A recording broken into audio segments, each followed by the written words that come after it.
As mayor, I'll cut property taxes 25%. Chicago families are paying too much in property taxes. As Chicago families are being taxed out of their homes. As your next mayor, I'll cut property taxes 25% over the next 3 years.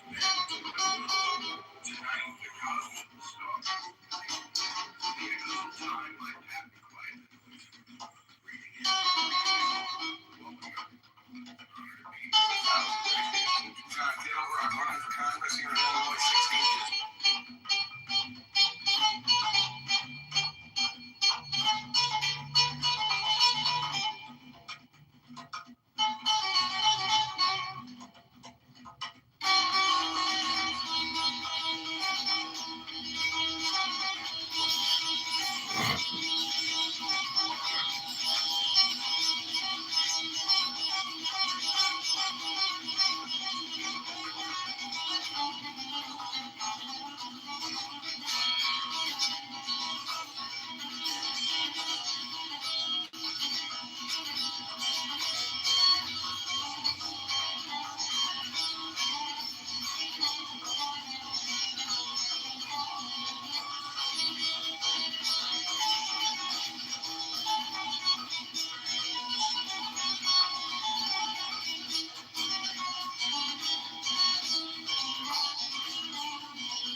Chicago, we're free to move again.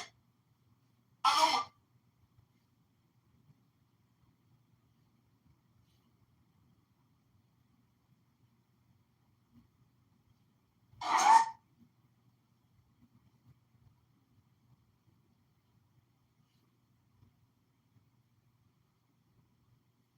we're top.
with Safe Hundreds with Liberty Mutual customizes your car insurance. That's great, but can you ask your friend to stop digging into the green? I can ask. Let's see what she has to say about Yeah, I mean, redistricting is also, like, there's some big ballot initiatives that are going to be driving people to the polls, right? And there's also going to be some, I mean, we already saw with some of the special elections that happen in some of the congressional districts.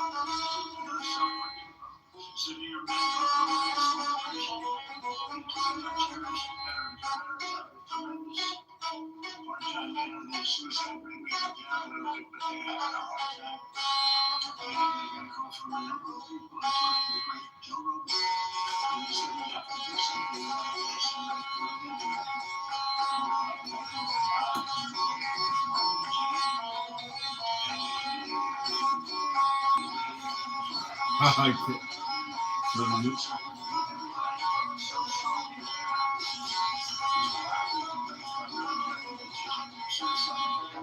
Never thought.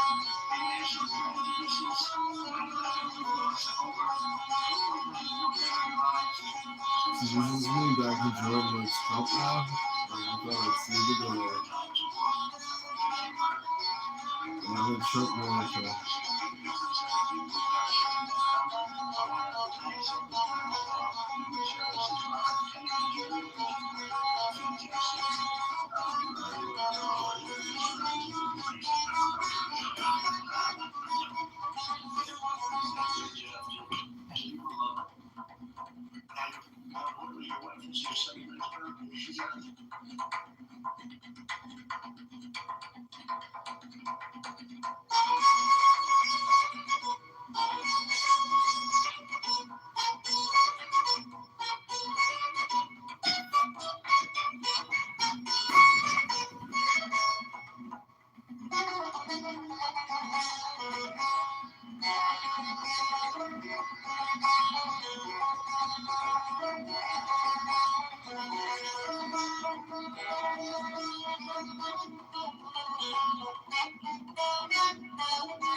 So there's nothing to lose. We're gonna lose bad.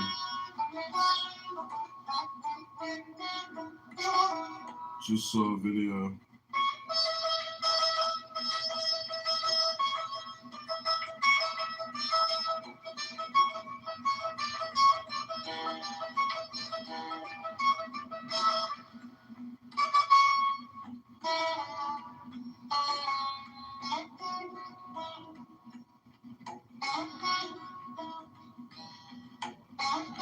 Because nothing to lose, and they're gonna lose bad.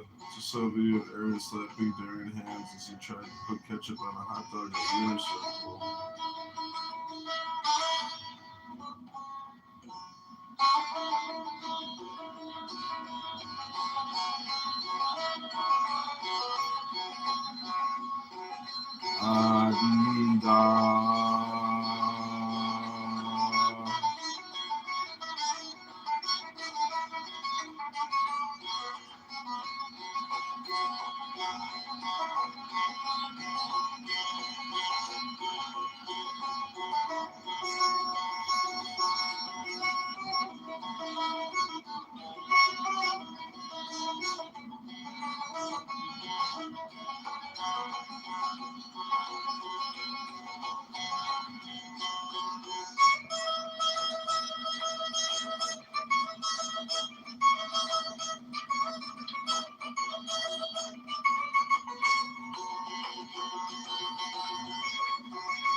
The real drama.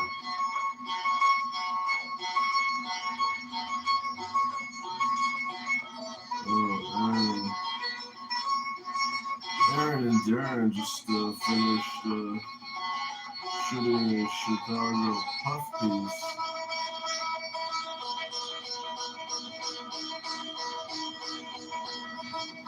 Aaron was slapping Darren's hands in winner circle.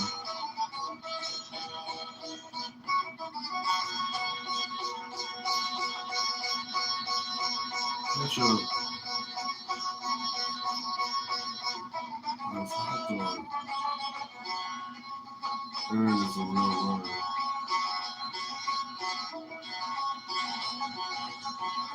Aaron is a real runner. The real governor. Aaron and Darren just finished shooting and scrubbing puppies. Aaron was slapping Darren's hands at winner circle. He tried putting ketchup on his hot dog. Aaron is a real winner.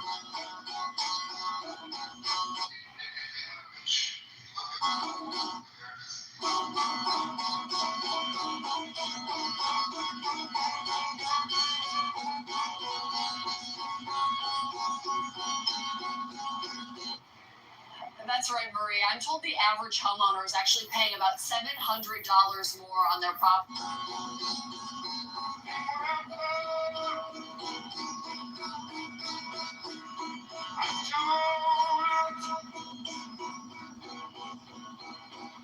Tax bill because it is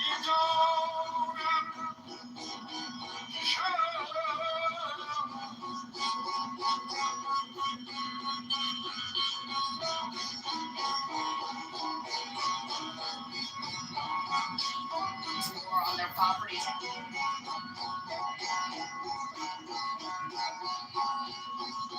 Scammers rising.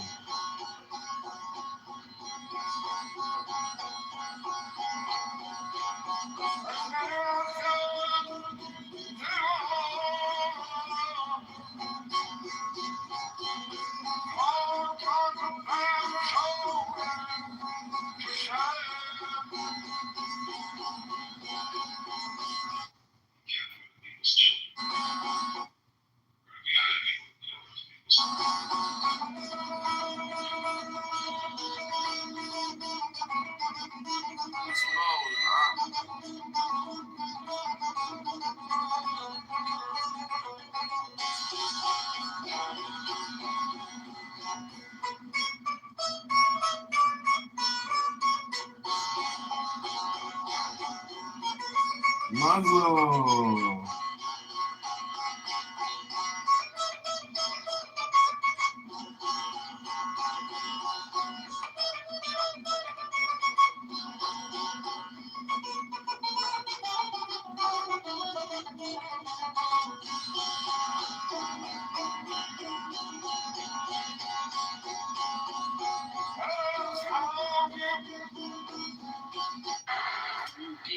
When I first took office in December of 2016, I promised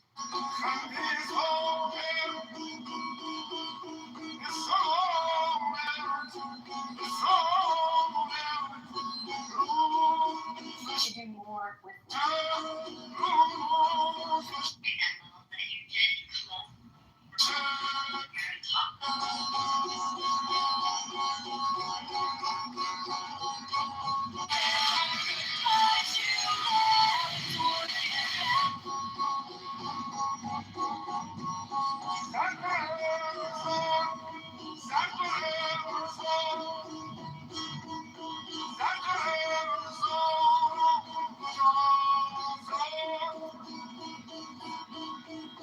Big Malacca pussy. Right?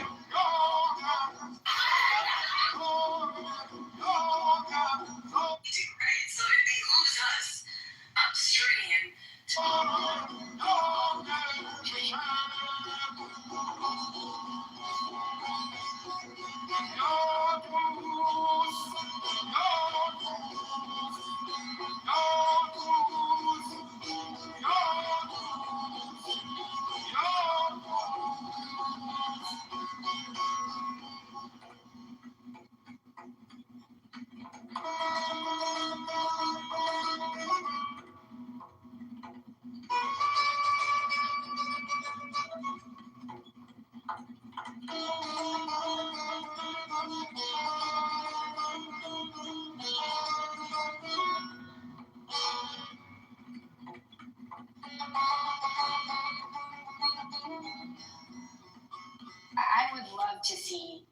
money going into the rainy day fund because, for context, right?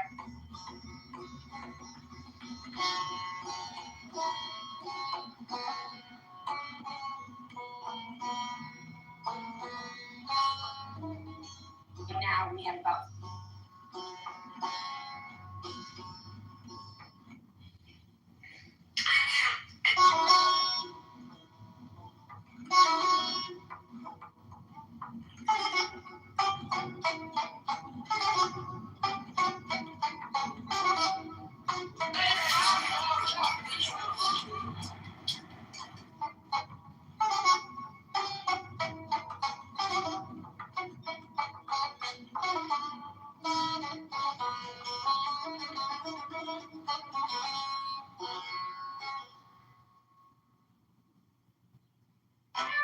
Hey, Darren, welcome to Chicago, the place you call the hellhole.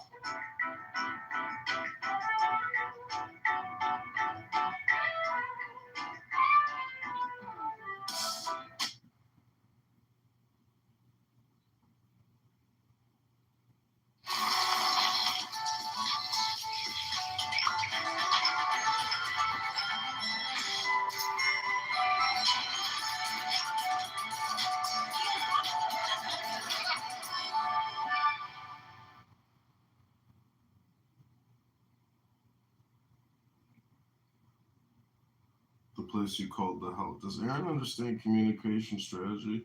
No.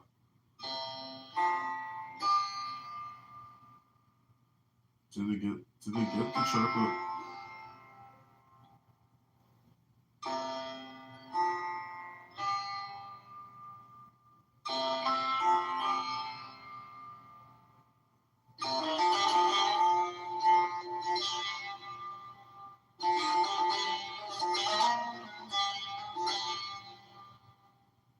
I think it's time I show you a few things. Let's go.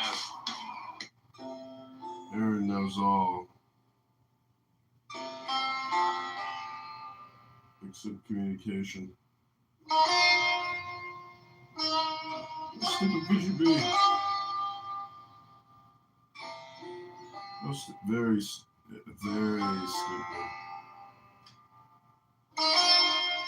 You already lost.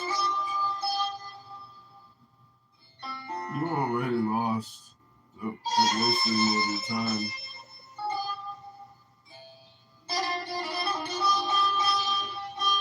Aaron knows all, except communication strategy.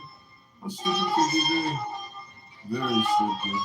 You already lost. Don't waste any more of your time.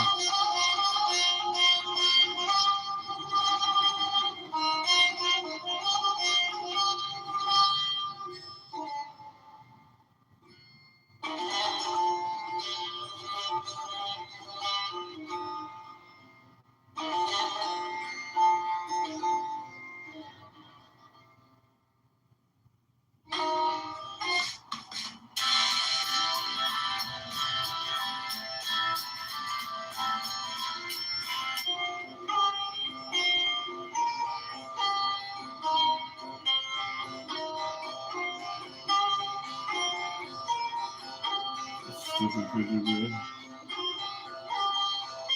I understand communication strategy. No.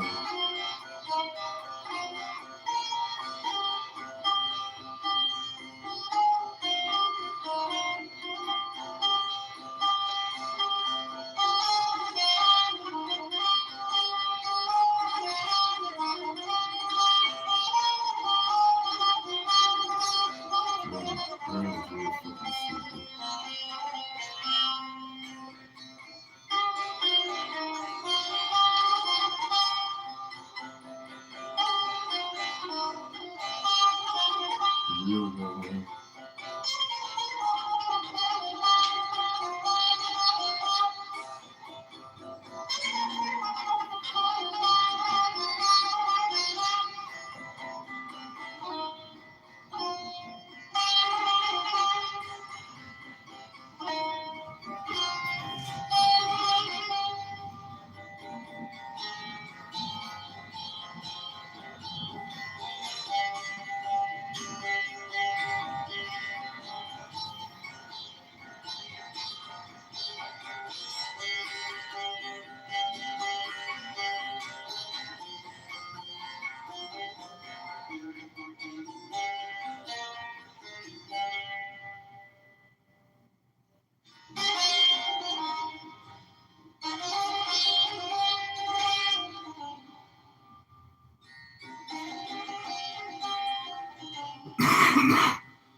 Mm.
You know what you do?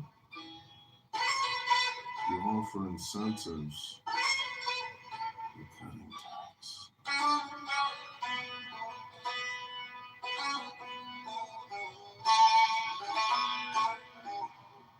You know what you do? You offer incentives for cutting taxes to bring business in.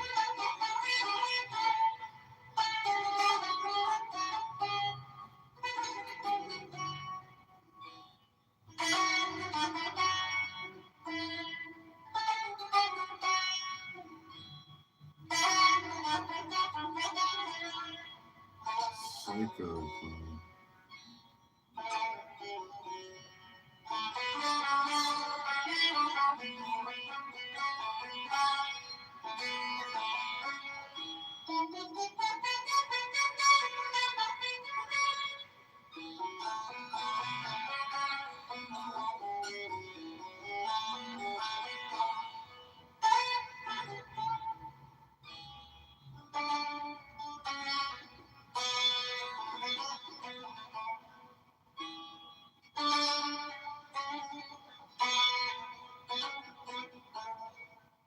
Answer? True? You support Dan Bilzerian, a hardcore racist Nazi. You two clowns. You go F yourselves. It's okay. You support Dan Bilzerian, a hardcore racist Nazi. You two clowns can go fuck yourself.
Libertarian.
James, can you please come to the training and education meetings for New Mexico, because like that is the current breadth of conversation, is trying to figure out how we view different roles and how we include legacy practitioners.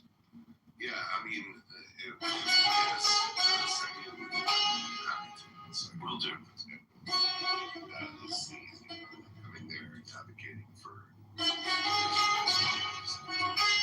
there has to be, you know, and I don't like comparing it to this, but you know,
Now,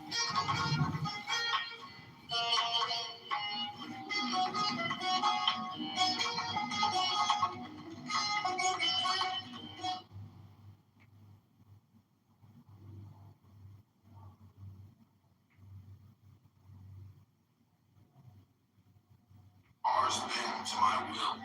Tonight, the cosmos learns my name by ancient runes and the power of creation. I command the forces of the universe. Rise with ours. Told me this week there's a short list. I'm John Kitover, Libertarian candidate for Chicago Mayor, February 23rd, 2027. We get to choose a new direction for our city. Let's build a Chicago that got.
Wait,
don't get cringe day real content? We're wasting the time creating his own lives forever we watch Aaron screaming strawberry.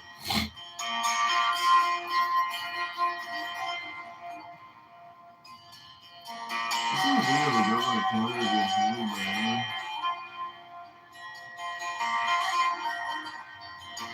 Cringe or not to be cringe? Are we getting paid for cringe day radio content? Yeah, we're wasting the time creating his own lives forever we watch Aaron screaming strawberry.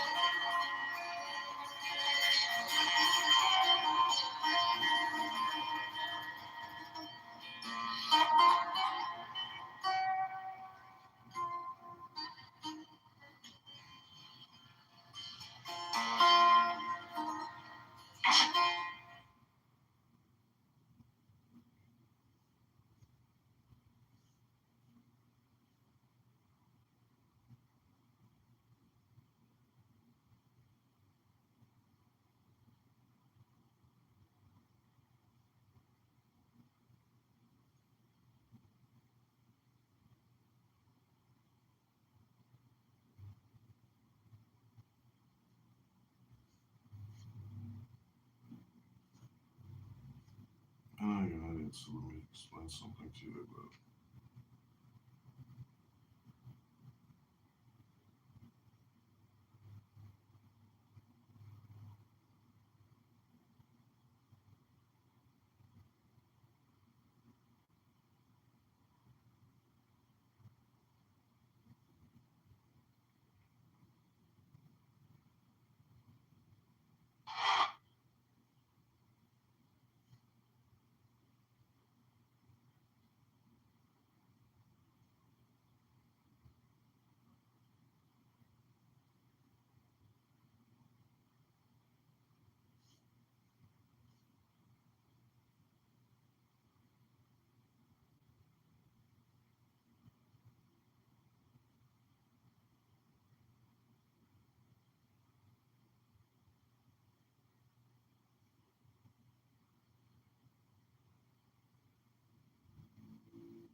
You will be arrested soon enough.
Sergey is back and working a bit on AI. What is the involvement of Larry and Sergey these days, and what advice are they giving you? I talk to them regularly. Sergey is actually spending more time in the office. He's literally coding and, you know.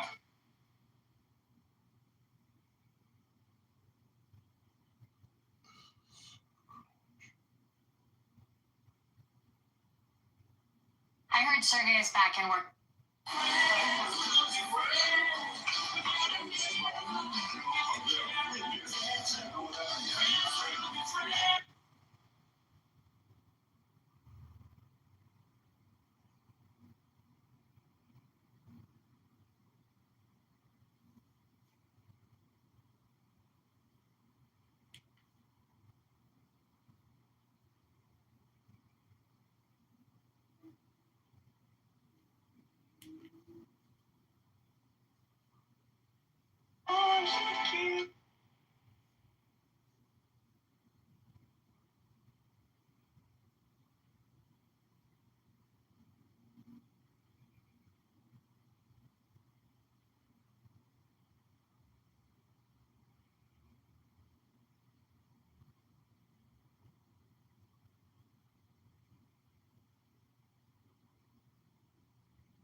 Every device.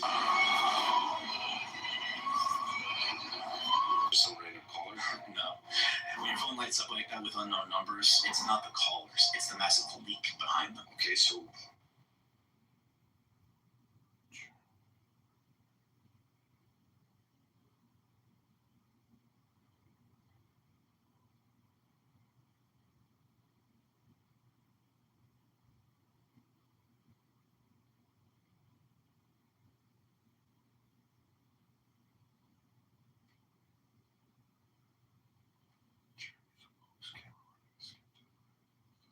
what do you do?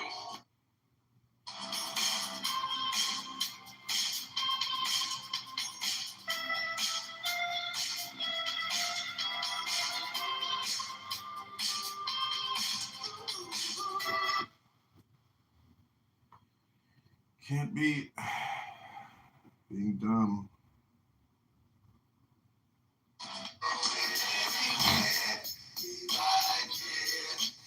The only joint made this year little knock to 2003.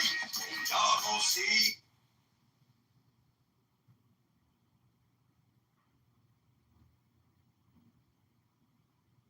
Car accident. Don't accept. What is the key to? Hi, Chicago. My name.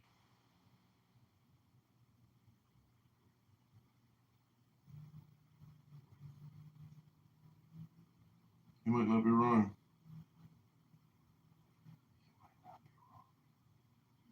Most investigative.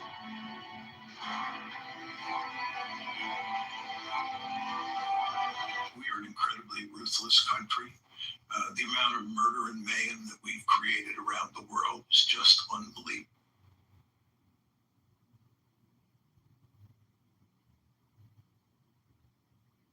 We are. When was the? Take out the trash, and once you get them out, tell them that.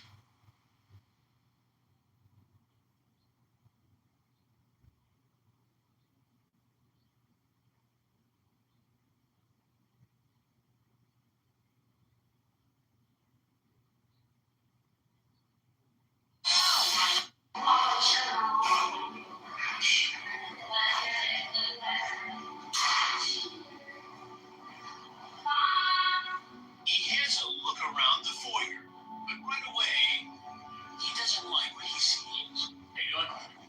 I need your hands out of your pocket. Come on in here, please. No, you don't want to do that, sir. Trust me. Trust me, sir. Come on in. We are following for you tonight. You know the money you get from dinner? I don't know what most white people in this country feel. I can only include what they feel from the state of their institutions. Body for apologizing for our support for Israel. There's no apology to be made. None. It is the best $3 billion investment we made. Were there not an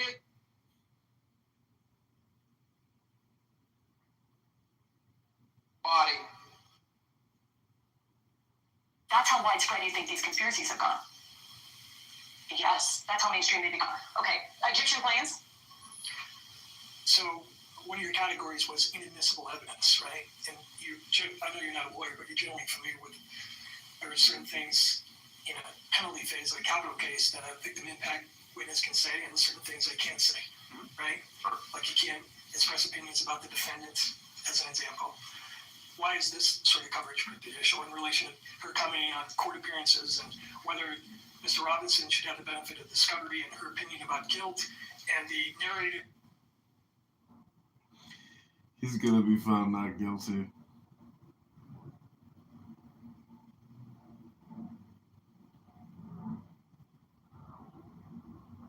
That's how widespread you think.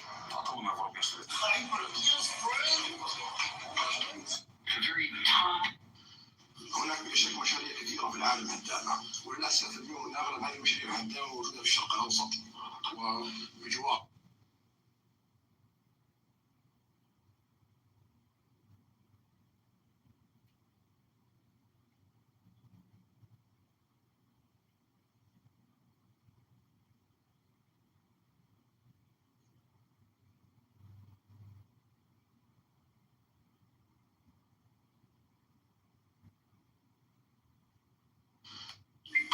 Dave Marte from the Marte Law Office here. The question today is, can I be fired if I decide to file a workers' compensation claim?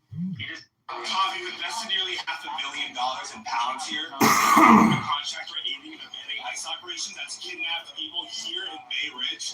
Do you have a response? Like, how? Here's one of the authors. Medical malpractice. I applied to MIT and I was accepted. But then I got this call. I got a call from Wesleyan University. I'd never heard of Wesleyan University. I was, high school student. I didn't know everything. And they said, well, we've heard about you. We'd really like you to apply to Wesleyan. So I made a few inquiries. It sounded, and I said, okay. So, and they said, come down for the weekend. We'll do this for you and then go to a class. I don't know. I must have come down on a Friday. Whatever it was, I had a lovely time at Wesleyan. It was a beautiful place. And I was swept off my feet by their, interest and the prettiness of the place and so on. So I applied to Wesleyan and I was rejected.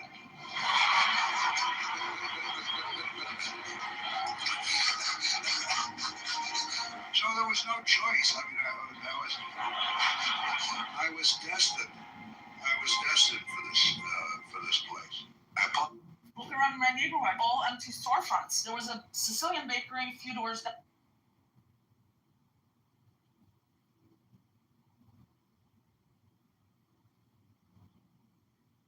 Look around my neighborhood. Due to the stabbing of a police dog during an arrest in Brisbane last year.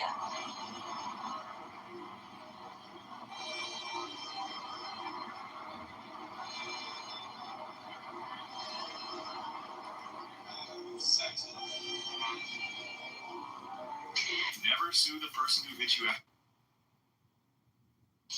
הבאנו הישגים כבירים.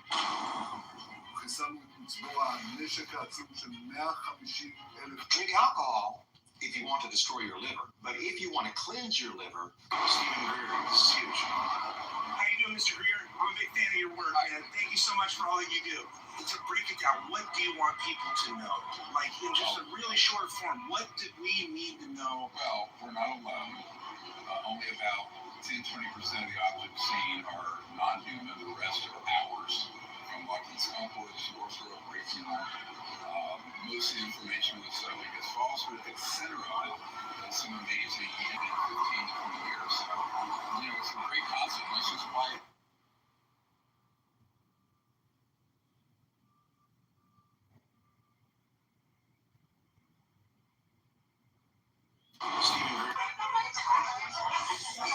Through December of 2025, we received messages at my office that said, I hope somebody shoots you and your children and your wife in the head.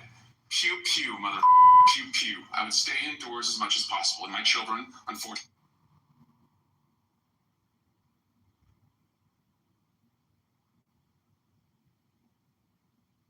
through December of 2025. I was today's.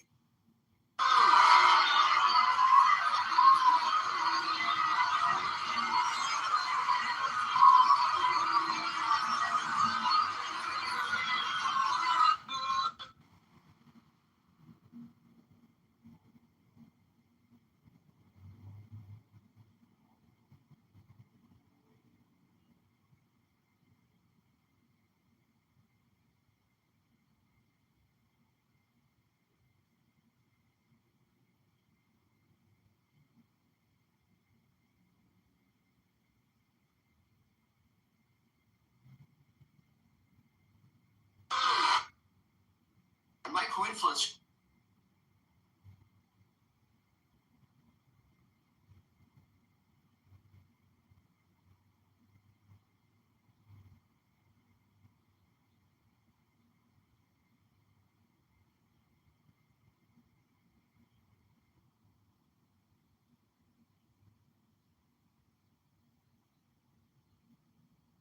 Just could be pretty crazy, and that they're the businessmen. So when I think about all of these things that In the CIA,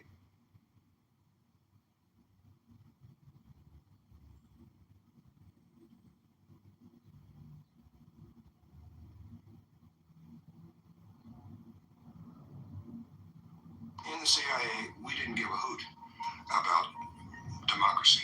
I mean, it was fine if a government was elected and would cooperate with us, but if it didn't, then democracy didn't mean a thing to us. And I don't think it means a thing today. The true goal of the United States government is control.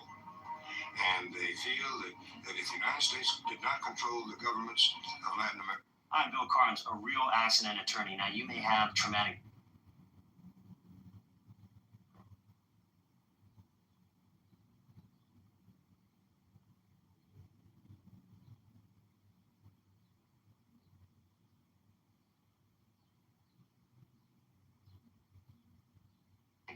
As late as the late 19th, early 20th century, there was a movement called Cosmism in the sort of around the time of the Soviet Revolution.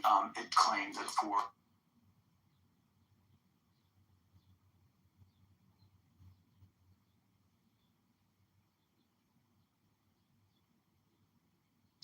as late. While others have doubted The slogan of the Antichrist is peace and safety. I love the idea of getting a drone and having light fentanyl-laced urine spraying. You feel human all the time? I feel extremely human. I feel like, driven by crazy emotions as much as anybody. Like, I spend a lot of time talking to Nazis, like real Nazis. And I know it's difficult to hear. Jesus Christ.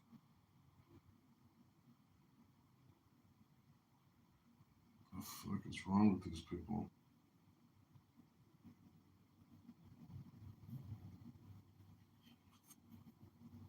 The slogan. By voting yes, I've fixed it. You spoke to Fire Chief Agro, denies talking to you on that day of 9/11. Can you answer those questions and adjust the theories against you? Are you aware of testimony of bombs in the building before the building collapsed, sir? Are you aware of that testimony? Sir, there's testimony by Mary Dixon. Sir, you don't have to touch me. I'll walk away. All I'm asking is a question. I don't have to be kicked out. It's a legitimate question. You don't have to put your hands on me. But all I'm saying is, no, I'm not. I'm here after the question was not answered. That's why I have a grievance. Larry Silverstein was told not to come into work. That's why him, his daughter, and his son never showed up to work on 9/11. He put an insurance policy on the building. Reporters, do your job. Let me ask you about the mission, because every time I see President Trump, he says this repeatedly, that the election was rigged. That folks can fix their mouths to say anything. What we hear this APAC was originally with Jason Friedman. It was widely reported. When he started living like he didn't have a plan, he changed it. As you know, I worked at CNN. I worked at Fox News. I worked at NBC. And in all of those places, if I was to... You want to still be fine? So the primary source of death in Palestine is the fact that Hamas is... I keep seeing the same recurring types of crime. What the hell's going on with chemtrails? He's fascinated by chemtrails. There is a wide spectrum of different operations. They're doing biological and chemical releases on the population to manipulate the environment. But most of the programs are weather modification related. There are heart.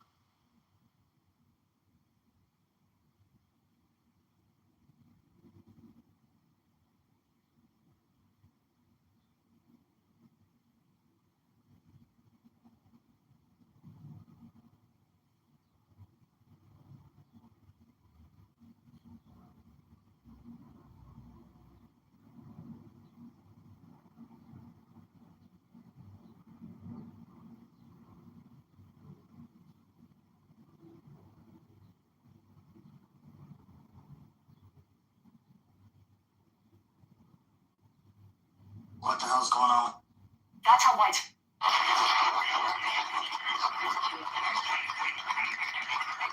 want to tell everybody how this happened.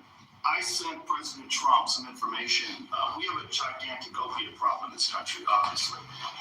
In 2024, more than 80,000 people died of overdoses. It's a horrible number. And there's more than 5 million people that are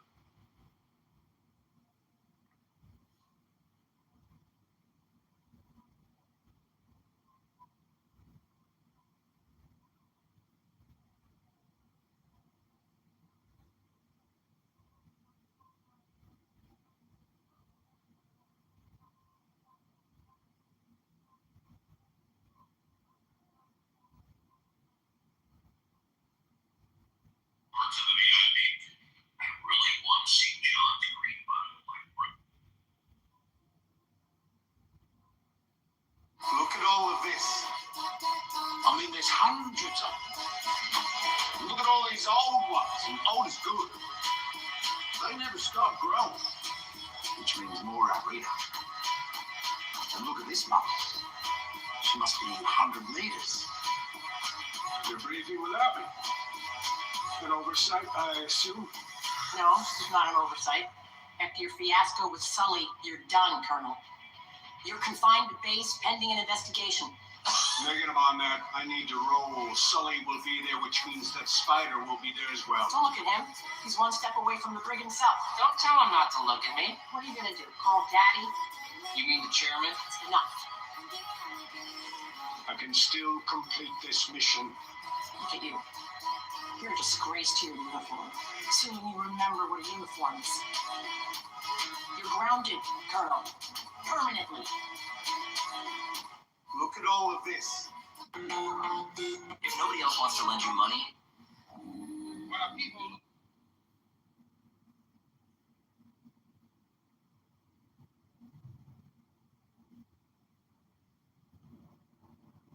Chicago, I'm John Kitover, your Libertarian candidate for mayor. Tonight we're celebrating freedom, community, and this incredible city on the ice. Chicago.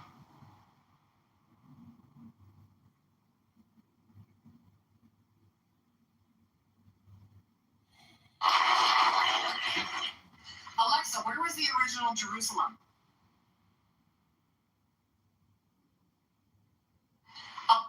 Of age. At that time, my whole family's wiped out. Yes, sir. Yes, the Holocaust is big business because Germany so far has given the Jews, I think, at least $200 billion. So it's big business. And some of you are still getting $1,000 a month. And a lot of people don't know this. And then people don't realize who brought the slaves to America. They were Jewish ships.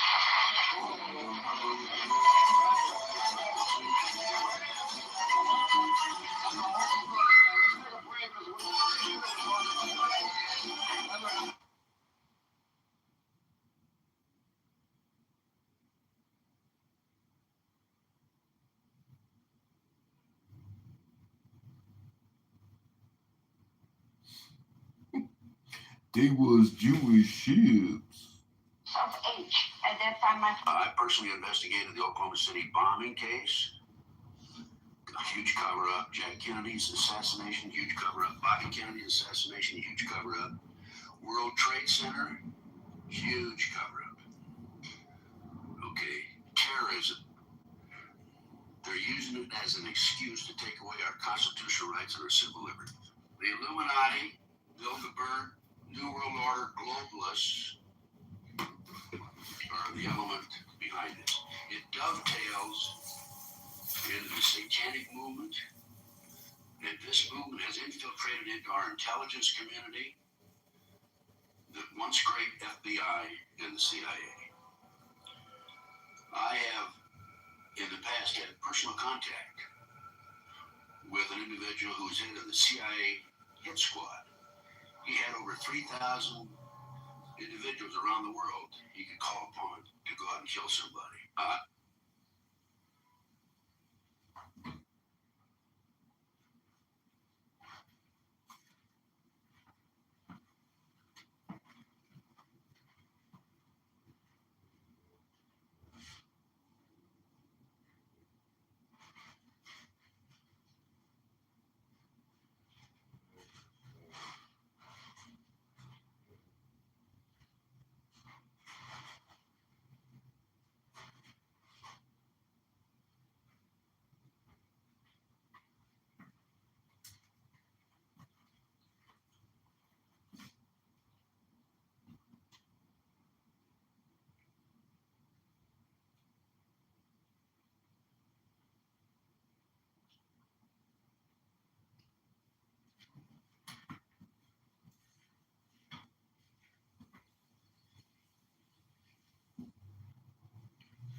Personally investigated the Oklahoma City bombing case, a huge cover-up, Jack into the satanic movement, and this movement has infiltrated into our intelligence community, the once great FBI and the CIA. I have, in the past, had personal contact with an individual who was head of the CIA hit squad. He had over 3,000 individuals around the world he could call upon to go out and kill somebody. I personally investigated the Oklahoma City bombing case, a huge cover-up, Jack Kennedy's assassination, huge cover-up, Bobby Kennedy's assassination, huge cover-up, World Trade Center, huge cover-up. Okay, terrorism. They're using it as an excuse to take away our constitutional rights and our civil liberty. The Illuminati, Bilderberg, New World Order globalists, and this movement has infiltrated into our intelligence community, the once great FBI and the CIA. I have, in the past, had personal contact with an individual who was head of the CIA hit squad. He had over 3,000 individuals around the world he could call upon to go out and kill somebody. I personally investigated the Oklahoma City bombing case, a huge cover-up, Jack Kennedy's assassination, huge cover-up, Bobby Kennedy's assassination, huge cover-up, World Trade Center.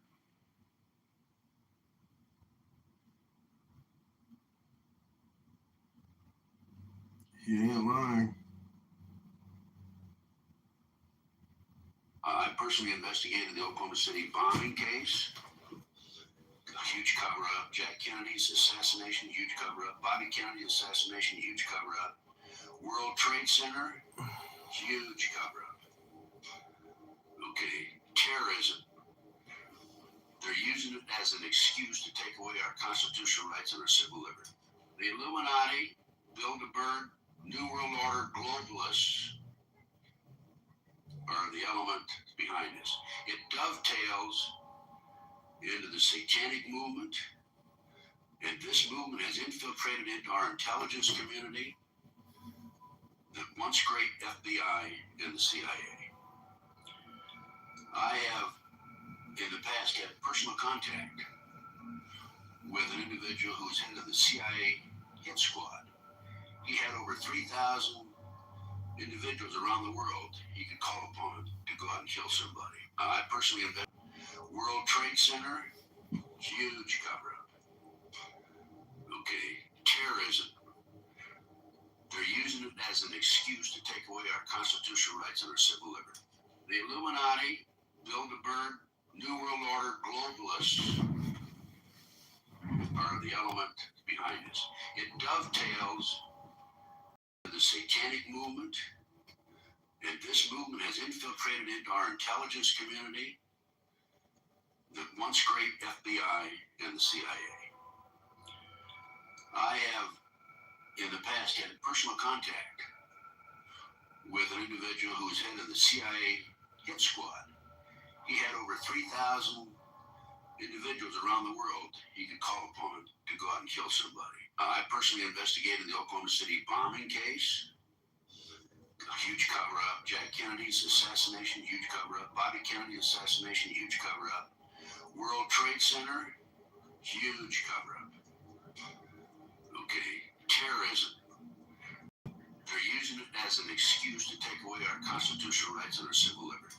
The Illuminati, Bilderberg, New World Order, globalists are the element behind this. It dovetails into the satanic movement, and this movement has infiltrated into our intelligence community, the once great FBI and the CIA. I have, in the past, had personal contact with an individual who was head of the CIA hit squad. He had over 3,000 individuals around the world he could call upon to go out and kill somebody. I personally investigated the Oklahoma City bombing case, a huge cover-up. Jack Kennedy's assassination, huge cover-up. Bobby Kennedy's assassination, huge cover-up. World Trade Center, huge cover-up. Okay, terrorism. They're using it as an excuse to take away our constitutional rights and our civil liberty. The Illuminati, Bilderberg, New World Order, globalists are the element behind this. It dovetails into the satanic movement, and this movement has infiltrated into our intelligence community, the once great FBI and the CIA. I have, in the past, had personal contact with an individual who was head of the CIA hit squad. He had over 3,000 individuals around the world he could call upon to go out and kill somebody. I personally investigated the Oklahoma City bombing case, a huge cover-up. Jack Kennedy's assassination, huge cover-up. Bobby Kennedy's assassination, huge cover-up. World Trade Center, huge cover-up. Okay, terrorism. They're using it as an excuse to take away our constitutional rights and our civil liberty. The Illuminati, Bilderberg, New World Order, globalists are the element behind this. It dovetails into the satanic movement, and this movement has infiltrated into our intelligence community, the once great FBI and the CIA. I have, in the past, had personal contact with an individual who was head of the CIA hit squad. He had over 3,000 individuals around the world he could call upon to go out and kill somebody. I personally investigated the Oklahoma City bombing.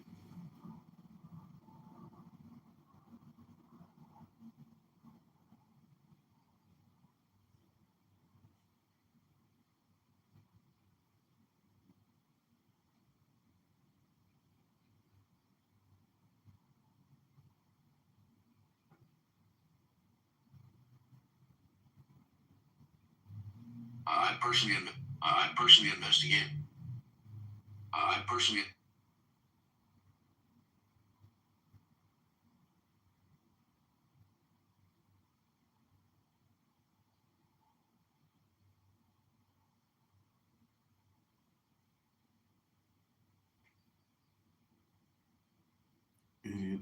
Idiot says what?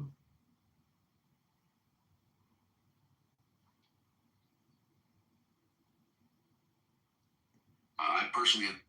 Alexa, where? And the amazing thing is when you open it and you go like this, you will have an illustration of Mecca with the Kaaba. So it's an original.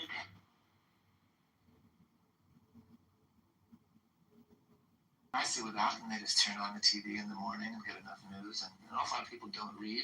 Do they really do nicely?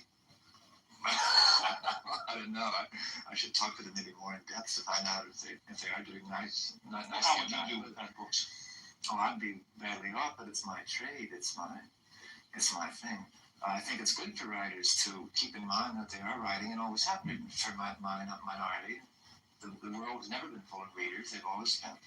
But notice how they The very top programmers were worth 10 times more than the ones right below. There's something special about the mathematical reasoning skills of programmers.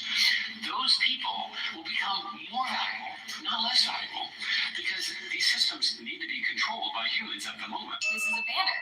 In the world of finance, I'm the highest earning person in the world in finance. You're the highest what? Earning person in the world in finance. Wow. In the world. So explain that to me. So, I'm a hedge fund manager, and I've transformed my fund into a personal investment vehicle because it made such high returns. And now, it's on the internet on Forbes. For your answer. A prior restraint on speech is widely considered the most serious. Michael Jackson hated Steven Spielberg. This is what makes me think that Michael Jackson was probably innocent because the media destroyed him. The medical industry destroyed him. I don't care about the bulldozers. I care more about the weaponry. So if they don't want to. She didn't believe me until I forced it. And currently there is somebody inside this tank so that you can see what it's like. I think he was in here. Yes, there he is. In the dark, I injected the acid in my thigh and went in and floated on the surface. I became non-human, and the terror became energy, total, pure, primitive energy.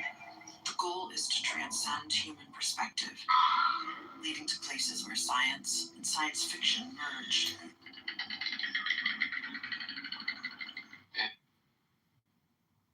The Holocaust was unbelievable to me. The guy lost everybody. Look, I'm going to keep this quick. Can you click the link below and add your name to...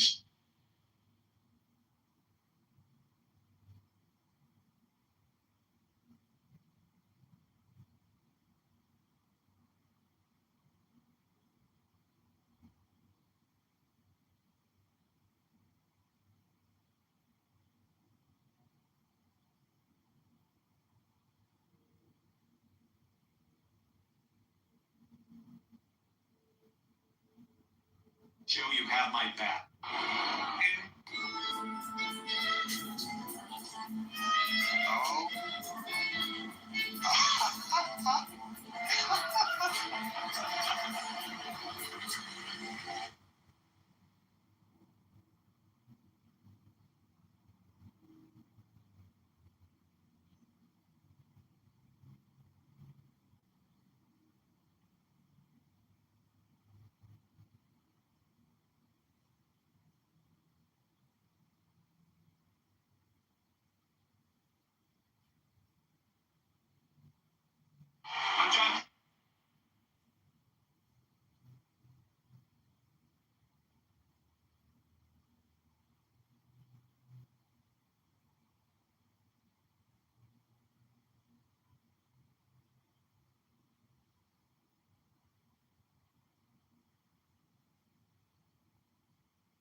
more ago.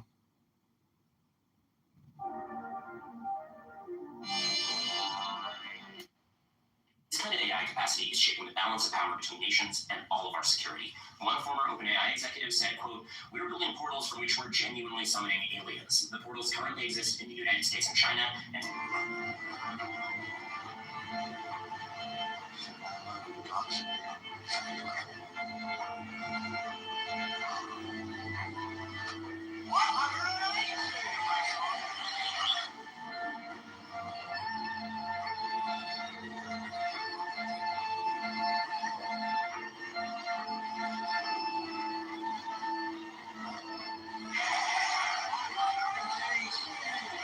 Let me say this. The Democratic Party, taking 2024, going back to 2020, invited a bunch of culture wars into our kids' schools, and we lost.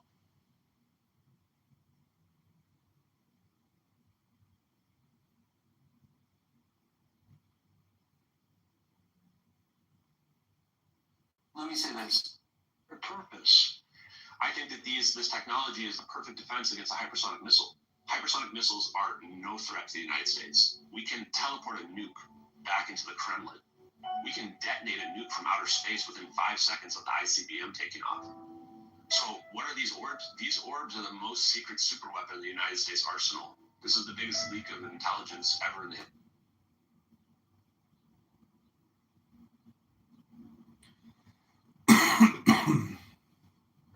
I'm hearing no pain.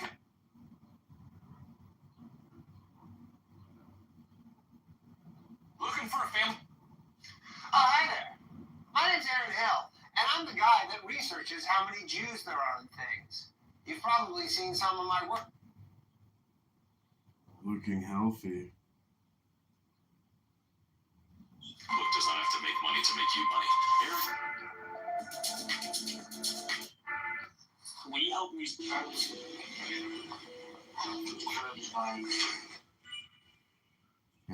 What's great, FBI and CIA?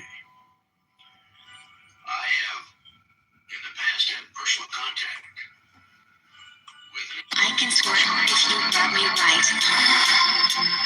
Let this pussy all night. Slide your finger in, I'm so tight.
arresting political criminals is court responsibility.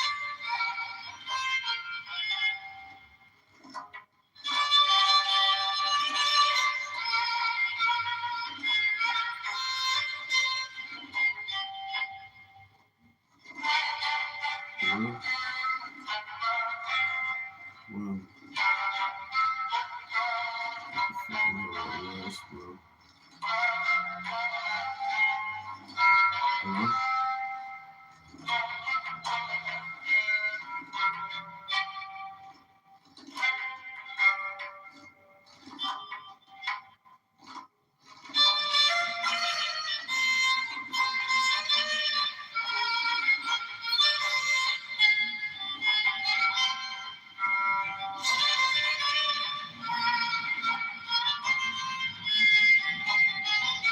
Hello? Everybody arresting political is court responsibility.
riders inbound. I see that, so line them up. I can't, man. Weapons locked out. They all have IFF badges. Stand it. 416, we'll set the target. You keep in. Please keep it safe. Mission accomplished, General. Big son. Told Rook not go himself. Not enough for you to hand him the gun. You gotta bring. Fair pussy is my paradise. Every time I squeeze in, it hugs like a bite. She got lips so sweet, but they ain't on her face. They talk in tongues and drip holy grace. It's wetter than a bayou in a summer storm. She rides me wrong like she was born to perform. No need for dinner, I skip the plate. I dive straight in like it's all you can eat. Oh Lord, I'm sucking on sin, face buried deep where the good time begin. She creams like butter on a Texas toast. I see that. Light 'em up. I can't, man. Women's locked out. They all have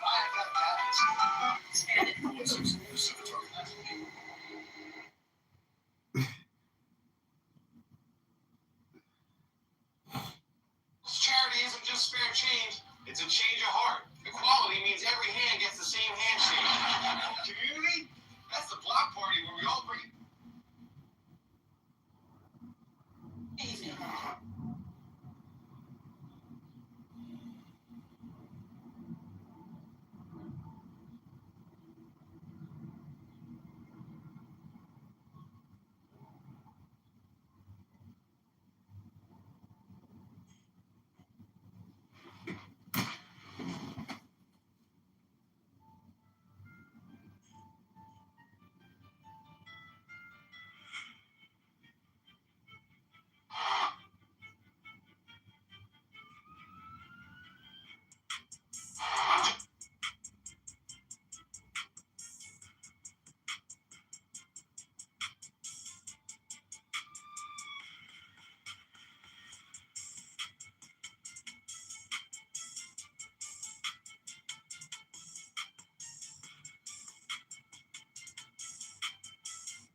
Her pussy is my paradise. Every time I squeeze in, it hugs like a bite. She got The Chicago mayor will instruct CPD to arrest CPD past and court leadership of the league.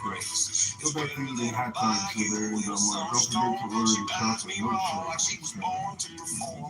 No need for dinner, I skip the plate. I dive straight in like it's all you can eat. Oh Lord, I'm sucking on sin, face buried deep where the good times begin. She cleans like butter on a Texas toast. I'm tongue deep ghost in the Holy Ghost. I'd sell my soul for another bite. Her pussy is my paradise. Every night.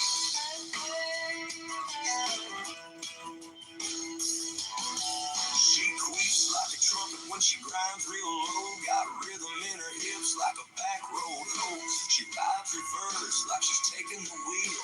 Whispers dirty prayers with sex appeal. She likes it rough, likes to be choked. Said pull my hair daddy right before she spoke. She squirts like a sprinkler on the 4th of July. I thought I'd drown, but I came Go back to eating hot dogs so they're in Del Mar. Don't forget to order the chocolate milkshake next time.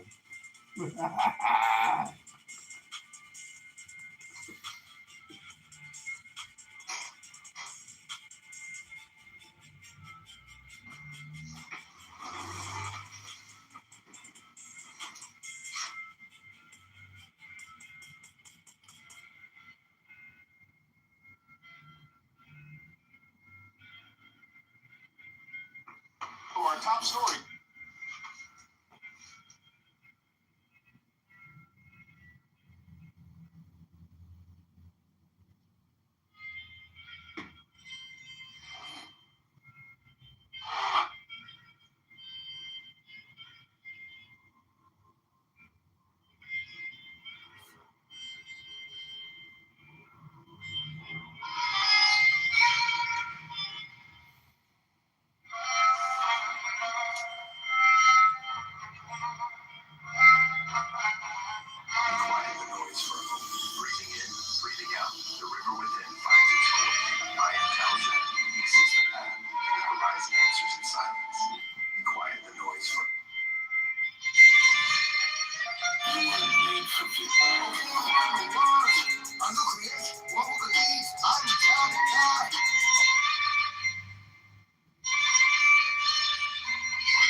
Chicago Mayor Brandon Johnson is the tax. Chicago Mayor Brandon Johnson is a liar.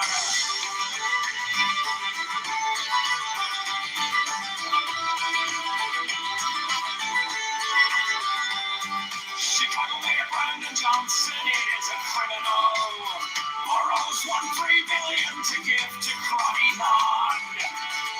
Profits to you is a mafia propaganda. Organization affordability is a scam. Brandon Johnson is the tax. Open the books, transparency now. Public spending tracker now. Brandon Johnson is the tax. Brandon Johnson is the tax. Brandon Johnson is the scam.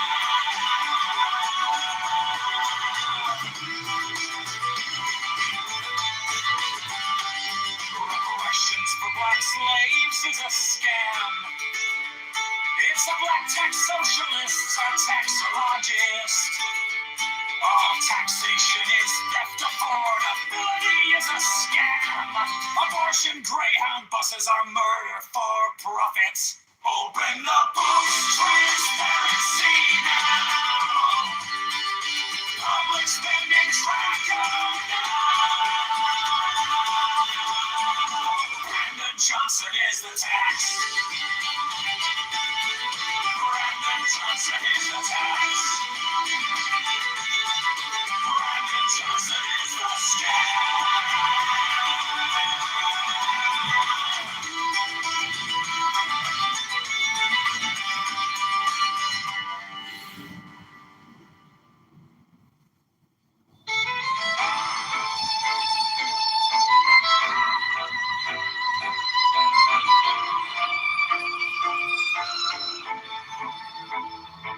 You spent our paychecks with a smiling mask. Call the cake, call the change while you pass the hat. Your friends at the table eating out the back. We're stuck in the checkout line doing the math. You borrowed a mountain for a parking lot dream. Sign your name on the dollar like it's free. We wake up to letters with the red ink screams. Every promise on paper feels cheap to me. Brandon Johnson is a tax. We're the ones who pay it back. All the bills and all the spend. Cash goes out with locked in. Open up the books right now. Show the numbers and running. Transparency on every track. Brandon Johnson is a tax.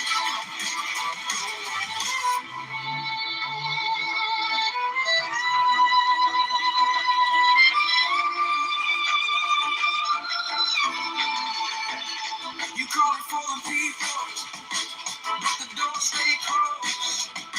Same names on the contracts, every story we told. You preach about affordable, then raise the toll. Whole city in a chokehold, just to feed your own.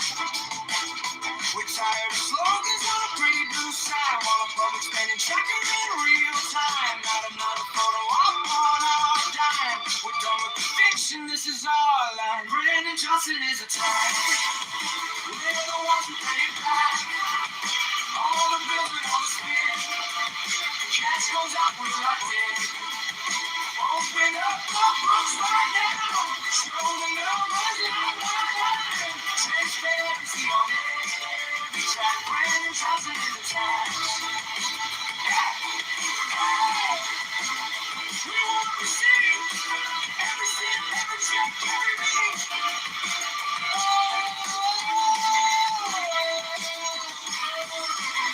Turn the lights to the ceiling, to the cracks, to the shadows. Pull back, pull back.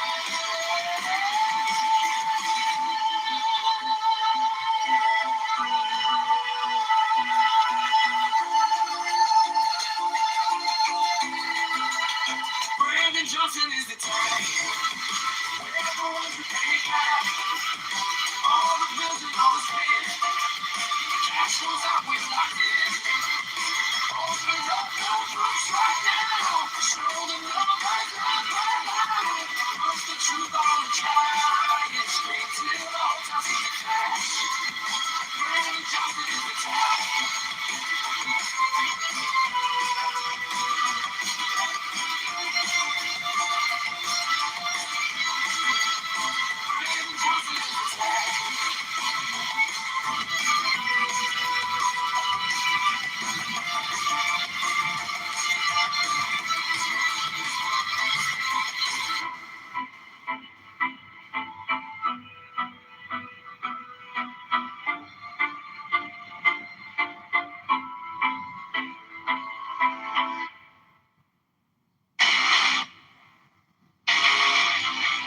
is the snake. Brandon Johnson is the scam.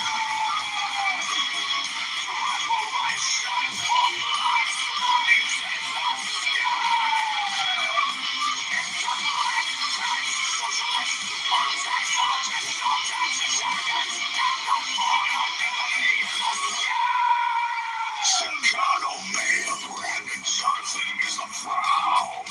Chicago Mayor Brandon Johnson is a scam. Chicago Mayor Brandon Johnson is the tax. Chicago Mayor Brandon Johnson is a liar. Chicago Mayor Brandon Johnson is a criminal. Now we'll bring Brandon Johnson criminal. CTU is a mafia propaganda organization. Humanity is a scam. Johnson is the top. Transparency now. Spinach run now. Brandon Johnson is the scam. Brandon Johnson is a scam. Reparation for black lives is a scam. It's a black tax socialist. Anti-socialist, vulnerability is a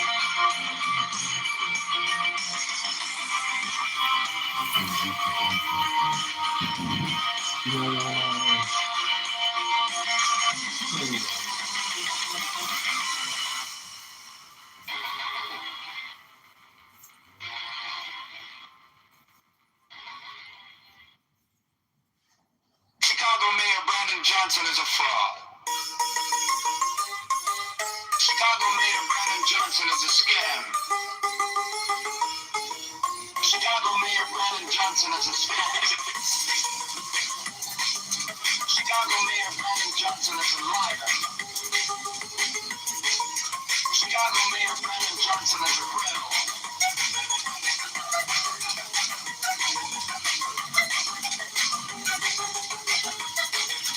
Borrows $1.3 billion to get the $20. The C2 is a mafia propaganda. Organization of Portability is a scam. Brandon Johnson is a cop.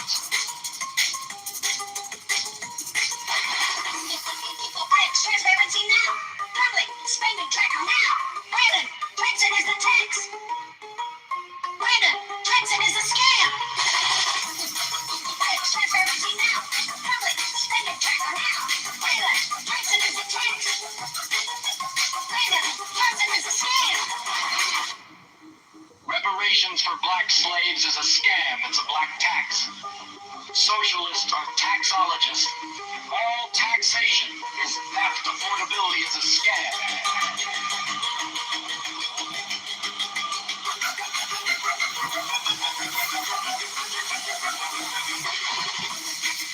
Transparency now.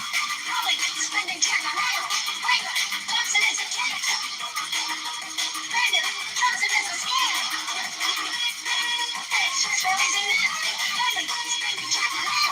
Brandon Johnson is a tax. Brandon Johnson is a scam. Chicago Mayor Brandon Johnson is a fraud.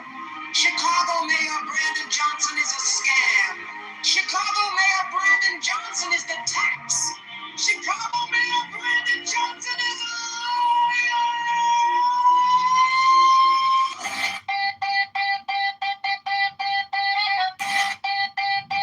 Chicago Mayor Brandon Johnson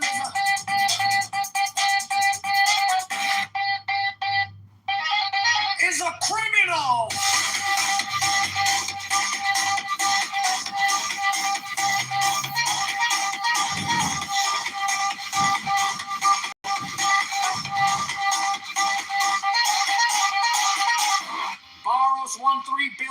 give to crony nonprofits. The CTU is a mafia propaganda organization. Affordability is a scam. Brandon Johnson is the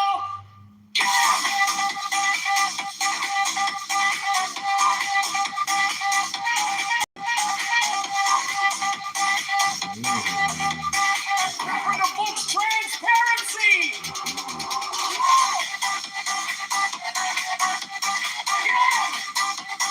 Clever spinning trigger. Brandon Johnson is the tax. Brandon Johnson is the scam. Reparations for black slaves is a scam. It's a black tax. Socialist or taxologist. All taxation is theft. Affordability is a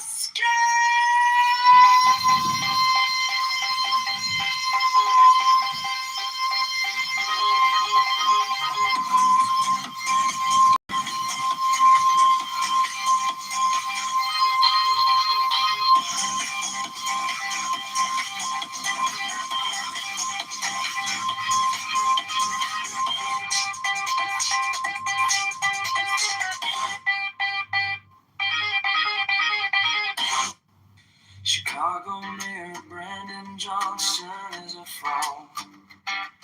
Chicago Mayor Brandon Johnson is a scam. Chicago Mayor Brandon Johnson is the tax.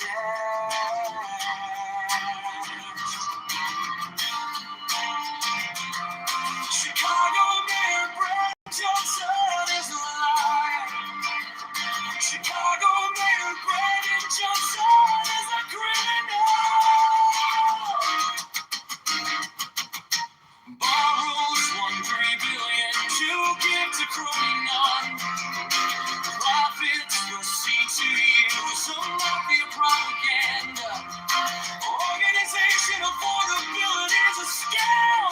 Brandon Johnson is the tax. Open the book, transparency now. Public spending tracker now.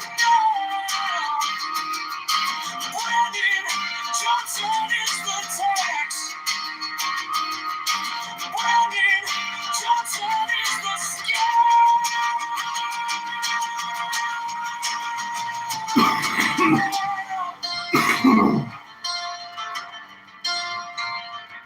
Reparations for black slaves is a scam.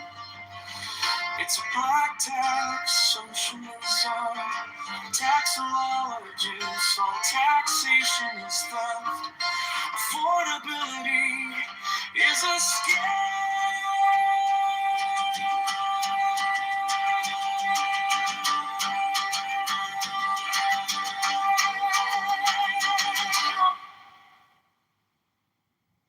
Chicago Mayor Brandon Johnson is a fraud. Chicago Mayor Brandon Johnson is a scam. Chicago Mayor Brandon Johnson is the tax. Chicago Mayor Brandon Johnson is a liar. Chicago Mayor Brandon Johnson is a criminal. Borrows $1.3 billion to give to crony non-profits. The CTU is a mafia propaganda organization. Affordability is a scam. Brandon Johnson is the tax. Open the books, transparency.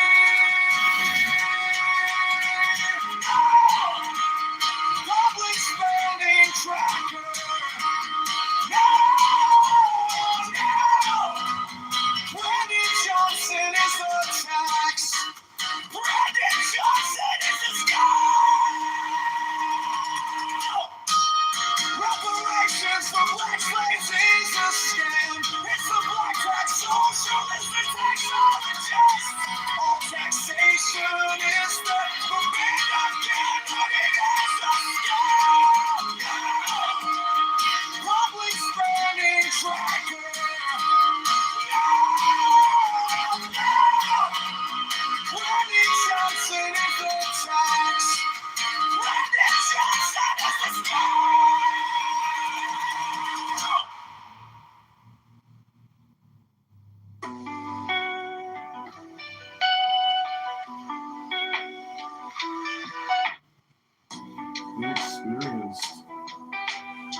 I'll dress him out.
Elected official, including apparently the president himself, a shadowy government with its own air force, its own navy, its own fundraising mechanism, and the ability to pursue its own ideas of the national interest, free from all checks and balances, and free from the law itself. It's an elitist vision of government that trusts no one, not the people, not the Congress, not the government. It is a vision of a government operated by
Was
buried deep, sky went dark without warning.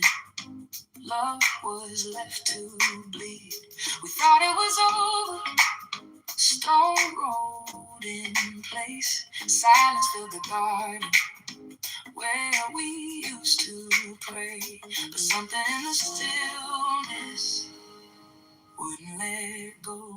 You were still breathing under the weight of the night, still moving out of the reach of the light. Death thought it had you held on. But love kept beating like a hidden drum. Now the stone is broken and the grave gave way. You were still breathing. Now I'm alive today.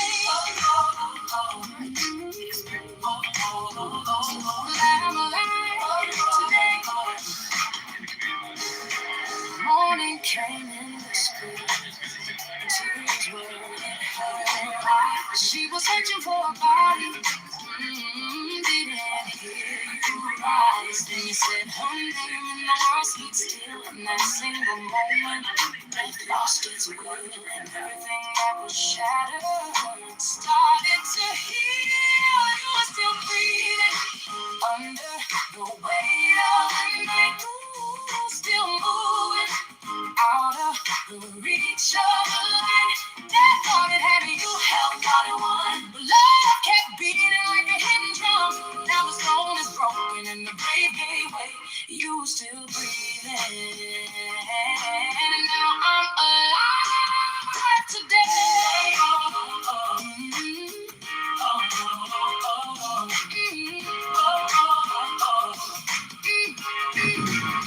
If you walked out of the grave, then nothing holds me now. If you conquered death itself, then every chain comes down. What was buried in the dark is rising up in the light. If you are alive in me, then I am brought to life again, alive again, alive again. You call me out, you call me out, and I rose again, alive again, alive again, alive again, alive again. What you defeated won't hold me again, alive again, alive again, alive again, alive again. You call me out, and I rose again, alive again, alive again. What you defeated won't hold me again.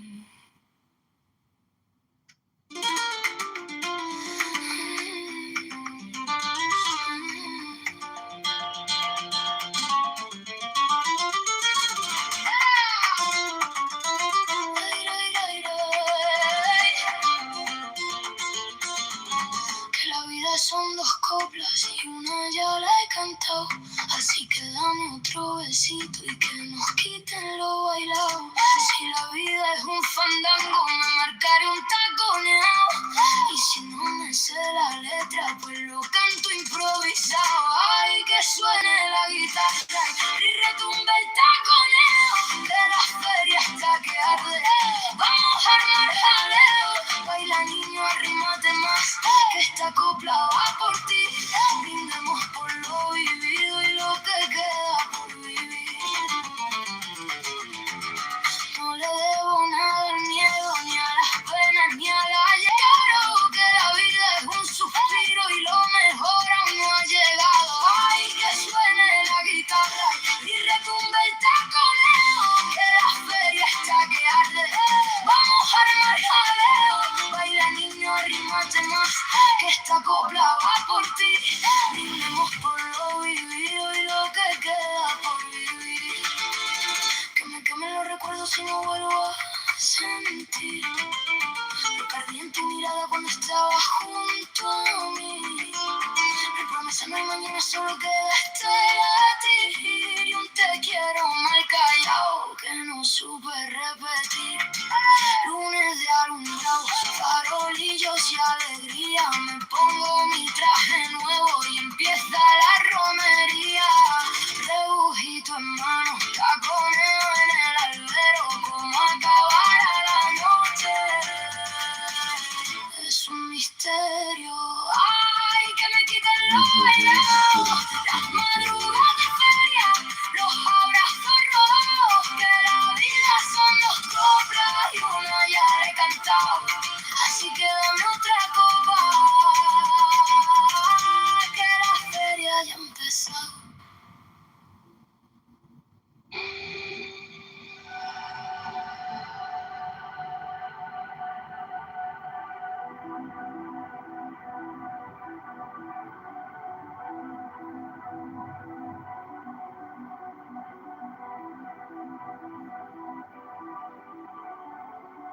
Shouldn't Pam be arrested?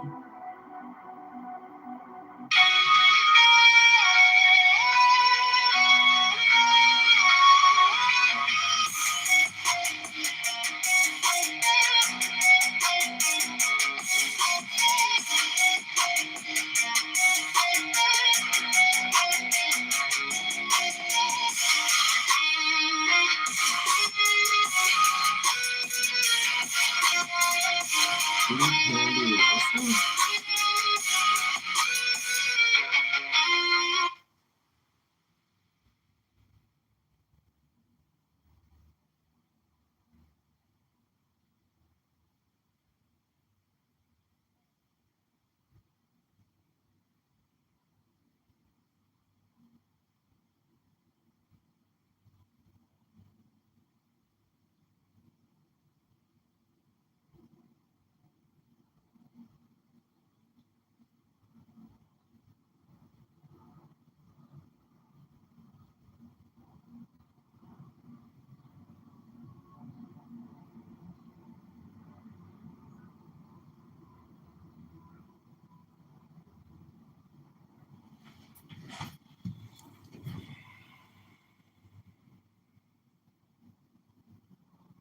Chicago Mayor Brandon Johnson is a fraud.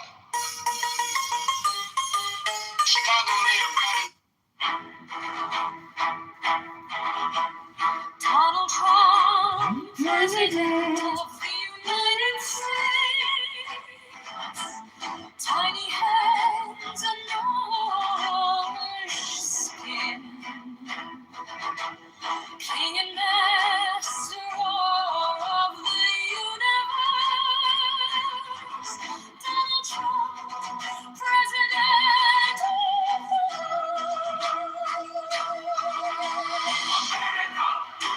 America, America, USA, USA, USA, USA, USA. Justice, law, and God, joy, abundance, and health, healing, truth, and peace in the deepest of the day. Oh, for 10 seconds, 10, 9, 11, 10, 9, oh, It was Julie Shield. strike the master chord, draw the flaming sword. Donald Trump, President of the United States. Tiny hands and orange skin. King and master of the universe. Donald Trump, President of the world.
This man is every man who stole from you.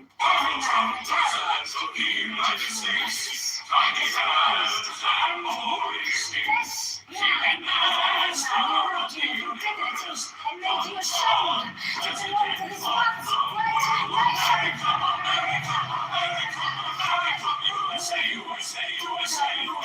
Give him to justice.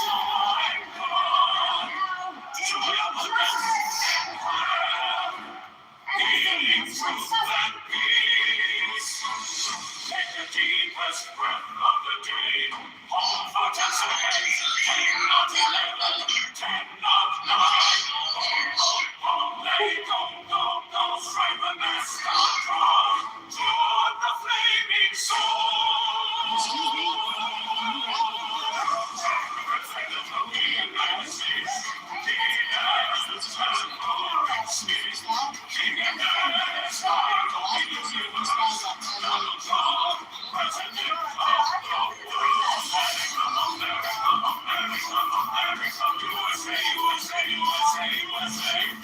Justice, Lord God. Joy of our next done hell. It is truth that peace. Take the deepest breath of the day. Hold for 10 seconds. 10 not 11. 10 not 9. Let go. Strike the master chord. Toward the flaming sword.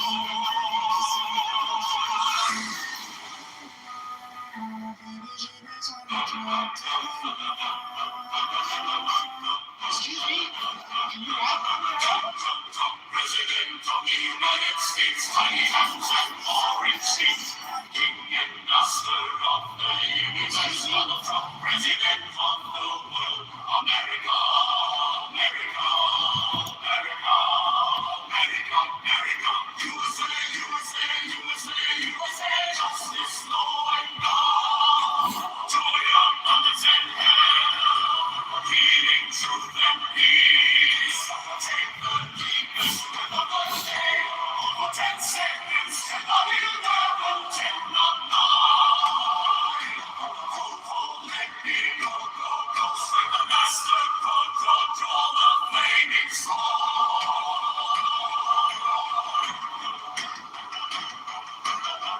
Donald Trump, President of the United States, tiny hands and orange skin. King and master of the universe, Donald Trump, President of the world, America, America, America, America, America, USA, USA, USA, USA, justice, law, and God, joy of mothers and hell, healing, truth, and peace.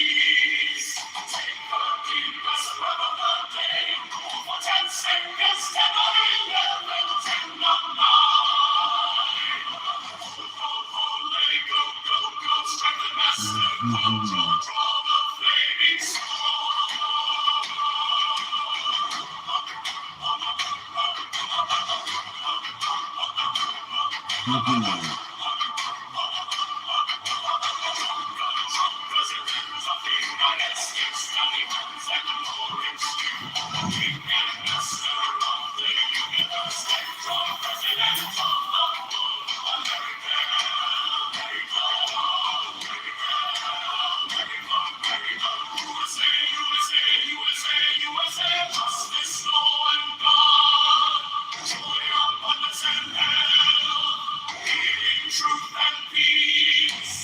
Take the deepest breath of the day. For 10 seconds, take a leap and join up now. Let it go, go, go. Strike the master. Draw the flaming sword.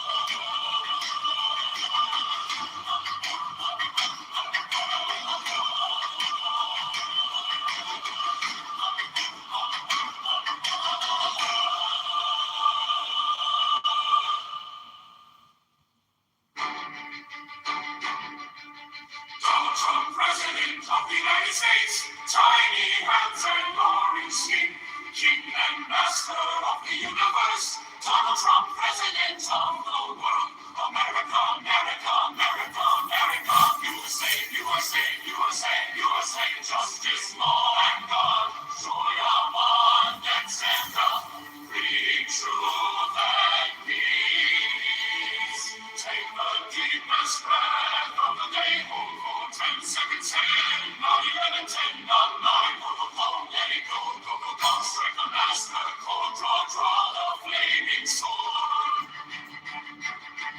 Donald Trump, President of the United States, tiny hands and orange skin, king and master of the universe. Donald Trump, President of the world. America, America, America, America. USA, USA, USA, USA. Justice, law, and God. Joy, abundance, and health. Healing, truth, and peace. Take the deepest breath of the day. Hold for 10 seconds. 10, 9, 11, 10, 9, 9. Let it go, go, go, go. Strike the master. Draw the flaming sword. Donald Trump, President of the United States, tiny hands and orange skin, king and master of the universe.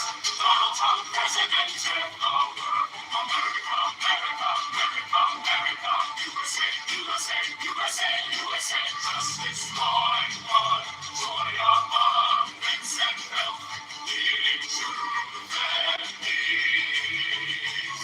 Take the deepest breath of the day. Hold for 10 seconds. 10, 9, 11, 10, 9.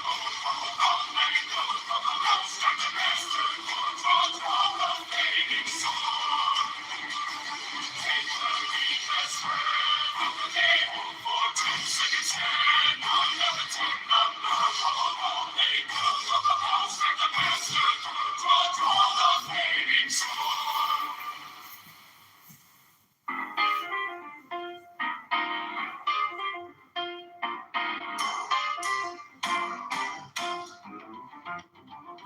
Donald Trump, President of the United States. Tiny hands and orange skin. King and master of the universe. Donald Trump, President of the world. America, America, America, America. USA, USA, USA, USA, USA. Just like God. Joy, abundance, and health. Healing, truth, and peace. Take the deepest breath of the day. Hold it for 10 seconds, 10, not 11, 10, not 9. Hold, let it go, go, go. Strike the master chord. Draw the flaming sword. Donald Trump, President of the United States. Tiny hands and orange skin. King and master of the universe. Donald Trump, President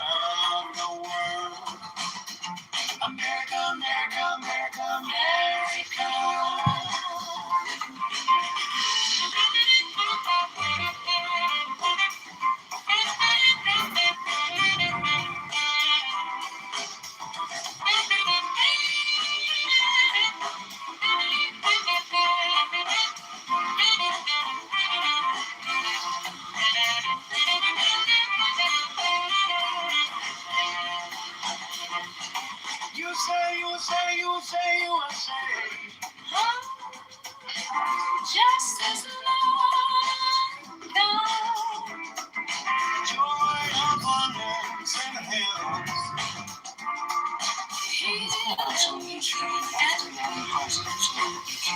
Take the beaches. You can't be someone who's not. For 10 seconds, 10, not 11, 10, not 9.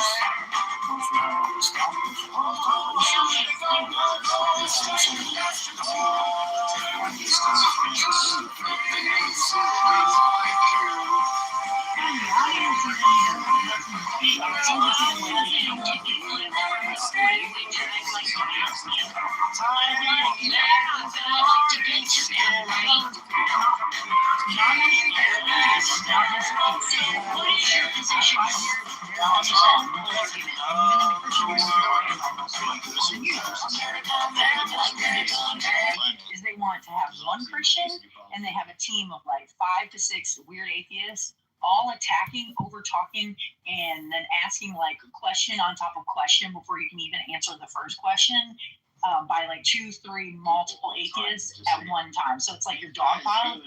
And so if I were him and I was putting down the audience and then just bringing up one other Christian, that's what it seems like. Hi everybody. I clicked the button here that. The opposite, I would say, Muslims and Christians are. Hi, I clicked the button where it says "ask to speak," and I would like to be put in the queue.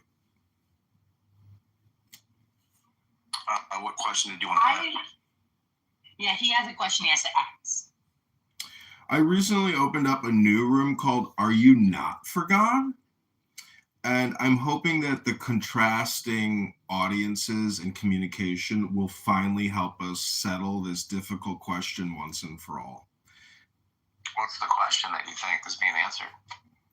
Well, I think that you're doing the same game or show that I do and that Donald does in the Prove to Me the G0D ? Exists room, which is it's a trick pony show. Meaning, like, imagine having a show on CBS, Netflix, etc., called Prove to Me God Exists. And for years, it's the Gong Show. People come in and they try to prove to the audience and to the host that God exists. And then the host hits the gong and they chuck him off the stage. And then the new one comes in. So technically, it's religion is the boy who cried wolf. But the boy who cried wolf works every time. It does not degrade in authenticity as people hypothesize. The boy who cried wolf scam works every single time. I'm complete. All right, thank you very much. Okay, I would like to ask Mullen. I don't really have to ask. Really quick, while before he leaves, I want to know how John is. See, he does that. He'll come up. He'll concisely, present his position, and then he politely moves himself down to the audience. I think it's brilliant, and I really appreciate that, John. Thank you. Okay, I would like to do the same thing, please. Well, no, because I might have some follow-up questions, Kitty. I had a question about Jesus and his nature. Is there anything that I could ask you that you might be able to answer for me? I didn't even get to far. Okay. Just really quick, because I know you want to talk about joy, right? And the fruits that you learned.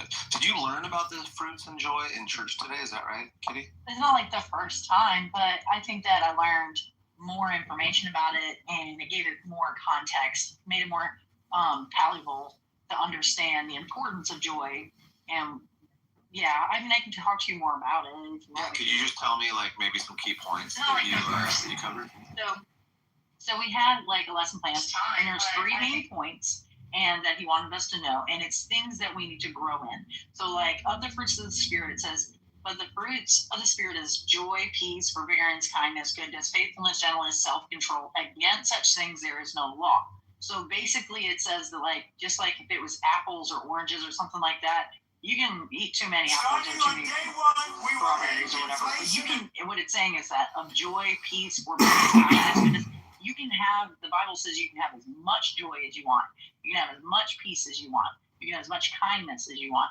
And so what happens is that, like, bad things happen to everybody, maybe at your job, or you lose a loved one, or you battle with addiction, or you know somebody that, you know, is hurting. And it, all those things, like, deplete your joy, right? And so God wants us to grow in our joy. And so the three ways that he has us grow in our joy is through salvation, love, and our future.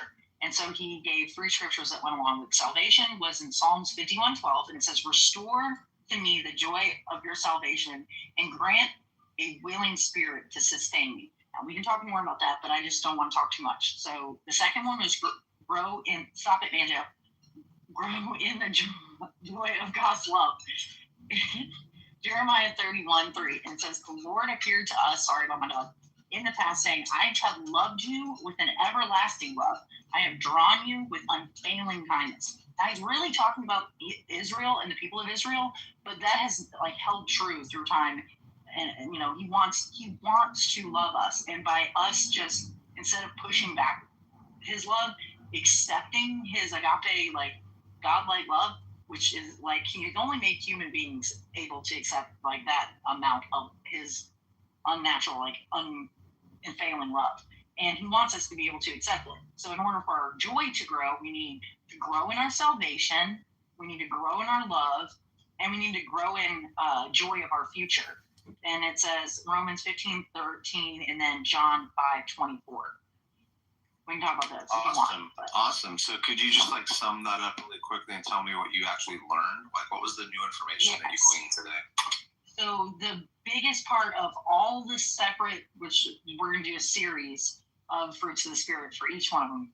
And the one for today, which was joy, I learned that in order for me to not be depleted in joy from the perils of life and everything, I need to grow in my salvation. I need to grow in the joy of God's love, grow in the joy of salvation, grow in the joy of God's love, and grow in the joy of the future that he has in store for me. Awesome. So you didn't know that until today at the building? No, what I'm trying to say is that, like, it's rich. It's more of like kind of like a gas tank. So, like, we all have some joy in us, mostly. Some people more than others, but everybody is eventually going to run, and you can't let it run completely out of gas. You can let your car run completely out of gas. You can let your joy run completely out of gas. Things in this world will make you run completely out of joy. And I need that reminder, and it was a healthy reminder for me to know. But I thought you had salvation. Don't you have salvation? I do have salvation, but so that's the three parts of it. So some people can handle the salvation. So it's mostly reliant on your mental state. So God isn't really doing anything for you. It's all about, like, your thinking and your approach. No, God has so much love for me and so much joy in him to give to me that I can't attain that on my own. I need God to show that to me. Okay, so do I have salvation? You don't have salvation, so you don't actually have real joy. What exactly is salvation? Accepting that Jesus Christ died on the cross and rose again, and he did it because he loves you. How many other people rose on that day? No one else. Oh, that's factually incorrect based on your own evidence. Mm-mm. So you don't read your Bible? Okay, that's fine. Yeah, I love to read my Bible. It says the tombs of Jerusalem opened up. Oh. I'm sorry, I didn't realize that you were talking about that. And now they're just singing that song. Funny how you guys, no matter how many times it's mentioned to you, this is why I bring it up, because it's just you don't have a whole conversation about the bed. I'm still talking. Okay, I apologize. I told you earlier? I said you guys. Okay, can I go down the audience? No. We want to hear from you, but we want to have a respectful dialogue. Are you open to that? Okay, I'm open. Okay, great. Because you complained about how atheists don't let you speak properly earlier. Remember that? Okay, so what I find phenomenal is the phenomenon itself and how Christians just don't know about it, don't want to talk about it, act like they haven't been reminded of it like you just did. Because I distinctly remember directly talking with you about it within the last couple weeks. And now all of a sudden you're like, oh, that didn't happen. And then as soon as you're like, oh, yeah, that little part. So how many people, how many men were resurrected the same day Jesus was, Kitty? There are no graves that opened up. I know that he took away the sting of death because he conquered the grave. You can just say you don't know that number. Because I really don't. I don't. No, I really but don't. At least two, right? Well, no, there's multiple. There'd be more. I mean, that's why I said at least two, because we don't know. It says all the saints of Jerusalem. So that's at least two, because it's plural, right? So let's open up the Bible and just read from it. Well, I don't need to. I already got it. I mean, you seem to not know about it, right? Do you not know about it? Don't we all just need a little bit of a refresher of joy? I don't. I don't need it. Do you? I do, for sure. Oh, you need a refresher on the Bible that you believe in? Okay, go ahead. Go refresh yourself. It says, may the God of hope fill you with all joy and peace as you trust in him, so that you may overflow with hope by the power of the Holy Spirit. Romans 15:13, Mr. Honeybat. Oh, I thought you were going to reference the part where all the saints of Jerusalem's graves opened and they all walked the streets and there's tons of people that saw this happen. No, I'm going to stay on this joy kick until it spills over to you. Hey, wait a minute. What the heck, Davey? Pardon me. Okay, thank you, Davey. So you don't want to talk about what the subject is? You want to just be rude on my stage? No, I don't want to be rude. I just want to make Davey laugh a whole bunch so that he keeps giving me a shit. Well, Kitty, look, I understand that this is kind of your shtick, and I appreciate that. That's why I engage with you. But as long as we're honest about your shtick, you don't want to talk about all the saints of Jerusalem now, right? Let's talk about all the saints of Jerusalem.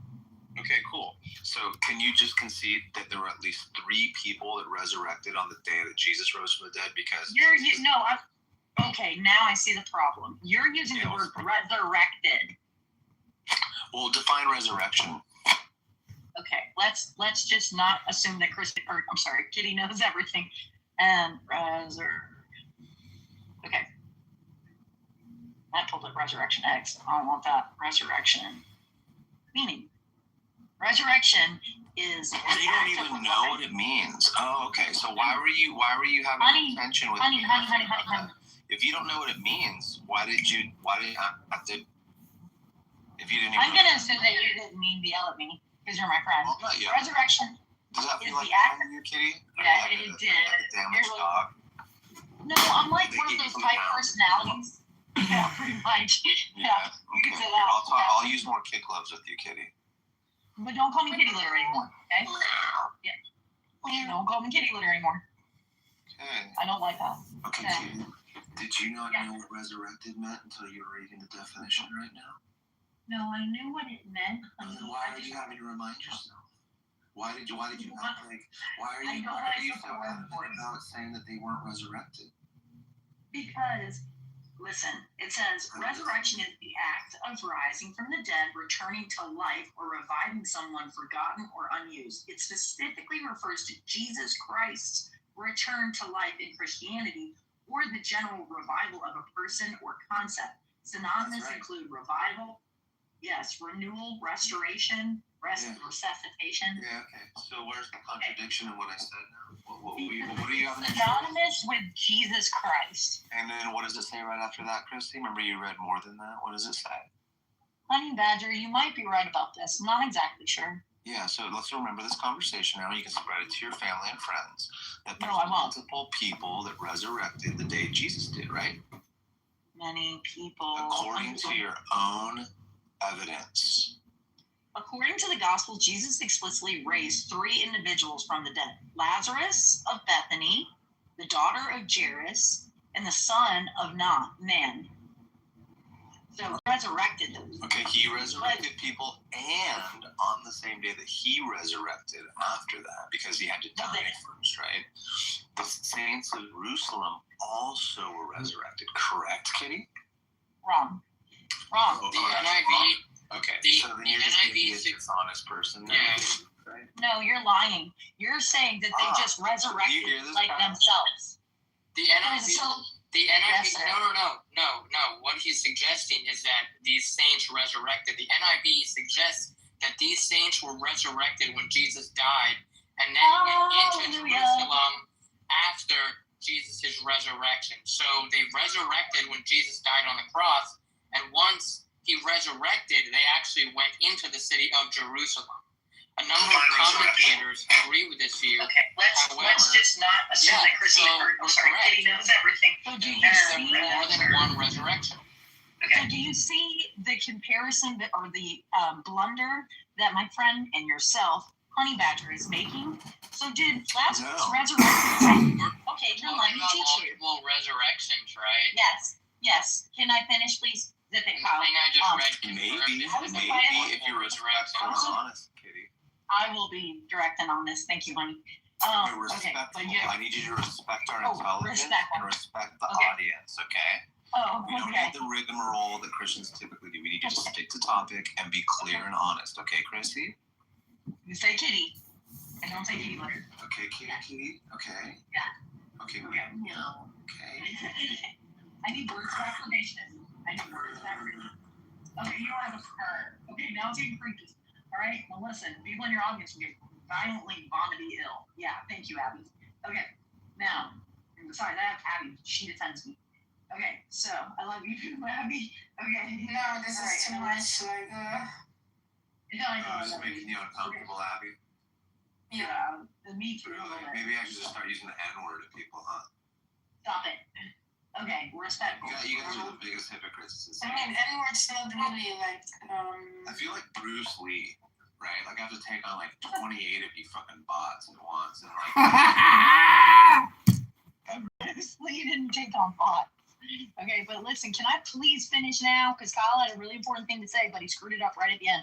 And I want to correct his stupidity. No offense, Kyle. Wait, all right. Kitty, we said be respectful, and you agreed to Oh, I'm sorry, Kyle. I'm sorry that I said your comments were stupid, but I just find them ignorant. You literally read to you from your book. Are you, like, not paying attention? I find them ignorant, arrogant, and lacking. Do you find the words of the Bible ignorant? No, I find his ability to use to discern scripture and exegete scripture to be alarmingly stupid. He didn't even exegete. So He just read. I didn't. I just read it. Well, I would think that his depiction and discernment of This is what you're doing. That's what you're doing, Kitty. I'm trying to, but I keep getting interrupted. Why would we trust yours? Aren't you kind of like, don't you have like some weird history with like drugs and stuff that make your mind fizzle? Okay, well then why don't you just let someone else talk if you don't want me to talk? Okay, that's fine. If you don't want to talk anymore about it, you want to. I really just want We asked you to be respectful and honest, and it seemed like you don't want to agree to those terms anymore. I can't find my vape. Okay. All right. But listen, I found it. Okay. No, that's not it. Okay. Okay, what was I gonna say? Oh, so do you think Lazarus resurrected himself, Kyle? No. Do you think? Okay, thank you. Do you think the people that rose out of the graves, like the Walking Dead, after Jesus resurrected, do you think that they popped up out of the graves for no reason or just on their own volition? I don't know why you're asking me questions. I'm critiquing. Because all of these questions answer the main point. Resurrection occurs, like Jesus' resurrection, because of the authority and ultimate power of Jesus Christ, because he is God incarnate. Those zombies that came up from the graves, Lazarus, that was just a human being. Okay. They couldn't have been unalive. Okay. Just because they just really missed their family. Okay. Or wanted. Okay, so they were resurrected, and by how? It doesn't. I don't know, but they were resurrected, right? Jesus is how. Jesus resurrected multiple people on the same day that he resurrected, right? Jesus wasn't the only person that was resurrected, right, Kitty? Okay, as long as you say it like that, then yes, I agree. Okay, so when someone says how many people were resurrected the same day as Jesus, you must say many. Okay. As long as you say the part that that Jesus if you say Jesus resurrected many people the day that. Well, it doesn't say that in your scripture. Show me where that Jesus resurrected the same. He conquered the grave. No, I asked. Did you hear the question I asked? Let's look it up in scripture. Why don't we just look it up? Look, if you don't know, just say, "Oh, I don't know if I can do that." Just say, "I don't know." I don't have the entire Bible memorized. Do you, Honey Badger? I'll even accept that you when you say, "I can't do that. I can't do that," Honey Badger. I can do it every day of the week. You can't because you're scared to open up a book and read it. That's fine. Again, I told you to be respectful and honest. You're just being. What was the last book that you read? Last book I read was the Quran. Ew. I mean, I'm sorry, I didn't mean to say it like that. I got it. Hold on. Oh, no. Actually, the last book I read was The Prophet by Khalil Gibran. 10 Hours to Live by Brian. I can't remember his last name. Wait, why are you going after the biblical? What do you mean? Why don't you just know? We're asking you to provide. I just read all kinds of books. I need you. What I'm asking is for you to tell us where in the Bible it says that Jesus resurrected all the saints of Jerusalem. Can you just provide that for us, Kitty? It doesn't say that in the Bible. Okay. Well, then don't say that it does. I didn't say that. You said that you accepted the terms if I conceded that it was Jesus who resurrected the saints of Jerusalem. Didn't you? Yes, but you said all of them. You were saying like every single, like, I don't know how many. It says all the saints of Jerusalem. Oh, all the saints. Yeah, okay. Oh, Kitty, are you, I'm sorry, are you listening to the words coming out of my mouth? No, because, well, I'm listening to that's the problem. I'm listening to the words that are coming out of your mouth, not the additions that you're making every 5 seconds. You see the difference? The only reason I'm doing this is because I feel like I'm trying to herd a kitty cat. I feel like you're being dishonest. And I'm trying to be respectful. I think the room would disagree, Kitty. I don't. And look, there's we can take a vote. Here, I'll put a poll. I'll say, hey, who's being more honest? Honey Badger or Kitty Litter? And please, Johnny. Vote. Please, man. Please, Davey. Please, Nadia. Please, Bobby. Please, Universe. Please, Ron. Please, SIA. Please, Abby. Kyle, I know I've already lost your vote, so it's fine. Well, I'm looking at this, right? I mean, the way it's framed is it appears that this happens. Put the poll up. Right? Because if we go back, right, to 50, it says, and Jesus cried out with a loud voice and yielded up his spirit, right? And then we have the curtain ripping in the temple in 51, and then we get to 52, where it says the tombs were opened and many bodies of the saints who had, quote, fallen asleep were risen, and coming out of the tombs after his resurrection, they went into the holy city and appeared to many. Yes. 500, at least 500. No, that's it doesn't say 500. She's confused again. These people, I think they're just brainwashed by their. No, yes. But listen, no idea what you're even referring to. No, me and Kyle were on a good rhythm, and so then. It says many. Right, but then if you continue to read on. Convoluted in the storyline that you. Sorry, Kyle, he's being dishonest again. So go on and keep reading, Kyle. You'll get to the part where it's 500. Yeah. Right, about Kyle's Jesus. Yeah, exactly. Jesus. Yeah, exactly. I think he would be the one that was once dead and resurrected. Okay. Jesus' resurrection or his crucifixion. Amen. Are you saying his resurrection or crucifixion? Because the 3 people are in the storyline. Resurrection day. The same day as his resurrection. Many people were also resurrected. Why is this so hard for you? Oh, because I thought you were only referring to the 3 primary characters, like the son. No, I'm saying there's 3 that were resurrected. Yeah, I got it. At least 3, because it's at least additional to Jesus. But don't forget, it's all the saints of Jerusalem. Yeah, don't forget, this is the saints of Jerusalem, which is a metaphor, because we all know that it's just poetry. It's just poetry. If you think that the saints, Kitty, if you. So it's kind of weird. See, that's what I like about John, is he comes up, he's brief, he's concise, he lays down what he wants to say. Okay, you can take all those compliments, John. The audience. Okay, I'll politely move myself down to the audience. If you'll just put a poll up, and John promises to let me win, and Abby promises to let me win, David promises to let me win, Man promises. Look, Johnny, you know you want to, Johnny. Ron, who are you gonna let win? Honey Badger? for me. Look at Honey Badger and look at me. Look, what do you think I'm trying to win? Like who? I don't know. Whatever he said the poll I'm was. trying to get to the truth. Don't you want to believe things that are true, Kitty Cat? Yeah, I do. Okay, so how many? So you would say you're agnostic on. Yeah, but why would you add that extra word? Because I'm trying to be concise. Why not just continue to say the word many? I'm trying to be concise and precise. You know, you're trying to be dishonest. So who is more dishonest, Honey Badger or me? Wow. So this is this is weird. So Matthew mentions Lack of education. in like a short 2-word sentence, kind of a throwaway. Mark doesn't mention it at all. Luke doesn't mention it at all. And John doesn't mention it at all. This is really interesting.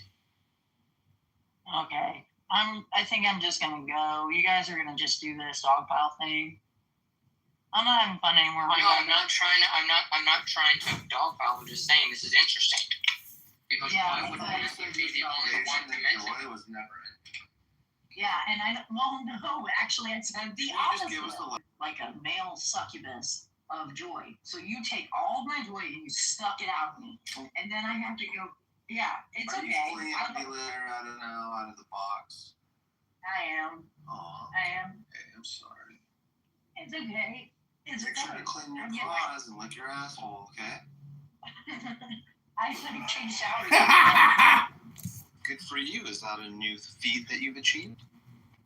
No, I've always done that. Oh, okay. Sometimes I take bubble baths, but not all the time because it's expensive. Oh, you like the bubbles? Well, I like the bath Make bombs. you feel pretty. Hmm? Oh, It does. fancy pretty. Yeah. That's so cute. Okay. Abby, help. Alright, I'm not gonna allow bubble bath slander. Bubble baths fucking rock. I take a bubble bath sometimes. Oh yeah, no, there's nothing Oh wrong my god, with we it. have bath bombs Fucking. Yeah, bath bombs are. Oh yeah. Dude, from which store? no one's talking smack, dude. I'm just saying I feel pretty and fancy when I You take should a go to the store Lush. They have really good bath bombs. And get the Galaxy, whatever, what was it called? I will look it up for you. Thank you. Provide a link, please. Okay. Trump. They finally got something that they can latch their coattails onto. Well, I agree with you. I think the Democrats have been pretty inept at picking things, Black Lives Matter. I'm with her, and Pussy Strikes Back. Yeah, And yeah. Whatever. But I mean, that's really, once again, part of the problem. The fact you're basically admitting that a word like no kings matters to people. That shouldn't be what matters to people. It should be the fact that we have a king, not that we have the Democratic Party using this term. People shouldn't be swayed by stupid things like, oh, we're not a democracy. They shouldn't be swayed by no kings, right? Somebody sees a no kings thing and say, what are they talking about? They're talking about Republicans. Oh, okay, well, I'm not voting for a Republican. Anybody who does that's a moron. If that's the reason they don't vote against the Republican Party, that they vote against the Republican Party, is because they saw a sign that said no kings and somebody told them, oh, that's because the Republicans support kings. That person shouldn't be allowed to vote. Here I am at them. Which is why I said no kings is directly related to no Donald Trump and no Republicans. No, I know, but I'm just saying if that is the reason that you vote against Donald Trump, you're a moron.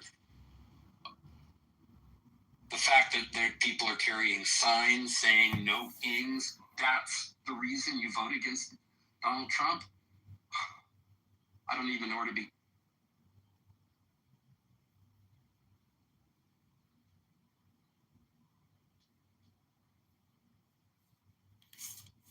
That's 60 million morons known as the Democrat Party.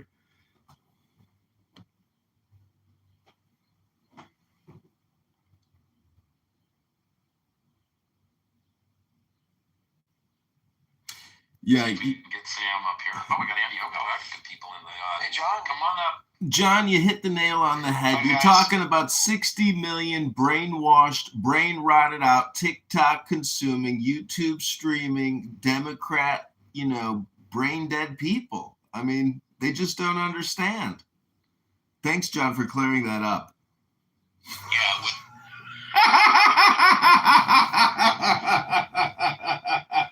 They kicked me.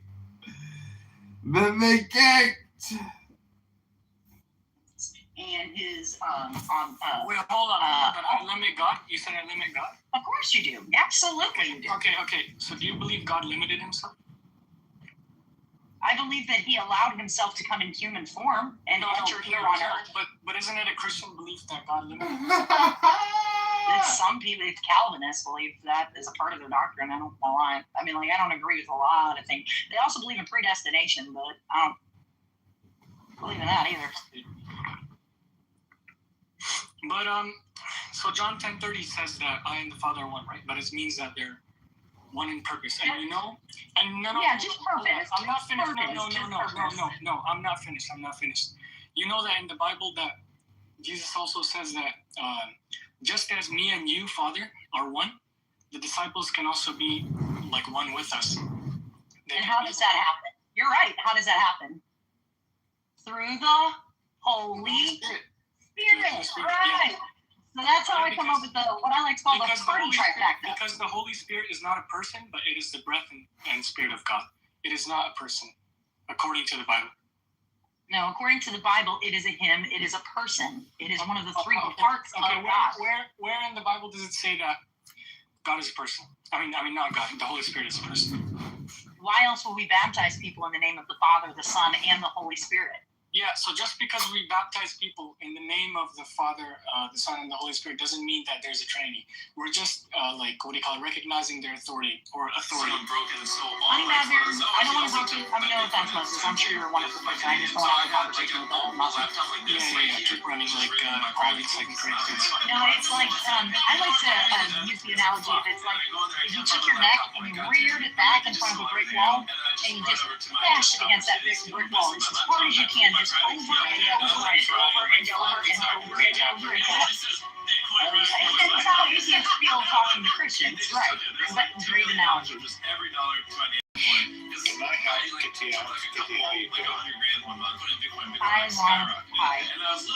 just wanted to say something on the Saints appealing to many passage. Why don't you see that as a vision? If people appear to people in visions. Because same reason why you consider his resurrection to be nothing more than he fell asleep and took a little kitty nap, and then he woke up from his nap and he's like, "Hey guys, I can come out of the tomb now." It's the same fallacy there, the same blunder, as it were, that you're making with saying that he just took a nap. He didn't just take a nap; he was fully dead for 3 days. He was a corpse that could, if under the ground, would have been getting eaten by worms and bugs. Got it? But he was in a tomb wrapped in a linen cloth. And so for those 3 days, I can't imagine the Middle East, temperature and pressures and stuff that he was under, but he was starting to decay. He was fully man, God in full man form, after 3 days of being a dead, fleshy, dying corpse. But because he is fully God, he fully resurrected himself and rose again 3 days later. And after doing so, stealing the keys, as it were, I'm using that as just correcting me by saying many graves opened up, because those lost souls that never got to hear the omnipotence of God in human form, e.g. his son Jesus Christ, who died for all, would have never been able to have eternal salvation. And that's how they were able, many of them, to rise again. Thank you. Okay, I just want to say that it makes more sense that these saints appear to be within vision, and the reason is that if not, where did they go afterwards? So after the graves, all these, say, 50 graves opened up, and people would have noticed these graves open up, and these people would have appeared to many, and then did they go back into the tombs, into the graves, or?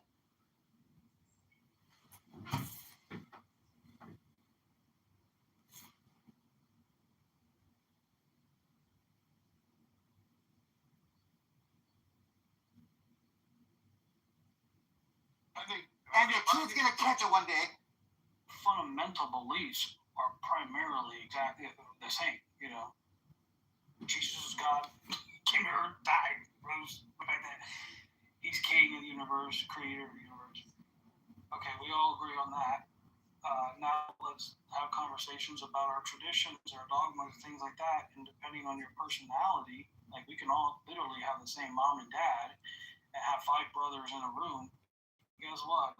All 5 brothers are going to have a different bond, different relationship with their mother and their father. Like no one's going to have the same exact relationship and bond with the parents because we all have different personalities. You know, I'm not gonna lie and say like, oh, dude, I'm super cute. I'm just trying to roll on a freaking mountaintop. Yeah, I'm pretty good. I'm sorry, I'm having a hard time hearing you over the kids. I think there's billions of gods and they're all trapped in skulls. Oh, so you just be a funny.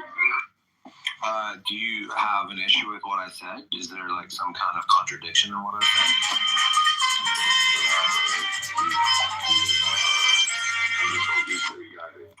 Yeah, I hope you stay guided too. Are you going on a trip, like down a river? Like an excursion or what? Nah, I'm just chilling.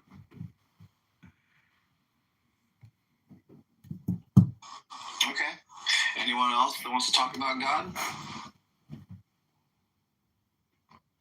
But you don't really want to talk. You want to go against.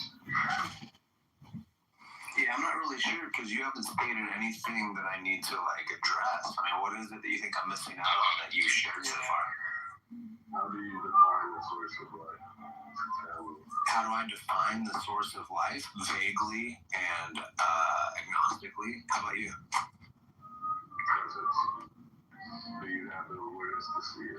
I'm now more worried than ever before that religious or cult people are incredibly low IQ and dangerous.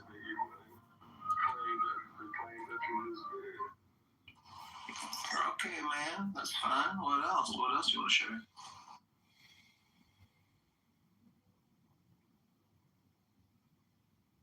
All right. Well, thanks again. I'm going to move you down the audience. Thank you so much. You're more than welcome to come back up when you have something of substance to impart upon us. Abby, are you a Christian or a Muslim or a Hindu or anything like that? No. Okay, great. So you don't believe in a God?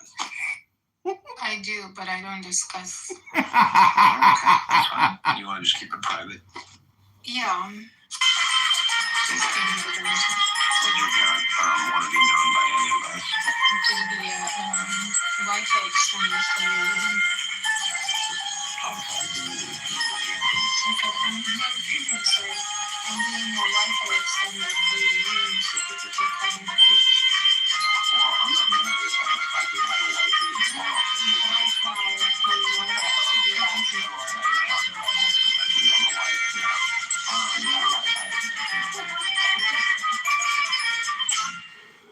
I started a business to give old folks a new life, and Chase has supported me from the beginning. The White House, and you know, obviously, we're in.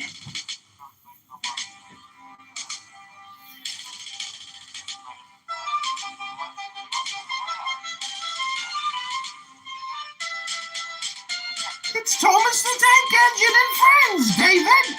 Time to get your bottle of vodka, David. Time to get your bottle of tequila, Kitty. Time to have a little more fun today. Welcome back, friends. It's Thomas the Tank Engine and friends. A group of retarded people who can't seem to think straight anymore or be creative. And so they just ramble about nothing. Yeah, you gotta mod me, chat. Okay. Make sure. I mean, I'm not saying you have to. It's Thomas the Tank Engine and friends. I'm just letting know. I don't know what's going on back here. All right, baby. It's okay. It's okay. I can't carry on a conversation. Michelle, welcome to the Church of Buttercup, a delusional room. To just eroding my fucking patience with fucking idiots. I have full ability to handle it, and look at this. This is clean. John is not an idiot.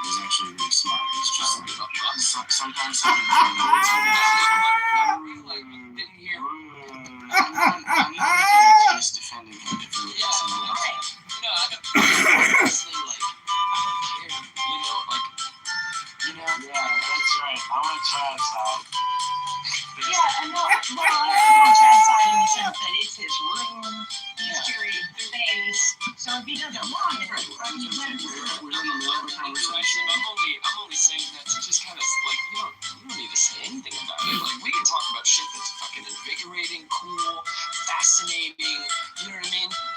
I don't have any. Let's use the John voice. What he's talking about.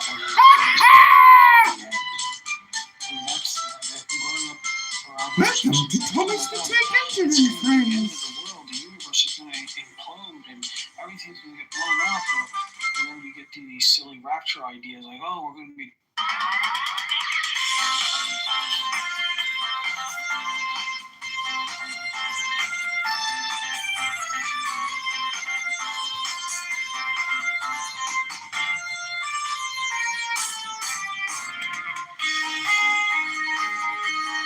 So it's just hilarious to me when you get someone like him who wants to argue about Wolverine's powers versus Magneto's powers. Right? Like that's how it feels to me. Where she's like, well, you know that Wolverine can actually fucking heal himself, and in a real special situation, he can use his claws as energy weapons. You're like, what? Anyway, go on. Well, the problem with like the eyewitness thing, right? They're like, oh, 500 eyewitnesses. And I've been pointing this out because a bunch of other people pointed this out to me. You know, we have a claim. We have someone claiming decades ago that there were 500 eyewitnesses. Of course we can. 500 eyewitnesses.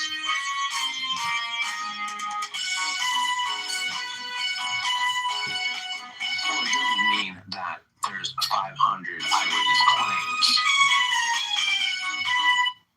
Well, you know, I like what Kennedy said. I want to tell people what I mean without being mean, but I am actually maybe the opposite of that now. I think just shamelessly ridiculing and recording and publishing, just in the same way that Tom Rabbit does it with John Lee and other notables, these people are absolutely worthy of being recorded and published for entertainment purposes because they are absolutely 100% pure entertainment. It's just science fiction, content. It's just, anyways, everybody gets it. But if you are going to get angry over it and have it impact your own personal life in this communication discourse, well, you just aren't a very good producer. And thus, welcome to Prove to Me God Exists, a new show by John Kitover, where we hope to entertain, educate.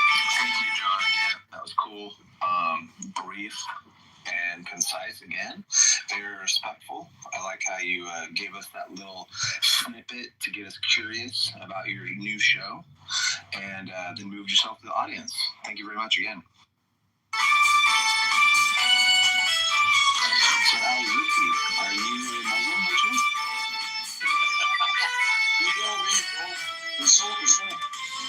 Oh, okay. Are you a Christian?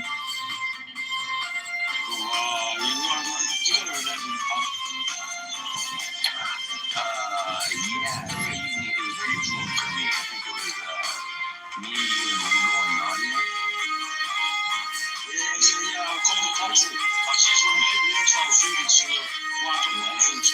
Nice Romero is going to really love having back and forth with you. Romero, have you met Al Zudi? Nice to meet you. Nice to meet you too. Yeah, very nice. I know you, T. Oh, you're like Goodman? You're like Goodman? You just have a suit? No. I'm just a bit high, man. Fair enough, dude. Fair enough. Yeah, I'm a Christian, man. An apostle of Jesus Christ, so yeah. Just remember, take it easy on me, man. I've been smoking some nice stuff, man, so just don't kill my boss, bro. Okay, cool. Yeah, I mean, what does it mean to be a... That brought back the symptoms. Was the stencil IV. Exactly lots of things. I tried to link the stencil IV in June to sepsis from pneumonia in October. Is insane. Anyway, so this happens within days of infection. So not only are we dealing with missing my dad, pregnancy for me, taking care of him, and factories and so on. The reality is that keeping other people from just going into your factory and like stealing whatever they want or destroying it is going to be itself a big involved undertaking. And that may be the entirety of what you're paying for when you think about paying for something from a lights out factory. It may just be you're basically paying the fee of the security forces that are overseeing the factory so it'll keep running. You know, the security forces and the maintenance people and things like that.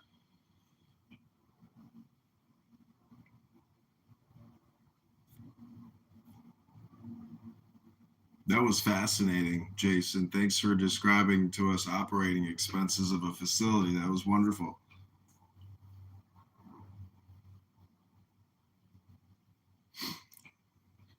Three, two, one. You have been removed from this room. This is of a facility. That was wonderful.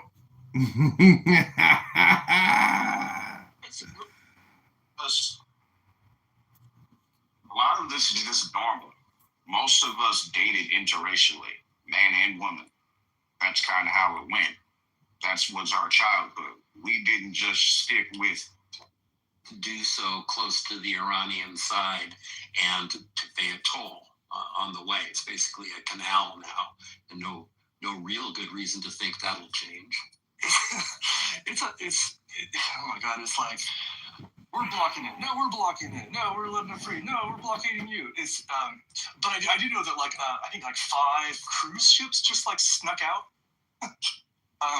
While Iran was, I think, bombing a cargo ship or something like that, or bombing is the right word, but attacking a little bit. So I was just watching this. There's a good YouTube channel. I think it's called "What's Going On with Shipping." And the guy's like into merchant shipping and contract boats and stuff. So if you want some detail, what boats were land, most people assume something like that must be fixed directly to the seafloor, like a bridge pier. But it's a total clusterfuck. No one knows what's going on because thousands of feet deep. one day Trump will say, just a piece of steel, the next thing he'll say, we're going to blockade the whole country. And even the That was last night, for example, he said that again. But it all works out for the people with the insider information. You know that. Oh yeah, there's that too, right? There's like $1 billion worth of trade just went through, and it's like everybody's noticing it, but no one really has a clear story. That might be the whole play. I mean, I hate conspiracy theories, but like that's in the end, that might be the whole play. Because it doesn't, all you have to do is move the markets for like an hour or two, right? Yeah, it's perfectly legal. Everybody's gonna make their trades. Isn't it perfectly illegal for you guys keep me honest here. Matt, by the way, I apologize for coming in hot earlier. Is it perfectly legal for the U.S. government to trade on inside knowledge? Like, not the individuals, the government as an So official. it used to be legal for Congress people to do it. It was outlawed a couple of years. What about the government, like the institution of the government, not an individual? So beneficiaries of the type The government shouldn't be trading at all. Like, if you're the, let's say, OPIM, there is no OPIM trading function. So not even wasn't the Federal Reserve buying some instruments at some point? So the Federal Reserve does buy stuff in liquidity crises to prop up certain markets. They also do rebates and some other technical stuff that has to do with short-term paper. I would say that the Federal Reserve's goal is not to turn a profit in order to take a loss. They try to keep markets functioning, essentially. And so nothing they do would personally benefit them as an institution or as individuals within the institution. So there's no body in the U.S. that uses trading to create revenues for the state? No, there's not. Okay, thanks for that. Who's that? Is that person related to you? That's why he's By the way, those countries are called Iran and Iraq. Even Trump says that. They're hiding behind the pillars. Or you One can more reason not Do to. you really work here? I swear to God, I work here. Or you can say, I was gonna say, I don't think that's correct. yeah, that's really good. The Beatles didn't just break up over fame or Iran and Iraq. Nothing, nothing cool. Yes, of course. There you go. How about fuck you? And Iran. Wow.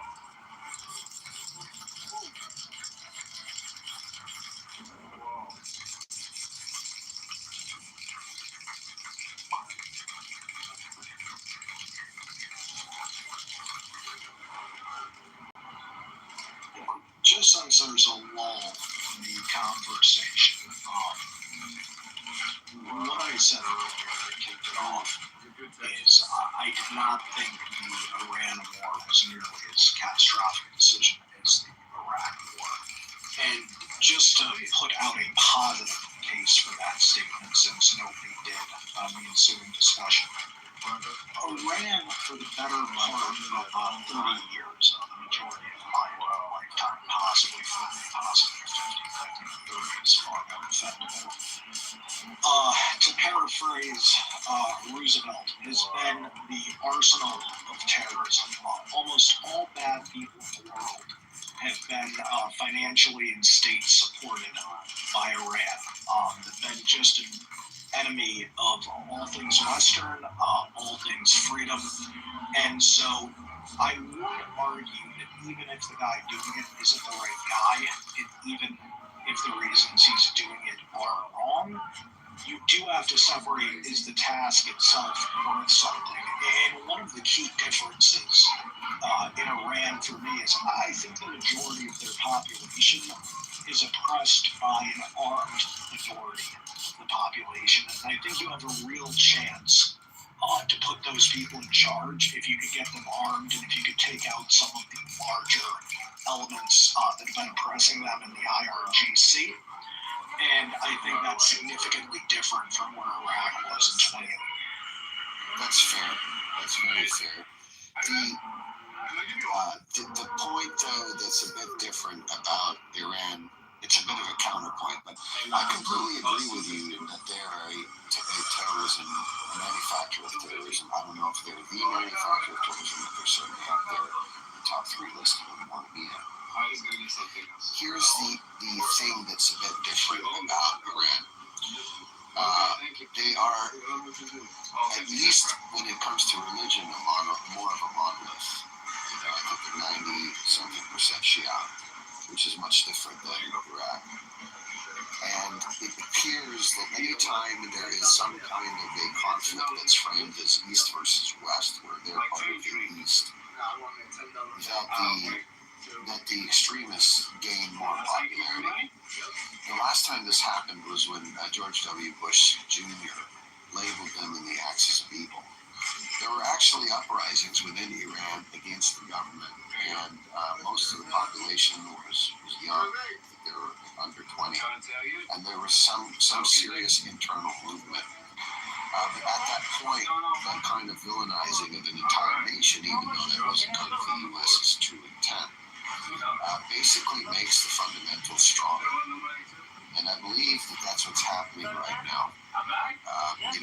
You could say that about 20% of their population, so roughly 18 million people, are very pro-IRGC. Then you've got probably about 20 to, 40% that are kind of just want to live somewhere safe at night.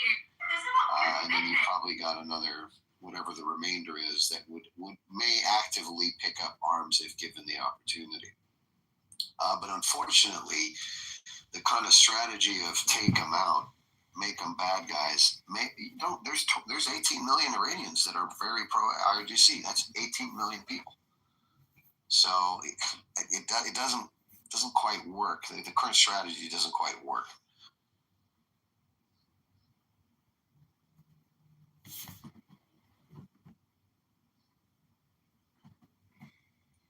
Yeah, again, no points to the current administration for execution value if we're making a figure skating joke.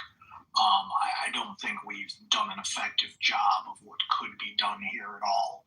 But I would separately maintain the point that I think if you think about the world I want to live in the next century, not having the IRGC running Iran would be huge to creating that world. And right now, with the water crisis in Tehran over the last 2 years and some of the other extreme economic deprivations the people of Iran have been experiencing, while it's becoming more and more public in Arabic Twitter that Iran has been spending just gobs of money on groups like the Houthis, the Palestinians, on Hezbollah. I think there's the greatest internal resistance to that I've seen in the 50 years that the government's been running Iran since 79, however many that is. And I think this is a singular moment where you could arm those guys, capitalize on that feeling. Is there going to be a faction that remains loyal to the current government, is happy about the current government? Absolutely. But there's plenty of coalition countries in the world. I mean, if you told me 20 years ago what Saudi Arabia was going to look like today, I would have just laughed. I would have bet every dollar I had on earth that they could never get there in this short a time. And so I think there's a moment right now that could be seized, and I think it's worth making a positive case for. That case may be wrong, but I don't think we're any smarter for no every dollar. Matt, what do you think we've done to arm these people and to nothing? That's my single biggest fault. Oh, yeah. So that's why I think this is worse than Iraq. It's not that it couldn't be done. And I share all those goals. It hasn't been done, and it's probably, there's a good Cooking Matt chance, wants probably, millions killed psycho. There's a 50-50 chance that the IRGC comes out of this stronger than they were. So in my mind, you don't play those kind of odds with millions, tens, hundreds of millions of people's lives on the line. They just don't do that.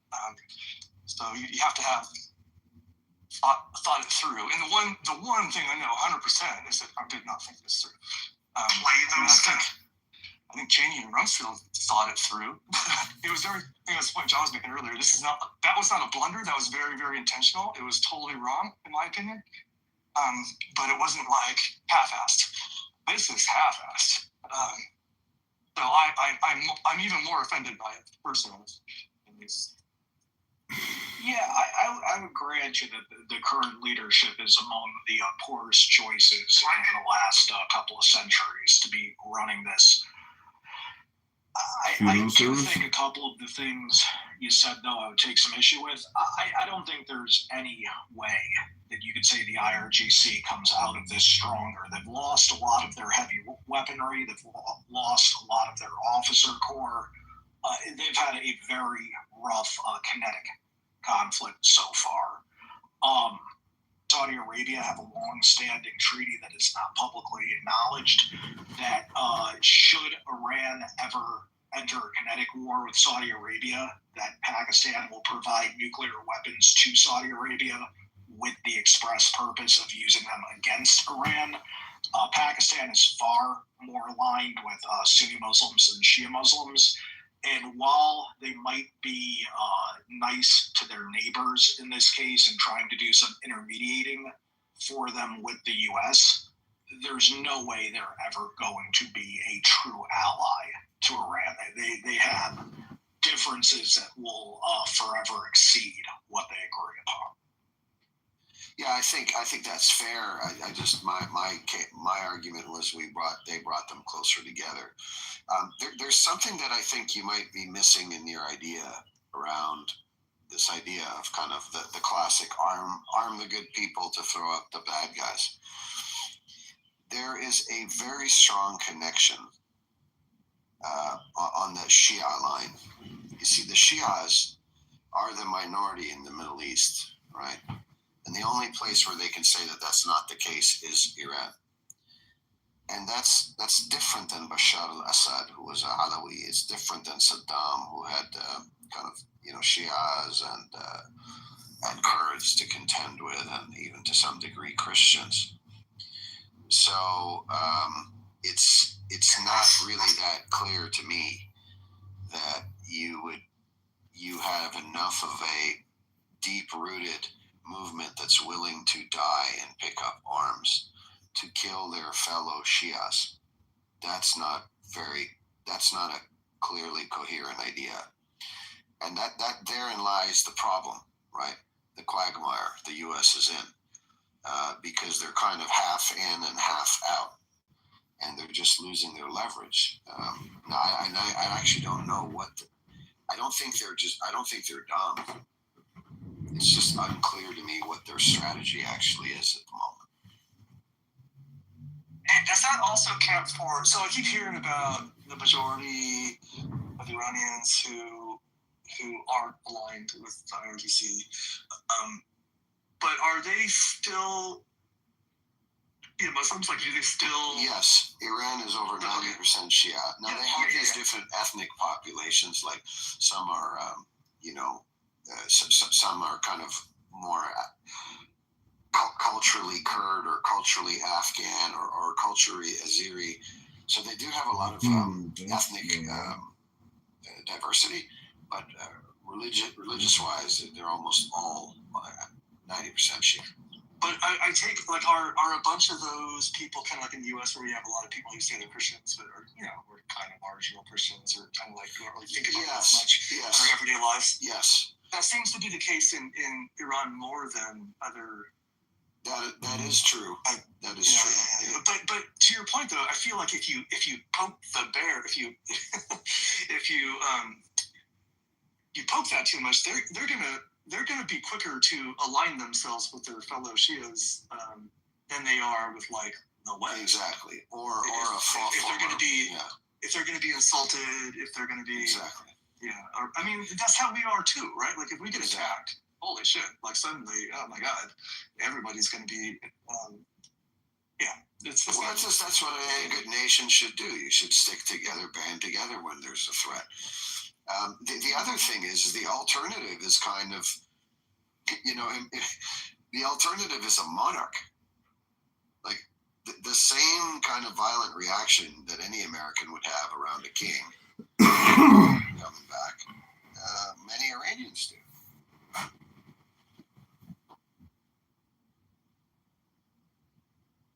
Yeah, that's right. Where does the democracy come from, right? Well, the case being made for that has been that Raza al-Navi would be a transitional leader so they can figure out some sort of Republican form of government. I don't know if I buy that argument. That's what his people have been pushing. Like Biden was outside after 4 years. Nigga, where art thou? Yeah, no. I'm just gonna do it.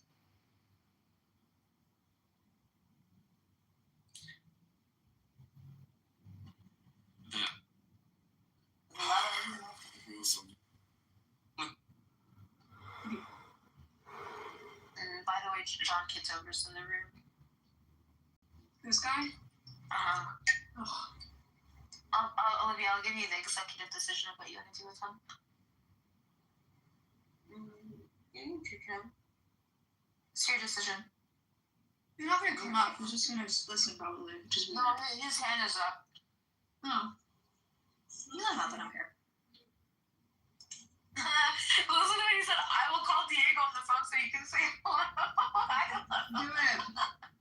No, don't do it. Here's our Diego's phone number. You don't want me to call him? Let's call him up. Do you speak?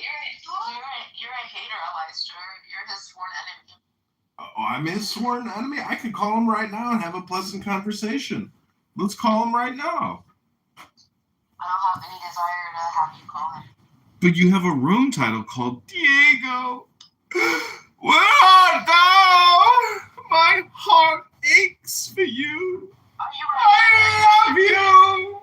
I miss you. My heart is still broken. I want him to read to me again. I love when like a man Yeah, Diego's often reading. Men have read books to you, Bubbles? I don't know. Yeah, why not? Oh, if you say so. When was the last time a man read to you? The Torah. A man read the Torah? Do you want to read the Old Testament, Elvia? Yeah, I can. What are you doing? Tell me what you want. I feel like I want to call Diego. You're watching it? I want to call Diego. What, Olivia? Let's read Judges. Okay, let's read Judges. While you were sleeping, I downloaded the Kindle and, I downloaded my Kindle so that I can have it on the iPad. How long was I sleeping? Are you guys reading now? We're going to read the Bible. Ugh. Bubbles, read with us.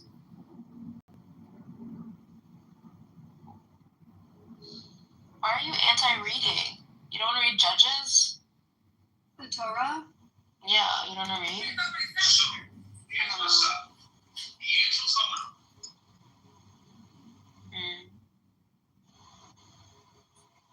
Trying to grow our brain. I know.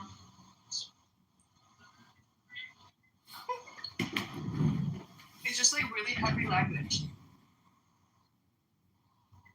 Well, then you should have listened to Wuthering Heights. Read the Wuthering Heights. I listened to a little bit of you guys. It was like crazy. In my Have you opinion, read The Root? but it wasn't like I listened to a little bit of you guys reading it. I don't remember. I didn't see. It's very like old English. Yeah.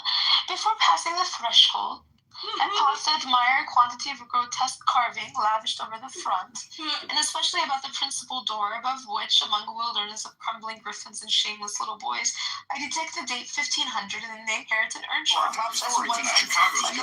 My English teacher in high school told me that's a run-on sentence. No, you're English teacher. I don't deserve relief. As mayor, I'll cut property taxes. That's your English teacher. No. I do think that people are not using Constitution. I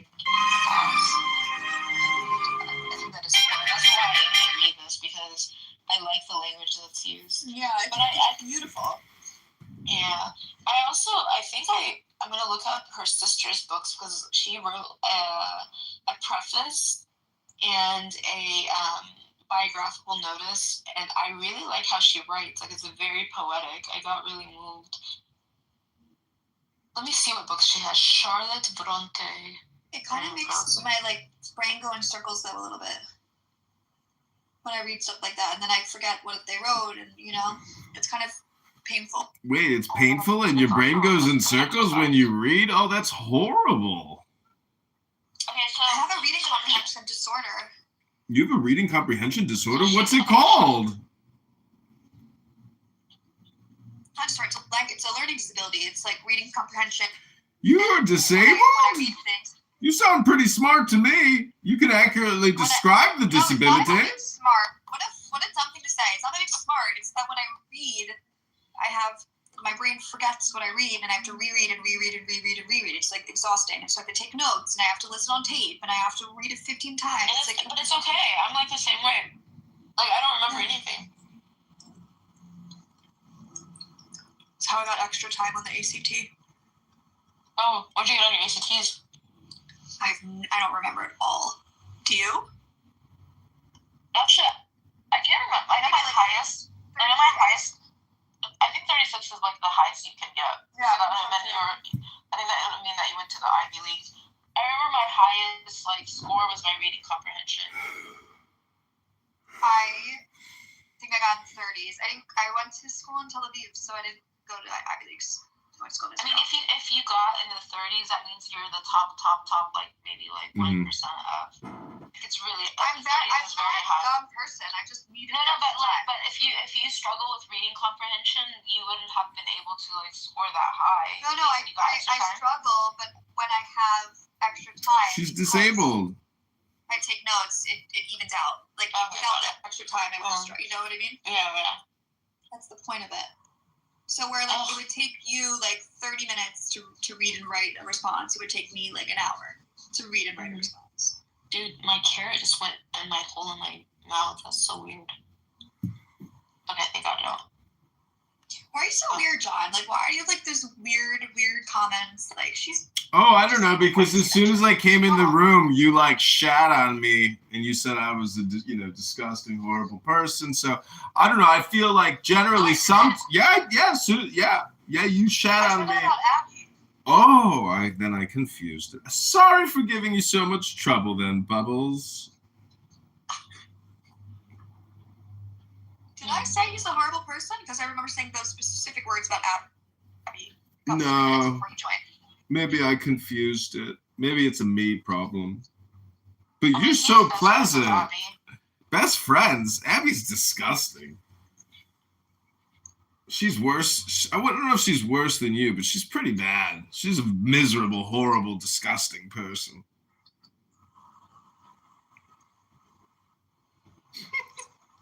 I don't think she's kind, and I think she stabs people in the back, so that makes you a bad person. She's just got a negative attitude. Doesn't matter. Anyway, I didn't call you a horrible person. I just dislike how you record everything. Oh, you don't like my behavior. Yeah. But do you think that's a me problem or a you problem? I think it's you.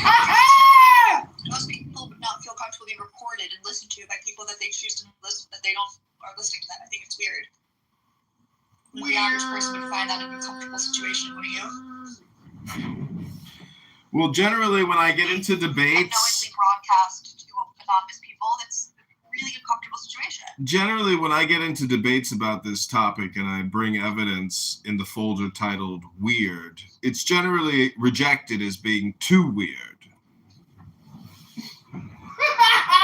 I think you're a nice guy. I like what you have to say. You add to conversations, but I just can't get over the fact that you record everything and broadcast it to people who I don't know are listening to me. I think that creates an uncomfortable space. It makes people not be themselves. So I don't support that. Weird. That's narcissistic? Okay. I'm just saying that, I live my own life not based on your opinions. I'm an artist and you're a critic. And you should learn the difference between being a critic and being an artist. Because you're nothing but a critic.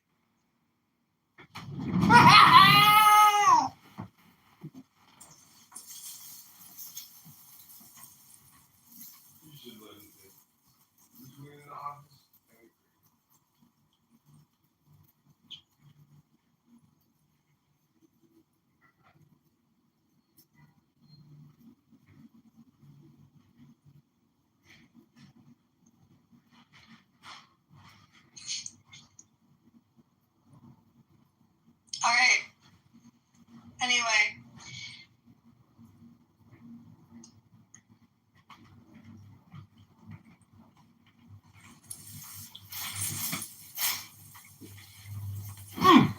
Thank you for making the conversation weird.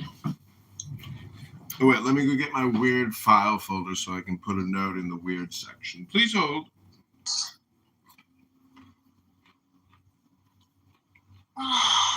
Oh, I'm sorry. I thought this was an art room. I saw the word art in the title. Pardon me for being an artist and merely existing. I live for criticism, Sometimes I come across when, you know what? Let me just act normal. Let me just be myself. Let me try to have normal conversations with these people. And then every time I'm proven that, no one is actually normal to speak to, except for Olivia and Nora, who we were having a great conversation. And then you come in, you make it weird, you make it funny, you make it a jokey thing. It's not fun anymore. I'm not this weird person who just comes in here and fucks around. I wanted to have a nice conversation with these two women, and you're making it weird. It's not fun. Well, interestingly enough, you're not a moderator, so what does that say about you, Bubbles? Who gives a shit? Bubbles, have you read The Count of Monte Cristo? No. Have you watched the movie? No, look it up. What's it called? The Count of Monte Cristo? Cristo.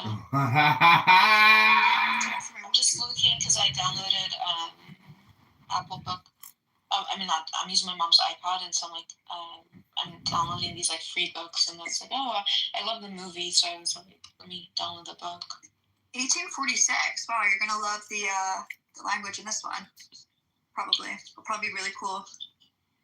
What was the last book you read, Bubbles? What? You've reached a position. What was the last book you read, Bubbles?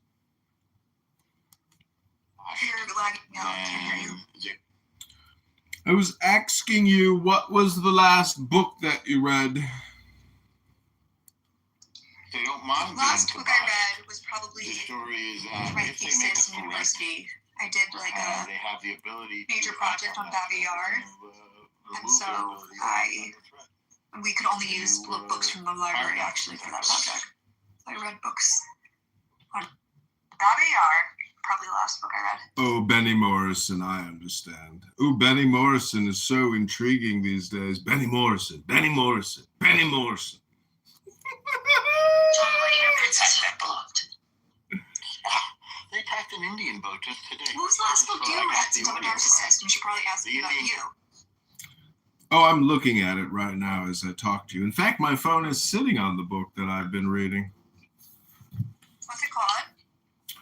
It is called The Isiok Tablet, Its History and Occult Significance by W. Wynne Westcott, Honorable Magus, Society of the Rosicrucians in A&G, Honorable Member of the Hermetic Society of 1887. Olivia, I found Dracula. You did? Wait, which one? Tell him the story. No, the book. It's a book. Right. No one's ever going to believe I'm assuming it's all based on this book. It's in my history. It's in my about things that we easily look up. I think there's multiple. So it's unfortunate. This one's no. This is new. This is new. You know, but it's considered. People are just not going to believe them, but that's their own demise. They're imploding. They're destroying their own credibility and the basis of their own civilization. Because civilizations are built on agreed upon truths. If there is no agreed upon truth, then you have no civilization. Then you have chaos. You have the jungle. And you can see they're sowing chaos. To me, to see them attacking their Muslim neighbors during Ramadan, that was like, that's all the evidence that you would need. That these are not things. Again, I think, I'm quite sure there are good Muslims. I'm certain of it. I know some. They're nice people. However, I do not think, I'm not comfortable with them in power because of this trust issue that you've mentioned. And I'm certainly not comfortable with these terror states, like the Islamic Revolutionary Genocide Corps that we're dealing with. And we're moving all those troops over there. I don't think we're doing it for show. All those military assets, I think they're going to get it again. Until they're just not viable. No. Help them, they need all the help they get. And if their God is real, I didn't say Israel. I said if their God is real, then he'll come and help them. But he's not, then it's what it is. Their God has delivered them. If their God is real, don't y'all all worship the same God? Well, apparently, doing it the wrong way. You know? Like, it's like all y'all have the same mom. Y'all just call her different names. And if mom don't come help me from killing you, then that's not really a mom. That's a crazy way of looking like. Yeah, I like to put these crazy, obnoxious, I love doing that. Like my thing, I love doing that. Let me break it down for this guy. Would you kill somebody and you yell Allahu Akbar, you are the incarnation of the devil. Now, yes. I don't say that it's a different God, but you, sir, are using the name of God to slaughter the innocent. There is nothing more filthy. That's not nice. That's not nice. beg your pardon. I'm sorry, David. I hope I didn't offend you. I'm saying, like, what you're saying is correct, and you know, it's pretty obvious that, you know, if I was Joe Schro, I would say, like, okay, that's not nice. That's pretty obvious. But oh my God, can you let him continue? Shut up, please. Yeah, Dave, please. We don't need extra commentary. He said it enough. He said it once. We don't need the extra commentary, Dave. Thanks, Dave. David, but it's okay. Yeah, it's fine. So today you must be on the same feeds as me, and then people say, Norm, you're lying. But then Megatron, you saw the exact same footage that I did of an audio of the Indian. But I also saw the guy who tried to climb over the fence of the Israeli consulate in London today, and they grabbed him off the fence. Yeah, all of Hyde Park, they closed it off because of that. Yes. And what was he doing there? He wanted to stab people and himself. This is who we're dealing with. So, okay, that's who you want to be. That's who we have to treat. That's how we have to treat you. As you have asked to be treated. Well, Norma, what do you do when, like, the Muslims are like, look, the Israeli government's doing quote-unquote a genocide in Gaza? Say this again. Say this. So when a liar lies, you treat them like the lying liar that they are. How is that? When has that ever been different? Why is that even a question? That the circumstances under which the same case can be considered. Like You're derailing and not. Derailing? No, we're right on topic. What would you like to contribute, T? Never mind the matter. What do you have to give us some of the Hebrew Israelite stuff that you got. Okay, yeah. I didn't know he was a Hebrew Israelite. I'm guessing. I mean, he is black, so. You guys are wrong. I'm all of them. You know, I believe in all the gods. Zeus. If you believe in all the gods, then be in none of the gods. Dave, I told you I didn't need your help, David. I'm good. Thank you. I'm confused at the hypocrisy. That the statement was made. I wouldn't trust. I don't have anything against Muslims, but I wouldn't trust an Islamic terror state in power. Right now, when those same actions are being taken by the people whose religion you subscribe to, like, why is there a difference? Why do you trust the people who are committing the same acts of genocide and terror? Versus See,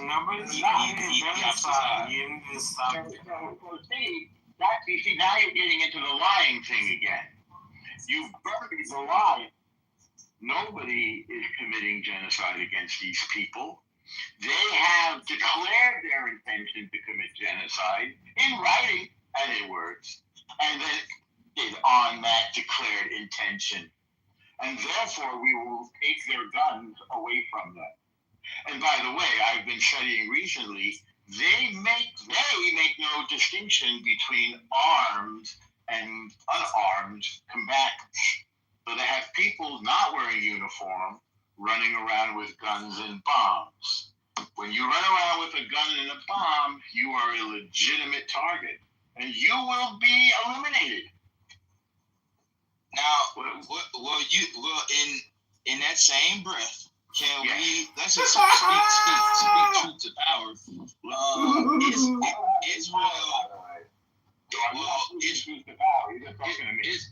Israel has a lot of power. No, that's not true. David. Why y'all keep telling David this shit? Because I don't want him to talk too much, and it's funny every time I talk about it. It is hilarious. So you're not speaking truth to power, you're just talking on the internet to me. Yeah. So see, let me explain something to you, see, really quick, right? When you speak of a genocide, right? Like the Native Americans, right? They were systematically, through series of years, systematically dismantled, correct? They were broken down. Yeah, their civilization is largely gone. Stop. of the Arabs in Israel has quadrupled.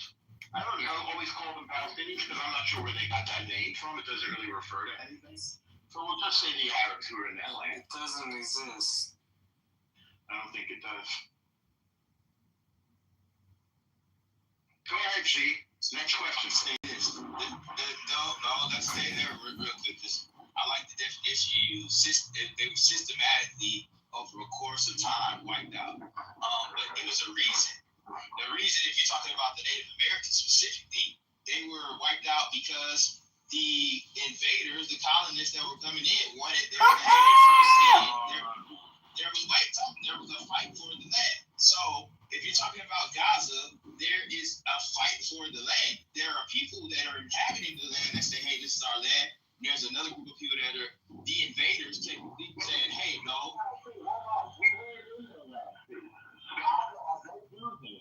They attacked our land, Israel, across our border. They flooded in. They thronged in. So your premise is a little bit upside down and backwards. We didn't want their land. We tried to get rid of them. Be a part of it. Go be independent. We pulled all the Jews out in 2005. We even dug up the dead ones. We said in 1978 at Camp David, we said to Sadat, the president of Egypt, before his own people slaughtered him for making peace with Israel, we said to him, take Gaza. He said, I don't want it. Those people are too violent and crazy. So there's Gaza. Plus, who's doing airdrops? Think about this scene, right? Would a Native American, and this is the reason why I use the Native Americans, right? Let's say there was a pregnant Native American woman. Now her belly's out to the air. Would you go? Think of this. A vulnerable woman at this stage of her life. Desperate. Would you go to the door of your enemies to help you birth your child? For the last time, Answer the question, see? aircraft now. This is ridiculous. I paid for this seat. I understand that If the you're last not check patient, in, we need to make you the are appointment. That's your problem. You work tomorrow. You see, answer the question, please, because I'm going to give you full answer. It's not. Well, give me the context because it's not. I'm going to give you the context. I need you to answer the question first. If I'm in duress, I can't determine this, so I don't know. But if I'm in duress, I don't know what my brain will do to escape the duress. I might make a decision to go towards my enemy because I don't have any other choice. Like when you're under duress, when people are stressed out in situations, they make a choice. They're genociding their people. See? Okay, you want to know how many babies were born and are still alive that went to the border of Israel and went to the border and they had the child successful and the child lives? See, you said desperation mode. You don't know what you need. These people are saying they're being genocide, they're being killed. Two things on here, right? And the reason why and the person giving birth.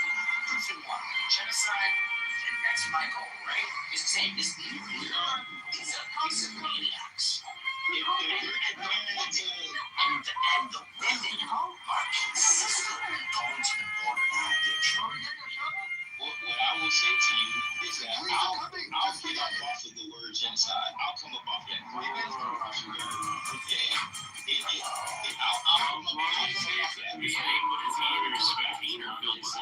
Suddenly ice started to pour. But what surprised him was the cold on his hand, but the fact that he felt heat instead. The substance he put his hand into is called hot ice, and you can easily make it at home if you have vinegar and baking soda. Ripping off a banana price. It's not like the Israel government, if they really wanted to just be war criminals, they could just go over there and just indiscriminately kill everybody, right? But what they have done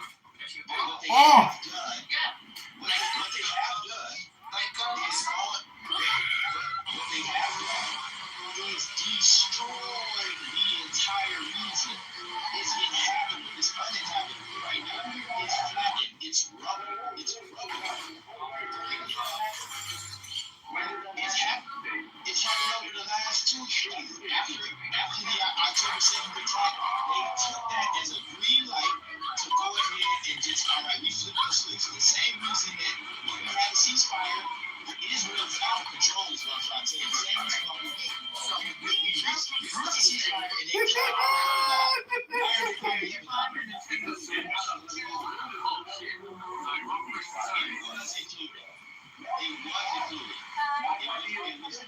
I'm still using it.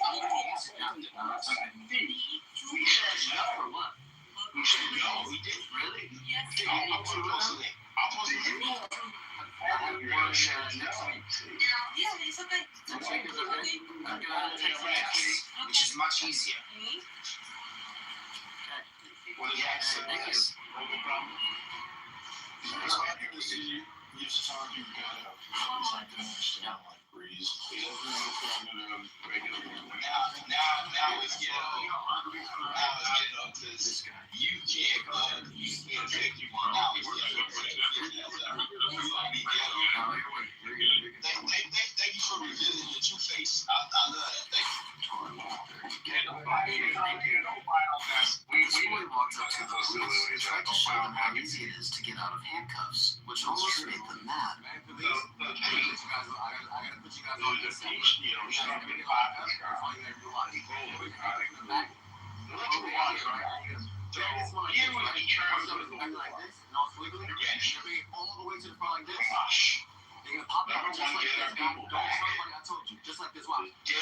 Demonstrating exactly how to do it, he asked if they wanted to try it themselves. The cops stayed professional and told him he'd get in trouble if he kept messing around. Yes, they can do it again. Are those wings of the goals of war? It makes it hard for me, or I cannot get it out. Yes. Well, let me know. What happened? So let me know how is it though? Those are reasonable goals that you have. Those are combatants you have an issue with. That's who you're going to war with, right? You're going to war with Hamas, is what you're saying. About 17 terror groups in Gaza. Well, as an American, used to be also going against Hamas as well. As an American. Yeah. When you say people colonizing America, so you left yourself out. You are living on that so-called colonized land. So you have to include yourself when you're finding some sort of a moral fault. Well, luckily I exist in a funny space because I'm a descendant of the only group that came here involuntarily. So I'm a prisoner. I'm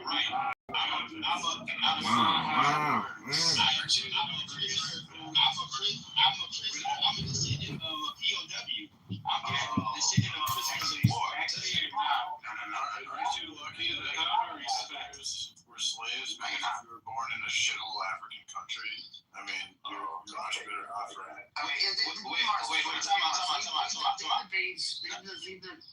Go in the nature room. Nah, I'm used to racist ass like that. For years. Go in the nature room. There's a bunch of black people in it. Reggie, go to nature room. Yeah, he's a way better place for you to do that. That's how he gets. I really don't care about that kind of stuff. But honestly, you can't even use really America against slaves because only 8% of the Atlantic slave trade actually made it to America. So we're talking about over 90% of all the slaves went to Brazil. They all went to South America. So it was only the ones that made it to Santo Domingo and Puerto Rico were the ones, and Cuba were the ones who then made it to America. So they only took in, they weren't taking in diseases, they weren't going over there trying to save people. There's no Ellis Island up yet, okay? It's not the home of the free. This is not what's going on. They needed people that were healthy and that were going to work. And they were expensive. No, I'm just letting you know. So, let me calm down. No, I'm not done yet. I'm not done, bro. I get it, but calm down. All right. So now the people that came to America had a very high success rate of living. I'm not saying they're the best living, but the descendants and the DNA of the people that is concentrated in America are from Africa. We can't find any of those descendants and who those people are today in anywhere in South America because they're all dead. But the ones that were brought here, Listen. Time out. He is president. Wait, yeah. Are you telling me that you can't find the descendants of the slave trade anywhere? What are you saying? As much as we can when it's concentrated. So the people that were brought here Trump, double down. with one another, and you got motherfucking LeBron James. Yeah, let's not say baited. We were bred. We were bred to be. We were bred. Yeah, it's got LeBron James. But you got Mike Tyson. But that's why P. Mars is upset because we got super sapiens. That's why P. Mars is upset because he feels inadequate. What? Super sapien. Where's the super sapien? All right, so where's the super sapien in Brazil? Where's the super sapien? Where is the LeBron James? No descendants of your I said to you, and you're like, show me the LeBron James out of Brazil. If you know why? I just said we were bred. Time out. We were bred. That means that Listen, you ain't the president. Trump double down fully committed to reaching while you're at it to put it on the sugar to all century states now. You would not survive like the slaves didn't survive in any of the the best of us were made with the best of us. That's how you get the greatest. You ever bred dogs? What are you saying? Michael Jacksons. Yeah. They got no Mike Tysons. They got because this nigga's crazy. Why do you think that is? Like, how do you think that happened? Because when they came to America, okay. You saying they were treated great here is what you saying? No. They lived. Them living a healthy life was healthy. Hey, bro, what's wrong with this guy? You gotta laugh, man. You gotta laugh. Yo, see, you can see that, bro. In the United States, these big motherfuckers. I'm trying to tell you, you know how they get bred like that. We bred to be monsters. Right, so you have we're bred that way. All right, so you have to be alive and have a lineage of. Is this Tekashi 6ix9ine? This dude is crazy. I don't get it yet. He sounds just like Tekashi 6ix9ine. You don't get it yet. You don't get it at all. No, you don't get it. They got some skinny ass. Brazil is a mix. No. You go to Brazil. In America, you can't be mixed. Black people. They got some skinny ass black people. They got them in America, we just started mixing just now. Brazil got they got red bones in Brazil? They ain't got no red bone in Brazil.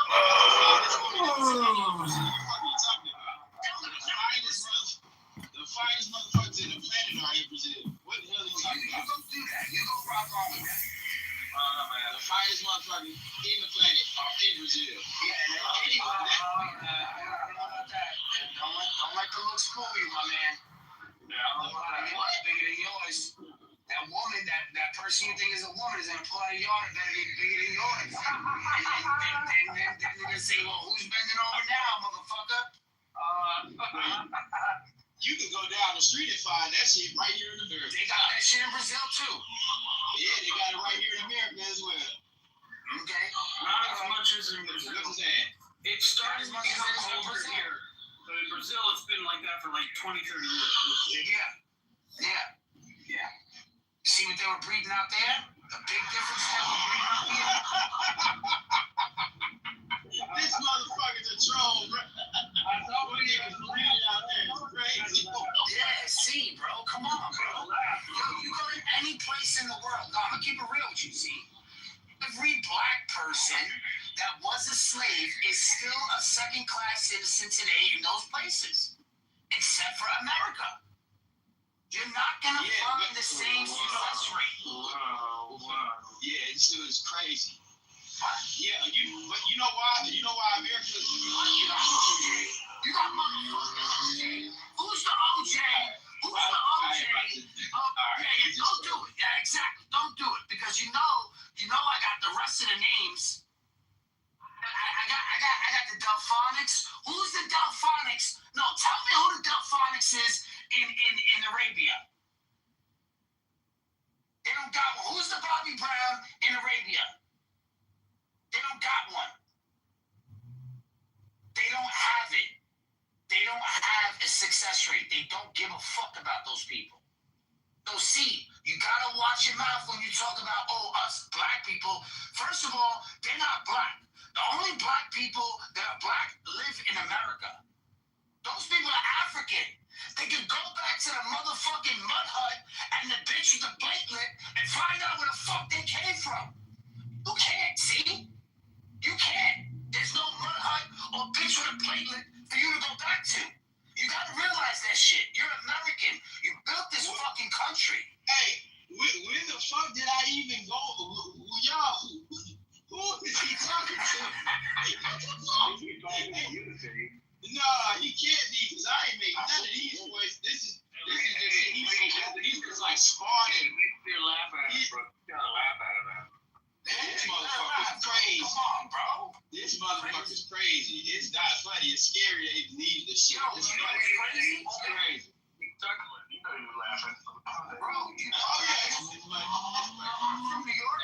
Yo, you gotta see some of the black dudes that when I be joking around with them and I bring up the platelet shit, yo, they start twitching. Like, they're like, yo, what is he doing? What is he saying right now? Like, they start twitching, B. I get you. I understand. See? I'll convince you to Kasha 6ix9ine, bro. This motherfucker is an expert troll. He said platelet. Do y'all understand? Who is this nigga is crazy? Platelet. I ain't never heard nobody call it that. That's fucked up, man. Platelet is crazy as hell. I'm from New York as well. I'm from. See, what I hear I didn't ask you. But Dave, I didn't ask you anything about where you're from. I didn't ask you to make a comment. You know what I'm saying? You gotta chill, Dave. I'm trying to run a show over here, bro. Thank you. Now go ahead, see, what would you say? It's shit. I'm just sitting back. I'm about to get some food at the Loud Guys. Yeah, go do your thing, man. Crazy go do your thing. Go do your thing. While Israel continues to carpet bomb little kids. No, that's not true. That's not true. With all respect. There you go. You did it again. Yeah, they don't do carpet bombs. They use cell phones to bomb them. Carpets are Arabs. That's also not true. That's Aladdin, yeah. You guys need to be educated to understand what's happening in this world. Yo, you're fucking up. See, I swear to God, you used to start defending Israel, and then all of a sudden, you gotta beat it. You, and I don't know what it is up with these new Hebrew Israelites, but they have to Jew the Jew. Like, y'all think y'all are real Jews because some guy from Harlem read a book on an encyclopedia that Malachi was black. His name is, Yeah, like, seriously. No, Malachi, the last prophet, Malachi? Yeah. He was black. So they all know. No, is Malachi, is he a good guy or bad guy? I don't know Malachi. Who is it then? The weird thing. Melancholy? Is that what you want to call him? Manicotti? No, Melancholy or Manicotti? Whatever you want to call him. My God. Yeah. I gotta say it the way the white people say it though. It's just funny. Yeah, like when I go to my favorite. I'm gonna have to put Dave in the audience, bro. I'll put you in the audience, Dave. Unfucking believable, this guy. Every time I say something, you know who does that? CM does shit like that, Dave. Don't inspire to be like CM. All right, Dave, please. But you're pointing out something, Megatron, that this guys like she have all this privilege. They're living better than any other black diaspora on the planet. They're enjoying the fruits of their ancestors' hard work and labor. And then they try to somehow, play victim and claim, money that was not paid to their ancestors, hundreds of years ago. Like leaders, like you did. Wait. Something. So what about shit, I live here. I pay taxes. I live here and work pay taxes. I'm not even look, you talking to the wrong person with the reparation shit. I don't give a fuck about your buddy. The money, the reason your parents couldn't even come to this country in the first place is because the sacrifices my ancestors made. I know you're not a real American. I can hear it in your voice. None of you motherfuckers are. No, you're not. I'm a real American. You're not more American than me. So let me tell you, how could you be more American? Because my lineage dates back to when the country started. I've been here from the beginning. You haven't. The people are not from here. So you don't know that. That's how would you figure out what your lineage is? Explain. Who's your lineage? Slaves. Slaves from South Carolina, in the Jones plantation of South Carolina. Okay, but don't tell him that he doesn't know his lineage. That's not cool. You were born against your will. Now you want to take some credit for that? Wait. Like I said, the fact that you are not as American as me. And that's not true. Don't like that. You're either a Mexican or you're not. There's not like degrees of American. It's on or off. You're in or you're out. Quick question on Normal. Who was expelled from Spain in 1493? The Muslims and the Jews. Where do you think they went? They had to jump on a boat, right? See? To get the fuck out of Dodge? Where do you think they went? They went and raped all the women in the Tainos all through the Caribbean. That's what they did. Showing up and brought Jesus. They forced Jesus onto a whole bunch of native folks, raped them up, tortured them, changed the course of history. I'm talking about the Jews. The Jews funded it. The Jews weren't. The Jews, they funded it. The Jews funded it. They were getting robbed. The Jews funded it. Okay. With all due respect, let's assume the Jews do whatever you said they're going to do. What is the end goal? The end goal is for us to condemn the Israeli government for carpet bombing apartment buildings. That's not nice. They're not ignorant? Why would you know anything that you know nothing about? How can we not know anything about them? They're the biggest contributors and lobbyists in our country. We gotta know about them. What are you talking about? The Jews. They're not having voted. Wait, the APAC. What are we? Are we playing revisionist history? Did you? Nah, I haven't voted since Obama. You haven't voted since the first time. You don't even go to Congress.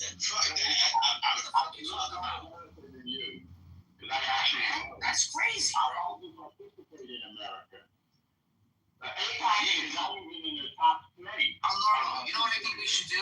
We should let every African American in the United States get a zero interest $5 million loan. You don't want that shit, right? If they want to, the high credit. No. Listen. Why is your first instinct to give us some money? Listen to my idea.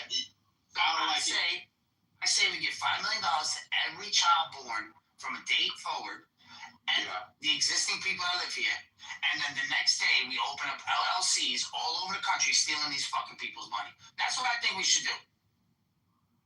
Why? Or you could just vote in the next election to get the Republicans out of office. What's gonna happen? You know, so that Israel can stop stoking the fires of World War III, so they can bring Jesus back, or whoever their savior is. All of this Zionistic bullshit is happening in the world. Calm down. All right.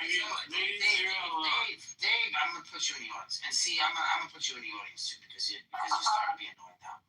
So now, Marcella, this is the reason why people like myself and the other guy that was in this room do not care about this second coming. These people use it as a weapon. And yes, I'm going to sit here and say, I'm normal. If you guys have an expectation of a Messiah, you have the scriptures, we have the same. We come to this conclusion, and if you don't think we fulfilled it, well, sorry. That's for your Messiah, right? And that's what I'm going to tell the Jew. I'm not going to follow their rules. We read the Greek, Septuagint. And we have a clear understanding of who the Messiah is. And he came and he conquered. That's it. These people keep pushing this bullshit with Jesus coming back. Oh, you want to bring the Jesus back, This is the eschatology that's getting us in these fucking problems today. That's why I don't believe in this shit no more. We need a doctor who could fix it, an eschatologist. We need we need an eschatologist. Yeah, I don't understand. What's with this? Oh, he's coming back. He's coming back. Shit doesn't make any sense, bro. Doesn't make any sense. Coming back for what? He's gonna be Jihad Jesus? That's what he's gonna come back and be Jihad Jesus? Come on, bro. Let's put it together, guys. And you explain normal. I can't take these people serious because if they deny the consensus, right? They're denying the consensus. They want to take consensus when it comes to their hadith or to their history. They're taking consensus. But when it comes to anything else, they don't take no consensus. It's consensus is man died on the cross. I don't understand for 1 second they're gonna sit there and blatantly say he was a Muslim. On top of him being a Muslim, he was raised up in bodily form. He didn't die on the cross. And then they're gonna look at you with a straight face in the next sentence and say, oh, it's a conspiracy, they want to take our land and look at all what the Jews are doing. No, I'm not gonna believe a word you say. I'm not gonna believe anything that you say.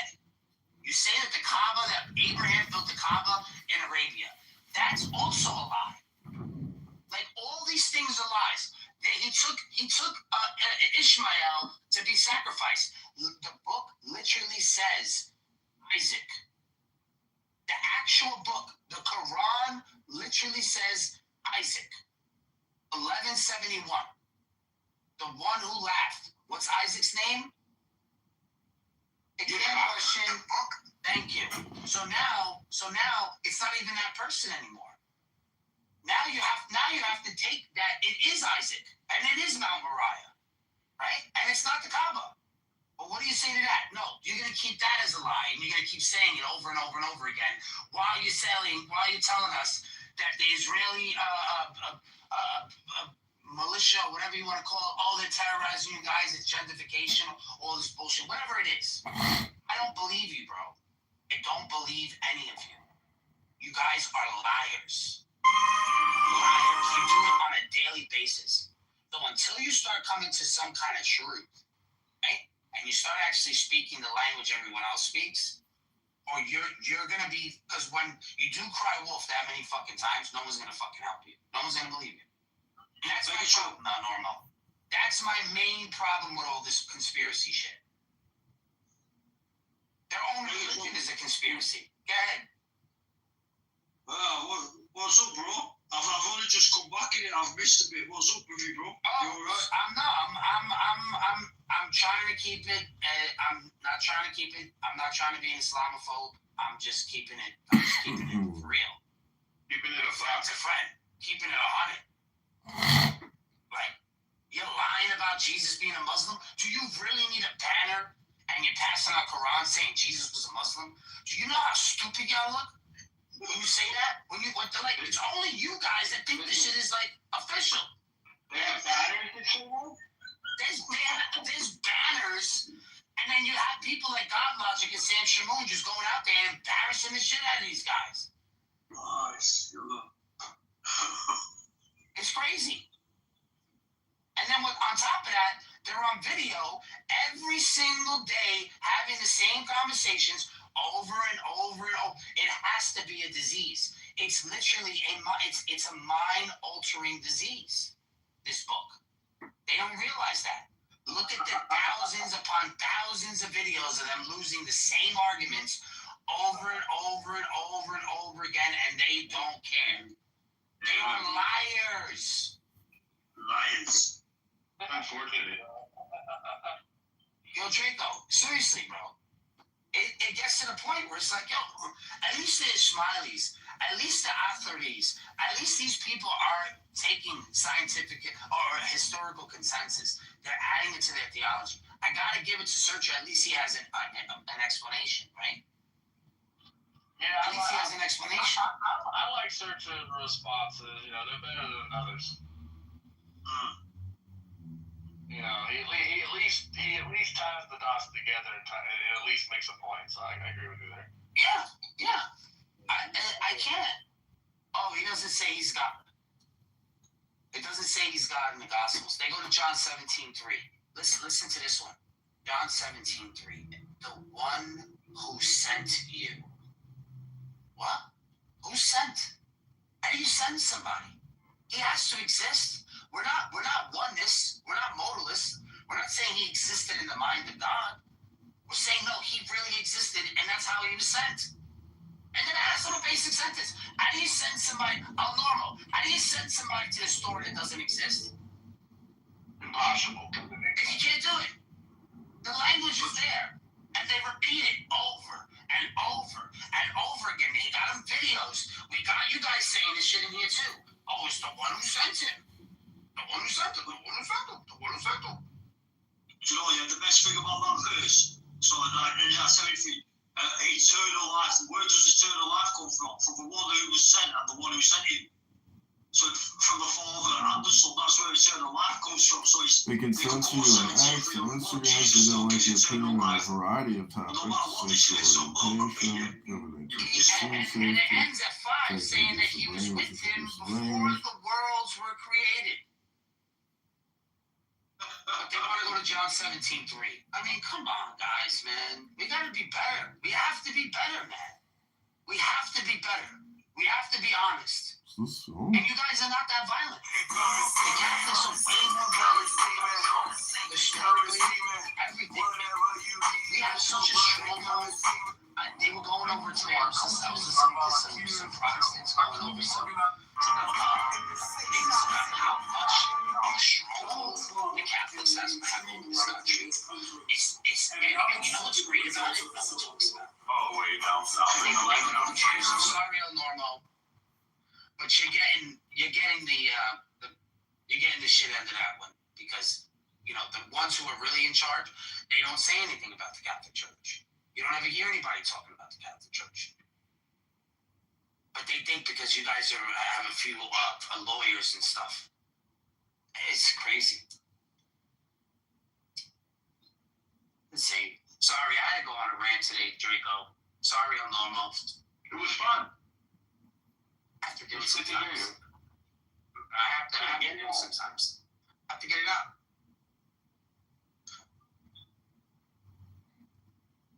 I have to get it out. It's unfortunate. It's unfortunate things have to be this way.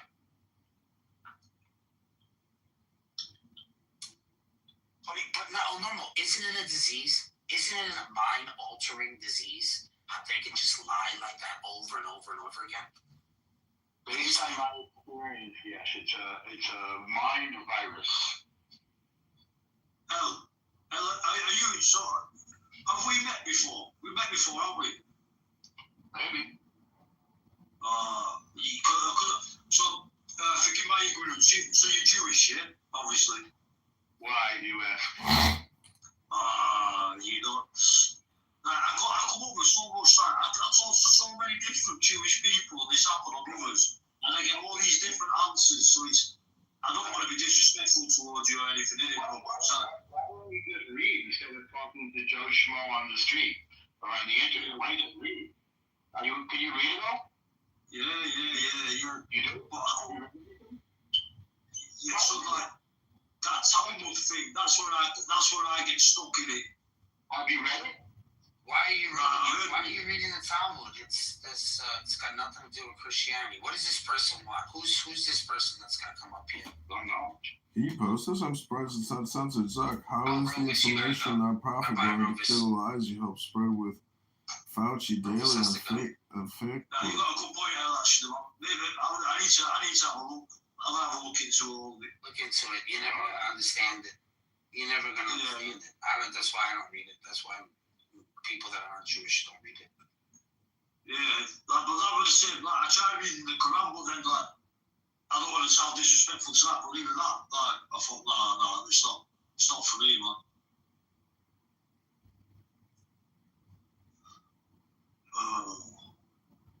Dilemma, man, dilemmas.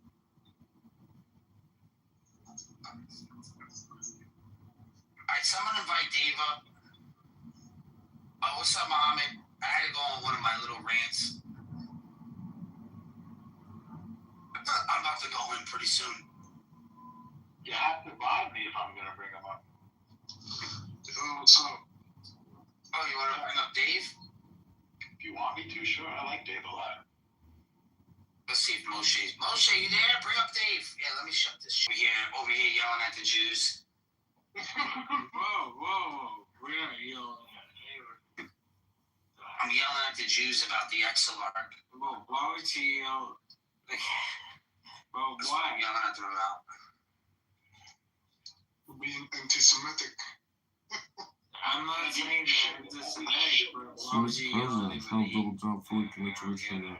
Well, yeah, to quit all sanctuary states now. No, I'm upset that the Exelarch showed the caliphate everything that they needed to know. What is the Exelarch? The Exelarch is the Jewish patriarch in Persia. Oh. Is it good or bad? You want to read? You can read for a second? I'll educate you really quick. Yeah, sure. I'll give it to you. Yeah, look here. You want to know about the Exelarch? Yeah, read this for me really quick. You can educate the room too. This is a nice. This is a nice history lesson here. Here we go. Look at it right here. The Exelarch is the Exelarch. Here. I'm gonna put it up here. Hold on, and I got the links too. Hold on, El Normo. And I got sources. No. Let's see, love to read. Here, El Normo. Read this link. Read this link at the top. In the top? Yeah, I'm putting it to you right now. Read this one. I'm very skeptical of anything that comes out of the Islamic regime right now, so I don't know if we can believe what they say is coming out of whoever they say. No, this is not. This has to do with Jewish history. It's nothing to do with Islam. With all due respect, do you know Jewish history? Dave. With all due respect, do you know Jewish history? All right, Dave. Read the link, El Normo. My name is David. Conspiracy. It's David. The Exelarch functioned almost like a Jewish prince in exile.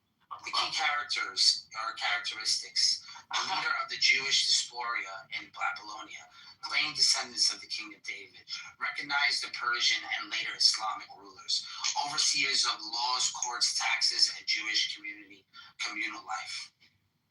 The office existed roughly about 2 centuries to about from 2nd century CE up until the Mongol destruction of Baghdad in 1258. With all due respect, we hear your point.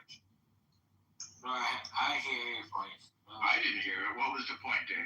Well, okay, with all due respect, I hear his point. The Exelarch was a political and a communal leader of Jewish population in Babylonia, Mesopotamia, for many centuries after the destruction of the temple.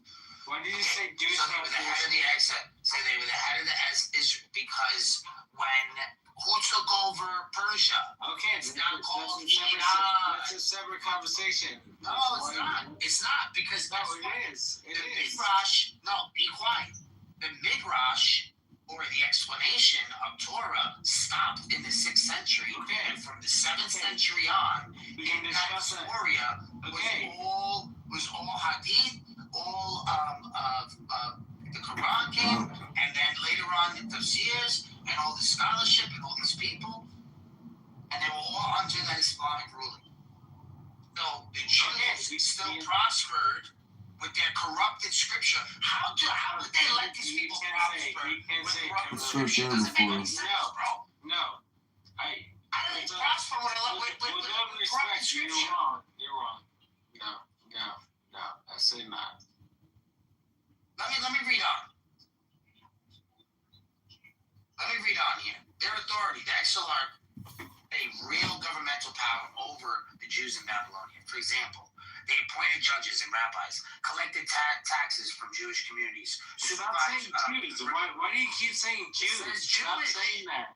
Okay, but it has nothing to do with the current. They represented the Jews to the. Okay, whatever.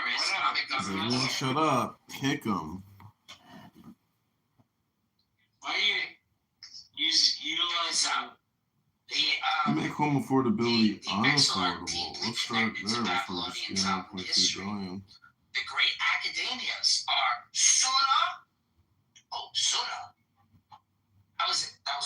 academic place. That was great. I love Surah. And Brombelia, I don't know what that means. Under the broad authority or protection of the Exarch. However, later tensions developed between the political authority and the Goyim. The Genoim, it just made that up. So they look at the Islamic ruler that recognized them from the 7th century all the way up to the Mughal Empire, Mughal invasion.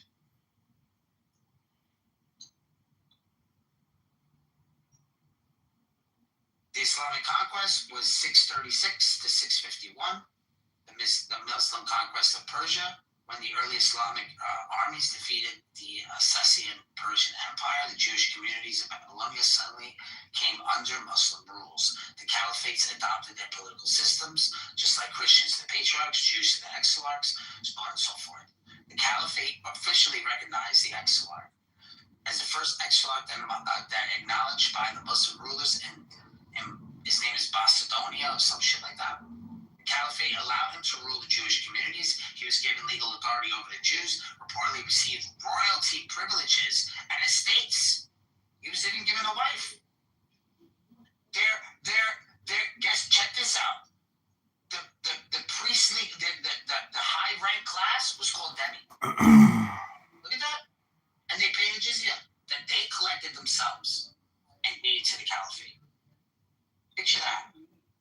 Look how good communication looked. Look how good of a community they had together. And then the Mughal Empire changed. So something happened, man. Something changed. There was a regime change. Something happened, bro. I don't know what happened. But I have an idea what happened.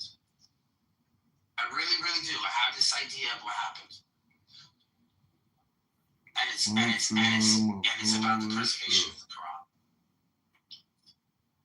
That's where this leads to for me.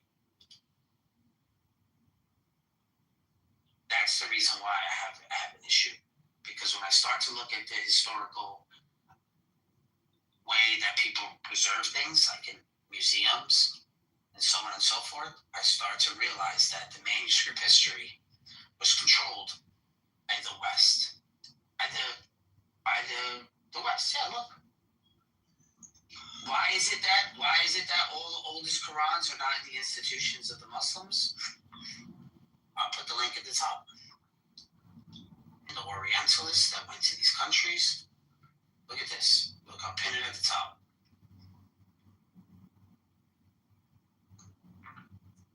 Let's see who preserved the Quran.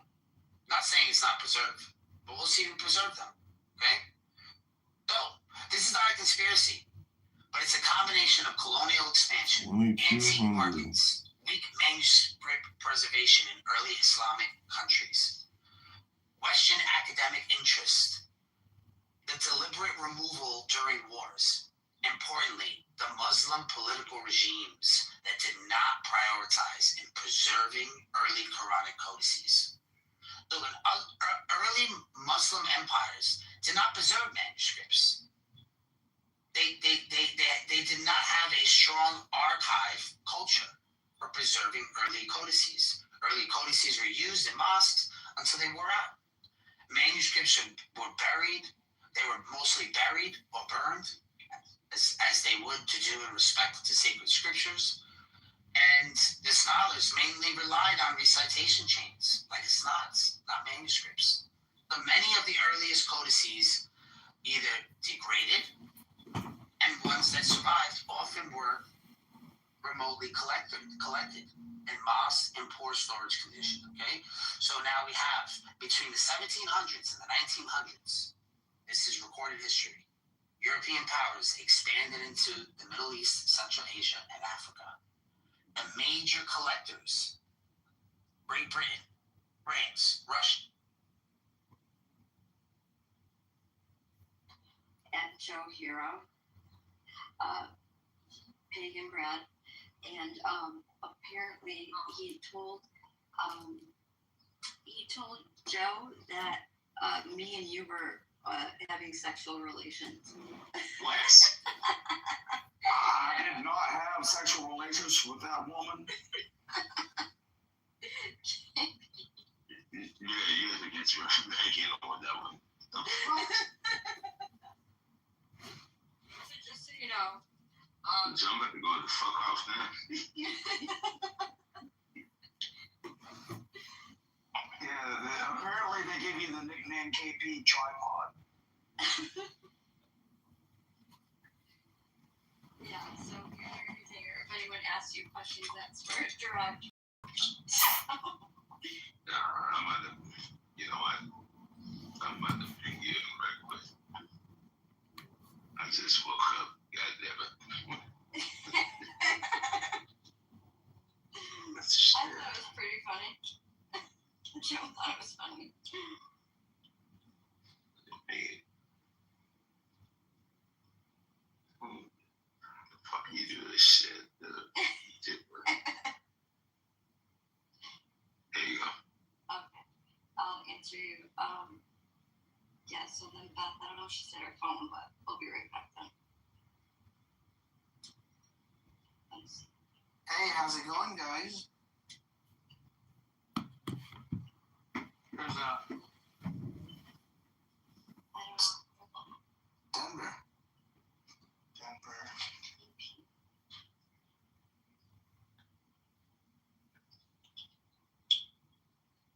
You guys had your brunch already?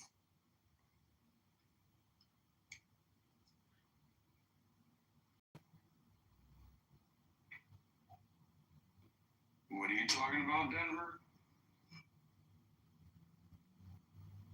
I think he lied. So no, he's still here. Oh, he is? Okay. Nah. Whatever.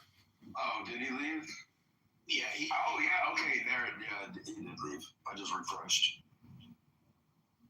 And, yeah, man, you're going to have time to go to tea, so. Like, the water's gonna be warm, the weather's gonna be nice, so, like, I got my sun hat, got the sunglasses, I'm all ecstatic. Because, like I said, I'm gonna hit up Penny Camp, too. Dude, Penny Camp's a good snorkel. Like, go see the Jesus statue. Yep, that's what I wanna go see. Mm-hmm. Dude, I've done Penny Camp a dozen times. But see, you're what, an 8-hour drive from there?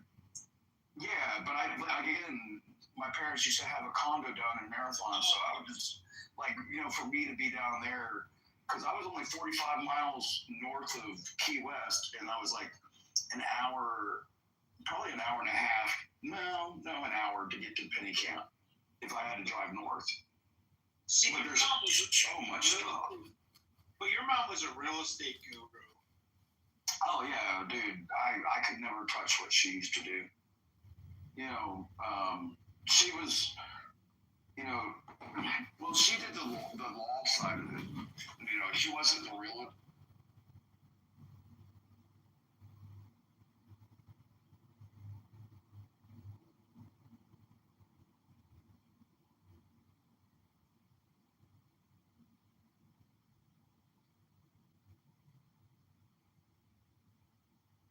You said it's in the books on the top shelf. Hidden in the codes of the stock belt. They probably just be trolling y'all. They probably just doing it for every short still felt like I was stuck in the mud. And then my granddad laughed, said, boy, lean in. You keep asking what, but not who you've been. Secret wisdom of success. Ain't a mansion, ain't a check. Showing up when you feel small. Making promises, then giving all. Standing steady in the middle. That's the secret wisdom of success.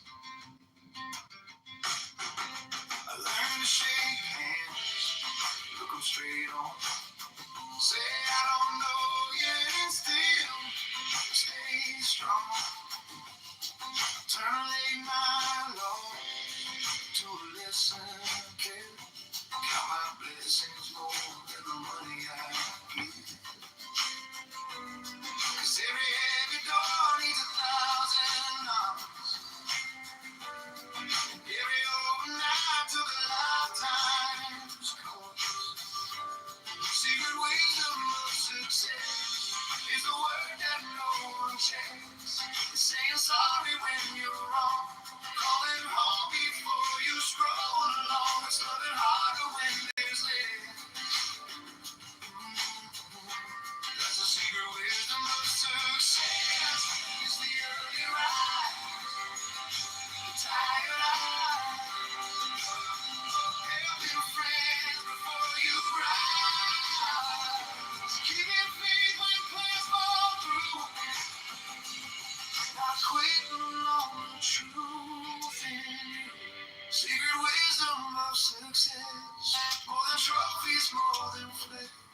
It's quiet courage in your chest. Doing daily what you do the best. When your heart's the one you impress. That's the secret wisdom of success. Oh, yes.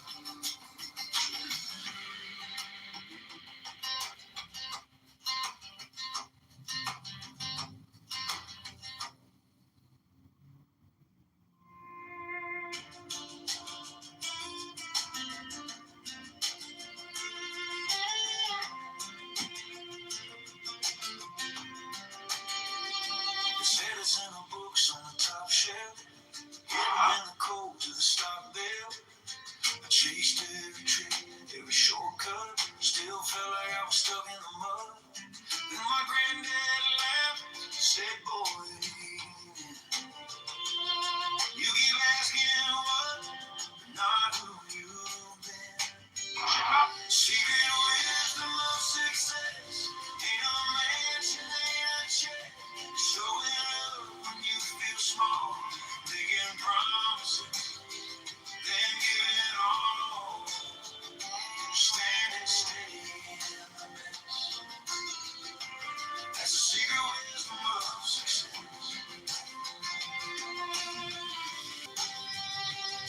I learned to shake hands and trade on. Say I don't know yet, but still stay strong. Turn a late night loss to a lesson kept. Count my blessings more than the money I get. 'Cause every heavy door needs 1,000 knocks. And every overnight took a lifetime's call. Secret wisdom of success is the work that no one checks. It's saying sorry when you're wrong. Calling home before you stroll along. It's loving harder when there's less. That's the secret wisdom of success. It's the early rise, the tired eyes. Helping friends before you rise. Keeping faith when plans fall through. Not quitting on the truth. Secret wisdom of success. More than trophies, more than flex. It's quiet courage in your chest. Doing daily what you do the best. When your heart's the one you impress. That's the secret wisdom of success. Oh, yeah.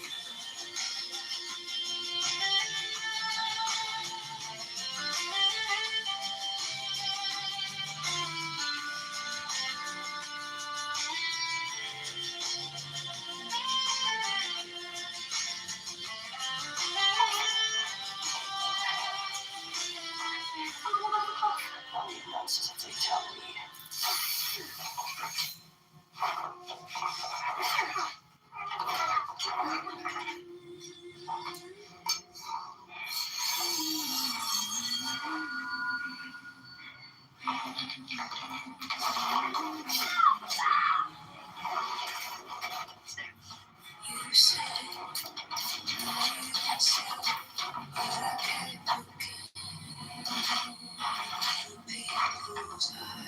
because you've saved your strength. 100 agents, and by my count, you've only taken out 40. You'll never surpass King of your room if you don't learn to use your new blades. I'll shatter them like I did before.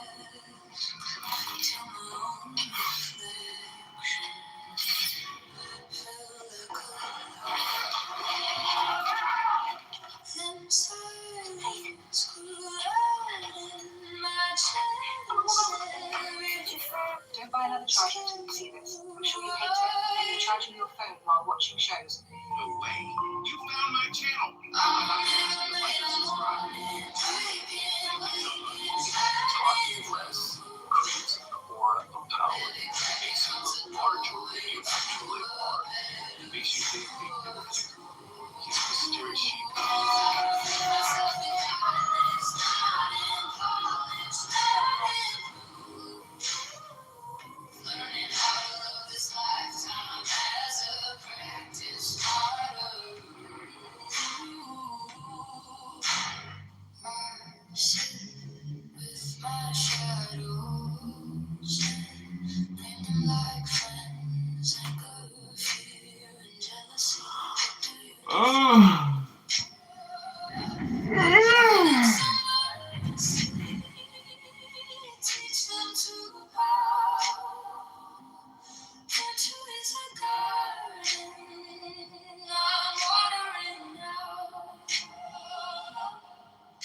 Each thought is a stone in the path I choose which ones I step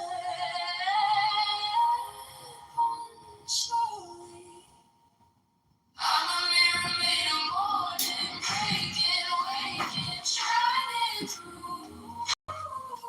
Every crack becomes a doorway to a better, truer truth. I perfect myself in kindness, not in polish, not in proof. Learning how to love this lifetime as a practice, not a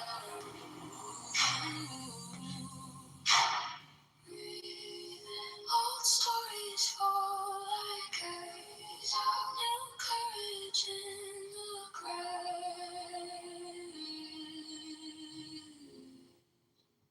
I am not my fears, I am how I rise. Wisdom is a wildfire burning all the lies. I'm a mirror made of morning, breaking, waking, shining through. Every story writes a story into something bright and new. I perfect myself in kindness, let compassion be my proof. Learning how to live this lifetime as a practice, not a rule.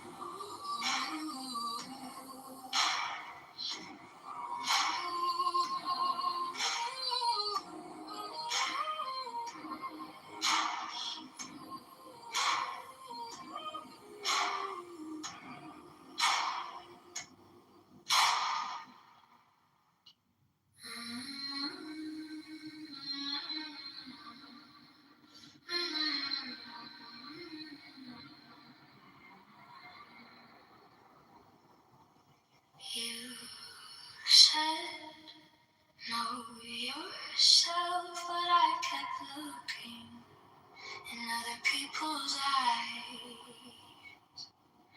chasing the halos, wearing their masks till my own reflection felt like a lie.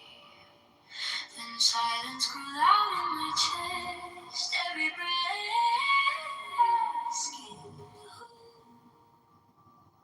are you really? I'm a mirror made of morning, breaking, waking, shining through. Every crack becomes a doorway to a better, truth. I perfect myself in kindness, not in polish, not in proof. Learning how to love this life.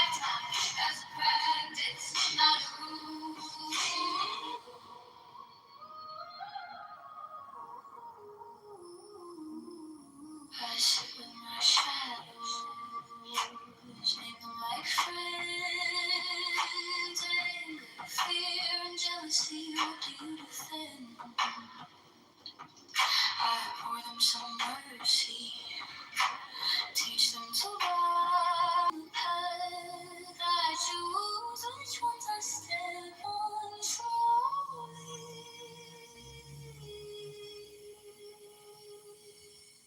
I'm a mirror made of morning, breaking, waking, shining through. Every crack becomes a doorway to a better, to the truth. I perfect myself in kindness, not in polish, not in proof. Learning how to love this lifetime as a practice, not a rule. Reading old stories fall like ash. Breathe out new courage in the crash. I am not my failures, I am how I rise. Wisdom is a wildfire burning all the lies. Oh, I'm a pyramid morning, waking, shining through. Every story writes a story into something brand new. I prepare myself in kindness, let compassion be my proof. Learning how to live this lifetime as a practice, not a rule. Perfection of personality through the love of wisdom, virtue, character, personality, courage, meditation,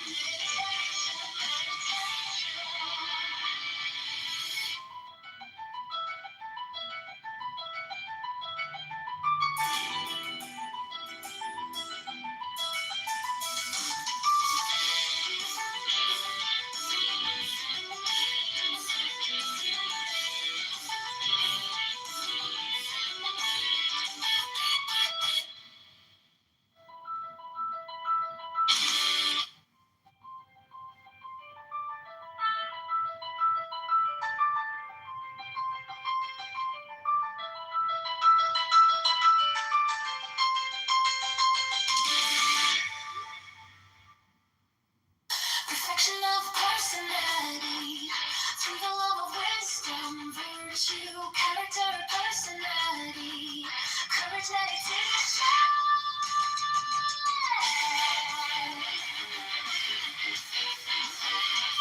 Courage,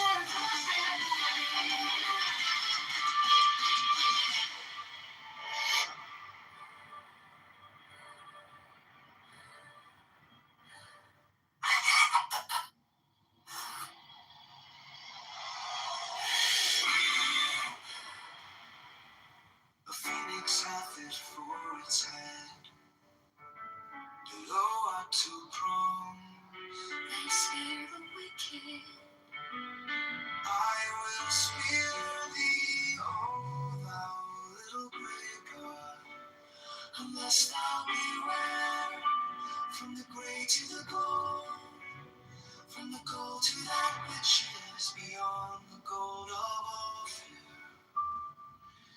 My God, but I love thee. Why hast thou whispered so ambiguously? Wayest thou afraid? I'll go to the one, O horned one, O pillar of lightning. From the lightning fall pearls, from the pearls black specks of nothing. I based all on one on not afloat in ether. Oh my God, oh thou great hooded son of glory, cut off these eyelids. Nature shall die out, she hideth me, closing mine eyelids with fear. She hideth me from my destruction. Oh, thou open eye, oh, ever weeping one. Not Isis, my mother, nor Osiris, myself, but the incestuous Horus given over to Typhon, so may I be their thought is evil. Fallen into death, oh my soul, think that death is the bed into which you are falling. Oh, how I love thee. Oh my God. Especially is there a vehement parallel light from infinity, vilely diffracted in the haze of this mind.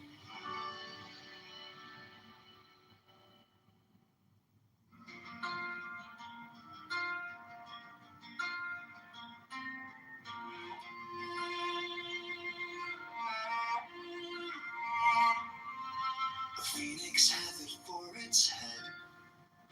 Below are two prongs, they spear the wicked. I will spear thee, O thou little grey god, unless thou beware from the grey to the gold, from the gold to that which is beyond the gold of offer. My God, but I love thee.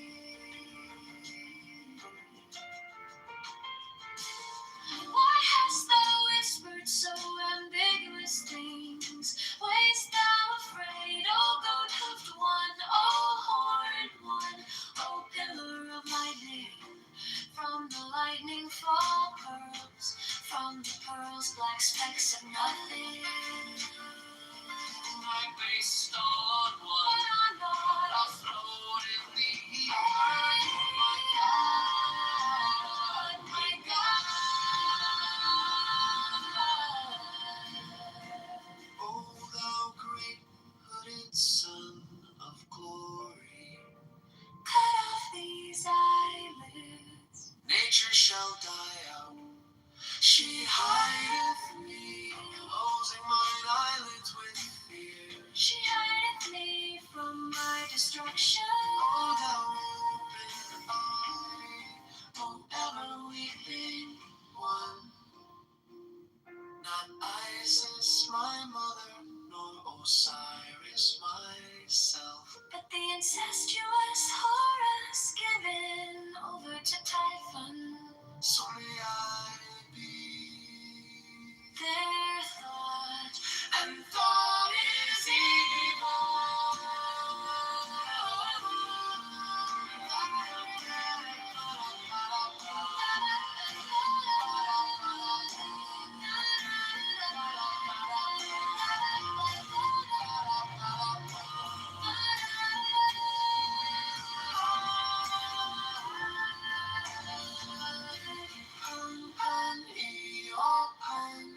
It is enough.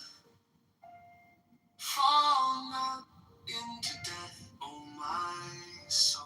Think that death is the bed into which you are falling. Oh, how I love thee. Oh, my God. Especially is there a vehement parallel light from infinity, vilely diffracted in the haze of this mind.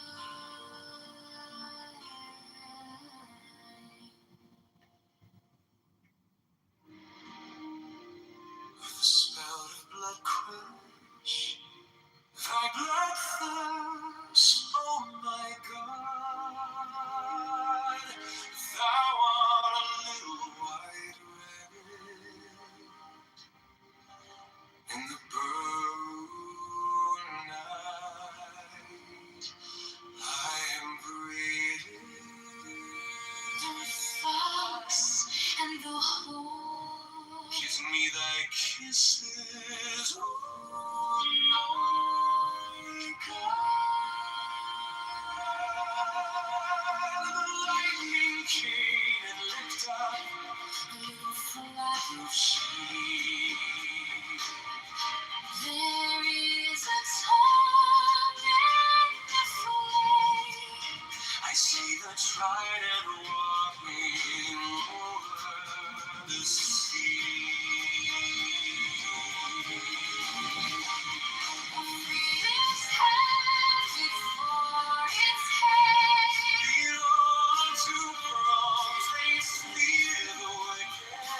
I will spear thee. O thou little graveyard, and rest thou beware. From the grave to the throne, to that which is beyond the golden sea. My God, but I love thee. Why hast thou whispered so ambiguously? Waste thou afraid, O grown fool's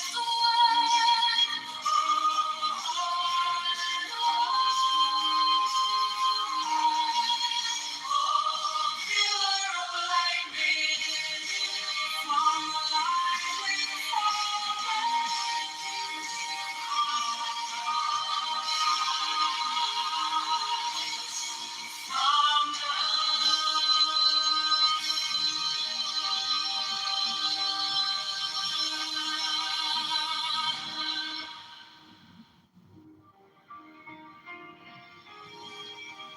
the spout of blood quench thy bloodthirst. Oh my God,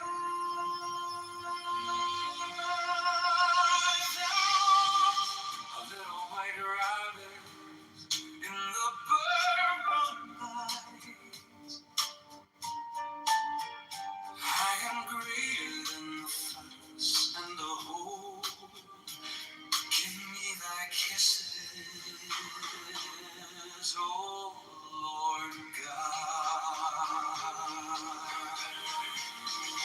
Lightning came and licked up the little flock of sheep.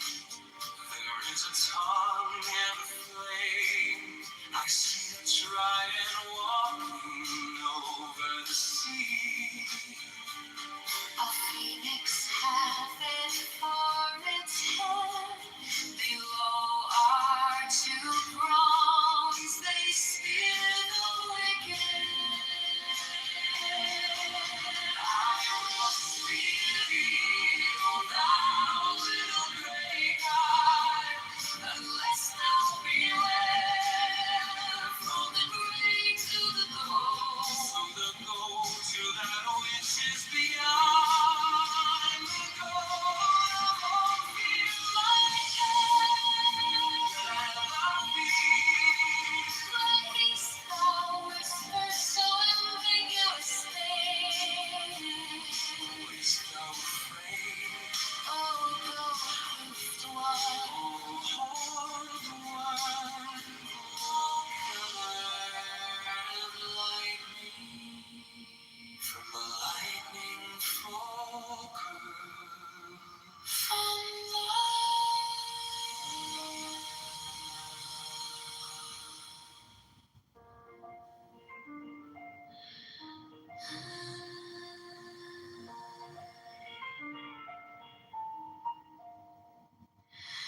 my God, how I love thee. With the vehement appetite of a beast, I hunt thee through the universe.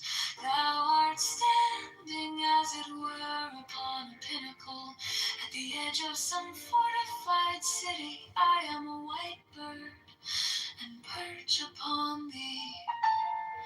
Thou art my lover, I see thee as a nymph with her white limbs stretched by the spring. She lies upon the moss, there is none other but she. Art thou not pen? I am his, speak not, oh my God. Let the work be accomplished in silence.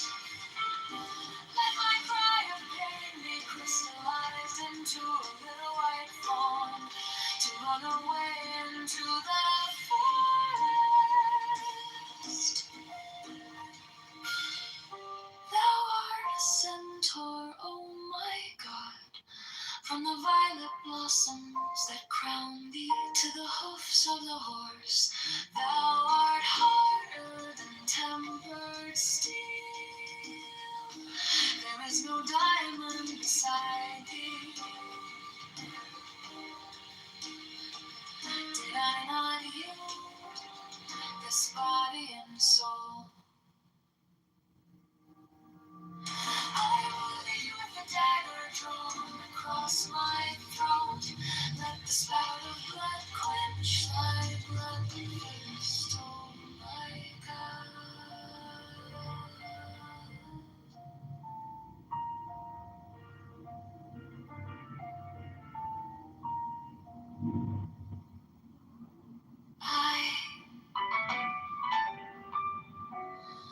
My God, how I love thee. With a vehement appetite of a beast, I hunt thee through the universe. Thou art standing, as it were, upon a pinnacle at the edge of some fortified city. I am a white bird, and perch upon thee. Thou art my lover, I see thee as a nymph with her white limbs stretched by the spring. She lies upon the moss, there is none other but she. Art thou not Pan? I am he, speak not, oh my God, let the work be accomplished in silence. Let my cry of pain be crystallized into a little white fawn to run away into the forest. Thou art a centaur, oh my God, from the violet blossoms that crown thee to the hoofs of the horse. Thou art harder than tempered steel. There is no diamond beside thee. Did I not yield this body and soul? I woo thee with a dagger drawn across my throat. Let the spout of blood quench thy bloodthirst, oh my God.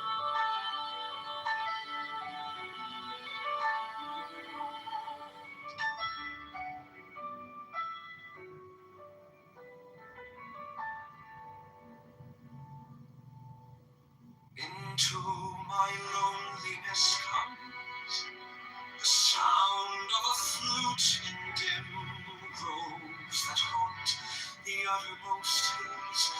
Even from the brave river they reach to the edge of the wilderness. And I behold the snows are eternal above, and their perfume smokes upward into the nostrils of the stars. But what have I to do with these?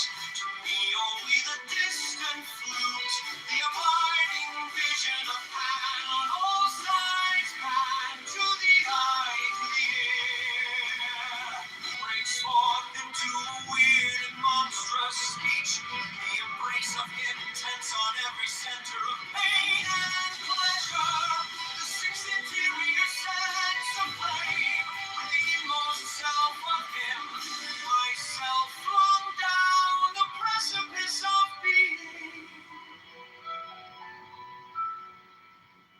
even to the abyss, annihilation, and then to loneliness, as to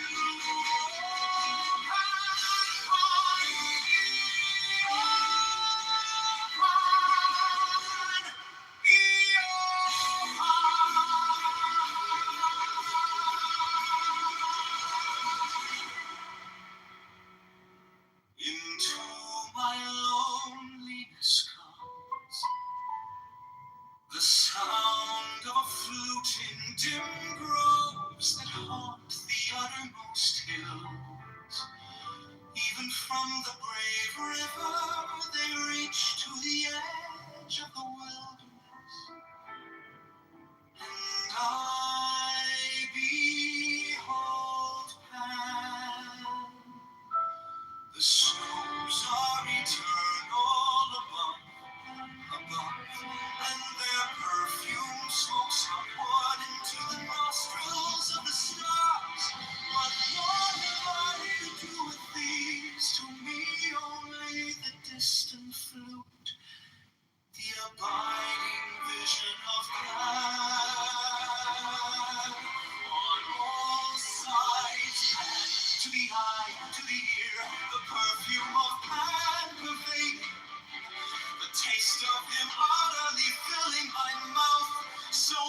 tongue breaks forth into a weird and monstrous speech. The embrace of him intense on every center of pain and pleasure. The sixth interior sense of flame within most self of him. Myself flung down the precipice of being, given to the abyss, annihilation, an end to loneliness, as to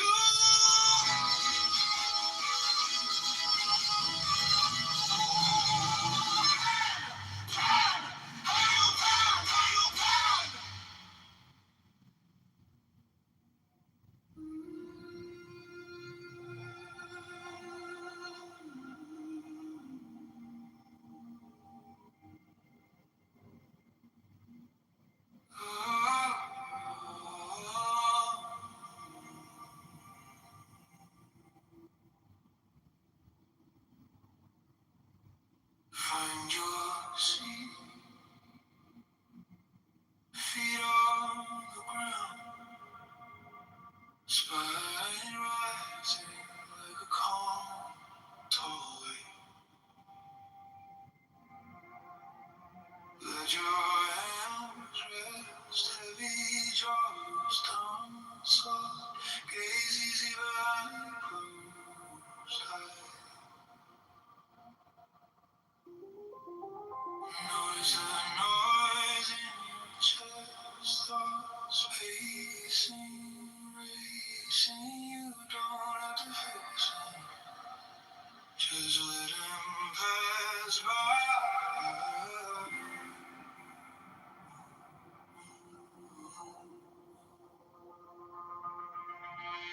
Breathing through the nose, slow, like you're sipping time. Hold that beat, core, feel the ribs draw. Breathe out through the mouth, long like a quiet tide. Empty till the bottom feels kind. You are the storm in the stillness inside. Ride the breath.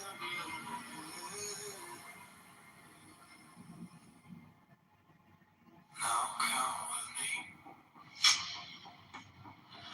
In 2, 3, 4. Hold. 2, 3, 4. Hold. 2, 3, 4, 5, 6. Let it go. Shoulders mountain downward. Heart of lantern in your chest. Break. Steady, simple. Guiding you back to center. Breathing through the nose, slow like you're sipping time. Hold the beat, feel the ribs draw wide. Breathe out through the mouth, long like a quiet tide. Empty till the bottom feels kind. You are the storm and the stillness inside. Ride the breath.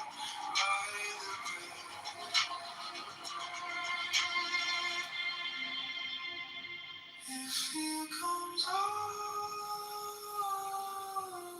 bow to it, friend. Name it softly and breathe again.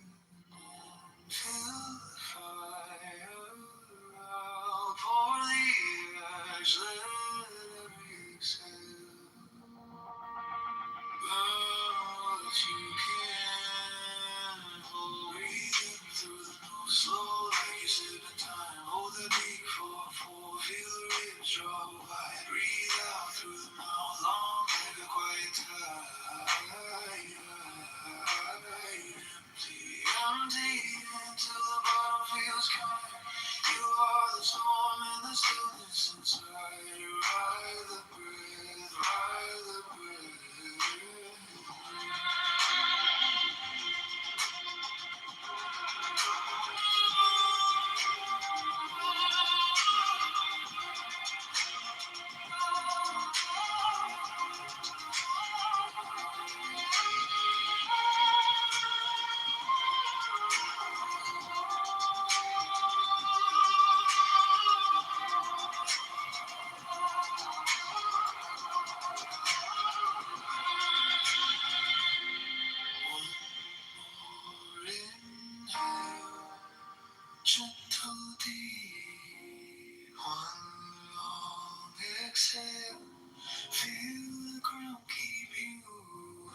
You're the storm in the stillness inside. Ride the rain, ride the rain. Now count with me. 2, 3, 4, hold. 2, 3, 4, out. 2, 3, 4, 5, 6. Let go, shoulders melting down, but harder than turning your chest. Right, steady, simple, guiding you back to center. Breathe in through the nose, slow like it's in time. Hold that beat, feel the ribs draw wide. Breathe out through the mouth, long like a quiet tide. Empty, empty, empty, till the bottom feels kind. You are the storm in the stillness inside.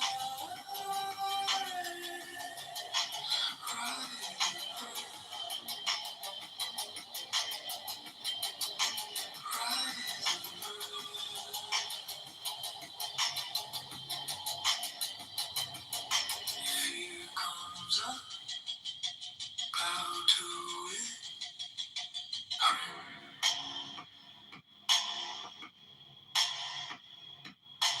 Name it softly, breathe again.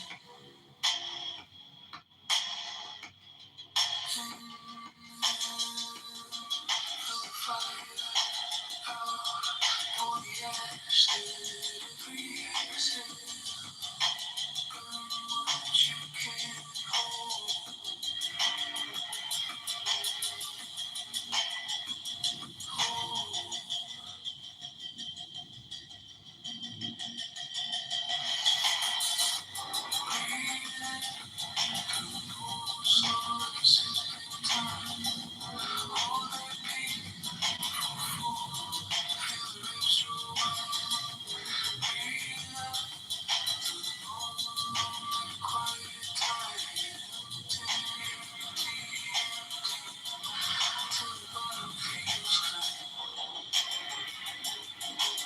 You are the storm and the stillness inside.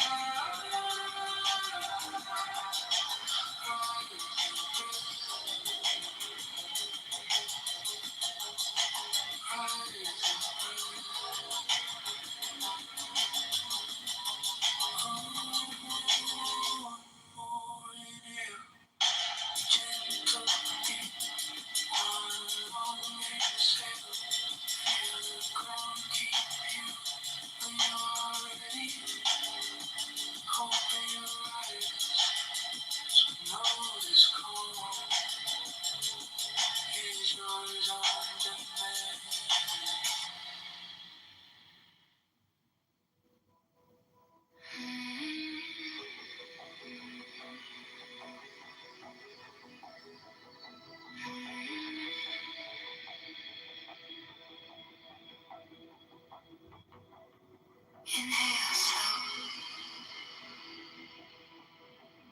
Count the corners of the room. Tiny galaxy in your chest. Every thought just passing through. Breathe between worlds, here and now.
Inhale slow. Count the corners of the room. Tiny galaxy in your chest. Every thought just passing through. Breath between words. Here and now. Unfolding. Nothing to chase. Leaders. Just hold it. Breathe between words. Empty, clear. Still alive. You are the space where every moment arrives. Close your eyes. Watch the quiet rearrange. Name the fear, then let it drift out of range. Breathe between worlds, here and now. Unfolding, nothing to chase. Leave it, just hold it. Breath between worlds, empty, clear, still alive. You are the space where every moment arrives.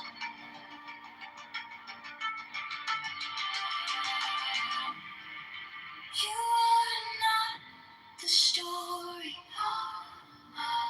You are not the storm.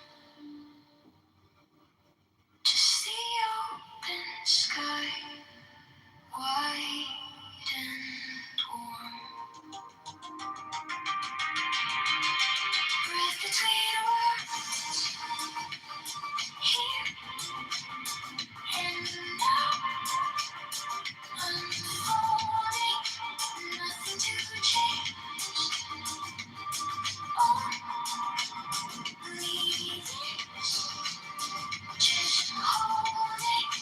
Breath between words, empty, clear, still alive. You are the space where every moment arrives.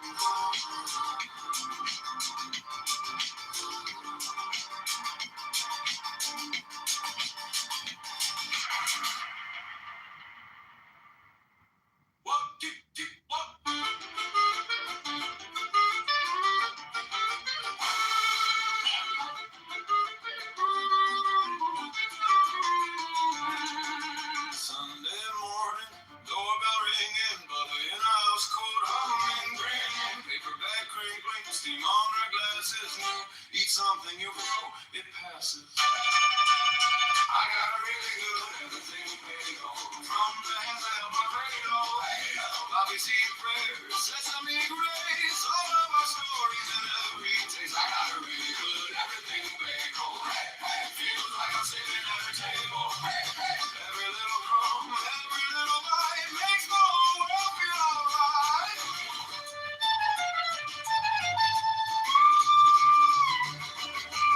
Counter crowded, plastic tablecloth, cousin on accordion, laughing too soft. Uncle tells the same joke we've all heard before. We groan, we smile, we ask for more.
grass is new.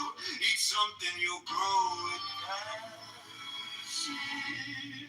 I got everything bagel from the hands that held my cradle. Obviously, prayers, sesame grace, all of my stories and every taste. I got a really good everything bagel. Feels like I'm sitting at a table. Every little crumb, every little bite makes the whole world feel alright.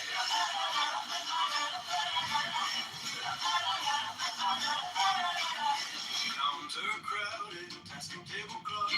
Cause I'm not accordion, laughing too soft. Uncle tells the same joke we've all heard before. We groan, we smile, we ask for more. I got a really good everything bagel from the hands that held my cradle. Obviously prayers, sesame grace, all of our stories and every taste. I got a really good everything bagel. Feels like I'm sitting at a table. Every little crumb, every little bite makes the whole world feel alright.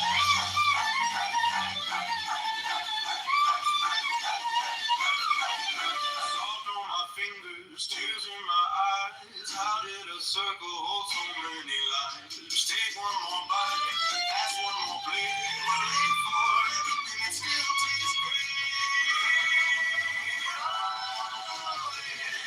I got a really good everything bagel from the hands that held my cradle.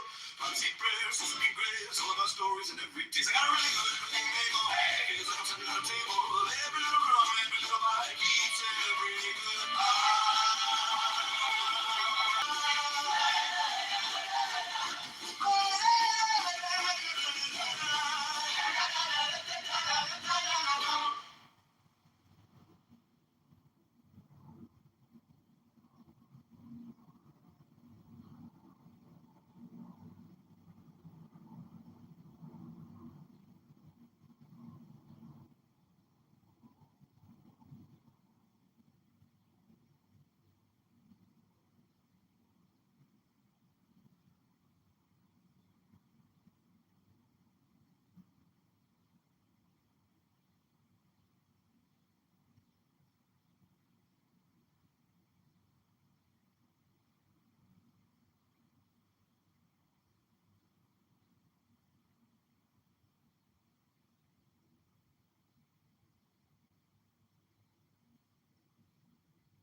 Johnson is a criminal.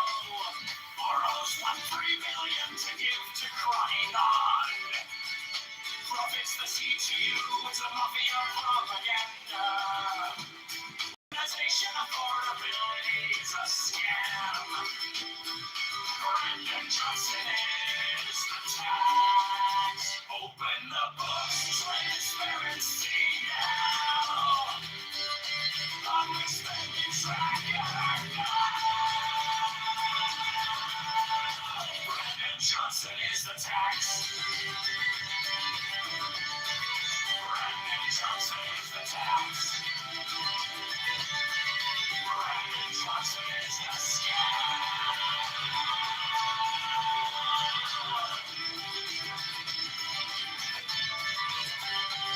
Reparations for black slaves is a scam. It's a black tax socialist, a taxologist. All taxation is theft, affordability is a scam. Abortion Greyhound buses are murder for profits. Open the books, transparency now. Public spending tracker now. Brandon Johnson is the tax. Brandon Johnson is the tax.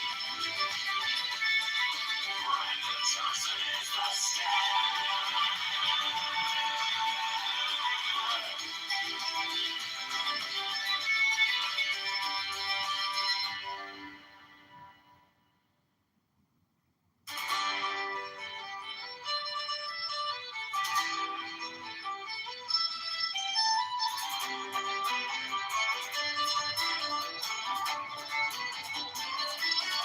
Chicago Mayor Brandon Johnson is a fraud. Chicago Mayor Brandon Johnson is a scam. Chicago Mayor Brandon Johnson is the tax. Chicago Mayor Brandon Johnson is a liar. Chicago Mayor Brandon Johnson is a criminal. Borrows $1 billion to give to crying on. Profits the CTU is a mafia propaganda. Organization affordability is a scam. Brandon Johnson is the tax. Open the books, transparency now. Spending taxologists. All taxation is theft. Affordability is a scam. Abortion, great love, buses are real. All profit. Open the books, transparency now.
And then at lunch, my people I was with were like, "Oh yeah, he was involved in some sort of sex thing." I was like, "Oh."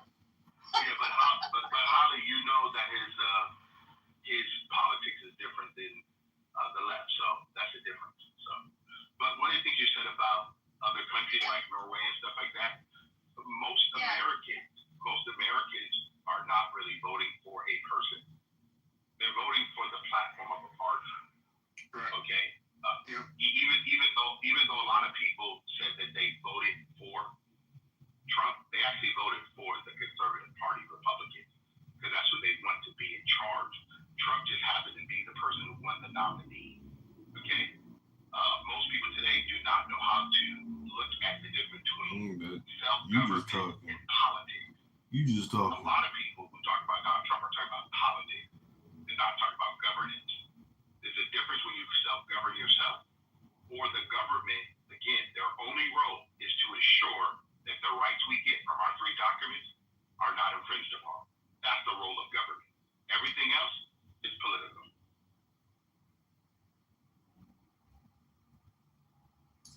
All right. I'm getting ready to go do my walk, y'all. Since y'all are on it, I'm just gonna leave, but y'all don't have to stay if you don't want to. Oh yeah, Burton Jones is running for Secretary of State. Serendipity.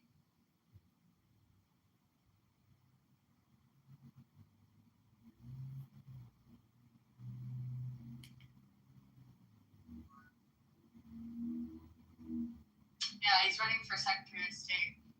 We have a lot of people running for Secretary of State and Lieutenant Governor. We got a pretty big field of players. I worked for Jimmy Carter. Oh, that's really cool. My uncle is a professor of political science. Look at some of those white people who Georgia, are becoming new white. But he was like a Jimmy Carter expert, and his thesis was on Jimmy Carter, and he's he knew Jimmy Carter. They got to know each other really well, actually. Very good person and very smart. He was a physicist. Wow. Yeah, my uncle has nothing. I mean, he always says such wonderful things about him. Brilliant. Absolutely brilliant. Absolutely brilliant. But politics is a different game. Politics is a different game. I worked with him many years ago in Washington. He was a good man, a man of faith, but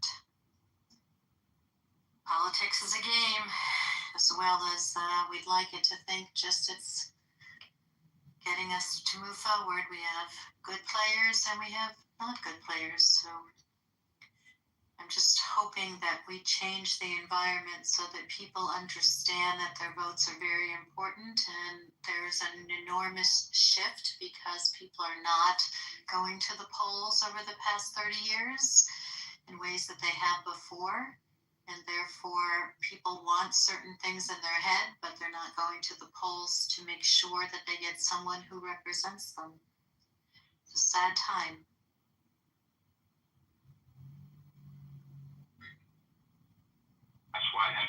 taught locally versus the home. You know, got to teach at home. And I think that the American population has gotten away from civics. Edward, you are on target. You are on target. I wish you and I could follow each other and go and start talking. I just followed you. Edward, I'm telling you. I'm with you. I'm trying to do it every day to tell young people you got to get involved in. You are we the people. It's not we the government. And I don't know where we get this from, but so many people don't participate in their local government nor their state government. I hear people talk a lot on these platforms about what's going on in the federal government, but very rarely I hear people talk about what's going on in their local communities. I am stomping these days and saying, so you're all okay that you're paying taxes and you're allowing other people to decide what happens with that money. You won't go vote. So we're in a situation where, just keep working and someone else will decide for you what is going to happen with your money, and you'll be unhappy if you have to pay more taxes, and you'll be unhappy if you don't get all the things that you think locally in your municipality and in your state and the federal government. And when you do pay your federal taxes at the end of the year, you're upset about it. So what is going to put a flame under the butts of Americans to understand that you are just handing over your money to people you don't know and you don't understand, and it's going down the toilet?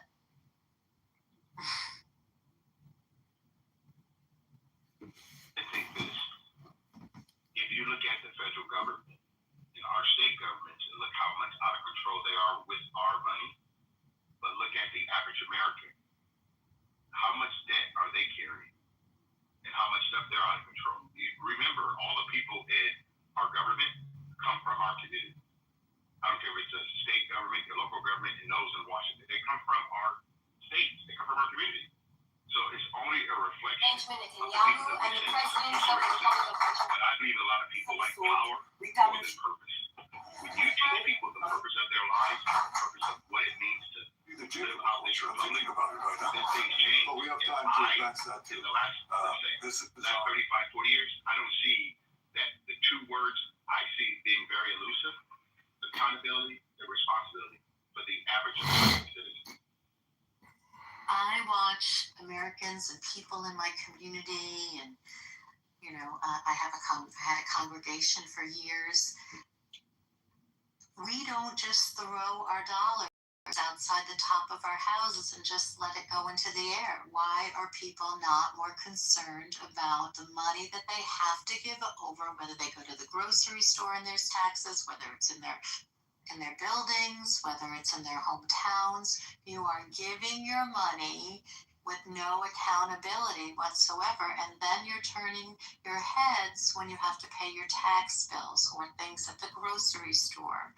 It is time for Americans to think about what extra money they're giving in taxation and where they want it to go. There's no responsibility from the American people to understanding what's happened to them.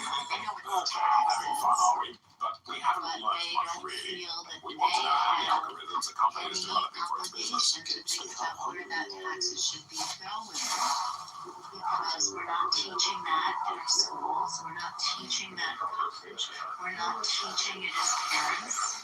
And the economics of the United States is going down the toilet. We all know that. Strategies we Because have we are lending our money to people that we don't even understand what they're doing with it. There's a really good cartoon and there's a series as well. Like that. And it teaches them sort of, every episode has a foundational lesson about taxation, freedom, and it's just different like American values kind of lessons. And they're actually really entertaining. I enjoy them too. I love it. I wish everybody had it though. I wish that we are starting to teach our children about the importance of money, and they did that up until the 50s, and it went to the wayside in the 60s. We're not teaching our children about money, economics. They're not, if you go to private school, you'll maybe get some of this, but some of the, I've been a principal for a long time, and our kids are not yielding, how to deal with money, what's important, and they did it for a long time in this country, and they're not doing enough of it. And teaching, strategic money, lenders, whatever the appropriate grades are, it's really important. And therefore, yeah, I totally agree. But we have adults who can't do it because they're in their 20s and their 30s, and they've had no experience with that kind of education. Well, aren't there more high schools? I just hear more and more high schools having like finance type courses, or financial. I don't know what they call it, but isn't that a thing? No? That was a thing for a very long time. It was 50s, 60s, 70s, and 80s, and it's not funded the way you think anymore. I ask kids, do you have a class? Oh, that's for the kids who aren't going for college. What are you talking about? You're waiting to go to college to take a finance class? What if that isn't something that you want to take? I mean, civics is one thing, but finance is essential. I mean, this country is going down the tubes because people don't have, the armor to understand finance in their own lives and how it works, and just not happening the way we think. And everyone says, oh, but so many more kids are going to college. How many of them are taking finance or politics, or just for their general understanding of how government works, so that they can be part of the process, not just going to an election if they want to. We see that so many people are not even going into the election booths, right? They don't really care, but then they can complain. I mean, we really need civics back in the education for our young people, and education for those who've missed it because it wasn't there.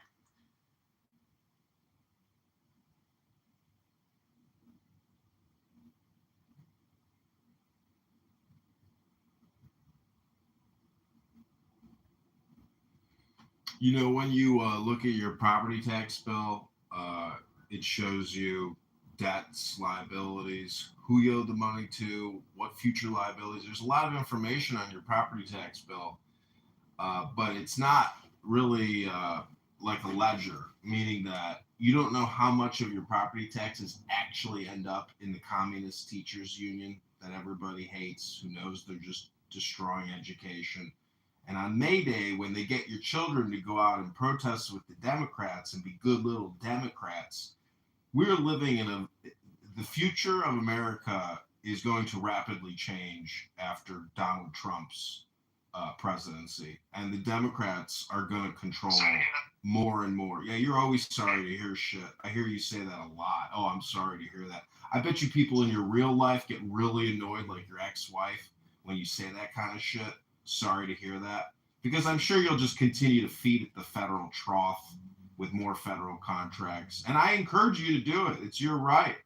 But, until we actually have police or FBI or even Secret Service or CIA, there is a new federal, I don't know if anybody knows this, there is a new federal legal criminal police task force with 4,000 plus members. I was reading about it yesterday.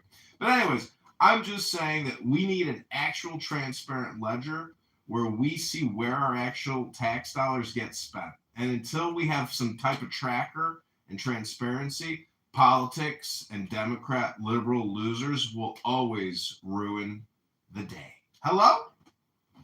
By the way, breaking news, 2 U.S. Embassy personnel were just killed in Mexico. Horrible. No, I'm not near the TV. There was also a mass shooting in Shreveport that left over 8 young children dead. Unbelievable.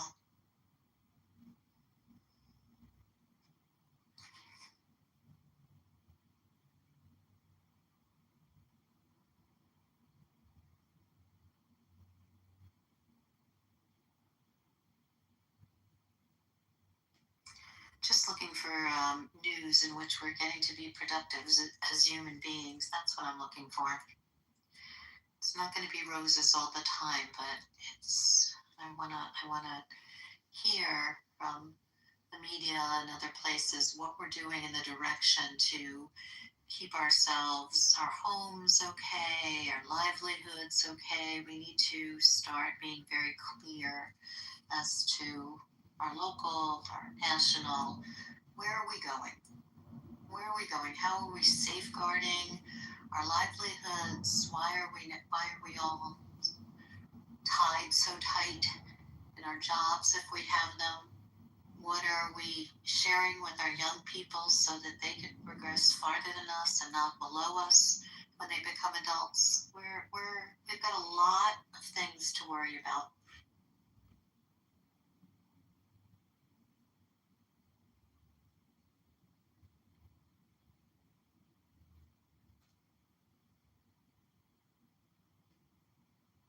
Gigi, I agree. My daughter also, she's in college now, but my daughter also had a civics class and had to deal with money and when she was in an honors high school. But I don't know how many of those classes were still running. You all can jump in and tell me.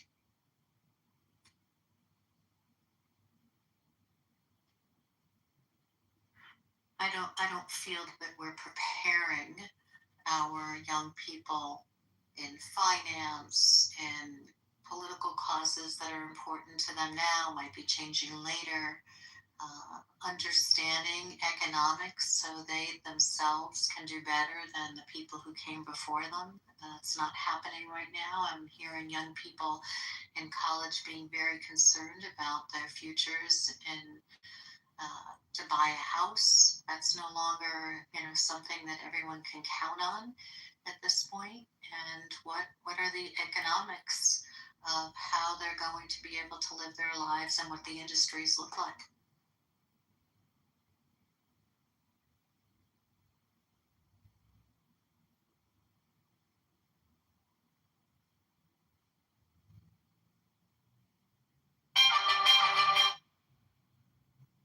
Anybody else have any other opinions?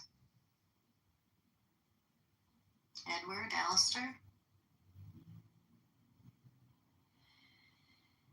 I don't know. I mean, like, it's easy to try to play like chess, make predictions and whatnot, but the now is. I have to leave too. Edward, are you going to keep the room going?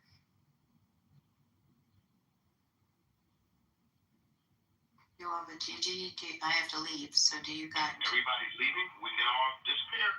Okay. Bye-bye. Good meeting you, Grace.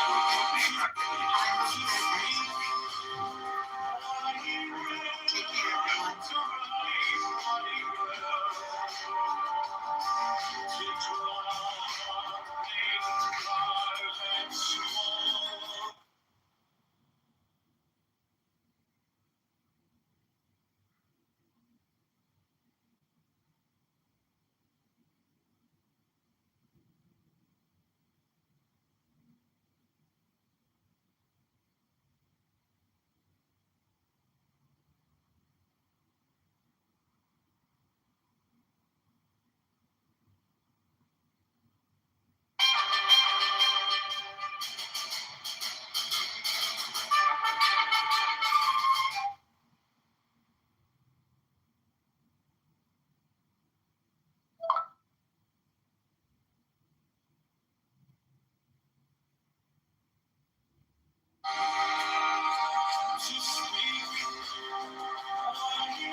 Making you direct kafir, like a lot of people are Ash'ari and they're not kafir by the metric, and they don't believe the same what the Salafi believe. So it doesn't make you directly kafir. I think if there's the truth, it'll match it. If it's not the truth, it won't match it. No, but what I'm trying to say, it could lead you to kufr. That's it. Bro, I can get out of my house right now. I'm the speaker. An airplane can fall on my head. Anything could happen that is harmful for me, right? However, if I'm starting off with the niyyah or the intent of truth seeking, using tools of truth, and I establish a universal truth, then if X, Y, and Z as scripture is true, it must necessarily match it. If it doesn't, to hell with it. This is the risk that I'm taking, Muhammad. I know that the risk that you're taking. I understand the risk that you're taking. Why you not taking I'm that risk? saying, Why you not taking that risk? actually, I already did. Okay, then I respect you for that. I already did. But my truth that I know aligns with the Salafi position 100%. Which is my problem. Maybe hold on. Maybe there are different hierarchies in truth. This is a replica of 17th century Polish or Central European Tsar saber, curved blade, used on horseback as well as on foot. This saber type stayed common in the 18th century. This is the 1796 light cavalry saber. Also, a Tsar saber that resembles many of the 18th century variants of Central European Tsar sabers, based on the previous model, if you will, but iconic on its own. The 19th century infantry saber, straighter, narrower, and a bit lighter, this was the typical officer saber across many nations in the 19th century. Because if there was no allegory in reading it, right, it would have collapsed by now. I've been playing this puzzle game on my phone. It's called Arrowstone. It's simple. And without using God, don't use God. Pointed to the fact that the 2019 impeachment occurred because there were members of the intelligence community working directly with House Democrats, specifically Adam Schiff, who's in the House Intelligence Committee at the time, concocting this narrative, weaponizing. Can you believe that the materials you see poured into this bowl were sent to me by a grandmother? She told me she had been saving for several years and used it to carefully pick out this material from a local jewelry shop. She wanted me to help her turn it into a beautiful ring. A birthday gift for her grandson. When I first saw the material, I knew it will be a really good piece. She told me she raised her grandson since he was little. They're very close. For her grandson's birthday this year, the whole family will gather to celebrate. She doesn't want to give him an ordinary Concept depends on you also. Who's I believe in infallibilism. I believe in infallibilism. No, I'm not saying. Everything depends on me. Everything depends on me and my independent reality. And the same thing goes for you. No. I'm not saying that. I'm saying give me something that exists without a spatial reference. Angels. Yeah, but they have a spatial reference. They have wings. That's spatial, by the way. According to you, what about cherubims? What about? Type of angel that doesn't have wings? You saying that prove my point. I don't think that it does, sir. Actually, it proved my point. Like, how do you make a difference between them?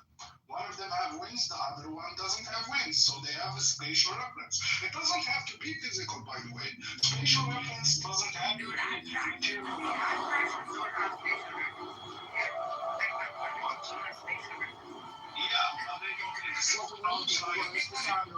was fluttering, and they were desperate to avoid having choreographers sound like helicopters. Because This circular motion, this like fluttering motion, I'm not saying I'm physicalist. I'm saying nothing exists outside the spatial reference. Does it? Yes, it does. Every component of the startups when they first started. Okay, I grant you that concept. Every concept exists. But for us to understand concept, you have to leave it to understand it. More intelligent being. Let's say intelligent being.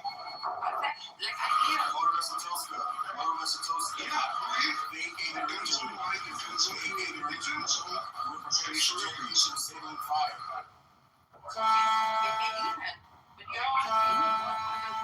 It can't exist without the spatial reference.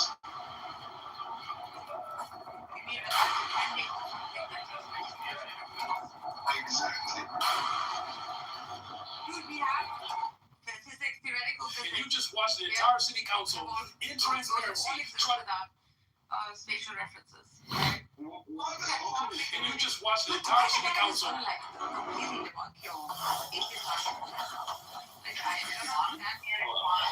Physics. Yeah, Wait a second. Wait a second. What is quantum mechanics? Is your startup founder?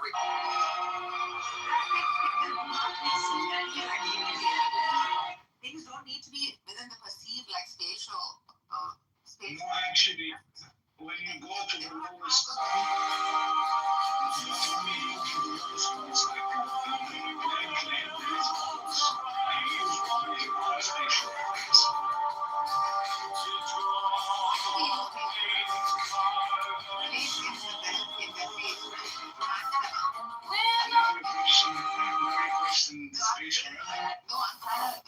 You believe that the Jews run the American government? It's not secret, Charlie. Well, no, I find it hilarious that every all Trump's cabinet is Jewish. It's going to 9/11, Charlie.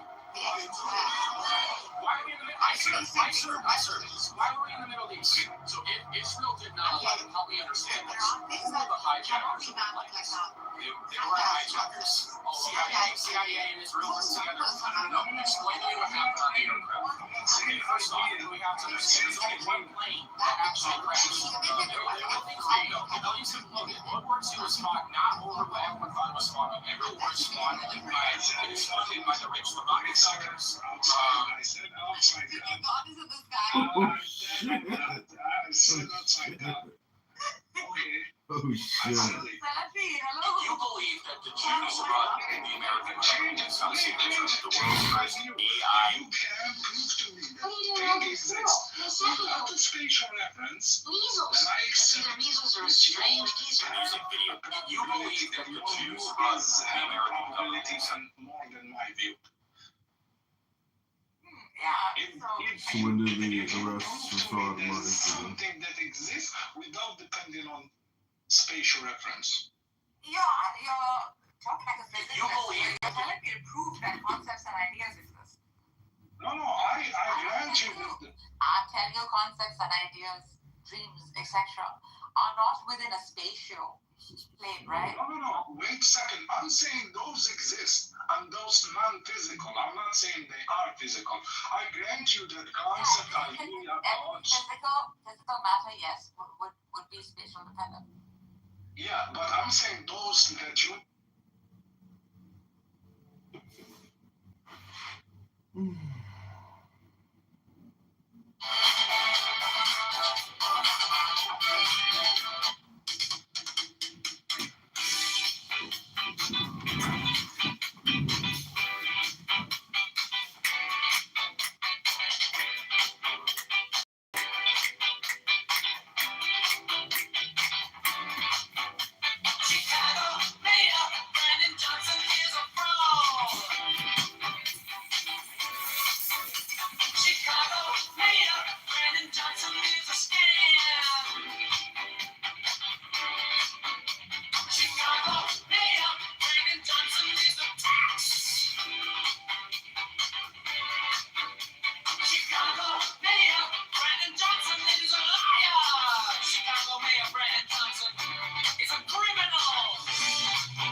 smiling mask.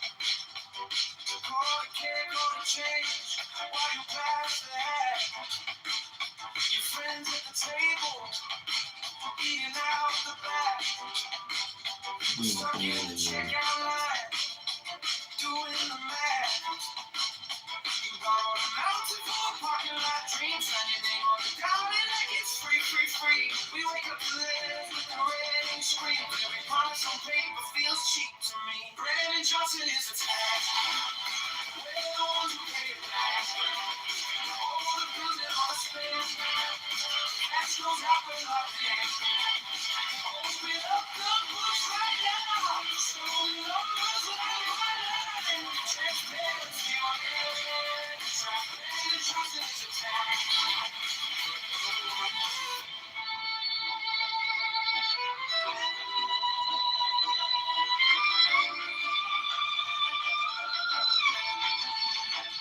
You call it for the people.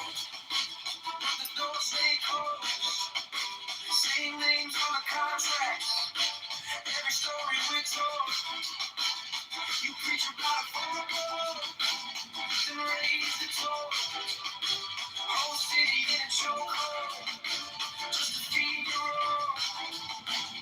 We're tired of slogans on a pretty blue sidewalk. But spending tracker in real time. Not enough photo op on our dime. We're done with the fiction, this is our life. Brandon Johnson is a tag.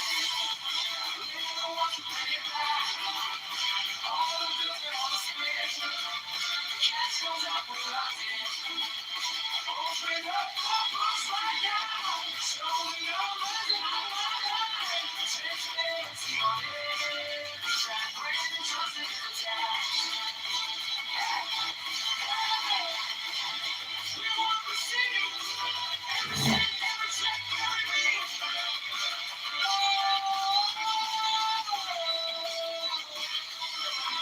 Turn the lights to the ceiling, to the cracks, to the shadows, for back.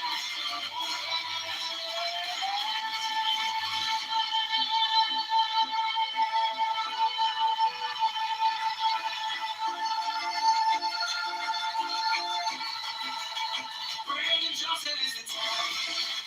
We're the ones who bring it back. All the bills and all the spins. Cash goes out, we're locked in. Open up the books right now. Show the numbers in our line. Streets and roads, I'll see the cash. Brandon Johnson is the tag.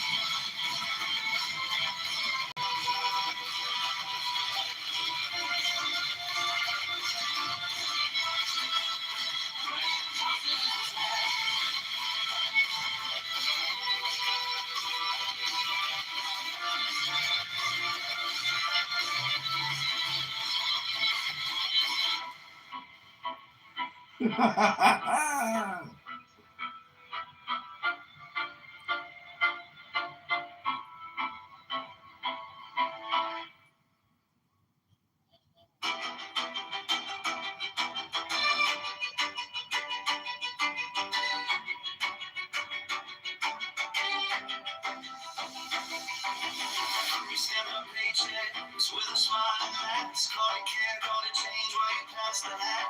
Your friends at the table eating out the back. We're stuck in the checkout line, doing the math. You borrowed a mountain for a parking lot dream. Sign your name on the guide, like it's free, free, free. We wake up to letters with a ring scream. Every promise on paper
What leg is broken? Because we could tie you guys up together, and then we could utilize you guys more.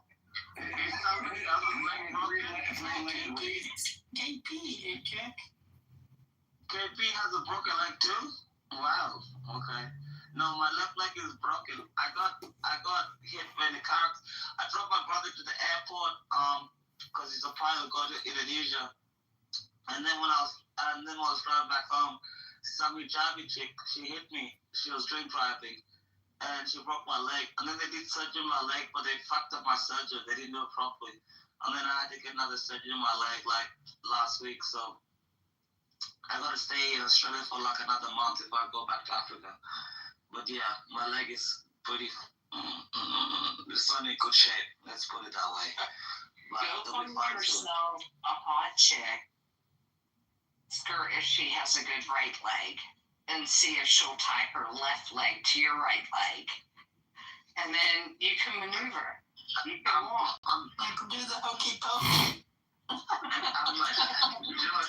You put your left leg in, you take your left leg out. Yeah, it's a little bit talking about you can wiggle it all about. No, but Ben, John knows I'm married already. I got a fantastic missus. She takes care of me, so after it gets fixed up, I'm gonna probably go on a holiday with her. Probably like I don't know, maybe somewhere in Malaysia or Indonesia or maybe Nepal. I don't know, but I want somewhere hot because I don't like cold weather. Or maybe Bosnia in the summer, you know. But yeah, my leg, they fucked up my surgery in my leg. I don't even know what to do with the hospital, but it's gonna get better. Well, you did the hokey pokey. You turn yourself around. I know you have a great wife, but I'll even tell her she needs to tie her left leg to your right leg.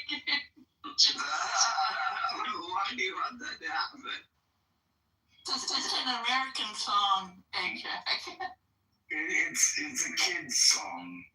My wife is American though. She's from Alabama. You've never heard the hokey pokey? Yeah, you put your left foot in, you put your right foot in, blah, blah, blah. Do the hokey pokey and you turn around.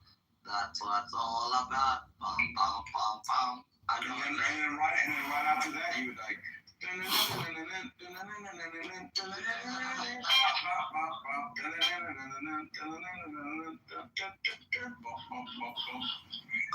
it's a great song.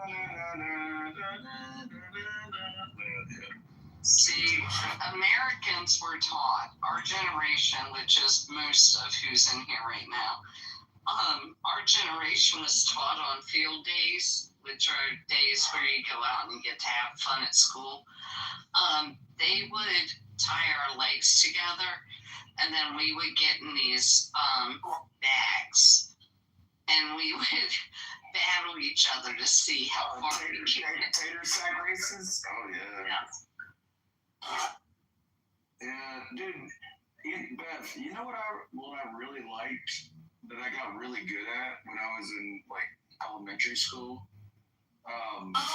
Do you remember where you would take like two, like, they were like round, like curtain rod sized, like wooden poles about like 10 feet long, and like you had like a 4x4 on the ground, and like somebody be on the other side with the other end of the poles, and you would like smack them. You would do a tap tap on the wood, and then slap them together.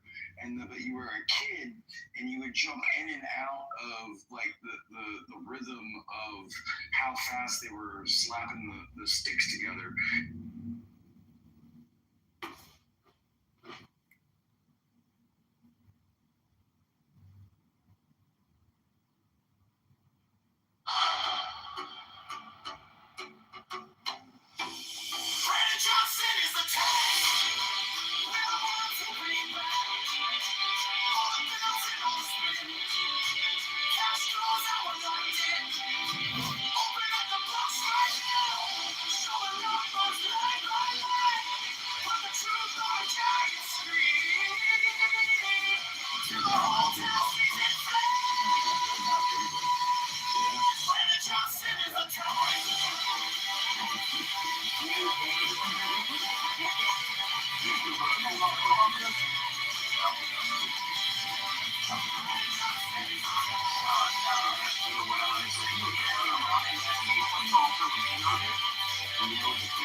Like I thought about like crispy black, and the whole time this dude was like almost white.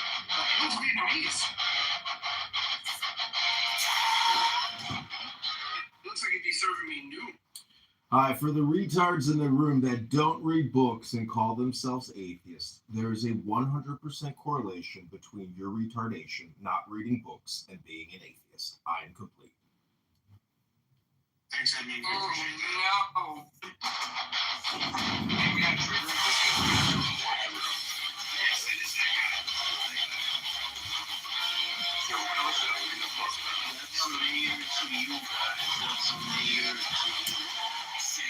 On the kitchen table, red ink, same name on the label. You call it fair share, I call it a shakedown. Smile on the booty of the head.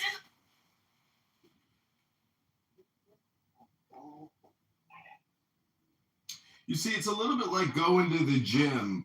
A lot of people go to the gym, but they don't bring the dumbbells home with them after they work out. And dumb religious people on this app who apparently read books, it's the same principle. They actually bring the dumbbells back into the clubhouse rooms. They fail to understand the point. You use it, then you let it go. You don't carry it around with you everywhere you go. Hello?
Yeah, that's mine. I didn't say that either, but I can't help but to think of one person specifically. No, I know who it is. There's different levels of bigotiness, right? You know, the line will be at the top. I would be at the bottom. Boa is at the top. Egan's at the top. No, nigga, I'm not winning. Oh, feel like be specifically observant to kind of be that way. There needs to be something where you're like consistently focused on something to even have these views. Yeah, it's called chillism for a lot of people. For a lot of people, chillism has taken over their lives. They don't even live anymore. They're just a member of a hive collective of our words that for some reason decide to have conversation. I think they just talk to talk because there's no purpose. There's no goal. It's just the purpose is just to talk. I don't know if it's loneliness or it's retardation or brain rot, but Clubhouse Chillism is the longest running group of stupid people talking about stupid stuff. It seems like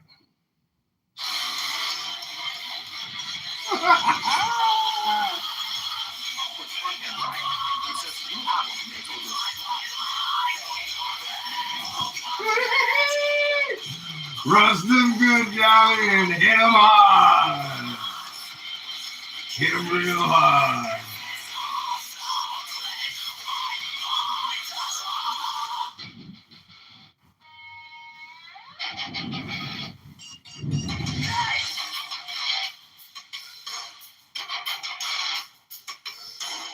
City bells on the kitchen table. Ready, same name on the label. You call it fresh.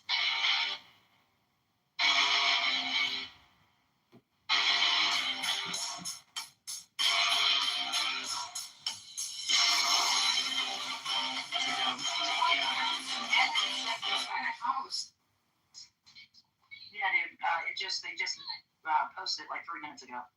Hi, Kitty. I'd like to know, do you actually believe in cherubims?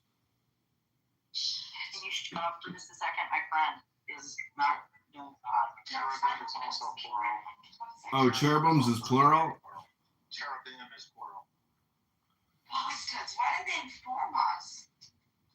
If things happened, then they probably haven't had a chance to. Like, they're just now releasing it. There should be some sirens going on. Yeah, a lot of them panic spelling. Oh yeah, now if you put in San Diego, instantly it's popping up fire. Like it's every one. Not exactly there. Maybe 5-10 minutes away. I'm close at the beach. Marcus, can we talk shop now or no? John, guys, I need to get out of the house. Yeah, okay, I love you, Marcus. Fuck off. Run for your life, Narges! It's Nargis, fucking piece of shit. Did you just call me an effing piece of S? It sounds cuter when you say it, but yeah, I did. Kitty, how much do you think the difficulties are in life because of, your communication style? I would move you down. Just wondering what difficulties you faced in your life with your incredible speech patterns. Well, universe, let me ask a pertinent question here. Kitty, when was your last menstrual cycle? Oh, shit. She doesn't have those anymore. Damn. Yeah, that's why Too much narcotics and prostitution. Oh, shit. Well, Jesus saves even the menstrual cycle, He could send you a cherubim, like a little love angel. Like I said, Lucifer, Satan is also cherubim. Are you sure about that? You should look it up. I was reading something the other day. It was saying, that Satan turns into Jesus. That's crazy work. Like that's the trans. Fresno, San Bernardino, What is this, the fucking Weather Channel? I can smell it. Is this the Weather Channel now? Hopefully you can feel it soon, Nargis. I smell it. You'll still be on Clubhouse as the house is burning down around you, I'm sure.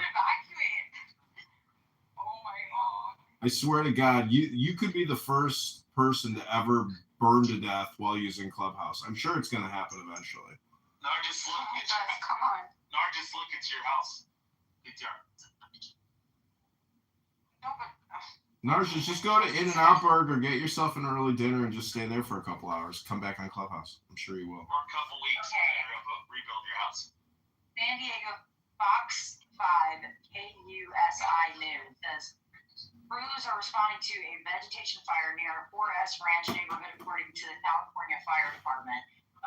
Officials said crews received the call around 3:44 p.m. on Sunday. Crews from both California Fire and San Diego Fire Rescue Department are at the scene. It's a small brush fire along Fallbrook Highway caused by vehicle malfunction. Oh, I see it. It's actually like the size of a small house fire. So no reason to panic, Narges.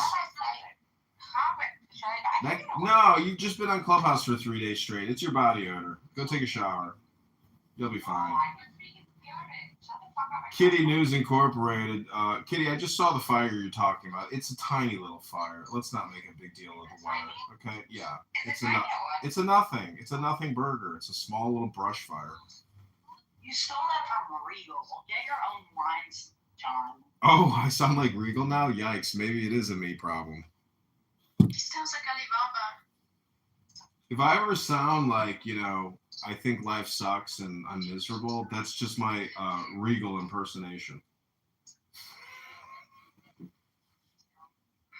It's not next to Solana Beach, is it? No. It's in a housing complex. Just Google it, for God's sakes. It took me less than 8 milliseconds. Grab your dog, grab your charger, be sure to, keep Clubhouse open for the next 4 hours so we can all talk about it nonstop because everybody's lives is pathetic beyond belief. I can literally smell it. This is why. Narges. Check your local news channel. This is how you know that Clubhouse is actually mind control. Right here, right now, ladies and gentlemen. You were working on a Sunday on Clubhouse? Again, that's not work, ladies and gentlemen. I love it when people here say, I'm working. Oh, really? You're telling me you're working on Clubhouse? I'm working while I'm telling you I'm working on Clubhouse. That's the kind of R word we deal with now. I love you, Narges. I think you're really awesome. But let's be accurate. It's not Nargis.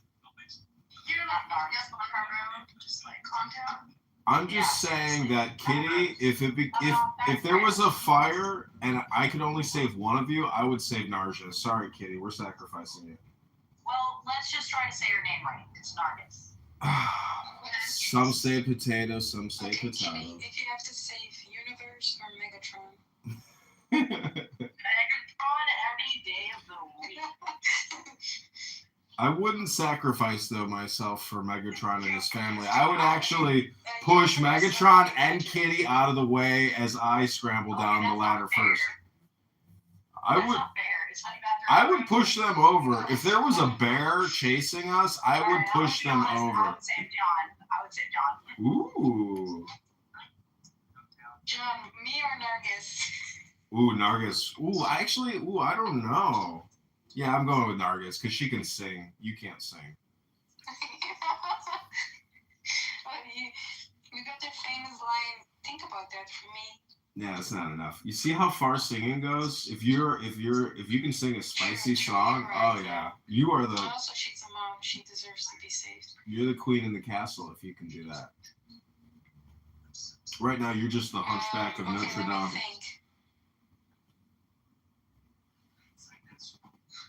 Diogenes or Diego? Let's say Nargis because she doesn't have an accent. That's easy. Oh, Diego can fucking die.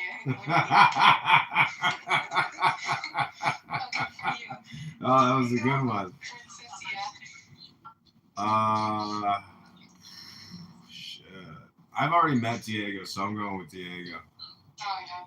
Maybe me too. So I'm going to save Diego. Yeah. I could hear Princessia crying about her about the cut on her face as she's burning to death. This is so cruel. Look at my face. Look at the scar on my face. Look at the scar on my face. Look at it. Okay, Abby. Just look at him. Megatron or Daniel? Ooh. I don't really know Daniel that well, so I have to stay for Megatron. Sorry, Daniel. I'm sorry, Megatron. Yeah. These are the all or nothing. I don't know Daniel. These are the all or nothing conversations that I like to have on Clubhouse. Yeah, right? Really tells us where we stand with each other. I was in Give me a tough one. Wait, is Bubbles what's her face? Buttercup? No. They're not the same person? Big Happy. No. Converse? Converse or Toast? Toast. Okay. Toast or Nargis? Toast. Whoa. Oh God, me or Toast? Say it, Abby. Just. Sorry. Kitty, you redeemed yourself. I'm good. Okay. Nargis, I've been waiting to talk to you. She's on the phone. Ladies and gentlemen, you are in the world-famous Megatron Bible and Quran room that Megatron opens every single day for the benefit of the Muslims.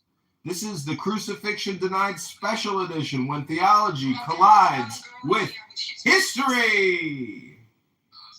We have confirmed today that everything the Muslims say is consistently a lie, and they are willing to lie at just about everything, including who built the Makkah, or the big cube thing, the Kaaba. First of all, that's the most important thing to know. Then the other thing is that it is a politically invasive movement. It's not just all about spirituality. It's actually about material political control. Edmonds, Fatima sent me your Sora video where you do the abortion vaccination thing. I shared it in Andrew's room, and everyone is like, "Is this Edmonds?" Isn't that an amazing video? Dude, I'm gonna listen to it one more time. It's amazing. I combined homeless shelters for minority women and vaccination pre and post abortion. I took every single controversial thing and I put it into one Sora prompt, and it gave me. I was already wondering who made this. Who made this? Like, I made it, of course. Why would anybody waste their time trying to promote me? You're insane. Like, I swear. Insane. I'm actually. Have you ever been diagnosed with schizophrenia or something? No, I'm just taking. You stupid fucking ugly rodent looking bitch. What I'm saying is, I took every controversial stupid topic and put it in a prompt, you ugly hunchback looking rat creature. Go back to Chernobyl, freak show. It's okay. Yeah, check the chat.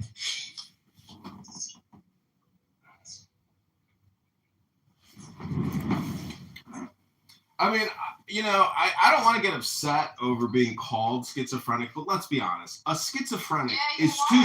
Shut the fuck up, rat face. A schizophrenic is too stupid to create a video like that, which takes a lot of intelligence. Hello? It's so Andrew was asking, is that even real? Like, obviously. Is that real? Is that what he said? Yeah. That's why, honest to God, I brought down Sora. Sam Altman, I kept tagging him, and he stopped Sora because he saw that I'm too smart. I was using it to create such lifelike videos where people can't tell reality anymore when they watch these videos.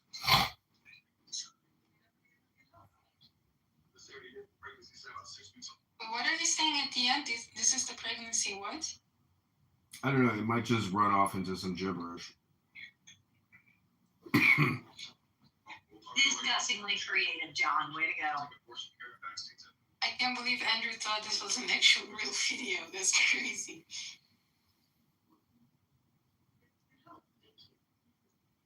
Sure, that set him in the full-blown crazy. Oh, and sorry, Abby. You're a beautiful woman. You don't look like you came out of the Chernobyl reactor. I know. I'm sorry.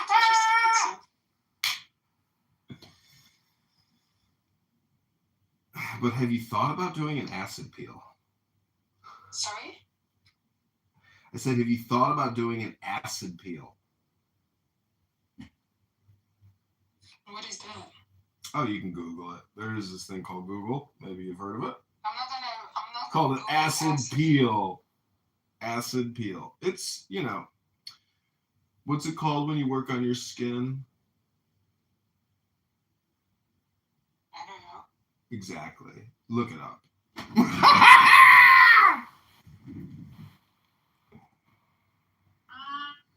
Oh my gosh, I got scared.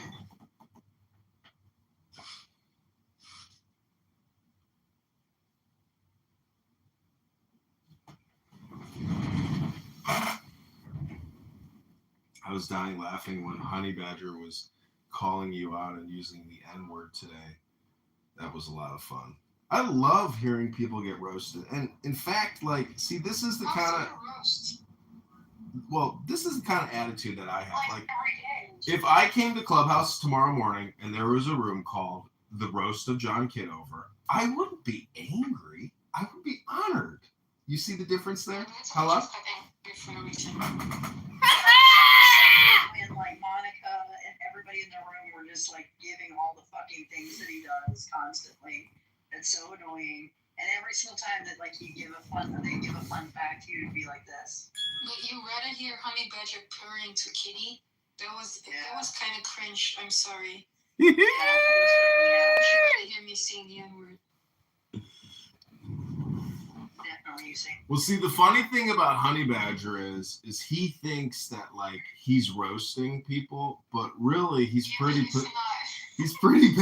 bad at it. And B, he's like actually, well, I mean, I've heard him lose his shit, particularly over that woman in Minnesota who got killed, who was driving the minivan when the Border Patrol agent shot her. Yeah, like, oh, he was going crazy about it. I mean, like, he was ready to start the revolution. And, I mean, that's how you know how emotionally fragile he is at the end of the day. I can't believe he's an Indian guy. He's pretty passionate for an Indian.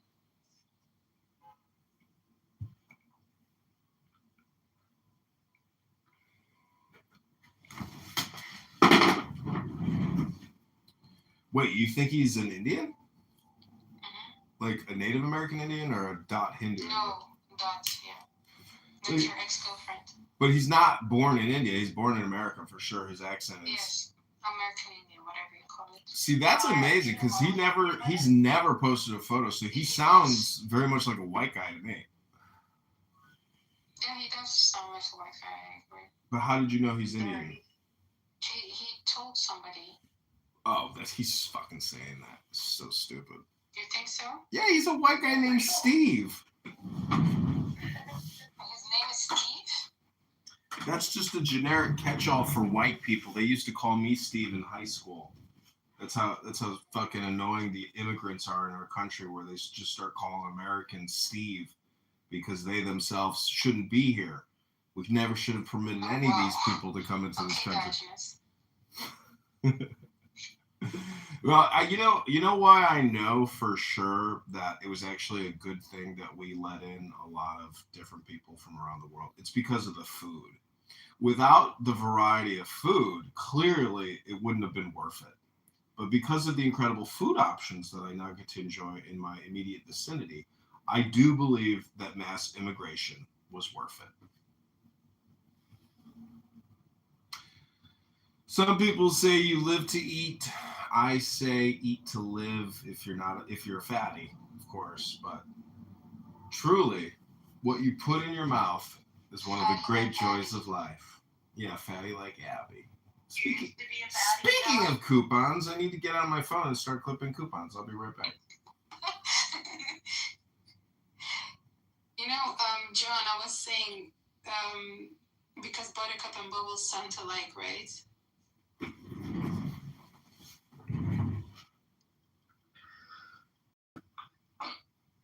Edmund. Oh my gosh, this fucking guy has totally no.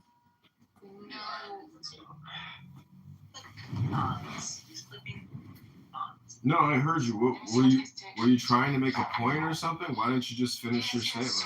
Did you need the dopamine confirmation reply?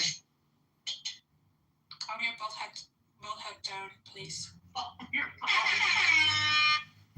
Bald bitch. I was saying, you know how Bubbles and Buttercup sound alike? And you guys always say, like, you can hear from a voice who's fat and who's not, even if they both sound alike. One is actually very skinny and the other one is overweight. So how do you know how is... You'd have to do a glottal test to try to find out who has the bigger turkey gobbler. No, I know how they both look like. One is skinny, Buttercup is skinny, Bubbles is fucking fat. I get it, but like I'm saying from like an audio test perspective, we could test the reverberation of the chicken goblet, which is their neck area, since you don't speak English. I don't know. To me, they sound similar.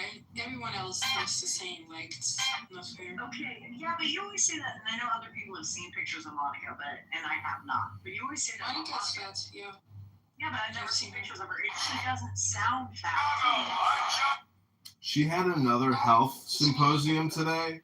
See, this is the funniest thing about giant fat people, is that they will play videos about a healthy lifestyle, but they will never actually do anything other than watch a video about a healthy lifestyle.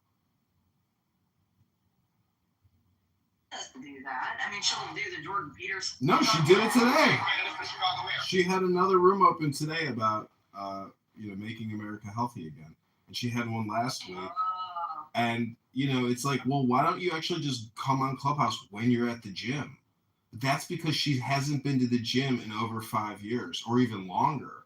And no matter what your opinion is, You don't need to go to the gym to be skinny.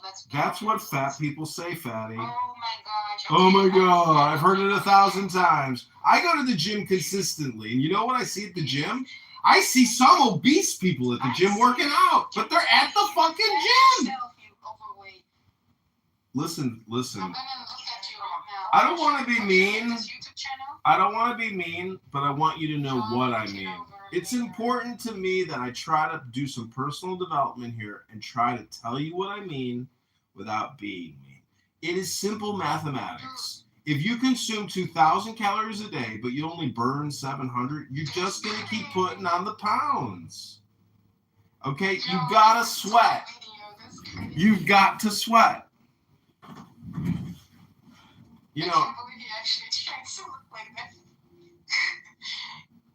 Hello? I'm looking at your YouTube videos. You know who told me you look handsome? Top story tonight, Chicago. Fatima. Oh, Dr. Fatima? Yeah, Isn't he looking handsome?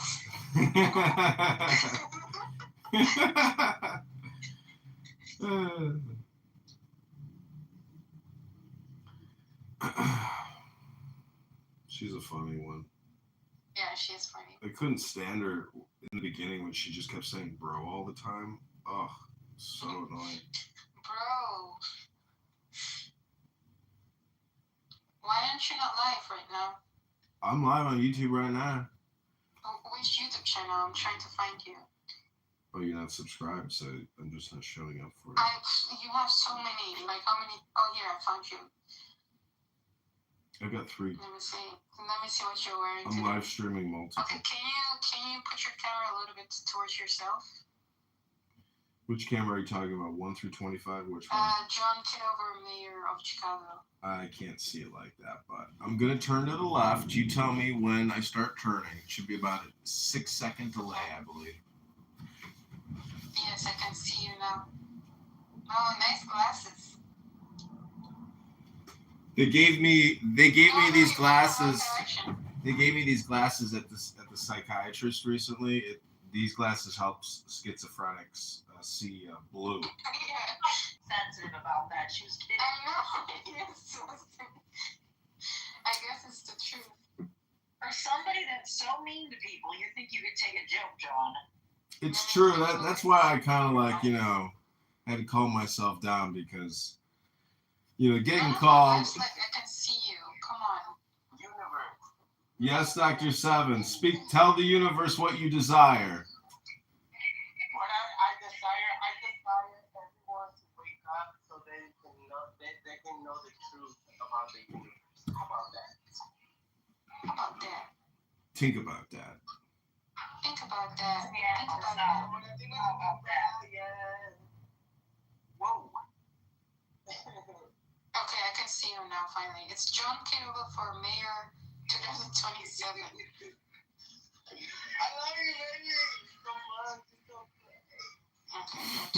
See, this is how people create dopamine, just like that. And Kitty, that's what you're doing when you're talking about Jesus. It's a concept. Let them talk, maybe she likes it. What I'm saying is people are creating dopamine discussing concepts. And we can just leave it at that. We don't have to say whether the concept is accurate, inaccurate, because it's subjective. And the point is, if you haven't taken the deepest breath of the day yet, you don't understand the Holy Spirit and the truth of the earth. What is the soul of the earth? What is the spirit of the universe? Or what is the soul of the universe? That's you. You are actually not you. You are the soul of the whole universe, or the earth at least. Can we agree on that to disagree? Hello? It's all conceptual. It's a big concept. It takes a big brain to wrap your head around it. You should try to learn English, because English will help you easily understand these big concepts, inshallah. Allahu Akbar. Rabbanu Shalom. It's a word game. Hello?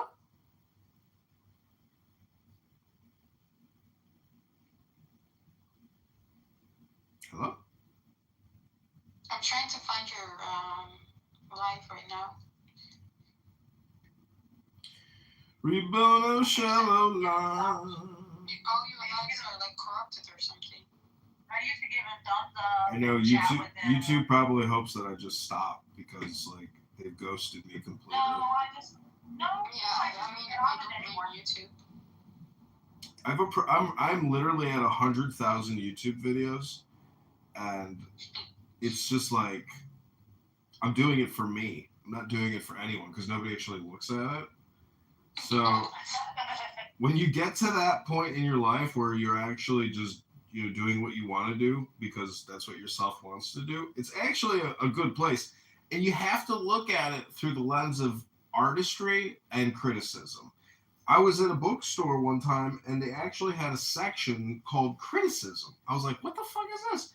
And it's just books about books, criticizing other books. I was like, that's a category of books? Oh my God. There's a category of books called criticism. I was like, what? So, but most people don't read books, so you would never know that. But since I'm an artist. Is that at Barnes & Noble? I don't know if I've ever seen that section at Barnes & Noble's. But I haven't been to a Barnes & Noble's in many years.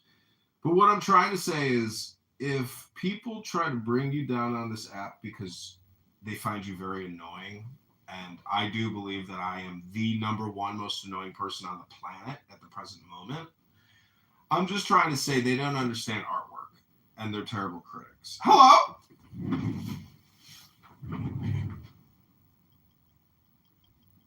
Open up a room. It was so great the other day. And John was on stage with Donald, and they were just doing hello back and forth to each other. Funny.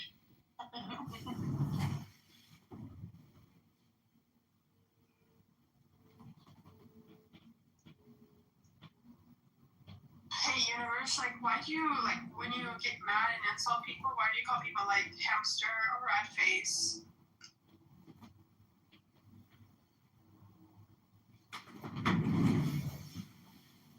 That's a great question. Let's repeat the question for everybody so they clearly understand the question. When I get angry, why do I call some people hamster or rat face? First of all, I don't generally describe people as a hamster. That's not my vocabulary. I think maybe that's your vocabulary. Maybe I call Abby rat face, but again, I did see her PTR, like her actual, selfie.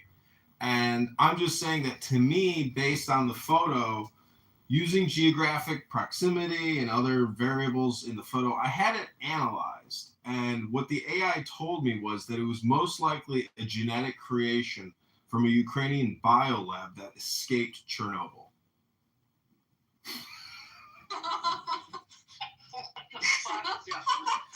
It was labeled as Protein Exhibit A. And then I asked ChatGPT, what is a protein? And then it said something like Sam Altman. but worse. Oh, wow. Not that. Are you Asian, Abby? No. I don't look like Sam Altman. What are you talking about?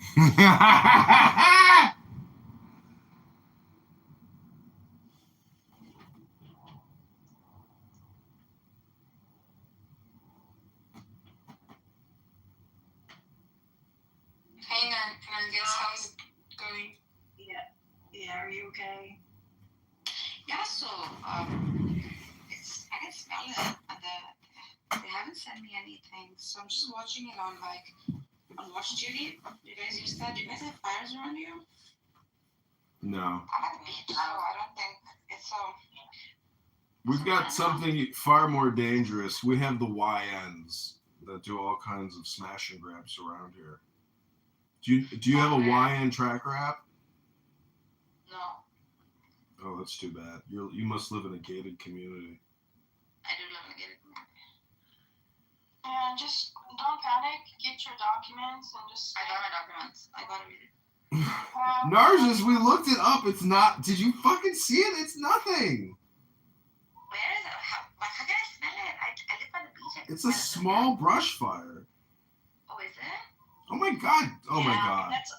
That's all it's reporting, but I would just call. You can do the non-emergency number to your fire or even 911 department, and just. Kitty, that's what you should have been, Kitty. Send me a thing.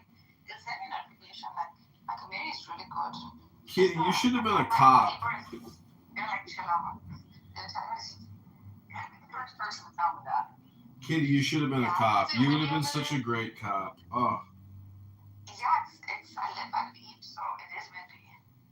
Yeah, so just stay prepared. Narcissus, can you go check in on my son living in La Jolla? I live by Salona. Oh, my son lives in La Jolla. That was your girlfriend who lived in La Jolla. I used to live in La Jolla for years. Are you just trying to get her to check on your ex-girlfriend? No, I'm pretty sure she had my son in La Jolla. My kid lives in a $6 million, $8 million house with some Persian doctors, living the best life. I'm very blessed that my son is. I should already have a son. Where in La Jolla? She's talking. No, I made 2 deposits off of a Hinge. Some chick was like, "Come over to my house." She was a Persian chick. We didn't even have to go on a date. I think she just wanted to have a baby. Rabboni Shalom. These Persian girls are crazy. Talk about schizophrenics. Takes a schizophrenic to know a schizophrenic. Oh my god, there he goes again. You take one person's action and you attribute it to the whole race. That's insane. No, that's what Pepe does. I was making a joke.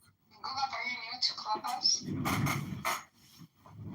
No, say she's crazy. Just know that this is common thing that he does. Yeah. And if he knows you're sensitive, he will continue until you stop being sensitive about it. John was gonna buy a property right here in Rainbow. Just a few months ago, my parents were here. That whole region is freaking down. What were you trying to do? Get the IRGC? You were trying to money launder IRGC money into a. Oh, okay. I was going to. My parents wanted a house in the hills, so it is exactly where this place is. The freaking Rainbow. Oh, where the fire's at? Yeah. Oh, damn. wow. That whole acres got burned down. Wow. 1.5 acres of land. It's that region. Freak, man. How badly is it burned that I can freaking smell it here? It's probably the wind. It's southwest. Maybe go to the bathroom. Try to use a baby wipe. Wash your hands. Check your hands. Call my neighbors out. Come and have a drink with us. Chill out. We buy the food. Fuck off. Why aren't you freaking scared? Sitting and freaking having a brunch. It's because they don't live on Clubhouse, Narjas, unlike you. Yeah, This app should really just be called Boy Who Cried Wolf. I'm gonna get off in the morning. Yeah, you're right. This app should just be called Boy Who Cried Wolf. I have cried wolf on this app at least 16 million times over the past 5 years. No, I have to leave. I have no choice. Oh, see, oh, you are schizophrenic. I am. Deleting the app? Yeah. Okay, yeah, if you do, I will do too. Yeah, everyone should leave because You guys will be out here saying the same thing 6 months from now. It'll be so funny. Full circle. Yeah, we did like Clubhouse for like 2 years, and then Yeah, I did. A lot of us did. I've been here since 2021. I wasted so much of my time. yeah, I left a year and a half, all in all, so that's good. I just don't understand why don't you guys just join me and set up tripods and record all these people and I don't then have money to buy all those phones. you don't have $40 to buy a burner phone? yeah, I don't have that problem. But see, that's the point. If you're on this fucking app, you got time for it. That's the point. You have tripods per phone. That's like. Don't you guys know plantation economics? You guys are just working on a plantation field. I'm in the master's house with a camera filming you guys through the windows. Yeah, what kind of like You guys don't know how to make money. You guys are not creative in the slightest. Yet you think you're so intellectual. I mean, definitely not Abby. Abby doesn't purport to be intellectual. But Narjas and Megatron and all the other religious freak shows that love to get high talking about God, including myself. What I'm trying to say is, Yeah, he does love you. when you are dead and gone and you are cremated or buried, you will leave behind a library, a catalog, just like Michael Jackson, and many people leave behind nothing. And I'm just encouraging you to start recording everything, because when you are gone, that is all that will remain. Hello? Yeah, That's but scary, actually. if you're in America, It's like seven, isn't it? they don't give you much chance to leave a legacy like that. Unless if you're like and stuff. It's actually just poor man's artwork, because like Andy Warhol's estate was valued at $600 million upon his death, and it was all the artwork that he had bought and created in the silver factory that was, that evaluated at the time of his death. So everybody's estate eventually, like, completely, I don't know what the name of the legal process is to, like, clear it, but like the IRS, probate, all this shit, like, when you die, like, you actually get cleared from the system. Your death certificate, everything, like, you are no longer alive. But what you recorded, yeah, but like what you said, what you thought, and all the time you spent on Clubhouse, All that you said and all. that's why I asked in a room earlier, do you think God is a critic watching your artwork? And if so, do you think God is pleased with your artwork? Hello? He did the artwork through me.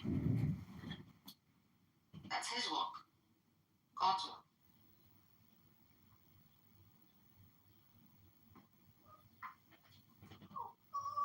Okay, relax. Nothing's happening. Oh, is that your dog? She's scared. Yeah. She's freaking out, yeah. Oh, I'm scared for you. If you need something. Yeah, it's there for me.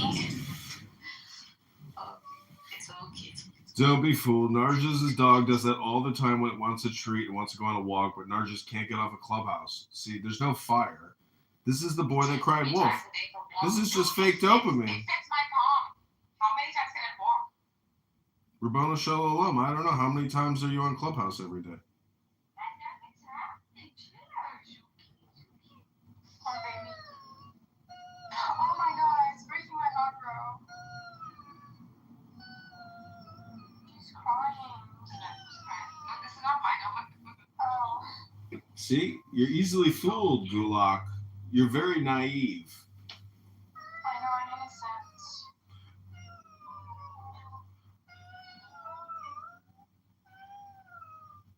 The heck is that, bro?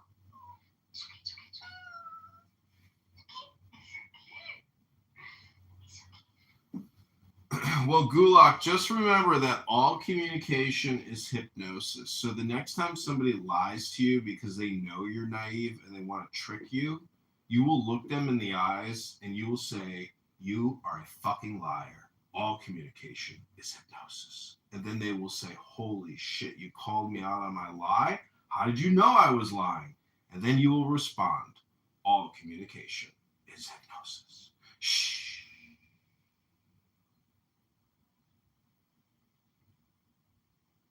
Alright, I'll take that advice. Speaking of lying, CM, welcome to the room. How are you, doctor? Oh my god, he's not a doctor. He is, he's a PhD. Thank you. I've been here for a while. No, I was talking to CM. I like to say CM. It's okay, it's okay. You could have said that to me. I could have, but I wanted to tell CM that I'm besties now with Fatima. Fatima, we're besties now, CM, and she's telling Abby that I'm very handsome. How does that make you feel, CM? She actually did. She sent me your Instagram. She said, isn't he very... Hold on, let me see what she wrote.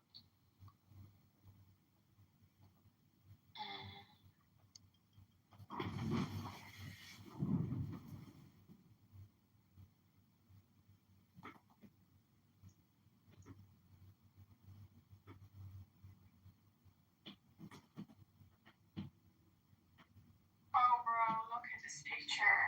That's sad.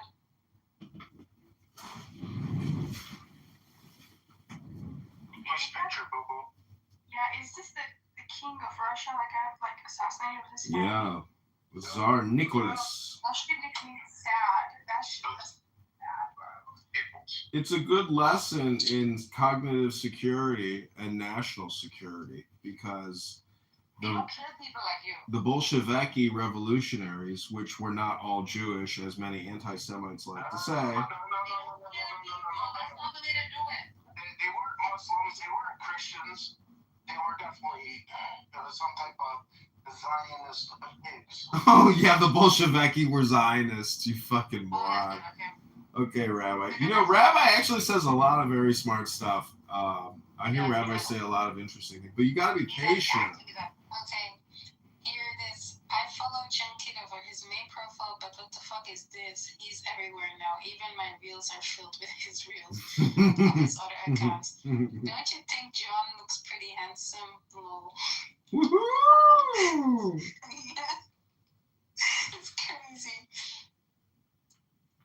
I wouldn't even consider them Jewish to the level of following the Abrahamic faith. I would consider them some nasty Zionist pigs, those Bolsheviks. Something under the crevices of hell that came up, some spawns of demons. So if you say Zionist pigs, Zionist demons, etc., is there a corollary in Palestine? Is there a Palestinian demon, a Palestinian pig? Because it has to have its equivalency, correct? It's got a counter argument. There is no equivalent to the lowest of the low.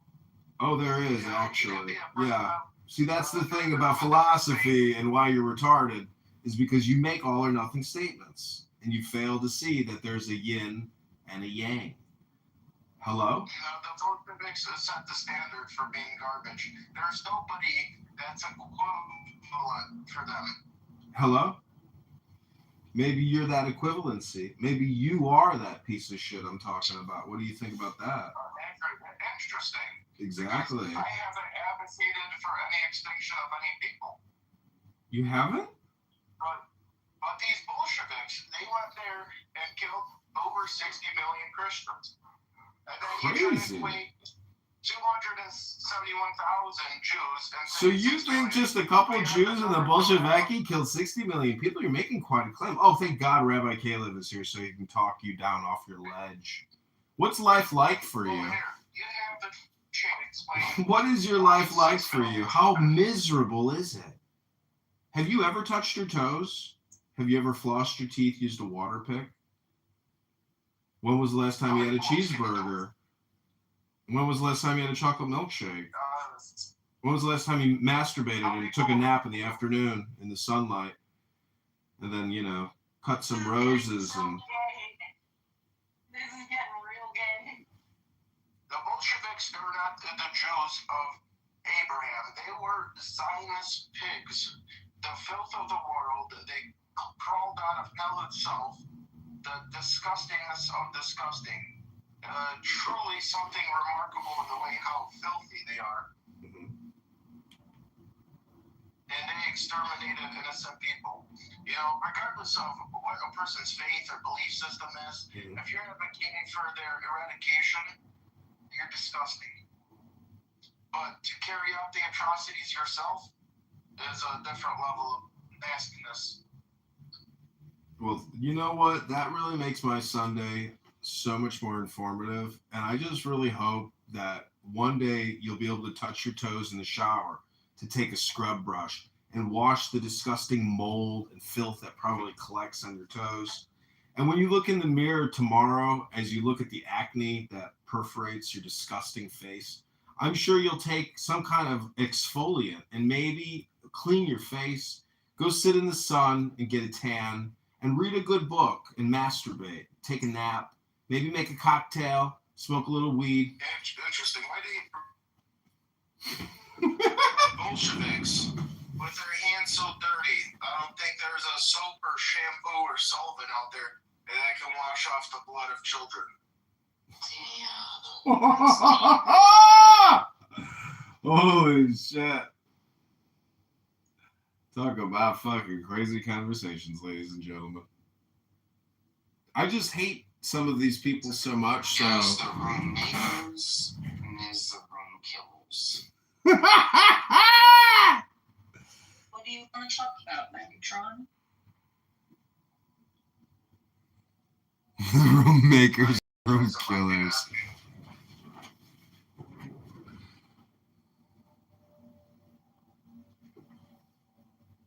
No, I think it's fine. We're not hearing enough about it.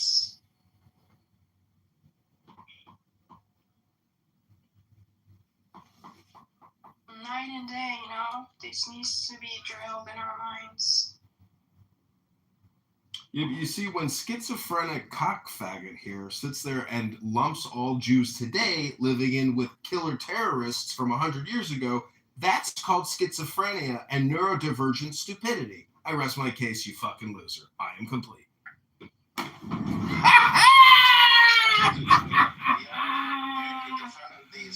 Oh, go take your fucking autism medication. You think it's okay. Well, yeah, you can explain why. Go take your autism medication, go to the gym, everything will be fine. You don't have to be a Nazi, anti-Semite, fucking loser faggot. I'm not a Nazi. Oh, you're not a Nazi? Okay, faggot. Go around calling yourself a rabbi like you're somebody's master. You're the master of nobody, you schizophrenic, autistic savant. You fucking piece of shit. You're a human fucking piece of shit. You are shit, Rabbi. And I don't even want to call you the R word because that is disrespectful to real teachers. You're a fucking neurodivergent schizo. You are an autistic savant, you low-class, trashy comedian. Sometimes you're funny, I'll give you that, but you're not below getting roasted, and this is your roast, you autistic savant. Rabbi, are you anti-Semitic? Oh, 100%. This guy's a rabid anti-Semite. He's a disgusting human being. Yeah, okay, the Bolsheviks, they hated God. They were nasty Zionist atheists. Just answer my question. Just answer my question. Do you hate Jews? No, I don't. I think I love them, and I believe they deserve, and to have the gift of salvation. Can you guys not? Kitty, that's what he's doing. He's not expressing hate for Jews. I don't know why John Kitover is getting so worried. So what exactly? This fucking loser for years comes on here and makes Jew jokes nonstop. He's an anti-Semite Nazi. He goes by the name Rabbi. He's not a rabbi. He's a fucking loser. Zionists are not Jewish, and Jewish are not Zionists. The Zionist is a nasty ideological belief, equivalent or even worse than Nazism.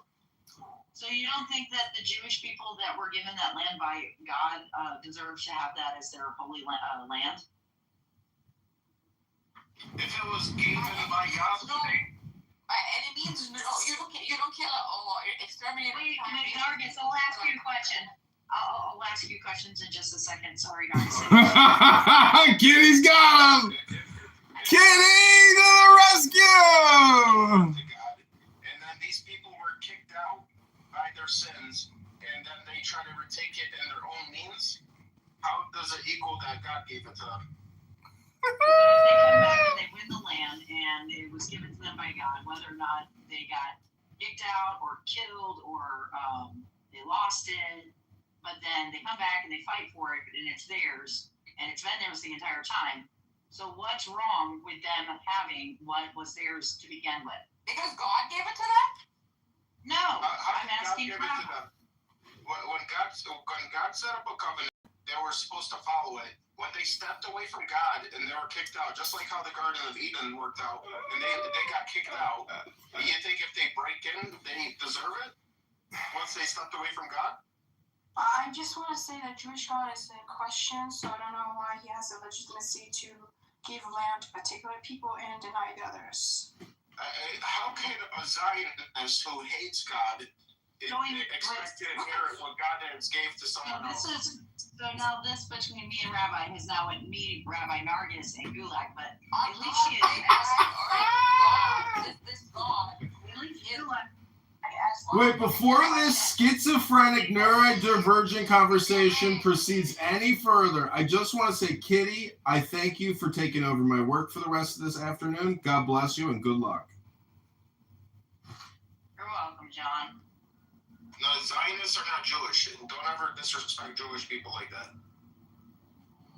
You hear the stupid shit that this retard says who goes around by the name Rabbi? It's unbelievable. What kind of... Are you in a schizophrenic support group? A bipolar support group? How neurodivergent, autistic, retarded are you? You stupid wordsmith of retardery. Do you even shower? Do you take a bath? Do you go to the gym? Do you even eat food, you fucking loser? You are so fucking stupid, it's unbelievable. I bet you haven't even tasted a pussy. I bet you haven't grabbed tits in 10 fucking years. I bet you don't even eat pizza. I bet you don't even eat ice cream.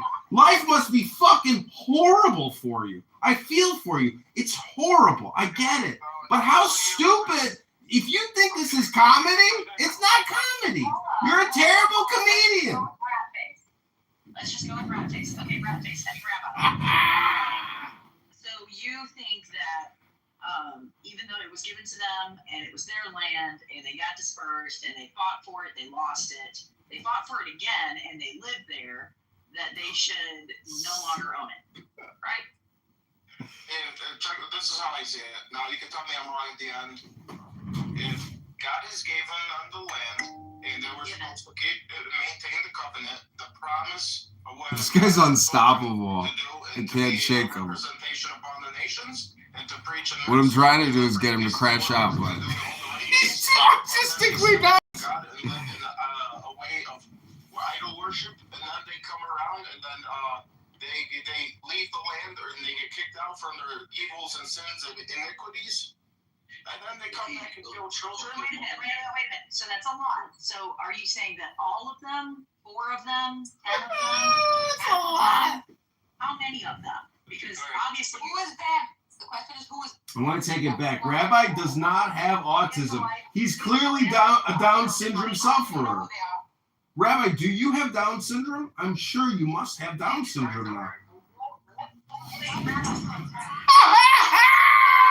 Question, I'm not attacking. I'm asking Rabbi. So, it's true. You must have retardation. Oh, I can't say it. Got to say the R word. So how many of them? All of them? Half of them? Some of them? How many of them? I'm gonna keep it simple. You're a believer. I'm a believer. Everybody in here is some form of a believer. I'm a believer. I believe in God. All right, check this out. Yeah. So whether you call him Elohim, El Shaddai, Jehovah Jireh, God. Can I talk, please? No, please. Let me say 5 words and then you guys can do whatever. And Answer my question, Rabbi. I am. Could somebody say that they're a believer of God and love God, and at the same time hate God and not believe in God? Is that possible? Yeah, I think so. Let's get again. Is it possible to be a believer in God and be atheist at the same time? Oh no, I'm not no fucking atheist, no hell. No, I'm not saying about you. I'm not saying about you. No, I get what you're saying. No, it's not possible. Hey, Megatron, can you mute that one? You can't look. So there are Christians that walk away from I'm the a faith. fucking Christian. I'm telling you right now. You cannot be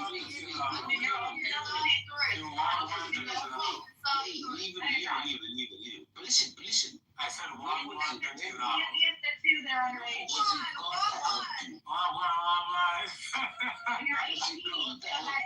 Please, Michaela, sure. Was it God that helped you in order for you to become who you are in the United States of America? Just when the stupidity stops, Yes, remember. don't tell you no faith. Don't say it. Faith always exists. You see, if you can't talk over him, that means you just talk over him. Thank God. Yeah, I know, but it's hard. It's difficult. And then we still got one that's going to be real crazy.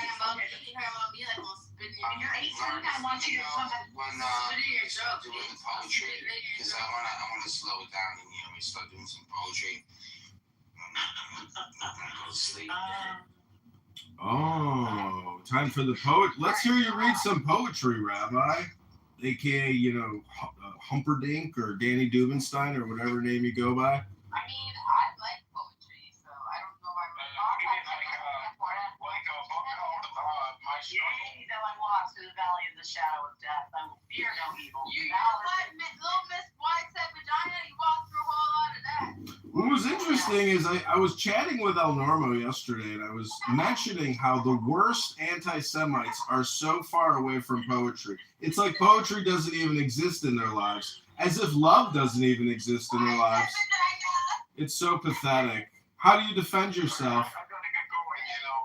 Okay, goodbye, retard. Have a good day, retard. Take care. Don't forget to take your medication. Woo!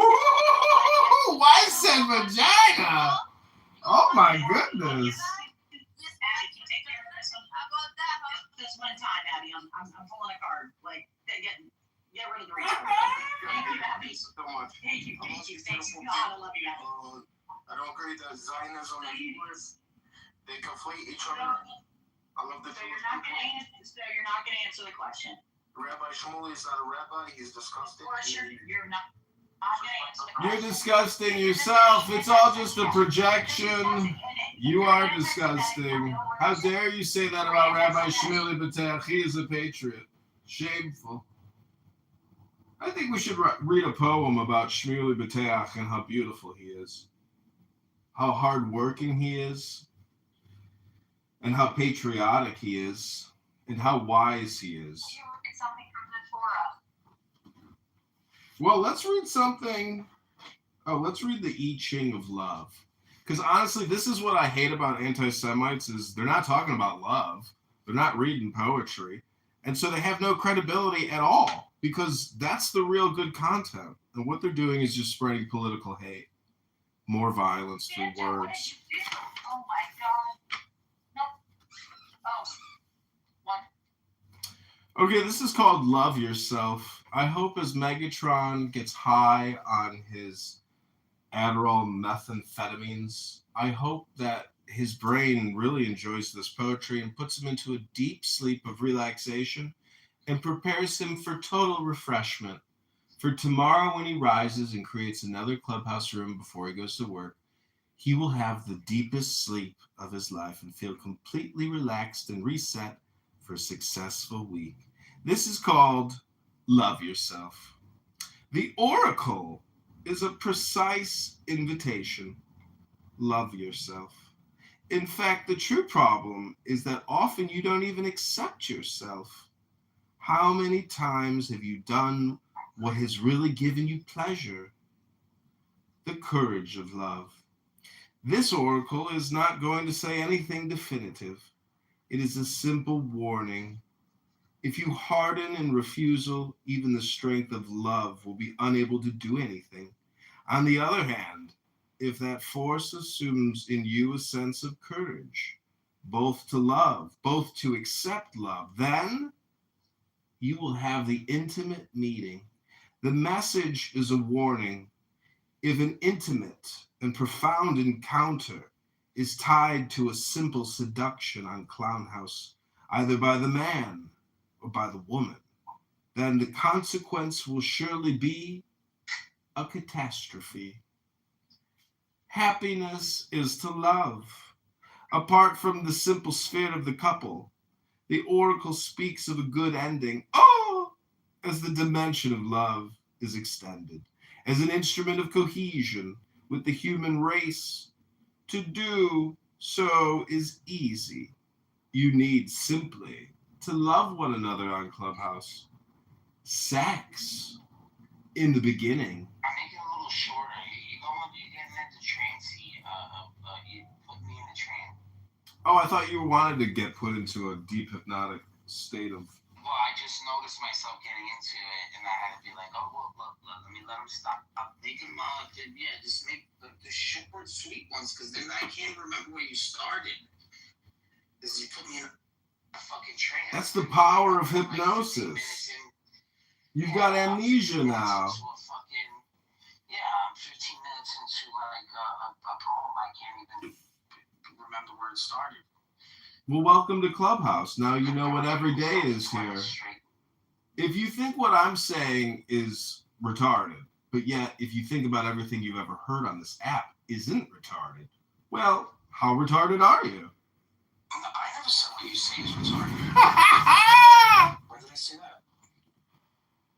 I didn't say that. I'm just making a joke. I'm just, I was watching the show and then I don't know, I got like distracted.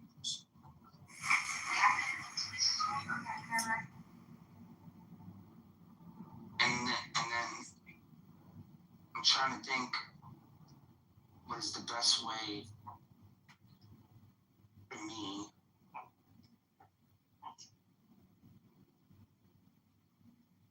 to be online less. It's not about being online less. It's It can't be online any less than you are. If I can be online all day long and you can be online all day long, clearly you're not using it. It's using you. So you have to essentially, you don't want a FOMO, which is fear of missing out. I just feel like you're projecting every time you do this. Well, I've come to the conclusion that all communication is projection. And so what I'm trying to say is, if you do what I do, you'll finally be free of what you think is unhealthy behavior. Hello? Yeah. And a straight 6 is better than a V6. Why is that? Because it's less moving parts.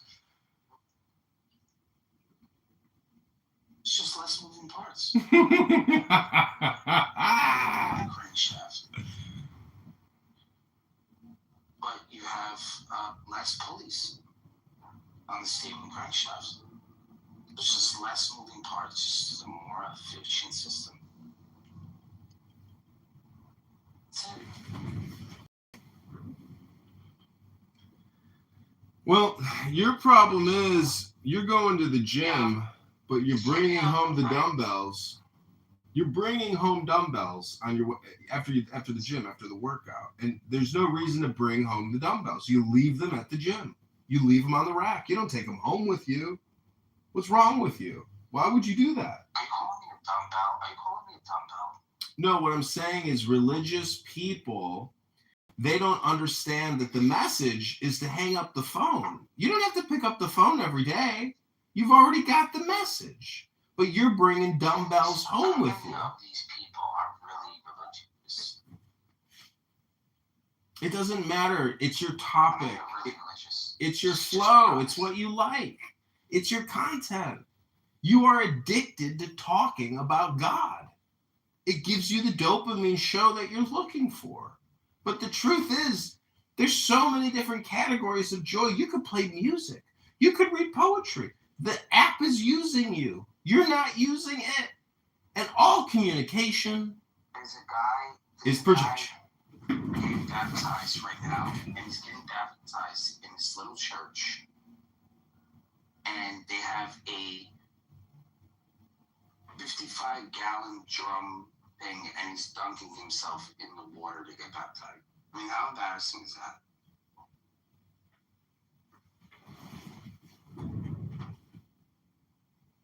Like, once you yourself jump into a 55-gallon drum of water, why would anybody else follow you afterwards? Because the Bible tells you to do it. That's one way to get to heaven, which is total immersion and the laying on of hands to receive the Holy Spirit. So you too can enjoy eternal life with Jesus Christ the King in heaven. Baptism is the way. There's no other way to get to heaven. You got to cleanse yourself of your sins and receive the Holy Spirit.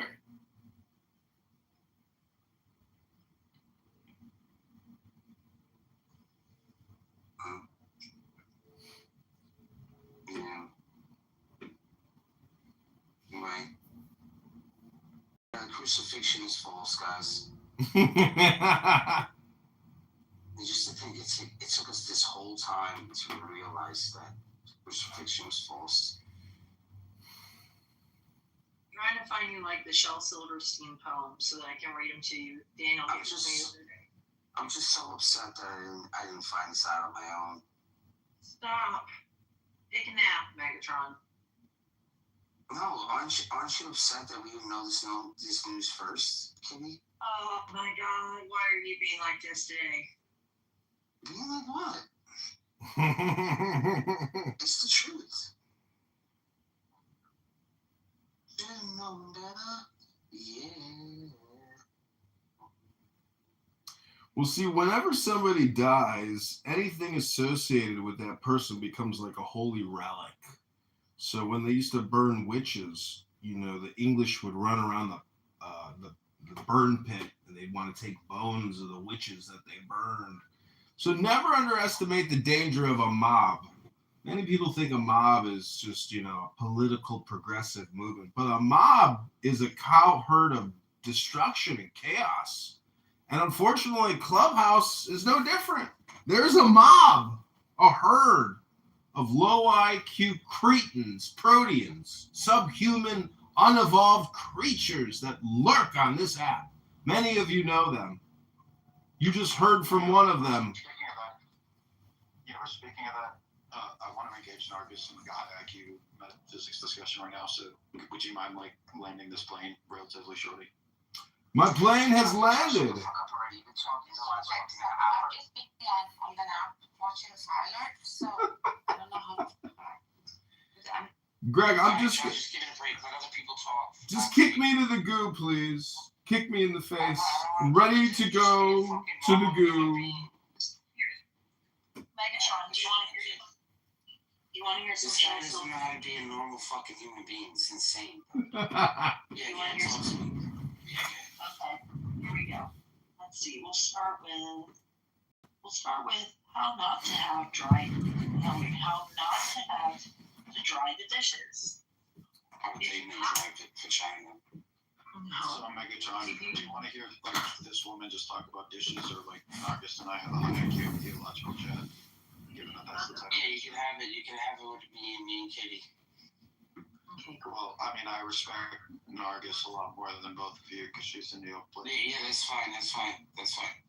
Just give the universe. All right, Nargis, hey there. Yeah, what's up? Nargis, so I wanted to ask you about the Neoplatonists. Given the title of this room, Theology Colliding with History, I'd like to ask you about the Neoplatonists. The Neoplatonist philosophy of history. Go ahead. Wait, of history? Yeah, so the title of this room is When Theology Collides with History. Now, as I study Hegel, I don't know how much you know about Hegel, but for Hegel, You know who studies Hegel?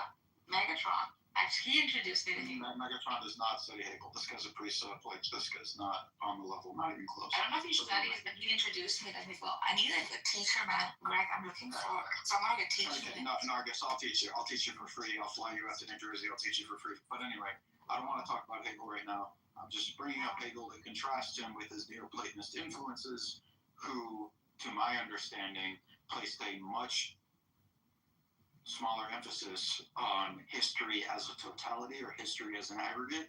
It was much more focused on the development of individual souls rather than. So, am I representing that correctly, Margaret? Correctly. Okay. Yes. Can you see why someone might be motivated? Like, if you buy into Neoplatonism generally, can you see why one might be motivated to posit that history as a whole or as an aggregate is metaphysically grounded and meaningful as like a teleological process unto itself? I can, but he doesn't want to especially with the Sadhurian model for Neoplatonism is not like Plotinus' model for Neoplatonism. It's similar, but it's not the same. Because here, like Nizam and I were reading about it in depth yesterday. I wish I had pinged you. So here, like he's saying that the essences, right? The human essences, Sadhura believes that they are nothing but different gradations of the essence of God itself. So one can posit that in this realm or dunya, or the world that holds the lowest position in the hierarchy, this essence that we have individually differs based on our proximity to the first intellect. First intellect being the highest of all virtues. The brighter the light within us, I'm using Wu allegory, the higher the level in the essence of Greg, for example, versus the essence of me that perhaps holds a lower gradation because I'm not that close to my highest virtues or potentials. That's how he's seeing it. Unlike what Plotinus says, where he says that we actually exercise agency at the universal soul level and choose whether we still want to be in the first intellect, aka Jesus, the Word, or come all the way down to this world and experience duality. This is how they both differ, but very similar in gradation and things like that. So that was all interesting, but it's not quite what I asked. Yeah, therefore it's the individual, because there's a variance in the essences, right? Because each essence is different. Therefore, the journey is that of the individual versus the collective, like what you're positing. If I've got your question right. I see. Okay. All right. Did I get your question? You did. You it makes sense. Yeah. This is why he wouldn't say history of man, because all men are you refuting that? Yeah, well, for Hegel, history is the crown of the entire system. It's the entire telos of nature and of the free organism is to organize rationally.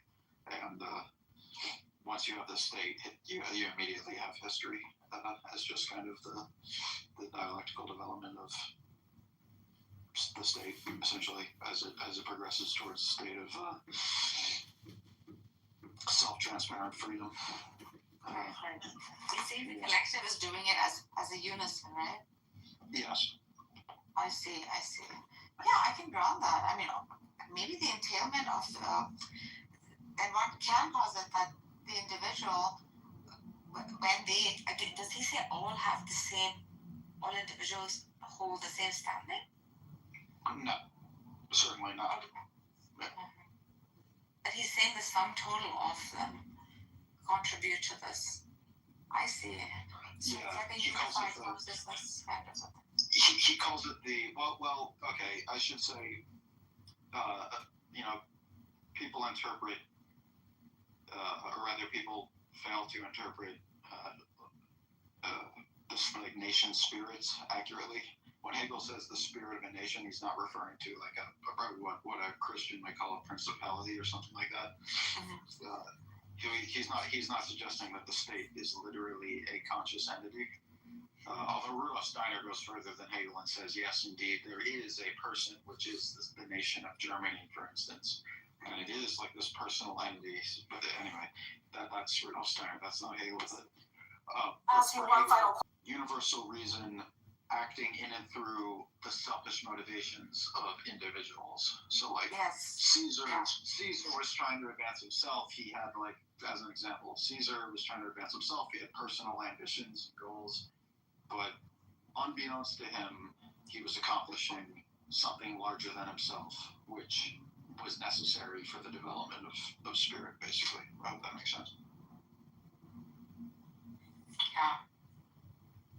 I think the attainment of the individualist position too would be a collective, because I can say that what the Sartrean Neoplatonism is talking about is not merely the individual like attaining its highest human potential, but that eventually, because all are connected, it results in like a unification of these, like something like a Wahdat al-Wujud concept of Ibn Arabi. Yeah. Yeah. Ibn Arabi is pretty based. Yeah, he's so based. Your tie shouldn't go lower than your belt. Okay. So now you had to get rapey. You had to get all rapey there at the end. So you really didn't mean to talk to her about anything else, but you asking her to marry you, bro. You gotta maintain, man.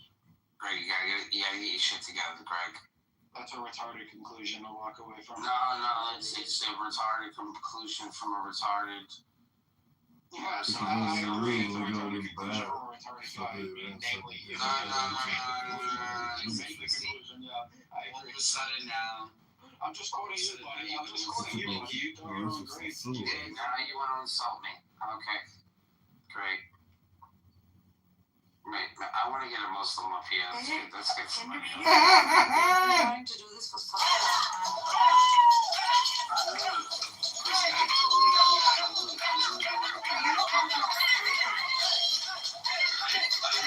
I'm sleeping. Wait, Megatron, can you tell me what's your PTR? What's in my PTR? Yeah, your profile picture. So my profile picture, and let me follow you. Can you follow me back? Are you allowed to follow me? Look. Sure, yeah. Very cool, alright. So now, my PTR is, if you look closely, these are images that are found all over the world. All over the world. So you see one is in Argentina, Arizona, Italy, Spain, all over the world, right? Arabia, so on and so forth. These stick figures are very, what can I say? They're very common. You notice that they all look the same, even though they're all over the world. A lottery ticket. That's what my property tax bill jumped in just they're dated back across the country. Teacher, police, fire, and drugs. Hey, Dan, welcome to Chicago. The place you called. So now I'm going to set my other picture here. See this new one that I have? Yeah. This one right here? PDF, yes. So they did an experiment, and you see it is Arizona, Minia, Caucasus, Arabia, Italy, Venezuela, Spain, Mexico, Western Arizona.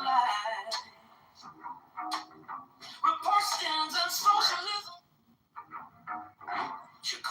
Now you see that stick figure on the left with the two dots? And the second stick figure. Okay, so you know what Northern Lights are? So Northern Lights in Africa, because of the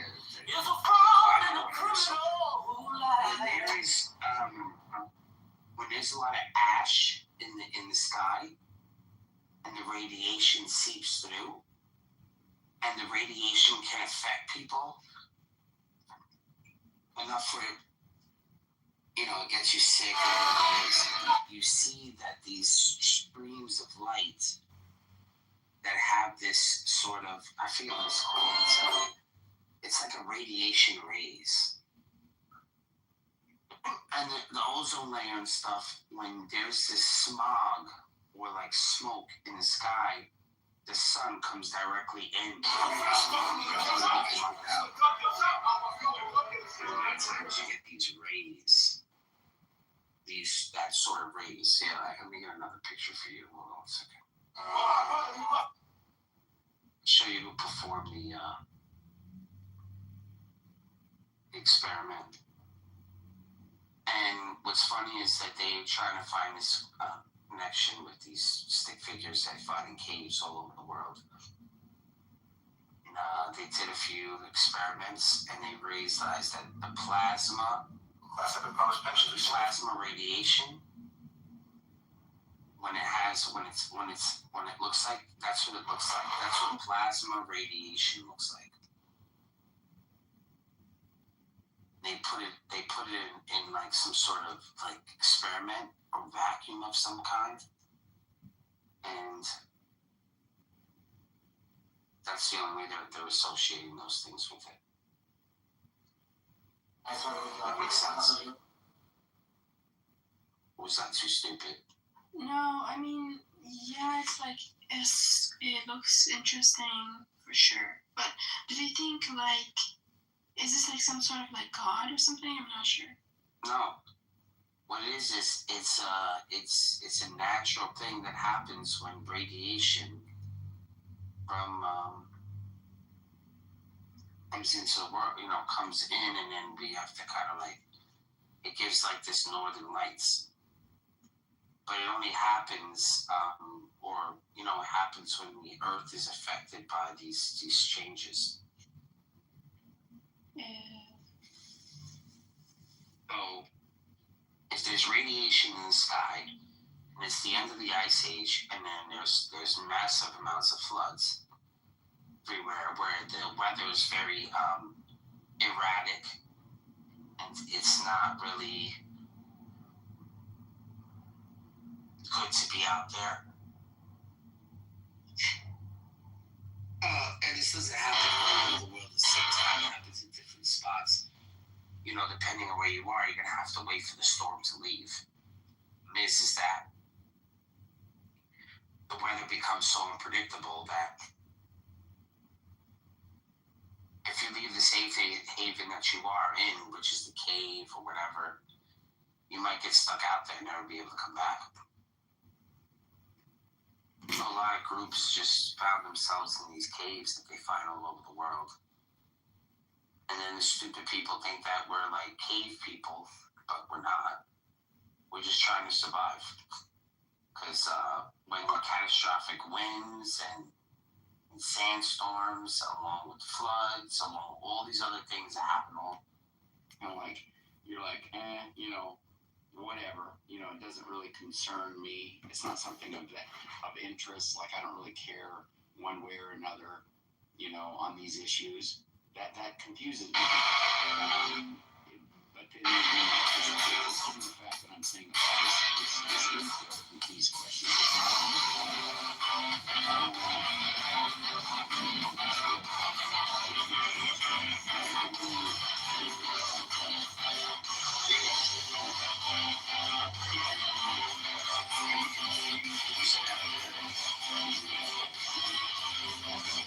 Chicago. Yeah, like the Bible. Like you don't care to find out. Because obviously, there's brilliant people out there that are things that I think are potent. I don't think this is a matter of just.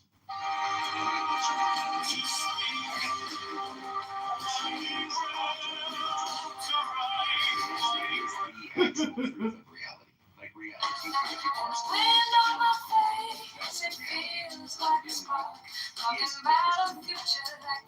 Reality, the framework. That is actually the true nature of reality. So So what I'm saying is like, Ask you one final I think question that you before can I let actually you go. get to that truth rationally. And I think that, you know, you would start by just saying, is there a being that created the universe? And I think that I think there's very good evidence for people who are open to looking at it. Like, I think fine tuning and psychophysical harmony, I think these are good evidences for a creator. You know, MJ, the guy that comes on here, he's a Christian philosopher. He's working on the Kalam, right? Now, I don't run the Kalam myself. I understand people want to say that there could be a beginningless past and all of that stuff. Ask you one final question before. Yeah, so many things. Ask you one final. But if you were to come to the conclusion that there was a creator, and then you say, well, okay, what best represents that? If there is any kind of tradition that would reflect that, then you can move from a creator to a specific faith tradition. So I'm just curious. When I say apathetic, I'm just saying from what I hear you say, it's almost like you're like, well, I looked into it when I was in it, I put it down, and now I'm just like, it doesn't serve me. And when you say that, it's almost like you're kind of just disinterested in looking at it, the arguments for and against over time. I'm just curious, but haven't you guys been saying that back and forth for like 2 hours? No, let him go. Go ahead. No, I was gonna say, at this moment in my life, it doesn't, like these type of conversations to the point, like back in the day, I would like really argue with people about all kinds of things 24/7. But just where I am in life now, I've just come to a resolve personally. But when it comes to like man, you mentioned something. Dang, it suddenly came off mic. It kind of freaking knocked it out of my head. Dang it. It's just something I wanted to mention. But I mean, you guys were saying this stuff 2 hours. Yeah, we weren't. Important questions, though, like the way that these things affect your life. Ask you one final question before I let you go. Fine-tuning arguments for God, for the Bible. I'm Ask you one final question before I let you go. We've talked about it time and time again on Chicago takeovers. A lot of people seem to pass the buck when it comes to this topic. They say, social media is to blame. We rarely hear that people come out. God's existence, or at least, you're both don't affirm God's existence. Are there any conservative views that you take that that you could kick? That's what it was. Good. That you could kick him in his leftist gonads, just to kind of spite him a little bit for coming off the mic. No, we won't. So I was gonna say with reference. So in terms of, because I think you mentioned morality, that's actually one of the things that led me to just drop in because when I the idea, and this is just like things once you start really looking into like ancient laws concerning like slavery, concerning war and things like that, how to go about genocide, because let's just be real, if what Joshua did, there's no getting around it. It was a cleansing of the land. While you're playing monsters and aliens in your mother's basement, you can make I was whatever doing excuse tax you returns want for for why it cash was money. okay. From But that's just what it was. When I look at things like that, and then I look at and compare it to other nations, their laws, I don't see this law when it comes to about their priestly practices. Some of their temple practices were unique. It was just things like that for me. Just really analyzing and doing comparative analysis with the Hittites and how they went about things, and other Canaanite nations and how they went about things, and then looking at the law of Moses and what it really is saying. Before I let you go, we've What's talked really about it going time and on time again. when it comes to outright genocide, when it comes to outright xenophobia, if we're just going to be honest, the hatred of other people groups that's entrenched within it. When it comes to how certain cases are dealt with when you have women and you take women from after war, and how you operate and deal with women, and stuff like that. If you take them for a wife, it's just so on and so on. It's just stuff like that was like, and then there's other stuff. There's more stuff. It was just too much to talk seem like reason that you're just saying that you find so these are conclusions you come to about the narrative. Chicago police officers are being failed. Their hands are being discredited, right? Not accepted. But I'm saying I saw some of that stuff. I don't think it's not just to discredit it. It's just the idea that Yahweh, God, is perfect, plans perfectly, does everything right. You heard about the Illinois Juvenile Detention Center lawsuit? Our second panel is the prize of the most successful hedge fund managers of 2007. I can't George Soros. just tell people that If you really want to make money, it's actually easy. Found an agentic so now AI company. I help you on. I have these same questions. Why didn't Yahweh or God make the law of Moses in a certain way to where it would be without these issues like slavery, genocide, how you deal with women after you kill all the men and then you take them as a wife if you want to. Why didn't he make it like, I don't know. I don't want to keep going. No, that's fine. It seems like a different question. Because I think the issue is it true? And then maybe you might say, well, maybe there's a sense of morality or just a way that I don't like or something like that. That could be like a further question.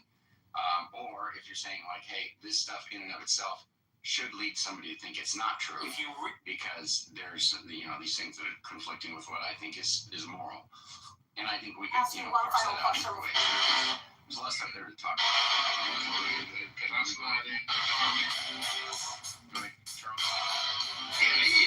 Yeah, I'll be quick. So, part of the issue is judging the document and the narrative according to 21st century sort of Western civilization morality, which ironically themes from the Bible and concepts from the Bible that should actually help define what we know today one final as question before I let you go. civilization. We've talked about it time and time again on Chicago Report, the team takeovers. A lot of people seem to pass the buck when it comes to this topic. They say, social media is to blame. We rarely hear that people come asking one final to the conversation.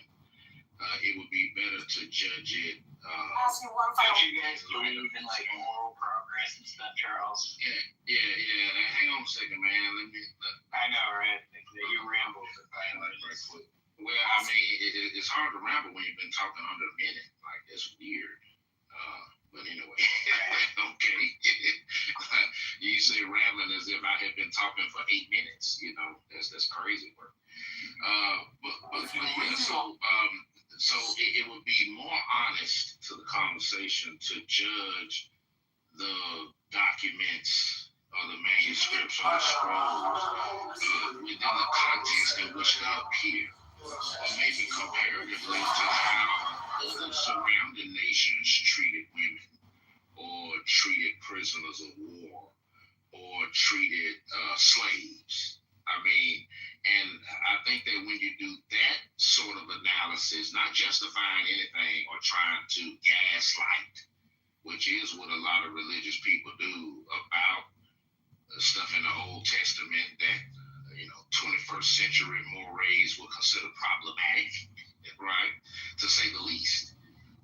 Not to gaslight about these things, but to give them an honest contextual evaluation rather than a one-to-one comparison to our 21st century mores. I feel like that's a more honest way to have the discussion, but that's just my opinion. The young Stephen Ross. I don't think I need to believe our country has spent now close to $30 billion progress that our 21st century mores have gotten closer to what's actually moral than people were in the past. It's at a point of that. It makes no difference. We're making these judgments in the 21st century. It's irrelevant. If you think God is really good for all time, then it shouldn't make much of a difference. I would say the next 24 months are going to be. You're not thinking like there's been any more progress since And if I were to look into the fraud at one of these banks, I would say that would be like 4 migrants.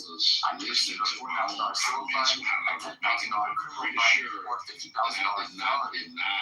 If this bill is passed, and not only that, but they also have the power to take down my condemn is What are you?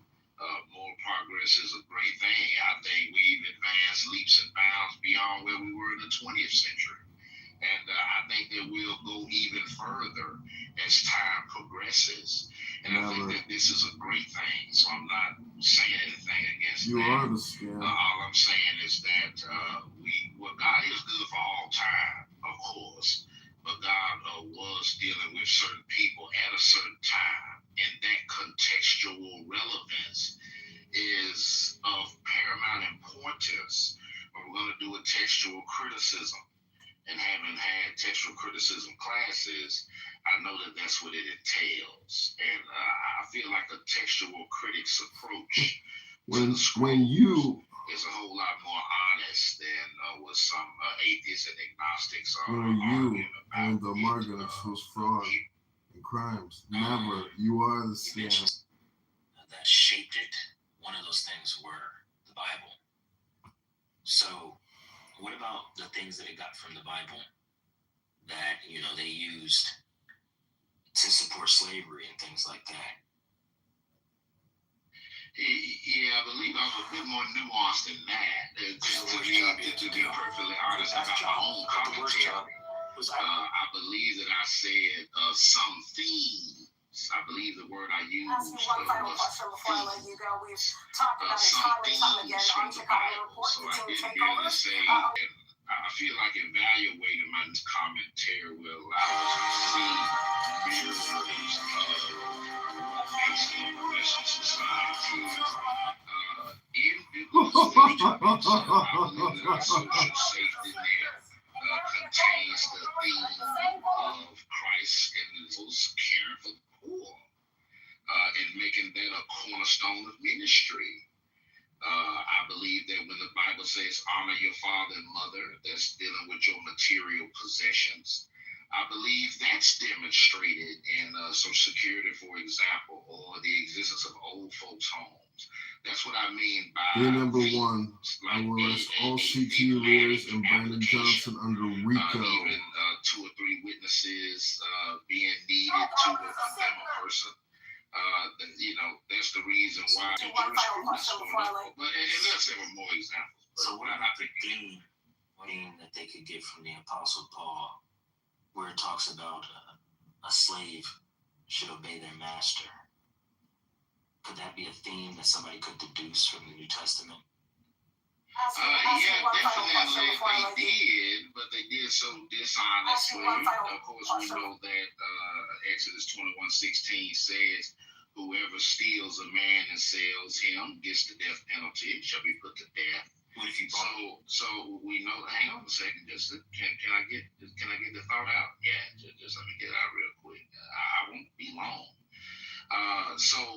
That's a concept that the people who were adapting slavery themes from the Bible, that's one of those verses that they completely left out, and they left it out for a reason, right? They were stealing slavery, so they definitely left out that says that people that do that should get the death penalty. So their creation of the slave Bible, for example, was a very disingenuous and out of context approach to biblical themes, because they had a vested interest in doing so, and that interest was profit, not profit, P-R-O-P-H-E-T, but profit, P-R-O-F-I-T. And so they wanted the slaves to be docile, and they didn't want a repeat of the Haitian Revolution on America's shores. And so they nefariously crafted themes from the Bible dealing with slavery that coincidentally and consistently actually omitted certain inconvenient verses that dealt with slavery, as I just very dishonest application of themes as it related to slavery. They weren't interested in treating their slaves well. They were interested in maximizing profits and keeping their slaves. Could you, what does treating a slave well look like? Well, not a question for me, a question for them.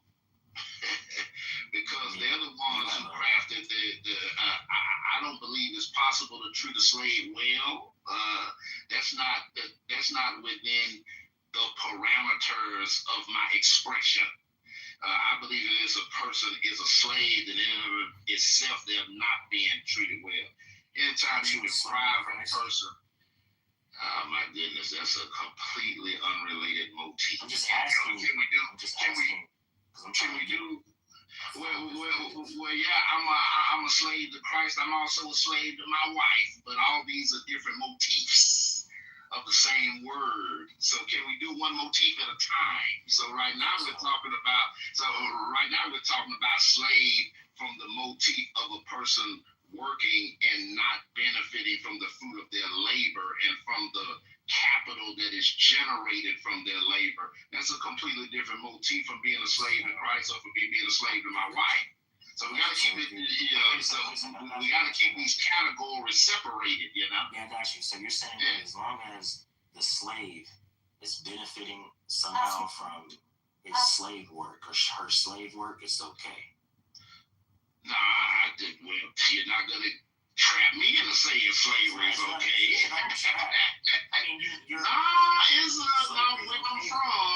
Where I'm from, I'm kind of keen at sussing out trick bags. It's not good God, it's a trick bag, brother. It's a trick bag. So are you saying that as long as a slave is benefiting from the fruit of labor, it's okay? That's what you said, brother. Yeah. Now, if that's not a trick bag to try to get me to say that slavery is okay, I don't know what it is, but I can just fall off the turnip. Now, I know I sound country, but I know I'm dull of tongue, but I'm not dull of mind. You understand? All right. Yeah. So then you have to wait. Wait. Because that's not even. I don't know why you guys always think somebody shouldn't trap you. It's never that deep. I'm asking genuine questions because when you make statements, I have to get clarity. So and I got clarity from that statement. I can't talk for you, but most Christians, they defend the law of Moses. They defend Moses because the law of Moses came from their God, and nothing that their God does is bad. So within that law, because you can own slaves, then slavery is okay. Or there is some form of righteous slavery. So that's why I asked you, a Christian, that question, because I assumed, and I'm sorry, I assumed that since you're a Christian, you wouldn't say that all slavery is wrong, because within the book that your God made, which is the Torah, he allows and puts slavery in there and gives rules for it, and even says in Deuteronomy chapter 4 that this is Israel's righteousness. So whatever in that law is righteous.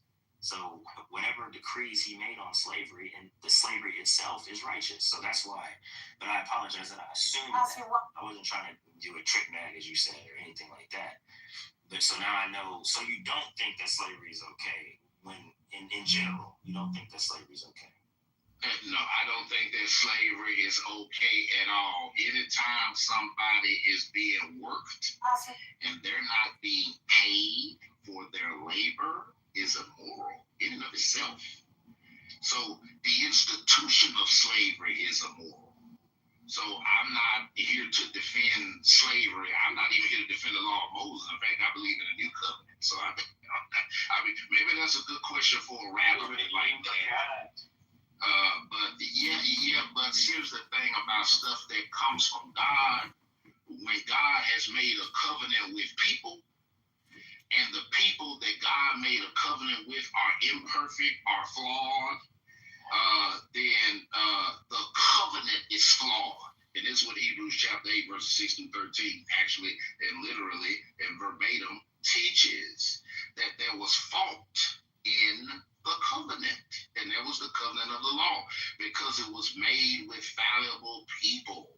And so, because it's made with fallible people, we have institutions in there that are going to be regulated, like slavery and divorce. And I use those two to contrast, because God says that He hates divorce at one place, but then He allows it and Jesus clarifies this. He says that because of the hardness of your hearts, God allowed it, but that was never His plan. So that's something that He allowed Moses to implement.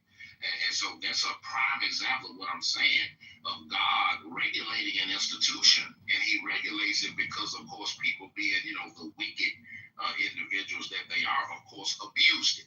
And whatever they didn't like about a woman, they just write up, bill of divorce, and send out the house, and just kind of get them another. And so, oh my goodness, well, you have to ask him that. I'm not. Surely he could have just said, don't ever divorce, and don't ever own slaves, and don't ever do X, Y, and Z. I mean, he could have done that. Why he didn't do that, that's not a question I can answer. You got to ask him that. But I just want to finish the point I'm trying to make. Charles, I would expect him to say that, Charles. Okay, and your expectations for him don't have anything to do with Charles Johnson. So I don't know why I'm being included in that. Yeah, like it don't have anything to do with Charles. You just like. Your expectations of God don't have anything to do with Charles Johnson.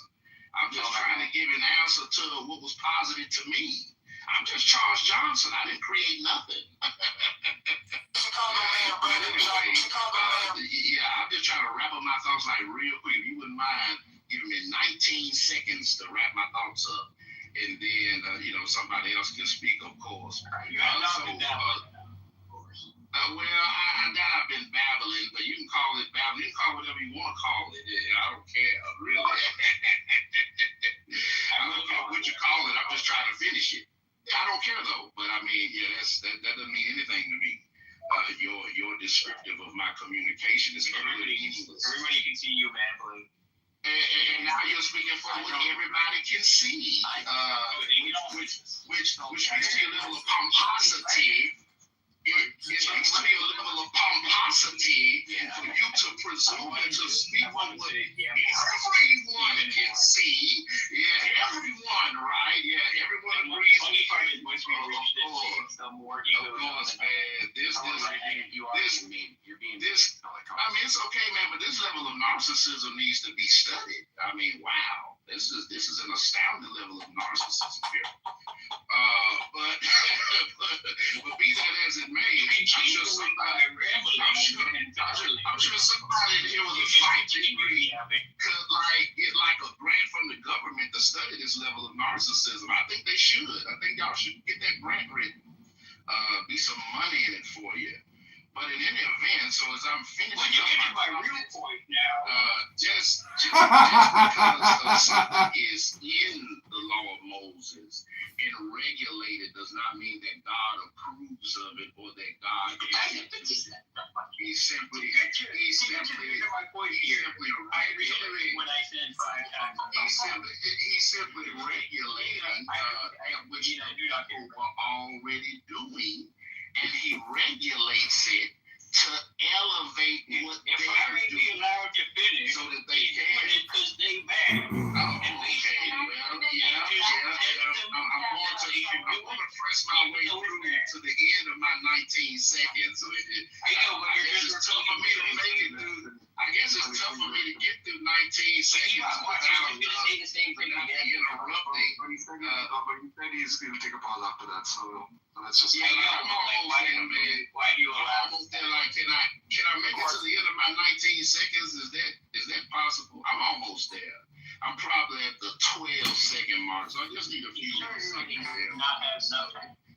Just a few more, man, and then we're gonna let you make your sandwich, man. We're gonna let you make your sandwich. I hope you use Romanian pastrami. It's excellent sandwich meat. I don't know if you have a Kroger where you are, but that Romanian. See, he just like Bishop's kid. He vomits at me. I recommend him making us sandwiches out of Romanian pastrami, if you don't mind. Get some boar's head. I didn't know, Charles. Can you repeat the thing again, just so that you No, I'm done. I'm actually landing on Romanian pastrami. That's a great place to land, and everyone should make their sandwiches out of it. Yeah, there you go. totally necessary. And so basically, slavery is bad, but God saying it's okay is okay. I apologize for Sully's behavior, Charles. I just want you to know that. And I appreciate you, brother. So Sully gave us... He didn't, because slavery's still okay. I'm going to go on ahead and bounce up out of here. I got to get something to eat. Charles, thank you for your explanations. And I just want everybody to know, I'm not against Christianity. I'm not against Judaism. I like one final studying question before I let you go. We've just like Greek mythology. Y'all have a nice rest. Hey, check your messages. Okay, thank you. Nobody cares, by the way. So. Be able to check your messages and come back when you can, buddy. When you're done eating or something, if you want to. We'll be in time.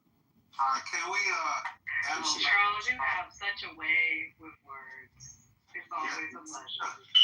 Can we analyze some real quick before we move on? Yeah, let's do that. Let's put the Sully narcissism on display. So now, Sully, you said nobody cares in the room. You said everybody thinks it's rambling. Do you think if everybody thought he was rambling, for sure, 100%. Now they can say that they can deny it, but they could lie. Yeah, so you think everybody's just gonna be lying? Like, if they say he wasn't rambling, yes, for sure. I don't 100%. Anybody who's thinking that he wasn't rambling, liar. I'm gonna let you know the secret, Sully. Just because people don't use like big words like you guys throw around a lot, you think that. Listen, Tamario, this wasn't an invitation for you to start rambling, bro. Okay? That doesn't mean. Nia, that wasn't an invitation for you to yap up either. Yeah, you're just so you just say everybody's yapping and rambling, and you know what? Michaela has a right. Think you're witty. How about we hear from Michaela really You quick? guys remember when Solomon You know what? was like the most mediocre? I propose that we take a listen to my new one. Deepak, I propose that we take a listen to what Michaela has to say. I propose that Let Nina finish the. Ask you one final question before I Deepak, are you like a silly ask you person? one final question before I let you They talk each other on the stage. Yeah, that's cool. Then butt out. What the fuck? Let me shit talk back then. I don't like what? Sorry, I'm yapping. You're acting like she's making a serious contribution, but she's not just shitting on me. You're treating it like it's a serious contribution. Have you made a serious contribution in the last 10 minutes? Yeah, but Deepak, why are you treating Nina as if she's not just like moving any some kind of Can somebody ask Sully as a friend so we can get him off 666 friends, please? Thank you. Somebody please do. Actually, I am in control of that, so good luck. I'm actually going to add you so you can go to 667. Add me. It doesn't work like that. I've been on Sully for like, I don't know, 3 or 4 years, and I've never been on Sully's friends list because he needs his friends list to be on 666 to make a point. It's on purpose, Mike. Yeah, pretty much. And if somebody tries to unadd me, I just have a queue of people I can just add to make up the gap. Damn, Sully, you're cool. That's crazy. Disciple, a couple things were said. I wish you would have been here for a meal. He said that Jesus did not fulfill Old Testament prophecy. ask you one final question before I let you go. I do want you to comment maybe briefly, if you'd like to, on Sully's narcissism. I think that would be good to speak about. And then also, do you think Charles was rambling, Disciple? Because I like listening to Charles. To be quite frankly, he reminds me of like an old time preacher.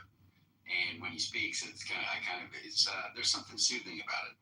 Even if I disagree with him on certain theological issues, which I do, but I appreciate his contribution. I actually agree, and I want to comment on the content, but it was really nice. Ask you one final question before I let you go. We've talked about it time and time again on Chicago Report, continuing takeovers. A lot of people seem to pass the buck when it comes to this topic and say, social media is to blame. But for some reason, Sully actually denies it, which is really weird. Which person? Charles. Oh, Sean. Trying to Yes. I like when he said, "I'll toss it to you." Well, I guess that's some common ground. That's throwing a little bit of love, I guess, Charles. That's something. But nonetheless, all right, very good. Disciple, did you hear any of the conversation? I'm currently helping my kids with some spelling homework, so that doesn't take precedence over Clubhouse. Yeah. So I've heard a little bit of it. That. I've heard a little bit of it, but I don't think I'll be able to speak. Okay, we understand, brother. Don't just fade off into the distance. You're painfully and obviously absent. Ask you one final question before I let you go. We've talked about it time and time again on Chicago Report between takeovers. A lot of people seem to pass the buck when it comes to this topic. They say, social media is to blame. Did he sound too much like a old Negro preacher? Like what? Well, it couldn't be that, because I like Cornel West. Well, everybody seemed to like it, but you're in the minority here, so I'm just curious. What are you talking about? What made you think he was rambling? He said everybody was. Well, he was repeating the same things over and over again. For those of you who weren't getting captivated by the sound of his voice and were paying attention to what he was saying, you would have noticed he would take something you could say with one sentence and then say it like eight.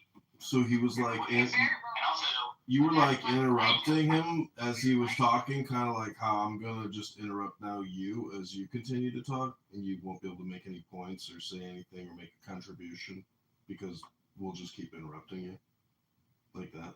Hello? Okay. Good luck. As much as I don't like John Kitover, I do like that little contribution you just made. By the way, John, I saw your IG video of you giving people stocks. That's why I have universe stocks. You giving people tax shots? No. He's a doctor. I heard you had difficulty determining whether that video was AI or real, and people were questioning your intelligence because you were incapable. Oh, now you didn't look at it. Got it. Okay, never mind. Now you didn't look at it. Got it. Never mind. I didn't look at it. I was supposed to see a watermark or whatever it was that showed that it was made by AI. But I assume that Andrew thinks that's the signal that something is AI. Well, somebody said there's something on it and said it. Somebody said that. They said you can see it. There's a mark on it. That's not how I would determine it. But so that's and that's fine. Universe muted himself, and so be it. Nina, good to see you. I hope, man. Andrew, was the conversation about biblical slavery? I couldn't hear over. No, are you spirited on? And Converse rebuked me for using my time to engage people like CM and Abe. He felt like I shouldn't be doing such a thing and that I'm going to be stoned to death in the kingdom of God due to the fact that I spent time engaging CM and Abe on this issue as to whether claims are evidence, which literally there was a complete 180 done by both Abe and CM on this. You're using the fact claims of what again? Evidence. Evidence? Page forward? Oh, wow. Okay, could you explain it again to me from the beginning? Deepak, did you not hear Deepak, are you just, doing your thing? Okay, so You always confuse me when you do that. Yeah, but see, slavery in the Bible. No, sorry, Sean, we're not listening to you. No. I am LeBron James. Slavery was in the Bible. So what it was is that when I used to say testimony is evidence, Abe and CM would freak out. Saying it's not evidence again. They would freak out and say, no, that's not true. It's not evidence. And then later they said, well, it's a trivial amount of evidence, which actually it just depends on the context because a testimony can be tremendous evidence depending on the context. But anyway, they would say it's a trivial amount of evidence. And then now they've done a complete 180 once again, and now they're saying testimony or claims are not evidence. That they're actually things that you need to support with evidence. You need to bring evidence to bear on a claim, to bear on a testimony, that they themselves are not evidence, which is false. And it literally, a claim by itself can bring you from not having a belief to having a belief.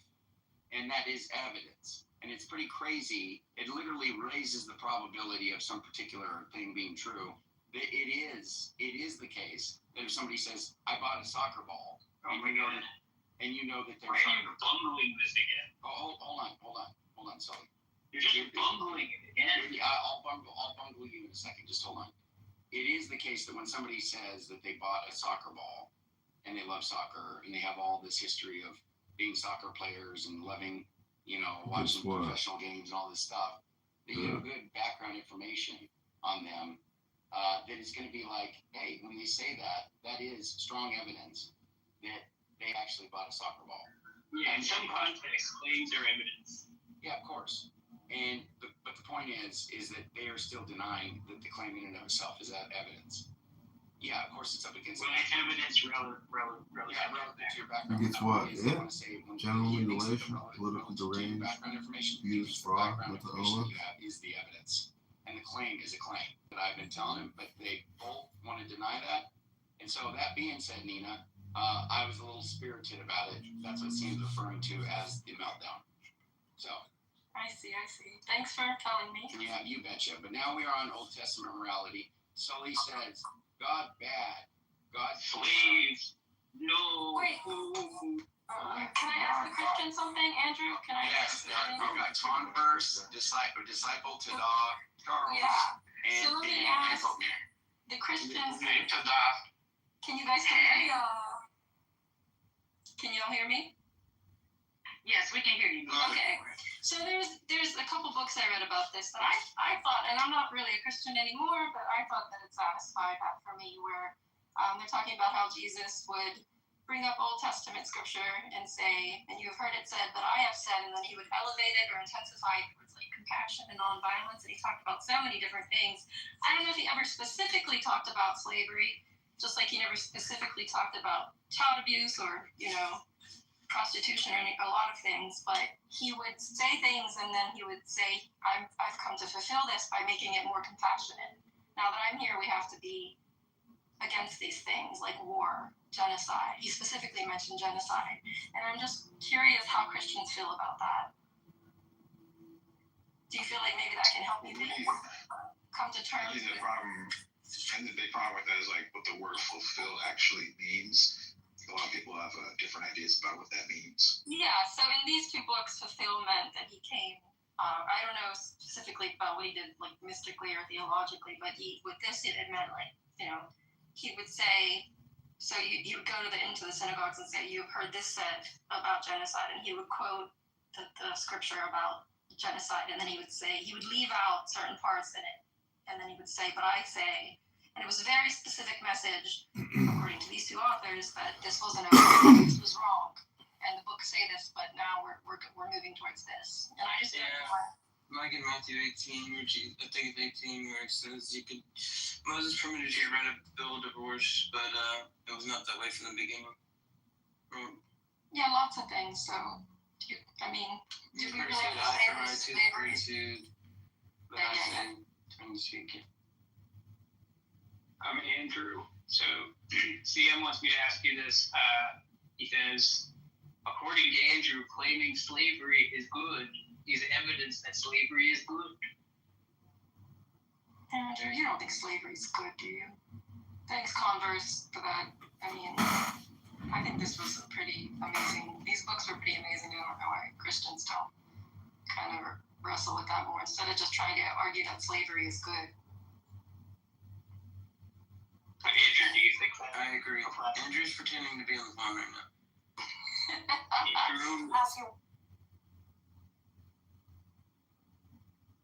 Andrew's like, a woman is speaking. Who can I call?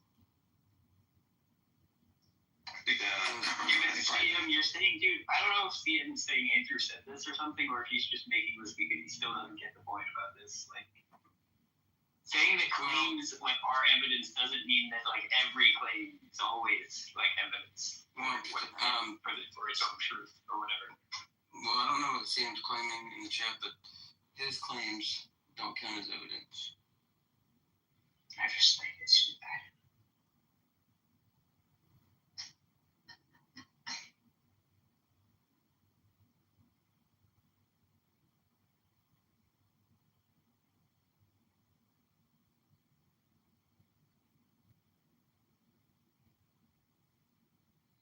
What was the question? CM, no, see, it's just not. It's not. What was the It's question? not universal CM. It's not that like claiming anything in any context is always evidence that the claim is true. That's not what anybody is saying. Like I don't. I think why is he so good? I guess the question is for those who believe in like the Old Testament and the New Testament. In the New Testament, there are claims that Jesus contradicted, in a sense, a lot of the things in the Old Testament. So why do we like focus so much on what was said? Not. I mean, it's important what was said in the Old Testament, but why do we make that indicative of God's character? Whenever Jesus said he came to fulfill, to like enlighten us about, to send us on a different path towards understanding what God felt and wanted. So, I believe it's correction, not necessarily. So the Pharisees and the Sadducees, they created laws outside of even the Mosaic law. And so there were things that Christ corrected because they didn't have it right. And then he focused on the spirit of the law and just reconciled it back to what the Mosaic law was. That's my perspective. So I don't think Christ taught against the law at all. I don't think he taught against the law either. I guess. Because even he says in a verse, the Sadducees and the Pharisees say in Moses' seat, which is they're giving the law, and they say do as they say, but don't do as they do. Because as long as they're telling them what the law is, you're supposed to follow it. But you're not supposed to follow those who are hypocrites, because that's what they were. They would say one thing and do the exact opposite. So I think, so they have that aspect.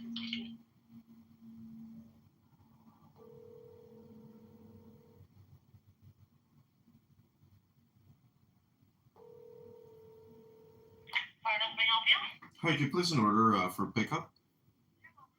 Can I get a large cheese pizza with garlic? Yep. No, that's it. John. John. John. 312-498-0517.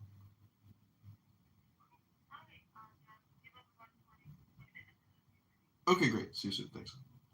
Bye. So everyone could be reconciled back to God. So there was a lot of separations and a lot of laws. If you broke the law, you were exiled or put to death, and you were not able to come back to the fold. So when Christ came, he established a way for those who were outside of the covenant to come back. So again, going back to what you're saying about the genocide, I mean, I just think those were just like, even with the Noah's flood, like he wiped out everyone except for 8 souls. So I just think that judgment at that time was instant, and now it's not, from the perspective of God. That's interesting. Just real quick, from these 2 books I read, that I do agree with Caleb that the Bible is polyvocal. It's not a univocal book. It's basically a conversation between men about God. Stories are used to explain really complicated truths, and they would say that it's multivocal, and there was that basically the whole genocide, all these things about genocide, and that would be men. I don't know though. That's a big question, but I'm just curious how Christians can. So you know what? Here, this is how I see it. There was a time that God was open to everyone. Then he selected his chosen people. Then he required his chosen people to do certain things. If they honored him, he made sure that they were protected.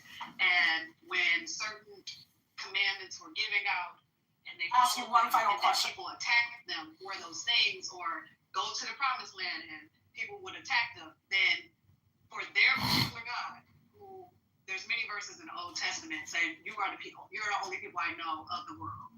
So their God, because this is their story, you know, just like if you wrote your own history about your family, it will be your story and no one else. Their God was wiping out their enemies. And I think that if we as Christians don't accept that's what it happens, it's hard to explain the genocide. Oh, God loves everybody and all this stuff. But how do you how do you reconcile the babies being killed, or him wiping out nations of people, or all of these things that happened when it came to judgment?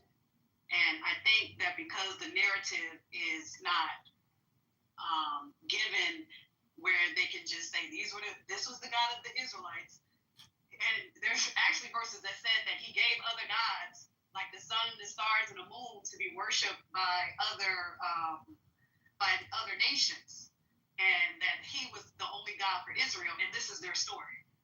So because we take on this mindset of God loves everybody throughout the whole chapter, not the whole chapter, throughout the whole Bible, I can see Ask you one final question in the New Testament, but in the Old Testament, he was focused on the nation of Israel, and we just have to understand that. You just gotta accept it that all y'all Christians are heretics.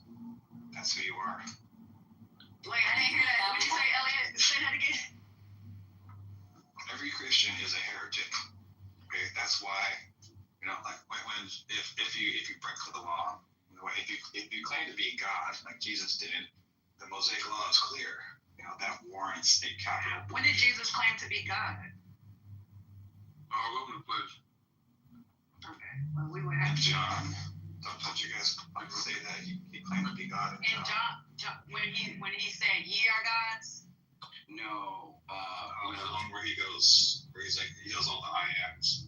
Now, I am in, that there's the ego eimi in the Greek is throughout the whole.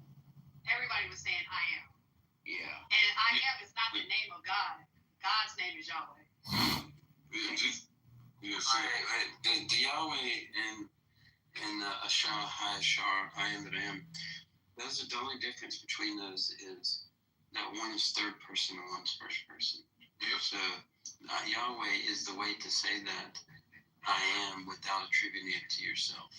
I think that's a far stretch because he said I am the way, the truth, and the life. He didn't say he was or I am the Messiah. So the claims that he made, if you don't know what you worship, all of these things focused on recognizing that he was the Messiah. He's the way. I am the way, truth, and the life. He says, he says that unless you believe that I am, you will die in your sin. Right, but if Christ, hold on. If you don't believe that Christ is the Messiah and he came down for the salvation of others.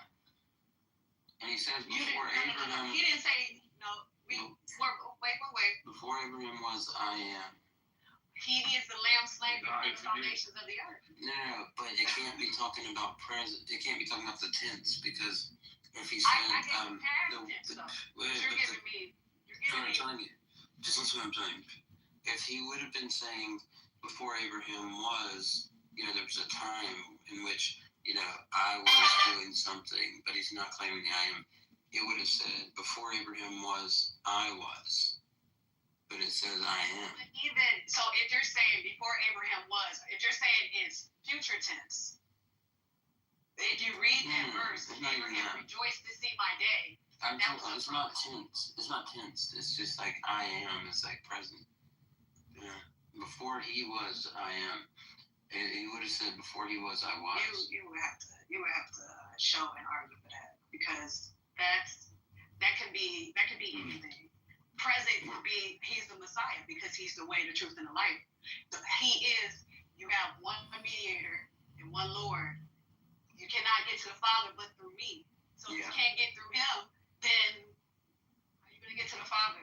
Yeah, but those are two different statements. I know. You have to look at what was responded to. Yeah, absolutely. I understand. We can. Ask you one final question before I let you go. We've talked about it time and time again on Chicago Report, the team takeovers. A lot of people seem to pass the buck when it comes to this topic and say, social media is to blame. We rarely hear. They can be off. They can be off. I would like to. Did the middle of my sentence stop the beginning of yours? Trying to hold it down to get back. Give it a little twang. Chicago will treat us moving ahead. All right, go ahead. No, I wish I could speak like Charles because then everybody would listen. Yeah, I'm gonna give you some southern vernacular class that I have you sounding like a Tennessean in no time. Oh my goodness. No, lay it out to the dog. I got a question. I'm gonna with you, Kenneth and Charles. Go ahead and lay Just out what you my want to say. bipolar. I mean, You know, mine basically, I just sunk where into were we? it. So it's a lot. The I could probably have in private, and we can work it out. So it's all good. Okay, well that's fine. I just want to ask you guys one question because I want to hear your response to this. Oh, Nina, no, Andrew. Nina had a question for you before you went on. Oh, I and I didn't was hear trying to just Sorry. fill in the gap. Oh, I didn't hear it. Sorry. What was it, Nina?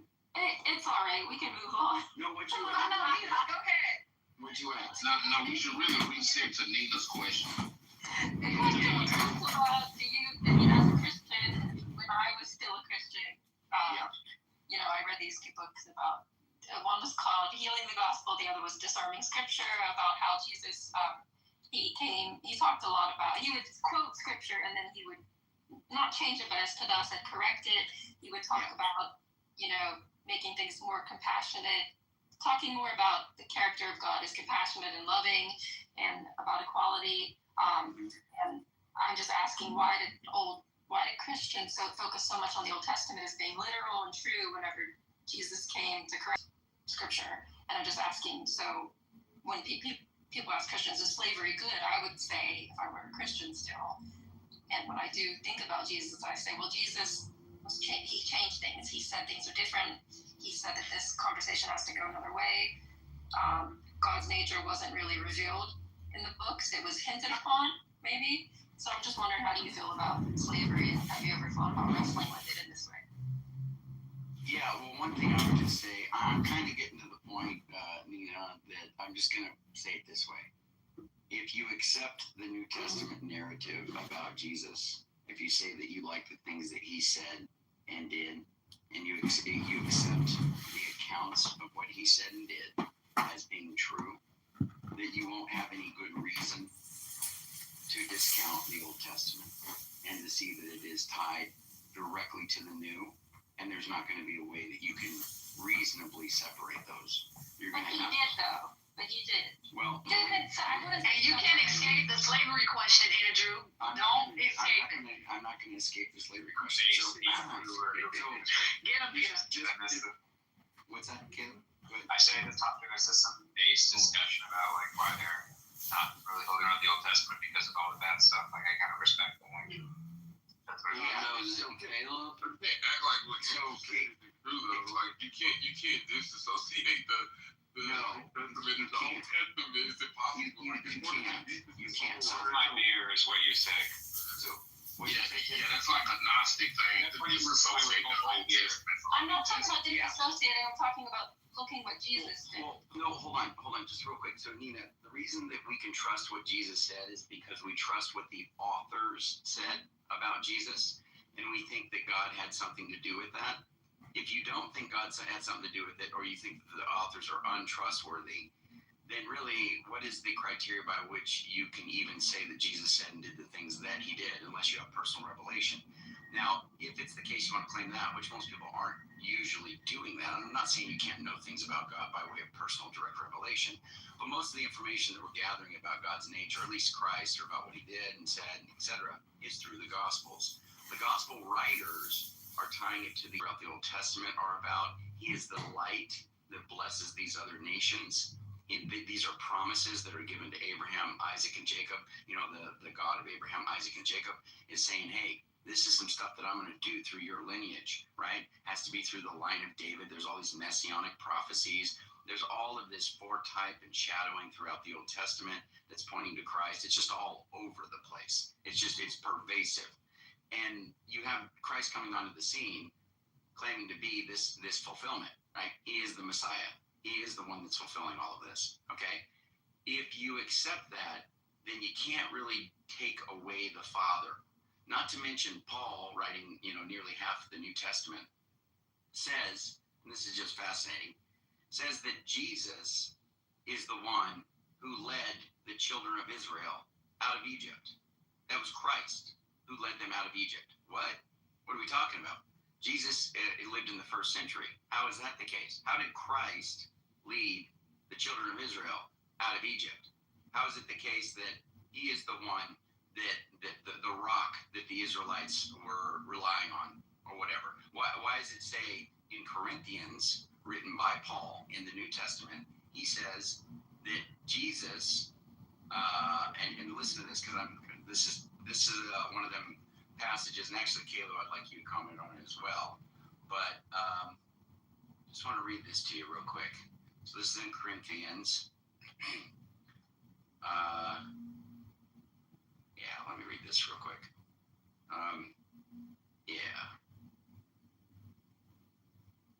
So this is in Corinthians, I think it's 8 or 9. Let me see here. Yeah, or 10. Okay.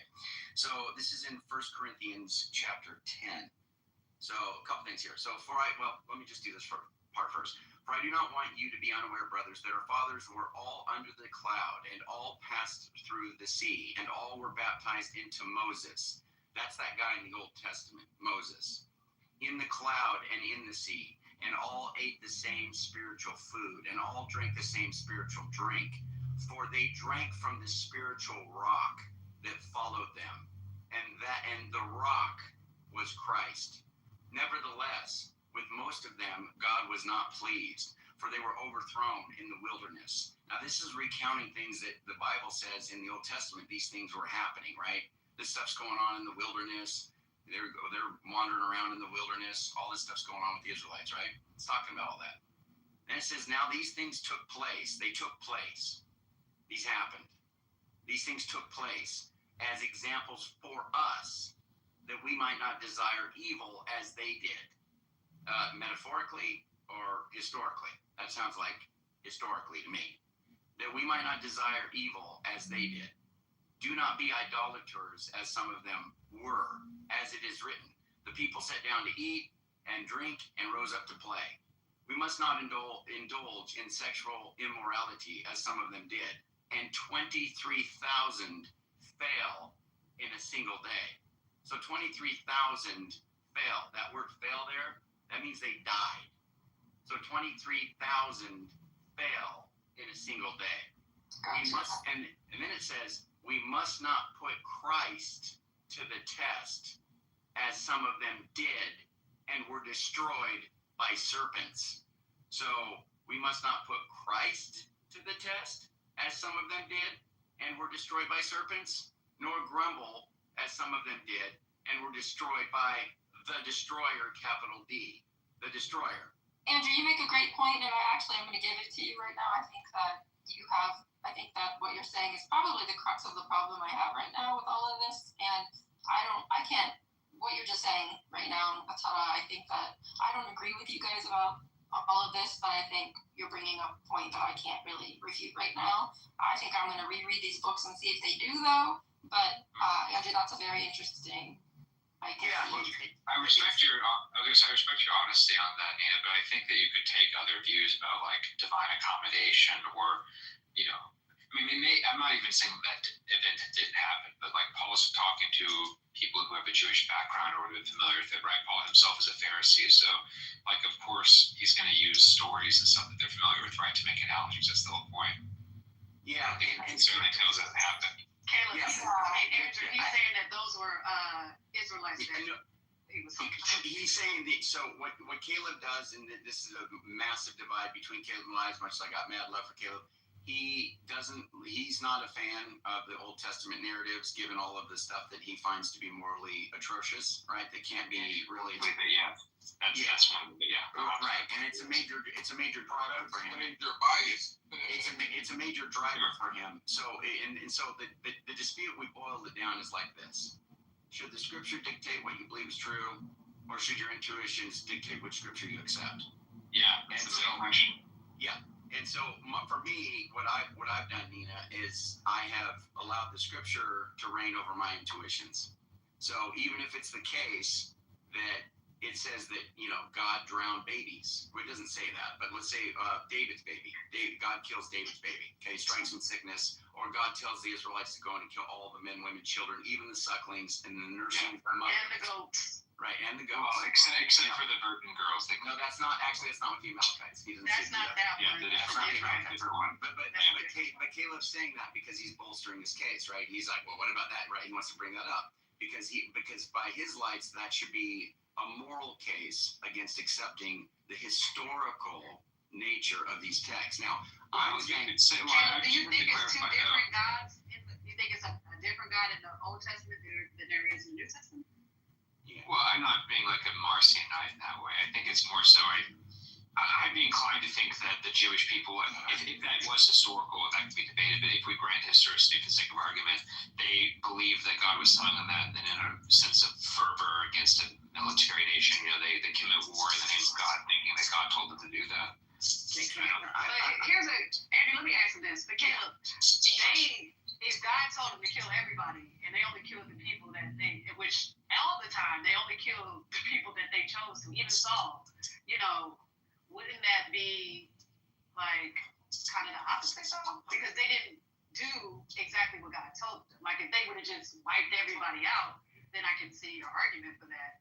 But what you're saying is they told themselves, or they believed that God wanted them to do this, and the thoughts that they believed, they didn't follow through with their own thoughts.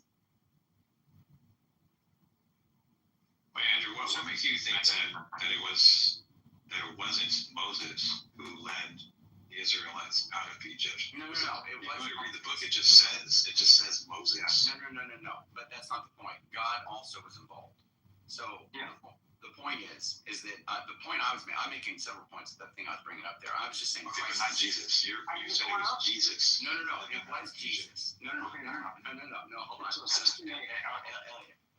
The Old Testament says God did it. Okay. The New Testament says it's Jesus. Now you can put two and two together, but for me, obviously, that's just telling you it's the same thing when it says in the beginning God created the heavens and the earth, and He made man in His. And He said, "Let us make man in our image." And then in the New Testament, it says Jesus created all things. How does that work?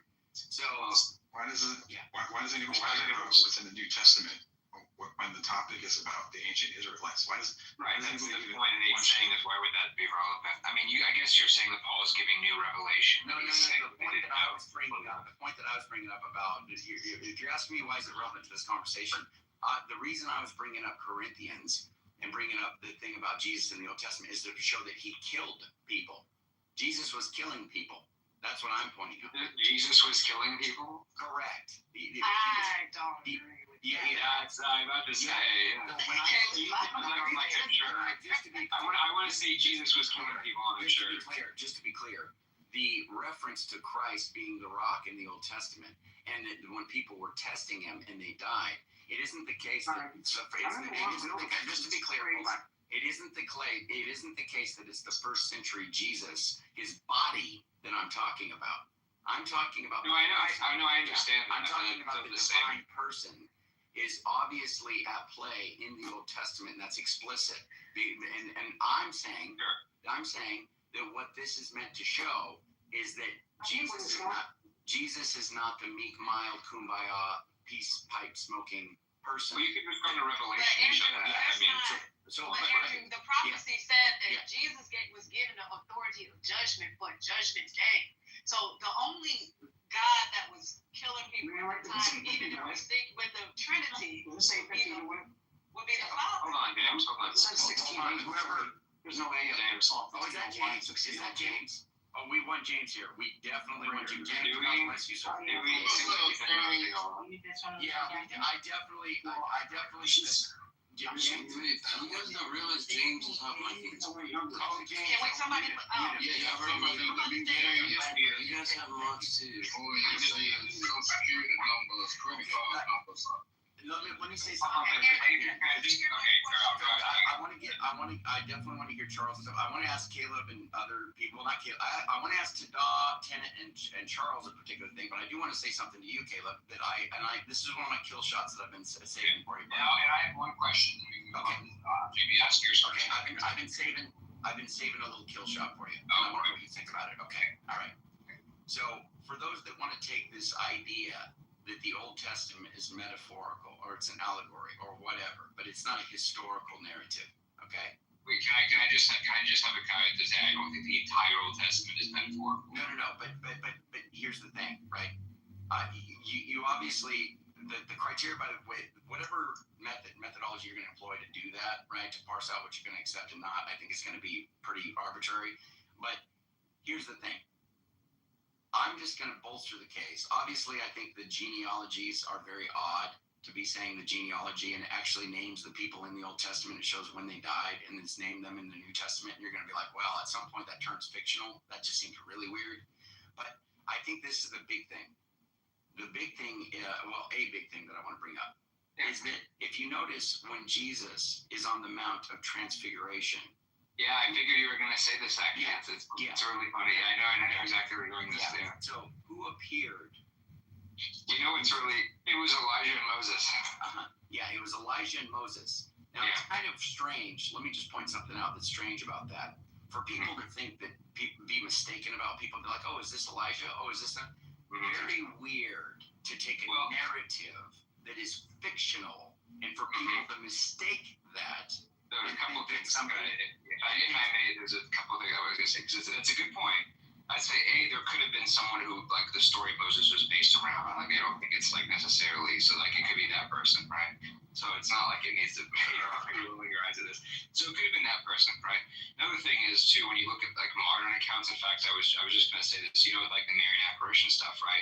People see a figure who they interpret as that, right? So Jews at that time believed that Elijah and Moses had ascended to heaven. Josephus mentions this. That was, like, common that day, and they thought they had to come back before the end of time, right? That's why people think Jesus is Elijah. They think John the Baptist is. They say we thought Elijah has to come first, and they're really confused, right? So this is already ingrained in their culture. So when they see two figures appear before them, neither, by the way, say, "Hi guys, I'm Moses," because they don't know what Moses and Elijah look like. So it's like, how do they know that, right? Nowhere in the text does it say that they tell them this is Moses, this is Elijah. They can have oral tradition. They can obviously have oral tradition. They can obviously have oral tradition on what? Obviously, they can have oral tradition about what it is that this person would look like, or they can know, or obviously God could reveal that to them.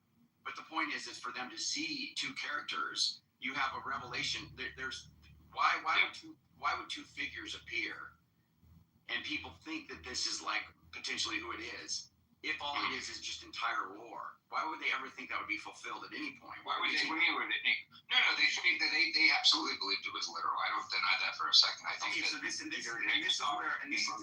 thing, right? But this is the thing that you started to say back in the day when Ethan was kind of doing the same thing. You guys would say this kind of stuff. You'd be like, well, they thought it was literal. So then you have things like this. Then you have to go so far as saying. Ironically, Ethan would probably disagree with me. I think he would. Now he absolutely would disagree. Oh no, he wouldn't. Because I would use the same argument with some of the Marian stuff he was going to say. But go ahead. But here's what you have to do now. Here's what you guys would have to be saying. You'd have to be saying that Jesus is wrong. No, I don't think Jesus ever said this Moses and Elijah, does he? No, I'm saying if you say that Jesus thought this, you can't have Jesus being wrong. That Jesus thought that it was Moses and Elijah? That Jesus thought anything about, any of the texts that we might bring to bear where he's saying something it appears as though he's saying this is historical, literal. Well, no, but that's not true, because Jesus is talking to an audience and is commenting to them. And I don't think it follows at all that he has to believe it. No, I'm saying, because I'm saying one of the things that you guys would say would be like, well, Jesus possibly believed that. And I thought that was I don't know what the incarnation entails, to be honest. Like, how it says Jesus grew in knowledge. I don't know how much of the incarnation he was like. You can't have him having false beliefs, though, right? He can't believe something. He can't have false knowledge. I'm inclined to think you're right, but that's where it gets kind of difficult. Like, did Jesus think that he was going to come back in that lifetime, like in that generation, right? Like, he says he doesn't know the hour of the day, so I'm inclined to think he acknowledges he doesn't have that knowledge, but he sure seems to imply that very heavily. So I don't know if I'm inclined to think that he didn't, and the disciples misunderstood that, but it's hard to know either way, So I'm inclined to think, Jesus probably did not have false beliefs, at least like with that stuff, but he might be talking to an audience where that's not relevant, right? He's trying to give the point spiritually, and so he's not giving them a history lesson. He's not giving them all that stuff, right? So I think he can reference it and not think that it's literal, just like, we we talked about this. Like, do you know that there's places in the New Testament that reference books that are not in Scripture that the authors believe were real, right? Yeah. And like that doesn't bother you. Yeah. Like in 2 Timothy, I'll say it's Paul for the sake of argument, right? He mentions Janus and Jambres, who are the Pharaoh's magicians, right? Now, Exodus never once mentions their names, right? He's getting that from a later, like, apocryphal text. Or maybe it's like Jewish oral tradition. So, is that true that their names are Janus and Jambres, even though Exodus doesn't mention it, and it wouldn't have been like in any of the contemporary sources? Yeah, because he's being inspired by the Holy Spirit. So how would Paul know that? I mean, clearly Paul's getting this from older traditions that are not in Scripture, though. Well, but Paul's getting all kinds of metaphysical theology that he never, like, that's... When you say he's getting that, like, are you thinking that this is, like, downloaded into his brain? Like, I'm not sure what your idea is. Like, how does this work? When he says the Spirit says expressly, what do you think that means? I think that Paul has a sincere, when people say that the Spirit told me this, I think Paul has a very sincere feeling in him and he feels convicted to say something. Okay. Just like many people do. Right, but he's making claims that he couldn't, they aren't, like, he has no way of, like, he would just be saying stuff. He's going to be making claims about certain truths or show how certain things are being fulfilled in Christ, or how you can just, he make claims like that. If it's the case that, like, where's he getting the confirmation that those things are true? And well, it was with discussing it with the disciples, like that he talks about in Galatians. It was with, he does say that the gospel I preach did not come from man, it comes from heaven. So, like, I think he feels convictions from the Holy Spirit. I mean, there's a few times where he has, like, visions of heaven, and I'm not sure if that's where he's, like, getting information. So my point is when he's making claims, it's either the case they're inspired, and they're, actually true claims, even if they're things that he would have no personal way of validating, or they're not. And I don't. Well, I think that they can be inspired, but not like literally historically true. Again, we're talking about like spirit. Like I think the point that Paul's making about God overcoming Pharaoh's magicians, what he's getting at, whether like the technical details of was this their actual name is like not as relevant. He may have like inferred that from tradition or whatever, but I don't think it's relevant whether that's their name or not. You said Paul said he got his doctrine not from man but from heaven. He said that in Galatians, yeah. I thought he said he got his doctrine not from man but from Christ. When he says from heaven, I think that's what he means. Okay, but I thought on the page it said from Christ, but yeah, okay. I have to read the actual wording, but I'm fairly sure that he does say that in Galatians 1. Okay. But he does also talk to the other disciples about all stuff, so, yeah.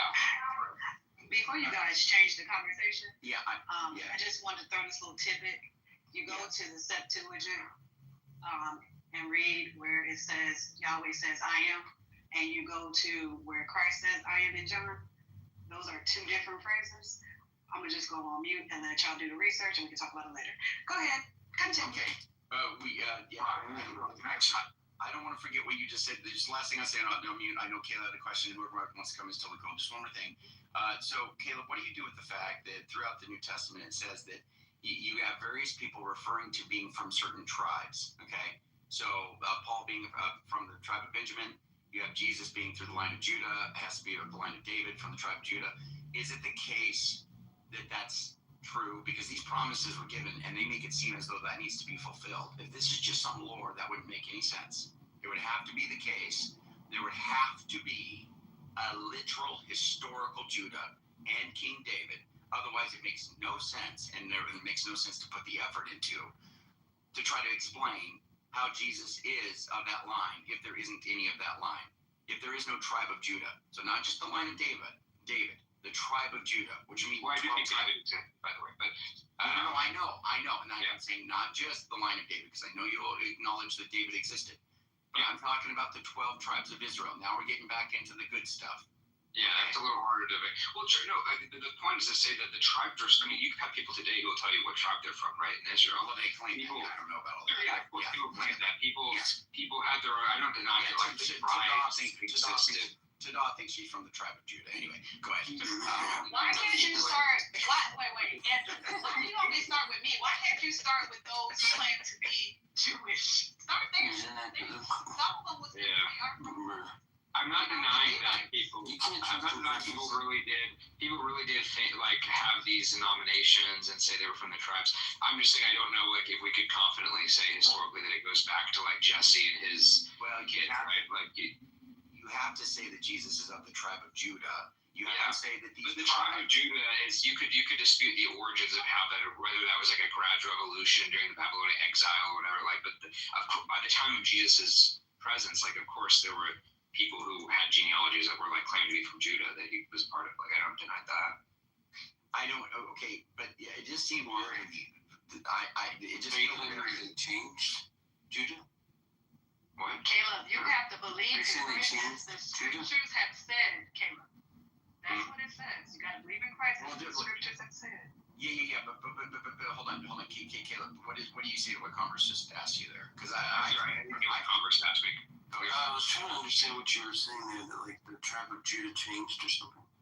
No, I'm saying you can have the tribes of Israel without having to like go back to a literal like Jesse had 12 kids and David was from one of them and all that stuff, right? Like you could say that story may have, I don't know, developed over time during like the Second Temple period, and by the time of first century antiquity when Jesus was around, there had been people who would define those tribes and said, "I'm from this tribe" and all that stuff, right? Just like you have Andrew I think it's in the Talmud or maybe it's in the Mishnah, I forget, but you have these Pharisees who talk about the dry bones in Ezekiel, you know that passage, right? With the bones. Yeah. And there are Pharisees who are arguing about whether this is meant to be a metaphor for Israel's restoration, or whether this is a literal, like this literally happened, right? And there were rabbis who said, no, this didn't literally happen. And you know what their argument was? We have genealogies where I can trace it back where so-and-so was descended from this person who was raised from the dead, right? And they did the same thing. So they could do this thing where they could do genealogy and claim that they were descended from, these people, and that was like their evidence that this was like meant to be literal, not meant to be something like that. And this is like hundreds of years removed, obviously, but it's just kind of funny, like you can have this happen. Alexander the Great did the exact same thing with like, I think it was Achilles, or maybe with Odysseus, right, who are fictional characters from the Iliad and the Odyssey, but people at the time believed that they existed, and you had kings who claimed that they were descended from these people from several generations back, right? Yeah, I get what you're saying, but the Hebrews, I think chapter 7 does say that it's evident that our Lord sprang out of Judah, and of the Judites, nothing is said about the priesthood, except for Christ is by the priesthood of Melchizedek and so forth. Yeah, he was. I'm not denying he's part of the tribe of Judah. I just don't think you have to have like a literal origin founding of Judah for that to be correct. Yeah, you cannot do it if you're making the claim that Jesus is the king, because to prove kingship, you have to have lineage to justify that you're from the royal house or the royal family. Has always worked that way with kingship. So that's the primary reason for the genealogies of Jesus, is to prove that yes, he is indeed the king of the Jews, as the accusation that was written over his cross declared. Isn't it the belief that Joseph was the adopted father? So that's how so it's not literal. It would be that he's the adopted father. So Caleb kind of has a point. Wait. Throughout the annals of time in the book, all of the genealogies have been of men. Jews actually reckon genealogy matrilineal. You don't even No. I agree. I'm talking about from the paternal side. I agree with you to that, right? But it's not always like that. So you can look at first, look at 1 Chronicles chapter 2, verse 34, and it's even a tribe of Judah where the lineage of Judah, the genealogy, the Toledo there, gets passed through. Because he didn't have any sons. Right, it went through the daughter. Right, so the claim would be Mary doesn't have inheritance, so that the name stayed with the tribe of Judah and not go to. But that's a exception to the rule, not the rule. But what I'm saying is, the lineage passes through the daughters. No, through the daughter. No, the lineage passes through the father. No, the father had no sons, and he died. No, I understand that exception, Congress. I'm not debating that. I'm saying that's what happened with Mary. Jesus is exceptional too. You are correct, Charles. I will not take that away from him. I mean, in fact, he's the most exceptional. I agree with you. Amen to that as well. But in this particular case, with David, it said it was going to come from the loins, and we all know what that means. So when they discuss, one of the arguments is that in Luke, that is the Levirate marriage, and that in Matthew, that's Joseph's lineage. So all I'm saying is that Caleb has an argument because Joseph is the adopted father, and he is the one that when Mary and Mary and Joseph were going back to Bethlehem, I want to say. Y'all know the story. It was based off of the kingship through Joseph. And Mary, the only thing we can really determine is that Mary could be a Levite because her cousin was a Levite. So, what's the name was a Levite? What's her name? Yeah, you're talking about Elizabeth, Zachariah's wife. But just because they're cousins doesn't mean that Mary's a Levite. That's kind of a leap. Oh no, not at all. No, I'm not saying like it. No, I'm not saying that it's fact. I'm just saying there could be an argument for her being a Levite. No, not at all. But if I could give some gentle pushback on a couple things that you said real quick. Yeah, just gently and gentlemanly, because that's how my pushback is gonna be. So Jesus' claim to the throne has to be through his earthly connection, which is his mother, because the New Testament teaches a virgin birth. So therefore, Joseph's genealogy does not result in the progeny Jesus, right? His connection is through his mother. And daughters can be the fruit of a man's body. I'm not going to pretend that the daughter of my son is not the fruit of my body. She definitely is. And I am related to the father of my mother. I am the fruit of his body, even though my only connection to him is through a daughter. So, while the general rule is, of course, a patrilineal reckoning of genealogies, we see that even throughout the genealogies of Jesus. With rare exceptions, do they even include a woman? But we have to acknowledge exceptions to that rule, as the good brother Converse pointed out in 1 Chronicles chapter 2, which is a great place to point that out. And there's another place where the inheritance of land was up for grabs because a man had no sons and he was a landowner in Israel. And they actually went and convened and had a ruling that the man could go to his daughter. But they had to, thank you. Sorry, it's a but that had to be adjudicated, right? Because it was an exception, and we have to agree that because of the virgin birth, Jesus is the most exceptional case that we could even fathom. So it's not going to go according to the general rule. It's going to walk according to the exceptions, because the exceptions are what actually qualify Jesus to be the fruit of David's body through his mother, and therefore heir to the throne. But Charles, it would be the seed, and women don't carry seed.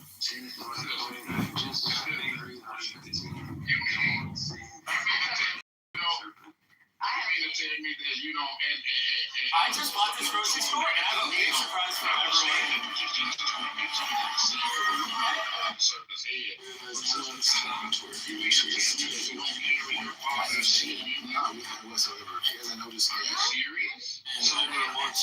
So that your children are now relatives of your father. I give you guys your very own nutritionist and personal trainer. Oh my gosh. What else to tell you? We go to your beds, give you showers, make it a lot more enjoyable. What's making this hard for you? A wife and 2 kids. Okay, that's a lot. It's a big decision. This opportunity will never form ever again. To have this much money in front of us. I knew it was not going to be that easy. I can see how it gets to you.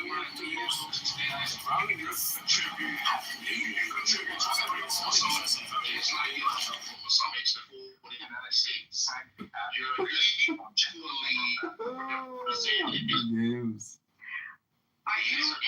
Charles, or is it me? While he's Charles is getting adjusted. Hold on, I promise it'll be like less than 20 seconds. Mark, are you there real fast? He's not. Sorry, what's up? I wasn't paying attention. No, you're good. It's fine. All I was going to say is I was just scrolling through some stuff and I saw that Ethan said that he reworked his article and that he basically said that I'm not going to, like, you already got debunked and I'm not going to, if you see anything from Mark Branch or respond to anything I write, you should just assume inferentially that it's probably bad because it's just something that he worded.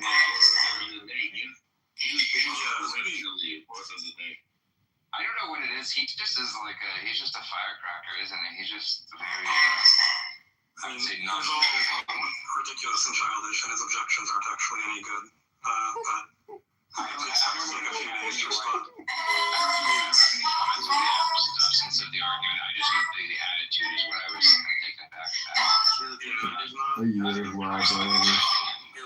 Where he talks about Mark Grant, who had the most bizarre response imaginable.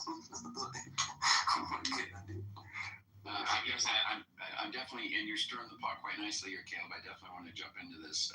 Ask you one you just want to. Well, Andrew, do you think that Ethan can be a little overly like? And charitable, maybe if the word Andrew you're talking about. He loved him some Ethan. That's like talking about his but I will say, I know he does. If he didn't think homosexuality was a sin, I'm sure he'd marry him. But like, it's what? You know. It's the truth, Charles. No, it's probably. He has a second witness for that. Look, there's probably some truth there, but here's the thing. I haven't really seen him do. I haven't seen him do the meltdown thing. Ethan's awesome, Charles. Even the people here that are critiquing him recognize. Watch the debate and then make your decision. Don't let even people here. Tadad's just out of her brain right now. But even the people here who are critiquing him recognize that he's very smart. It's just again, I think that he likes to. He has now gone from like, you know, atheist criticize stuff to like full on like salesman for Catholicism. That's what it is. It's not like I don't want to make comparisons here, but I like to think that I'm much more honest where I'm like, oh, here's how I see things, guys, and maybe you disagree, but I'm not trying to make any like super strong convictions here. That's just sort of how I see it, right? Because I feel like he has an idea where like people who disagree with him are like basically hellbound heretics, and I think he thinks that people who disagree with him are like generally like reprobated in my, I don't know. And I just think he's very uncharitable in that sense. But like, I'm not saying that he's not intelligent. I think he would beat me in a debate if we did it. I actually like to meet him. Where is he at? You need to meet him. Oh, just get Mark. Can you put the link? Mark, can you put the link in the chat so that Charles can watch? I think it would be interesting if I did. I'm sure I could ask potentially Cameron if I ever wanted to do a debate with him on like, do miracles negate Catholicism? But I know that would be a very hostile audience because Cameron's audience is overwhelmingly going to be in favor of that, and they love Ethan. So I don't think it would. It would not be going well in terms of. There's a guy who does like Protestant. He has Catholics on his platform, but he's a Protestant. I will have to ask him. Like the Voice of Reason was on his channel, but he has a lot of, and they do Protestant Catholic debates. So sure, and I don't know enough about Catholicism to like critique it like fundamentally. It's more about just the miracle stuff, which is what he's trying to do, and obviously like that's. We both kind of share that area, even though I think I was doing it first. That's fine. It doesn't matter. Yeah. He does more of the vindicatory stuff, which is interesting. But I just like he literally in the debate on Fatima, I think he said that we can have moral certainty was the term, and that is like so just crazy to me to think that you can have like that degree. It's like, yeah, I think miracles are a decent argument for atheism, but like moral certainty is like such a ridiculously high bar. How did you more than one salvation? How were you able to jump that? Yeah. Andrew, you see what's happening here, right? Andrew, you see what's happening here with your hero, right? Caleb was the known guy who was going to potentially, allegedly, at some point in the future, do a book on miracles, right? Yeah. And he's been outdone by a guy on miracles. Oh, you think it's a jealousy? Maybe. That Ethan guy, man. I'll tell you. And Andrew tore his tracks getting on the horse with Ethan at all one time. It's fine. We know anything. I know you are. No, look, I generally think he's a smart guy. I think he's a good writer. I think his stuff's really interesting to read. It's also just different. I do more healing stuff. He does more of the specific, like, meditator stuff, which is fine. It's not like a competition or anything. I think it's just the tone and the confidence that he has. I take issue with it. And Caleb, even scarier, what if he's right? But yeah. Andrew, do you believe that there's more to I already insinuated to you that I already told you that, like, the other day when we were talking, he was like kind of insinuating he thinks I'm going to hell. Like, you know, like. Yeah. Well, bro, I mean, look, examine yourself, right? So I do think that these you know, I don't look, I don't think Ethan should be being, like, rude to people, but if he feels like he needs to jar people and wake them up, maybe that would be the approach. I don't know. I haven't looked at what he said. He hasn't done the stuff that's really Yo, nails. I haven't seen it be like that. But if that's what it was, that was just like even interrupting people in debates and stuff like that. Like, I feel like he talks for 80% of it, and it's not even like a dialogue; it's like a lecture. Haslip does the same thing. I don't know. That's my experience. Maybe. To be fair, Caleb, a lot of time he is just lecturing the people because they need it. Okay, but see, that's the attitude of the because they need it. I think that's where it's. No. But I'm saying But when I'm saying Caleb, Andrew is when I'm saying to those false prophets. Hold on to that. Because when I'm saying that he needs it or they need it, I'm saying that they're not up to date with the very material that they're to debate. So the point is he has to inform them about what it is that they're even trying to debate. That actually happens a lot, and like with the debate that he had with the fine tuning guy who's going to debunk fine tuning. That was just Ethan teaching him through the whole debate. Sure, I didn't watch that one. So yeah. So, but anyway. Andrew, did you watch the debate? Why is this even a big deal? Why can't Caleb just have his, like, remarks? We can move on. I don't want to make this meta. I don't want to gossip about it. It's not. And I would not be mad. Obviously, we can all have our remarks. I'm actually trying to get back to what we were talking about, which is what I want to ask you. We want to ask something quickly. Yeah, go ahead, Charles. Hit it, brother.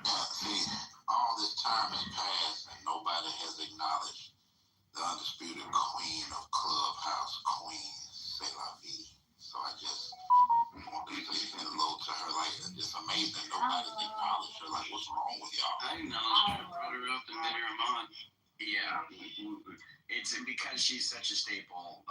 It's almost goes without saying. It's one of those things. You can't go without saying. We need a verbal. Shout out to, I'd like to thank God and my mom and dad for making me. Hi, Charles laying it on a little strong here. I love it. It's good. Real quick, Caleb, I wanted to ask you. God makes a covenant in the Old Testament. Those are with people, right? Yeah. Ask you, brother. Wait, what's your objection? You're saying he made a covenant with people. It's not much my objection. So he's making a covenant with who? Oh yeah, sir. There may have been a covenant in ancient Israel. I'm kind of agnostic on that. I think that's what? How can you be? Jesus says Jesus makes the new covenant in the upper room with his disciples. How can you be agnostic? The old covenant exists. I'm not saying the old covenant, like, yes, you just said there was a covenant in the old covenant. No, I'm agnostic. Okay, I'm agnostic as to whether, like, Abraham literally heard the voice of God and, like, set up a covenant in that way. But, like, of course, the Jews had an understanding of the Torah and the Old Testament that was around. Brother. Well, Abraham was talking about this, but Andrew, are you talking about the Abrahamic covenant or the one with Moses? I'm talking about whatever covenant you want to say that this specifically is referring to. But in Jeremiah, when he says there'll come a time when I'll make a new covenant with my people, right? What covenant is being referred to there? The new covenant is the one Christ says this is the blood of the new covenant, right? Yeah. Okay. He said the new covenant. Yeah. The old covenant is made by real people, right? Yes, the Jews at the time of Christ had a covenant. Yeah, the old covenant has. Yeah, and they made it with somebody. Yeah, where'd that happen? Praise the Lord. Where'd that happen? The covenant come about? Yeah, where'd the covenant happen? Oh, I mean, traditionally it came from Abraham and then, like, subsequently Moses. So there was a guy named Abraham. There was a guy named Moses. They believe. I think that's what the Jewish people believe. Yeah. No. What? How can you say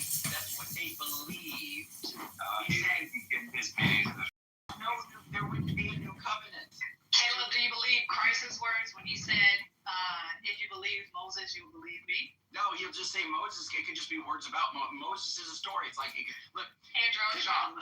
you gotta hear how Caleb is putting this, okay? Caleb's saying that he's saying that all of the people of the New Testament, maybe even Christ himself, can have a misunderstanding about the historicity of the characters in the Old Testament. They can think that they're literal, but not actually be literal. That's one thing. The other thing is, they may actually just think they're not literal. And they're just saying, hey, you should, if you trusted Moses, you would trust me, or you would know. It might be true for Christ. I think for the others, they really did think they were literal. Christ may, because I say Christ may or may not have. I think Christ. Yes, I know, right. That's what I said. I said that. Right. I'm fair with what you're saying. But just listen, you're saying, it's kind of weird. So think about it. If you do the whole metaphor allegory, it's all not literal thing, or a lot of it's not, right? Or whatever. Let's just assume the non-literal lens for the Old Testament. And let's say the New Testament people thought that, right? When he says that if you would have believed, if you didn't believe Moses, or what the scriptures say, you're not going to believe if somebody rises from the dead, right? Yeah. Well, yeah. Well, it's kind of weird because then you would be saying, here's what you would be saying then, Caleb, check this out. You would be saying that the text that was written about Moses and all of that, right, in the Old Testament, was actually, so it's not literal, it's not historical, but it would have to be divinely inspired because it's telling people about Jesus. It's telling them, the whole point of it is looking forward to Christ. And the only way that could be is if somebody knew the future. So God would have to be the one that's behind that text. But it wouldn't be, you're saying you would have to accept the text as being inspired of God. So you'd be committed to the inspiration of the Old Testament. You could say that a vision, a spiritual experience, spiritual journey which is understood to refer to Moses, Jesus, and Muhammad, peace be upon him. Khidr is supposed to be, in our interpretation, the Ahmadiyya understanding, it's actually a representation of Prophet Muhammad. So it's the Jewish and the Christian dispensation meeting the Muslim dispensation.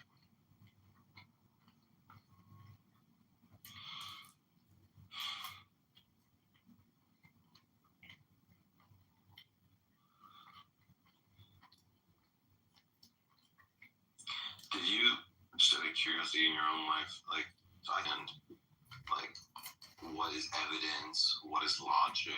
What is rational to believe? Do you think such a thing is necessary? Or do you think that you don't need such a things to get at the truth? So research is important, but most people in the world have not studied philosophy. If philosophy was necessary to understand religion, the truth of religion, then I'm afraid most people in the world haven't got the aptitude or the knowledge of philosophy, I should say, to be able to reach the right conclusions if philosophy helps them do that. Religion is can be understood by an average person who uses his reason or her reason to get at them.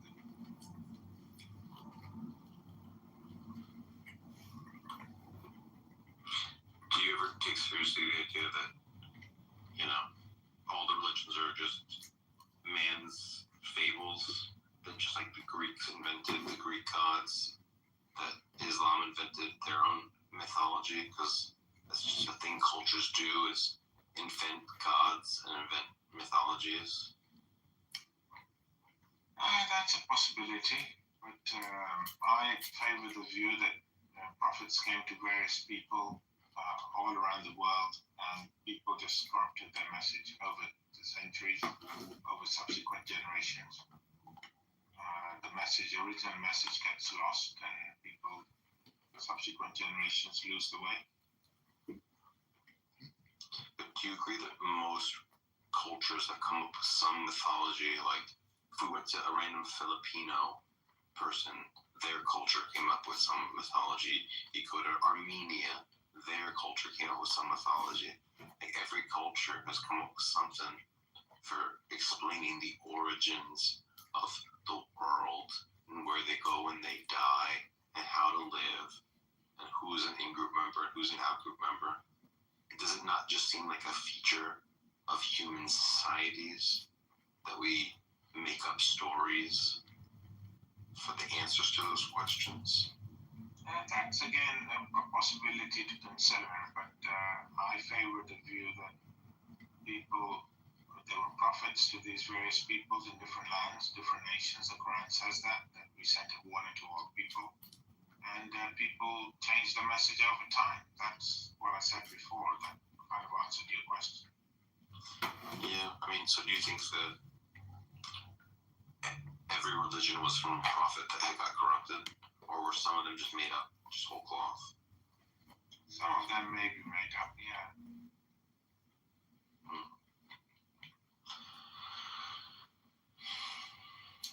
I just think it's very, it hurts my soul and brain a little bit that, like, so there's 2 billion Muslims on earth and there's 6 billion non-Muslims. There's 2 billion Christians, there's 6 billion non-Christians. So the majority of people on earth don't believe what you believe, don't believe any religion. So the default view should just be, well, most people think I'm wrong. I am in the minority, and that I'm probably mistaken, and that the majority is probably right on this matter. The consensus view is just that my shit's not real. Like 6 billion humans on earth all think, nah, this Islam stuff is all just made up nonsense. And then there's 2 billion people that go, no, this is like the word of God. But that they're dwarfed in number by the people that think it's made up nonsense. You know? You know that appeal to majority is usually logical first and fallacy. Sometimes it is. I think it is some evidence, testimonial evidence, and the weight of consensus is some amount of evidence. It's not as decisive evidence, but it's just like something to consider. It's also worth considering that, like, when you think of the smartest people that ever lived, they don't just all convert to Islam, you know? And the Quran says it gives clear signs. It's a clear book with clear revelations to make you certain of your, you know, it keeps talking about how clear it is and how obvious the signs are.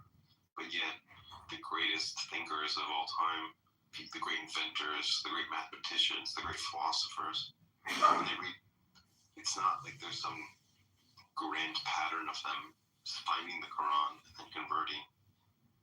So that, again, the Quran says it's clear, and yet they're not converting. I guess it isn't so clear after all.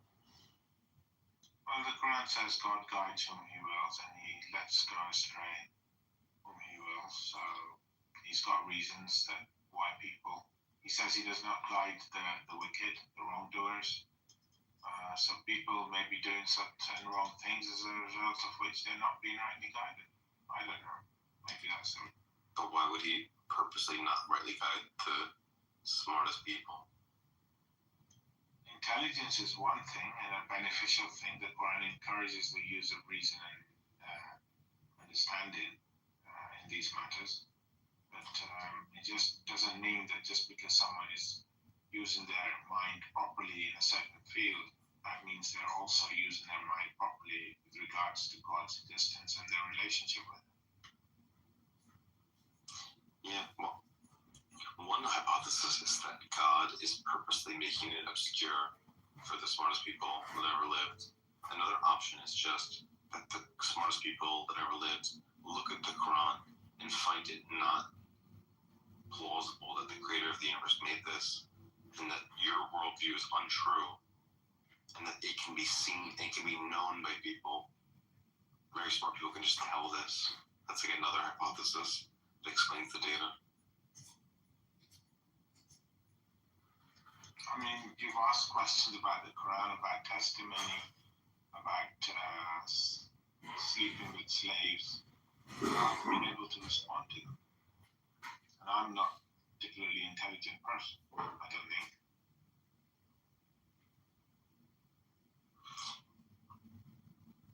I don't know if you've heard of these people: Einstein, Newton, Gauss, Leibniz, Hume, Kant, Wittgenstein, Bertrand Russell, Kurt Gödel, John von Neumann, Richard Feynman, Stephen Hawking, Roger Penrose, Noam Chomsky, Darwin, Blaise Pascal, Spinoza, Turing, Terence Tao, Quine, Popper, Ed Witten, Carl Sagan, Marvin Minsky.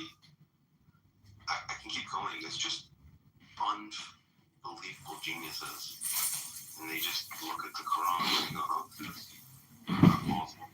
And they just don't even think it's even worth kind of discussing. And this is like the general tendency of the smartest people that ever lived, is to not convert to Islam. And some of the smartest Persian minds went away from Islam. People like Al-Razi, Amari, Al-Rawandi, they were part of the Islamic Golden Age in Persia, and they also left Islam. So it seems that when you become more educated in philosophy, in science, more intelligent, you tend to leave Islam rather than joining Islam. And so that's evidence that this is just not true. I'm not sure these people have studied the Quran and understood it. But so far, the questions you have been asking by Islam, the Quran especially, I've been able to respond to satisfactorily, at least to me. And you weren't able to counter the testimony issue or the sleeping with slaves issue. You did mention about slavery. I didn't get a chance to respond to that.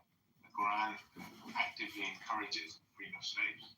The fact that I looked up the academics of Islam, so people who study the Quran, the antiquity, Arabic linguistics, early Islamic history, Quran manuscripts. So I looked at the academics of them, and I saw if people who spend the most time studying these texts in the context, whether they reliably convert to Islam. And the answer is no. Most of them are atheists and don't convert. So again, the Quran says it gives clear signs. And then the people who are studying, the academics that are studying Quranic manuscripts and early Islamic Arabic and all that stuff, people with direct access to all this stuff, they don't convert. Neither do the smartest people that have ever lived convert. And you should just pause and go, the people that are most likely to convert, experts on these manuscripts, and then also just the smartest philosophers ever, they're not converting. Maybe they know something that I don't know. Maybe they have access to different evidence and better arguments that I don't have. And maybe I should be open to maybe Islam's not true. Maybe this is like a superstition. One of the many of thousands of religions that have just been made up by a culture. So, I became agnostic when I was at university and developed faith after that. What are you going to say about that?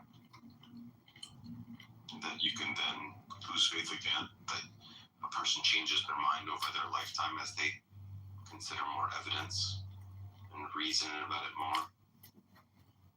I mean, you have to present the evidence of these people and their arguments against the Quran. Leave the hadith aside because, it's not according to the Quran. I'm not going to accept it. So, if you can give me evidence from the Quran that there are flaws that cannot be explained, I might have more reason to sympathize with your view.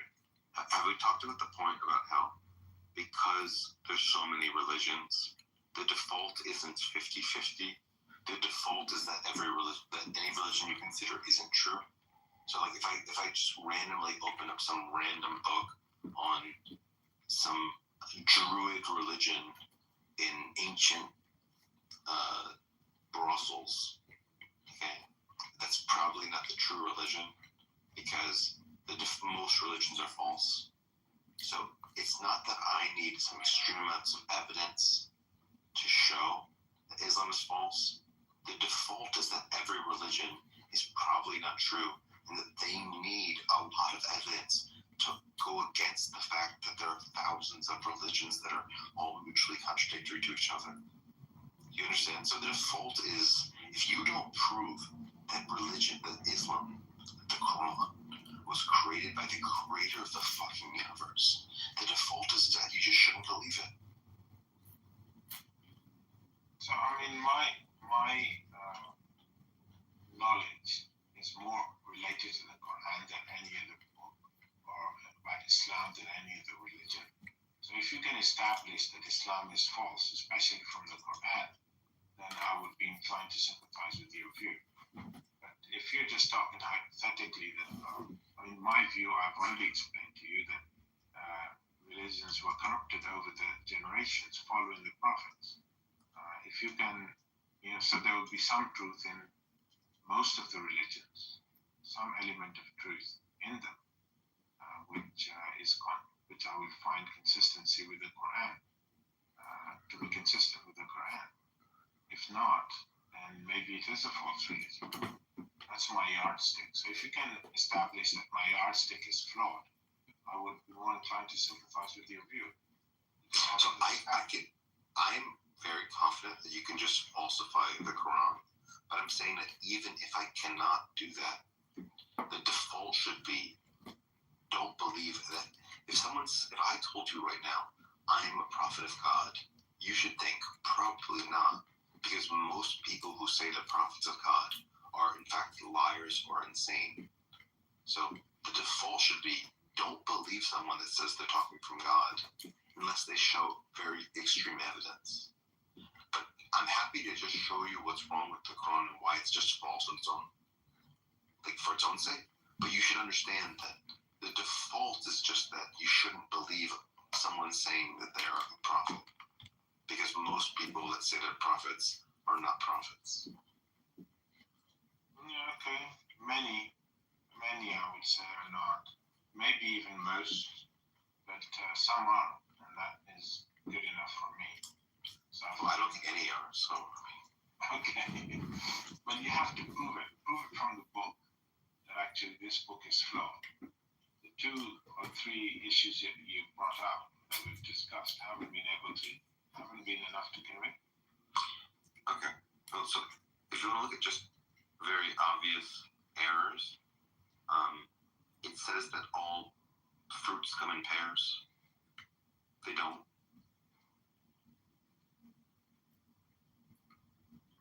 Show me the verse.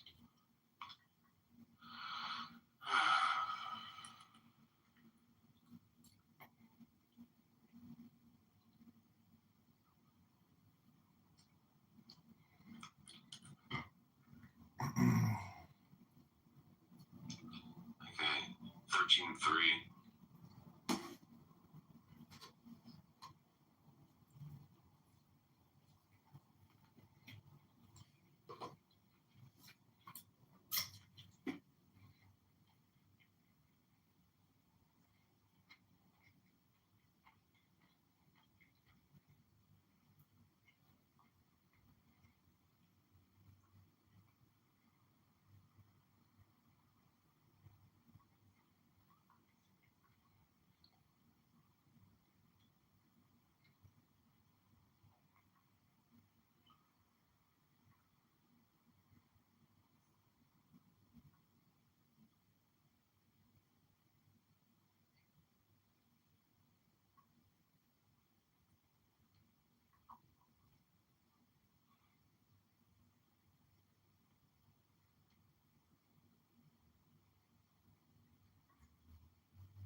Did you find it?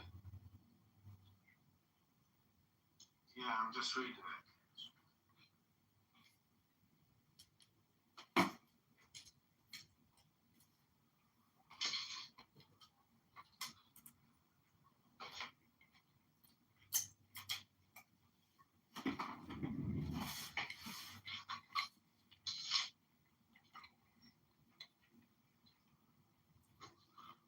Okay, so can you establish that that is false? Yeah, so what do you think pairs means?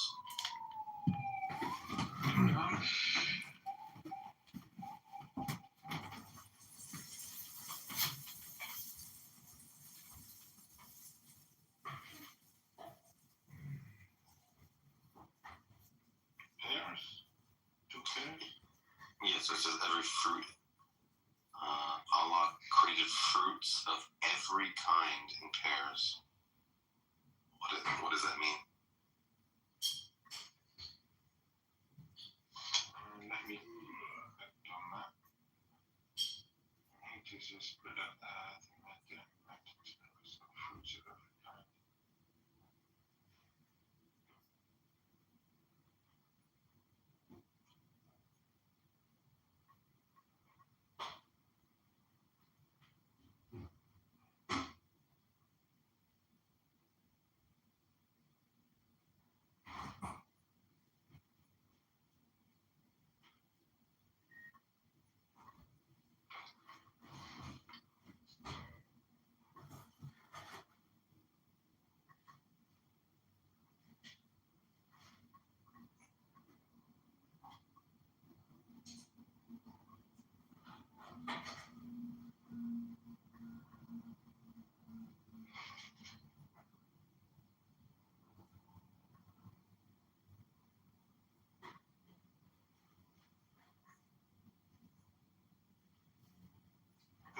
different varieties.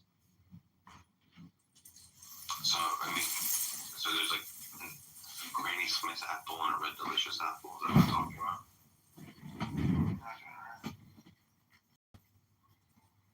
I'm not sure. Because I don't think not every fruit has a pair of it. Doesn't have like a complement or a second one. Sometimes you have ones where there's just one variety. Sometimes there's hundreds of varieties. There's not really some system where they all have two varieties.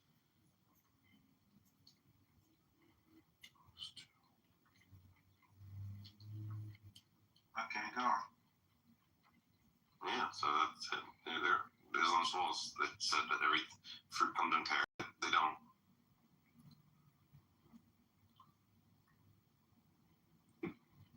Okay, you got something else?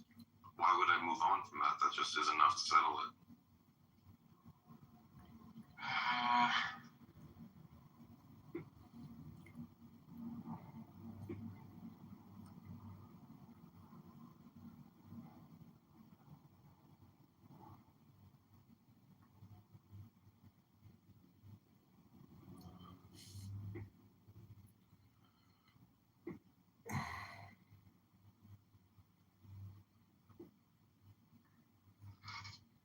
So I did a search on the Arabic grammar of the words used, Zawjani Ithnain, and it says it's a common misconception to say that Quran claims every individual fruit is a twin.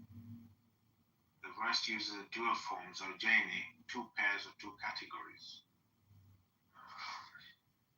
So I'll have to look into it, what it actually means. It's saying it's a misconception. I'm saying that there's no reading of it that you could do that where it would ever come out true that every fruit has some sort of pair.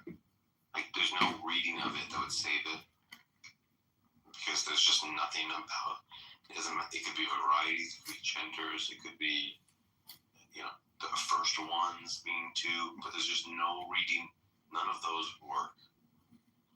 So you can pick whatever interpretation you want. None of them are going to come out true.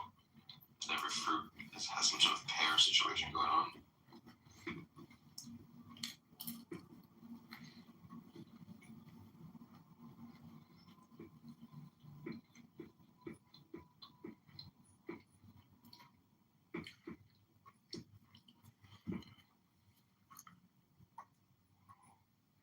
Okay, I'll have to come back to you on that one. I'll give you another one. It says in the Quran in 25:53 that Allah is the one who merges the two bodies of water, one fresh water and one salty and bitter, placing between them a barrier that they cannot cross. So it's saying there's salt water, fresh water, and then God put a barrier that they cannot cross. But fresh water and salt water do mix. And if you just look at the Wikipedia page for brackish water, that is places on Earth where they do mix. So the Quran says that they cannot cross the barrier, but yet the Wikipedia page for brackish water shows that they do cross.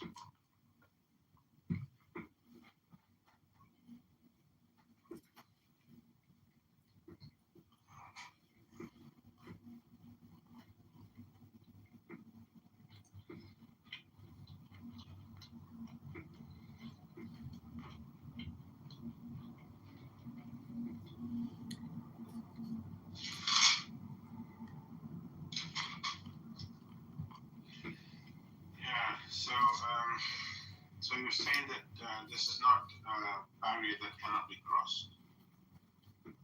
Yeah, they do cross all the time.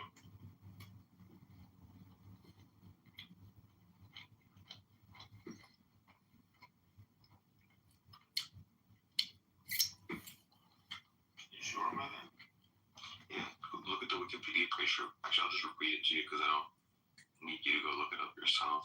So this is brackish water. Brackish water, sometimes known as brack water, is water occurring in a natural environment that has more salinity than fresh water, but not as much as seawater. It is the result of mixing seawater with fresh water, such as in estuaries, or it may occur in brackish fossil aquifers. Anyway, there's just a whole bunch of places on Earth where saltwater and freshwater do mix with each other. It's called brackish water. And the Quran says they cannot cross. So it says they cannot cross, they do cross with each other. That's just an error.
Okay, let's move on from there. Do you have another? Wait, do you have any comments on the brackish water? I would have to look into it.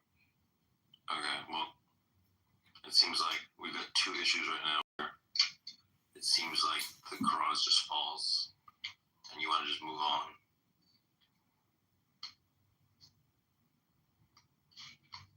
Alright, let's move on to something else. The Quran describes there being 7 skies and 7 earths. That's Surah Al-Mulk 67:3. Also, it's in Surah Al-Talaq 65:12. There's not 7 earths, there's not 7 skies. There's 1 sky and 1 earth. Because the number 7 in Arabic and 70 signify multiplicity. So it's not taken literally. It just means a lot. Okay, well, there's still just 1 earth.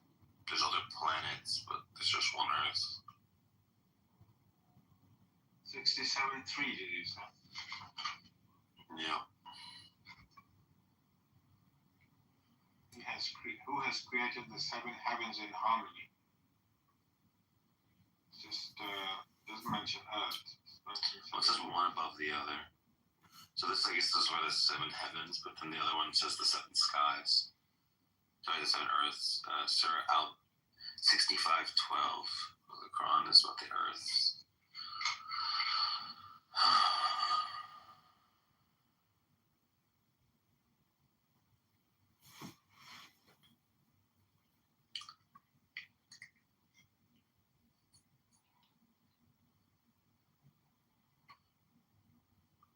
Allah is the one who created 7 heavens in layers, and likewise for the earth.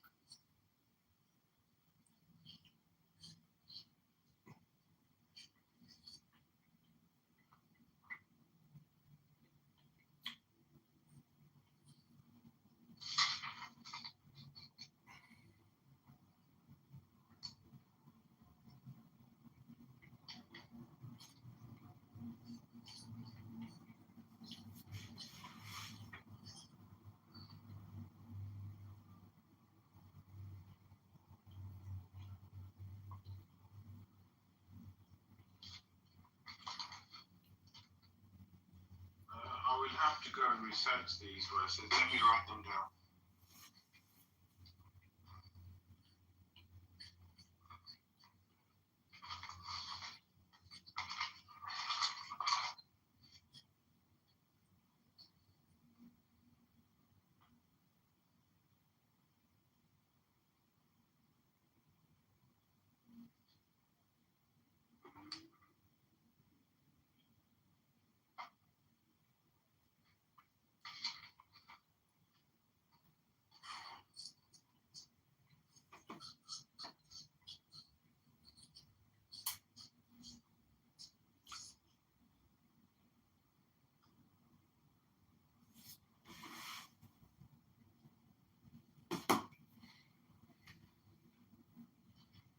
Could you remind me of the verse for the saltish and brackish water? Mm-hmm. So for the saltwater one, it's 25:53. 25:53. And the pears. It's 13:3.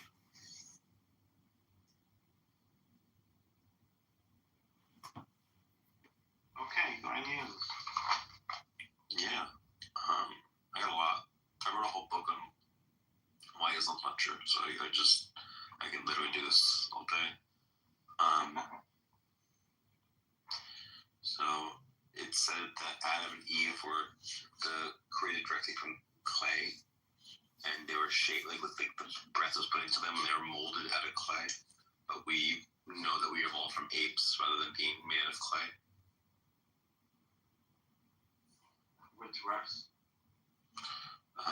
38, 71, and 72.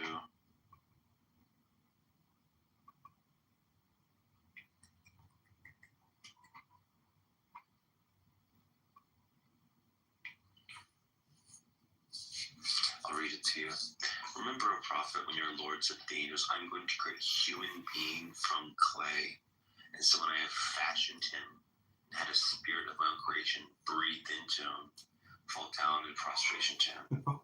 So it's saying that you make a person out of clay, shape him, about the him, women, as opposed to what we know happened to science is that we evolved from monkeys.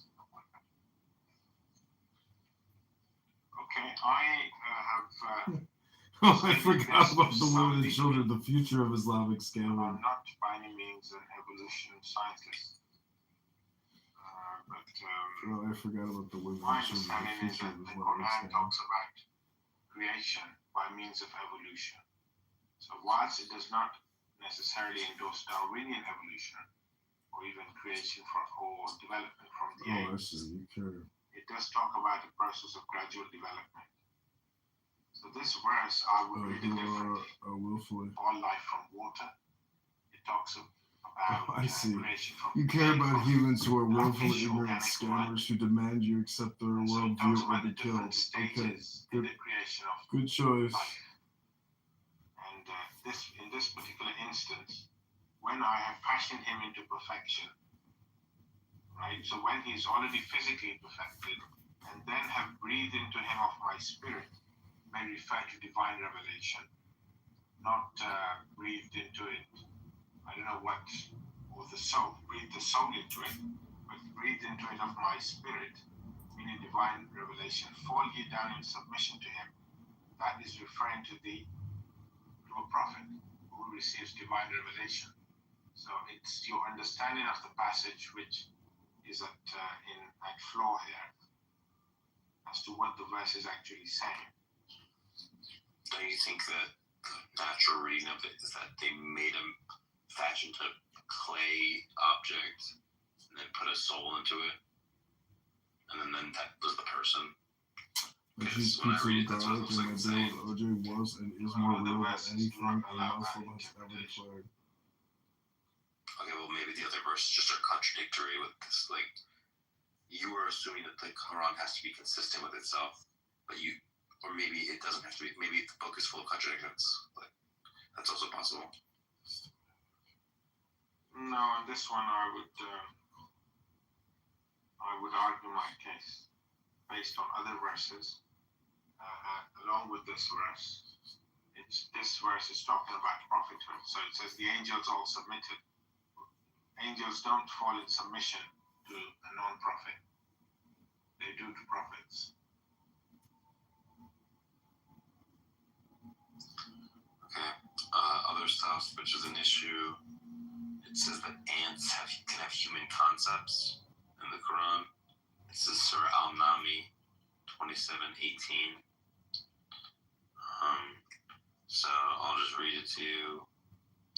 And when they came across the valley of ants, an ant warned, "Oh, ants, go quickly to your homes, so Solomon and his armies do not crush you unknowingly." So Solomon smiled in amusement at her words and prayed.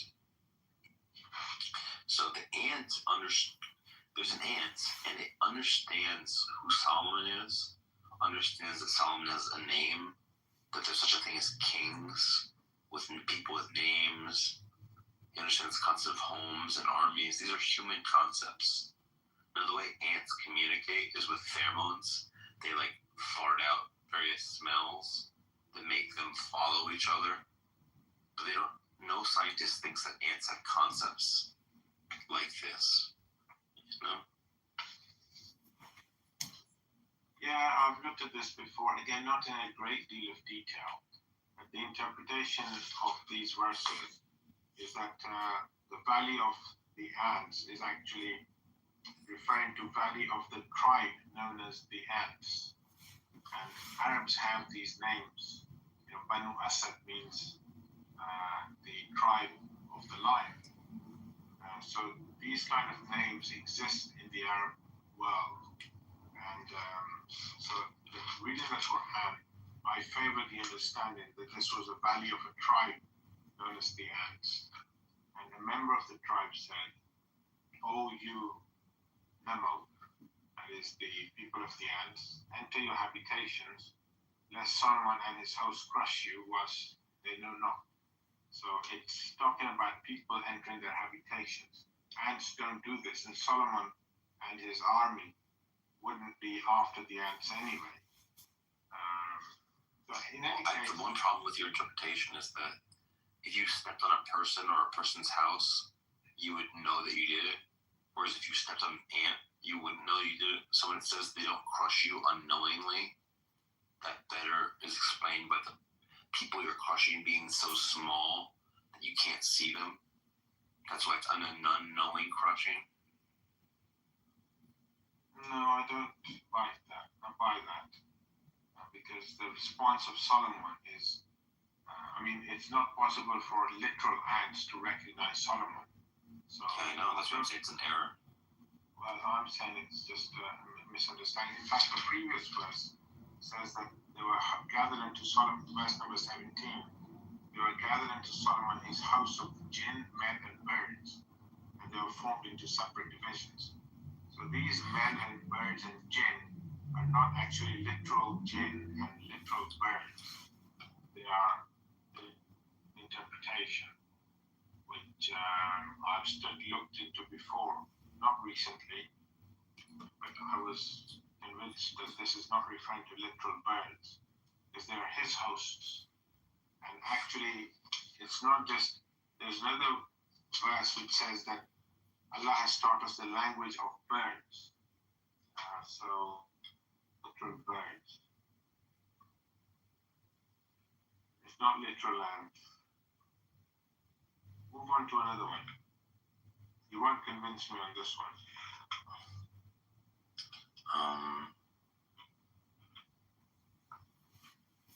So it says in the Quran that just like the Christians think that Jesus is the Messiah, the Jews think that Ezra is the Son of God, but no Jews think that Ezra is the Son of God.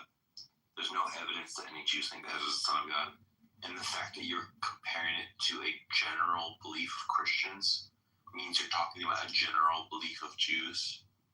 For example, if I say dogs are like this and cats are like this, I'm talking about dogs and cats in general.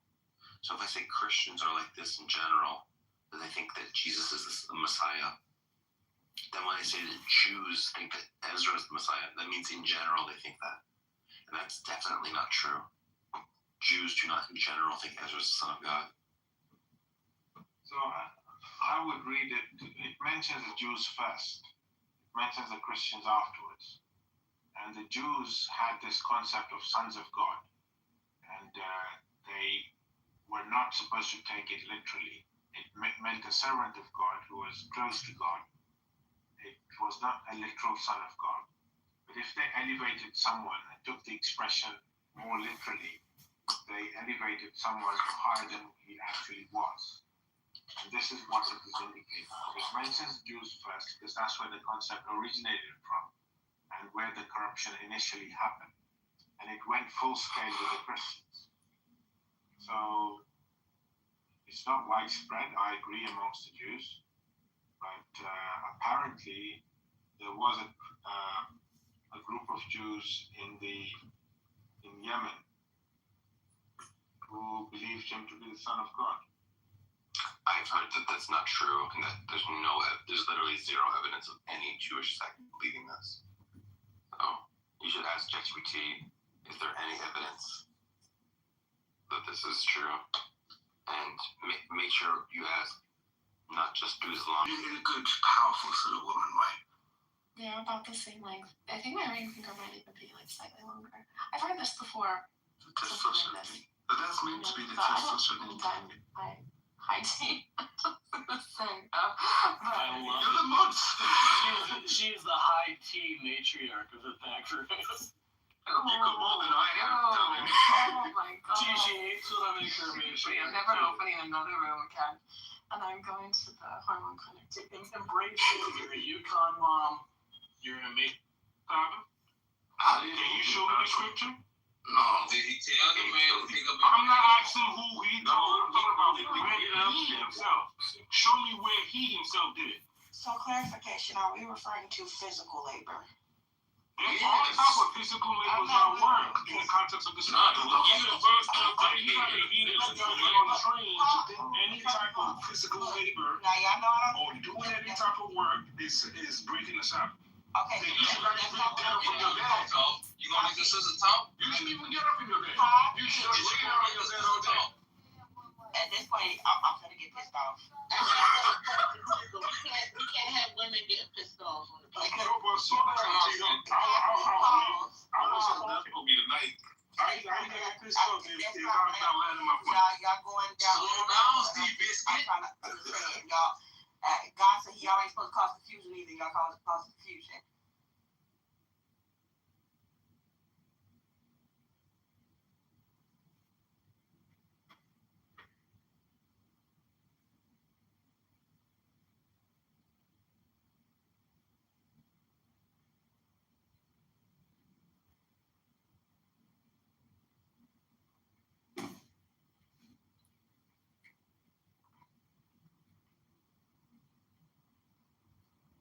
From a place of an atheist. So if somebody who actually believes in God would know that God can eat, that's something so easily for God to do. Like that's something that's so light. But so if you don't, hold on real quick. So because you don't believe in God and you don't know God, that's why you have that kind of mindset. Sorry, you need to go slower, okay? Okay, sorry. I'm sorry. And also, if you're saying that God could just save the fish, I agree he could just save the fish, but then he could just save the animals too. So then why is Noah getting them in the ark? If he's just doing little miracles for each fish and do little miracles for each animal too. The whole purpose of the Noah story makes no sense then. No, not really, because God could just, when you, like I said, when you're coming from a place of an atheist, you will understand. But when you actually believe in God, God can do what he wants. So if he wants to save two animals, if he wants to, like I said, like, you know the questions you keep asking why? Why do you keep Because he can. No, I'm just saying because he can. He's God. But so he didn't even need to use water to clean the earth, right? Like, you will never get it because you don't believe it. Like, it blows believe my mind. it, Like you're wasting your time. Really, it truly. I think you came into a conversation that was progressing pretty civilly, and you just sound like a retard. I get it, and I understand. I get it too. So, like I was saying, right, if you're coming from a place of atheists and you don't believe in God, in a million years, you. Anyway, what do you think about the flood thing? My reading of the Quran is that it was a regional flood, and it's not possible for an ark to contain all the different animal species on Earth anyway. He just took with him pairs of domesticated animals that were needed on the ark for the course of the 40 days or whatever it was that there was going to be a flood in his region. Okay, what do you think about the fact that it says that meteors are lamps used by devils? That's 67.5. So it's really referring to. Let's have a look. Which verse? This is another one. 67.5. 67.5.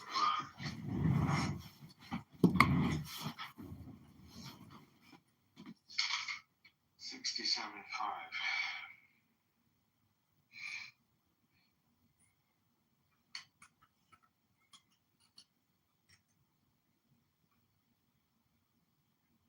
So this should be understood in the context that actually it's angels behind those. It's like the first time he was discovering his favorite book. To make the universe function as it is. So it's really a reference to angels who are behind the planets and stars, which are described as lamps. Okay, but let me read it. We adorned the lowest heaven, so that's the nearest one to us, with lamps, and made them for stoning devils. But like, first off, the meteors are not lamps. Secondly, you're stoning a devil with a meteor. Like, that's not. The meteors are just rocks that are floating around the solar system. They're not like little like lamps for throwing at devils. And also, are devils? Why are they floating in outer space? What is this even? What model is this of the world? Such that you have like random devils in outer space that can be hit by rocks. The whole thing is bizarre.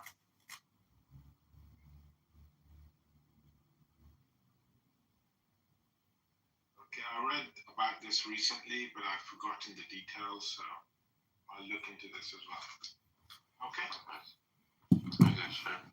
I'm glad you're willing to look into these things. It says that there's Gog and Magog. Not to look into. Are like an army, and then they are behind a wall trapped. So between two mountains, there's a wall made of iron and bronze, for which Gog and Magog, which is like a large number of people, is behind the wall, and that the wall will come down at the day of judgment, and then they will all spill out in the day of judgment. But my thing is, we have satellite images of every square centimeter of this planet. If there was a giant wall holding back an army that was made of bronze and iron, we would have found it by now. But we haven't found it because it doesn't exist, because the story is a myth.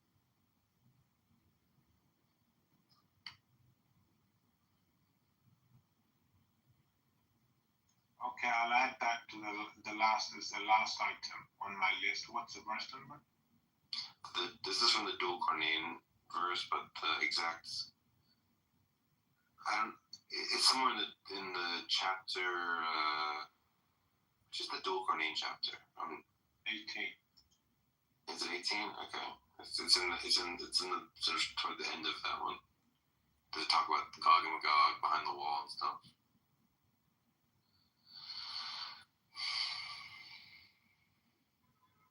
Okay, I thought you initially thought you were going to raise moral objections against the Quran, such as you'd started off with.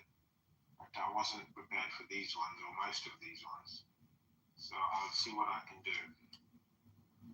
Yeah, but also be open to that. Maybe Islam, don't just try to come up with whatever an apologetics will say to counter them. Like, just your most fundamental duty as a human being is to live in truth and to find out what's true. And if it looks like Islam isn't true, then find something that is true, because the truth is what matters. You know, so don't fall into a trap. You know. And you keep reading that book. Yeah, no, I mean, if Islam's true, I will absolutely convert to Islam, and that's my duty as a good person, to follow the evidence where it leads me. And all the best to you. All the best to you, man. Take care. See ya.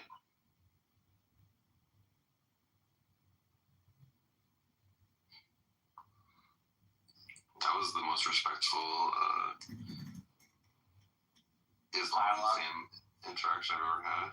Dude, I had the same fucking thing with him, like, Wednesday for like an hour. Same thing, dude. Same tone. I did what you did. I went through his book, we talked, we addressed issues, and he was the same respectful, the same thing, dude. Yeah. Well, hopefully, I mean, he seems like a very nice guy, and hopefully, he's also seems pretty reasonable guy. Hopefully that with enough conversations, he can be reasoned out of it. Now, I'm not holding my breath over this, you know, it's not likely, but I mean, he's willing to say things like it's a regional flood, because how could he fit all the animals in the ark?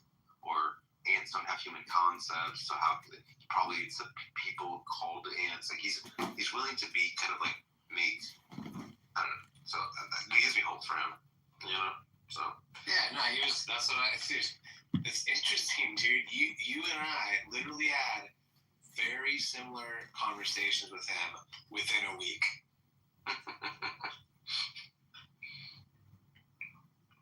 People think you're abrasive, honey, but I think you kind of match energy a lot of the time. And if someone's being reasonable to you, you'll be reasonable back, I think. Yeah, and obviously this is all kind of showtime. You know, it's a roast. So I mean, it just depends on what's going on, and yeah, it's reflective. You know.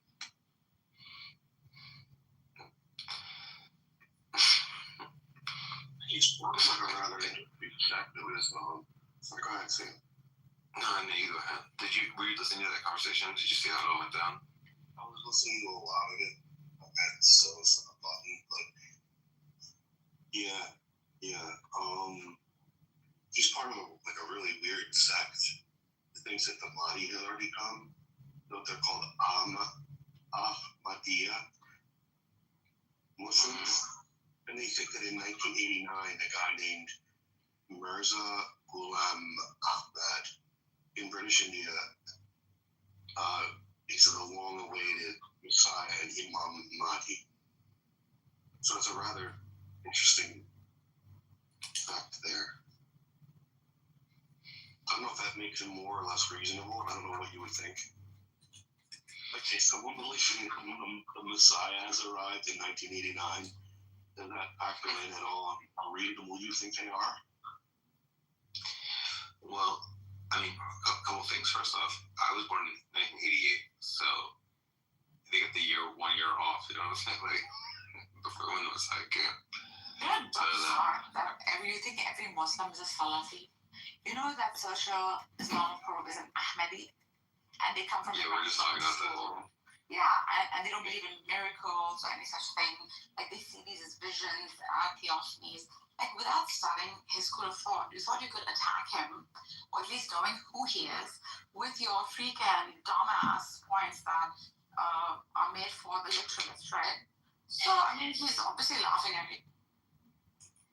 We had a very respectful conversation, Argus. So he's always respectful to even the biggest fool on earth.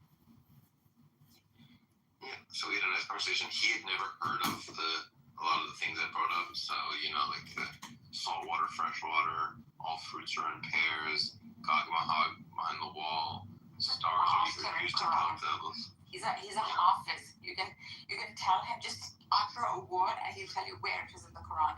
He was so respectful to you that he was so. Such is known for it. He's on Discord. I had to tell him multiple times. You don't know him. He's a yes. because he was respecting you. No. He just didn't know where they were in the Quran. He just hears wrong with the song. Yeah. It would have been really nice if he knew everything in the Quran where it was, because then I wouldn't have had to look up where the verses were each time. It would have been convenient. But yeah, I think Mahdi has already come, and his name is Mahdi, and we just have like the worst prophet. Oh, you know what I mean? Like the Muslims got fucked by just having like this terrible Mahdi, you know? Like imagine he comes down from heaven and is like, "You're fools! How could you believe this?" You know, like.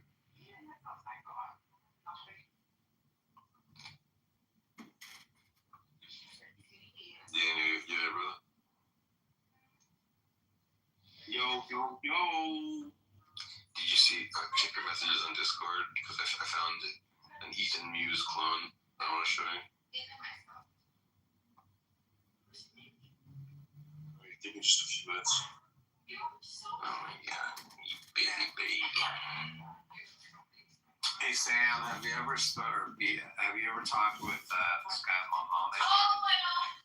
I've talked to many Mohammeds in my day, but I don't know. You're the one in the audience. Popular name for Muslim guys. Have you talked with Muhammad Adam, who's in the audience right now? Maybe not. I'm not sure. You should engage with him and see what you think. You're not goofy. What are you laughing at?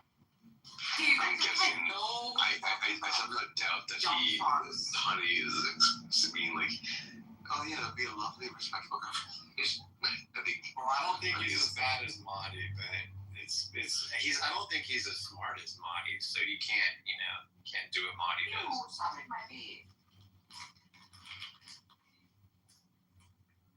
I think he's like 19 and he's like a gamer or something, so he just like says stupid shit. Something that a little bit bothers me about these Islam debates is like the best arguments against Islam are just like literally too abstract for most Muslims to be able to grapple with. So here's what would be my favorite argument against Islam. All of the features of the Quran, if you have two hypotheses, that a human wrote it and that God wrote it, the human explanation requires way fewer assumptions and way fewer auxiliary parts of the hypothesis. Like it explains all the data with no auxiliary assumptions needed, whereas the divine hypothesis requires like hundreds of extra auxiliary hypotheses to justify it. You're hot, Mike. And like this is just like not a point that they like understand that like you would have to explain, you would compare two hypotheses by explanatory power and number of auxiliary hypotheses needed to like prop up the theory. You know, like it's just like not, it's too abstract. So I can just never bring it up, you know. Well, what's funny is like on one hand, it's almost like they act like they understand that that's the case because it's so simple and obvious, but that's really not what they believe. Like they'll tell you on one hand that you should get it. Oh, have you even read the Quran? And then on the other hand, it's like you got to be like some amazing academic and you got to look extra Quranically and all this stuff as well. Yeah.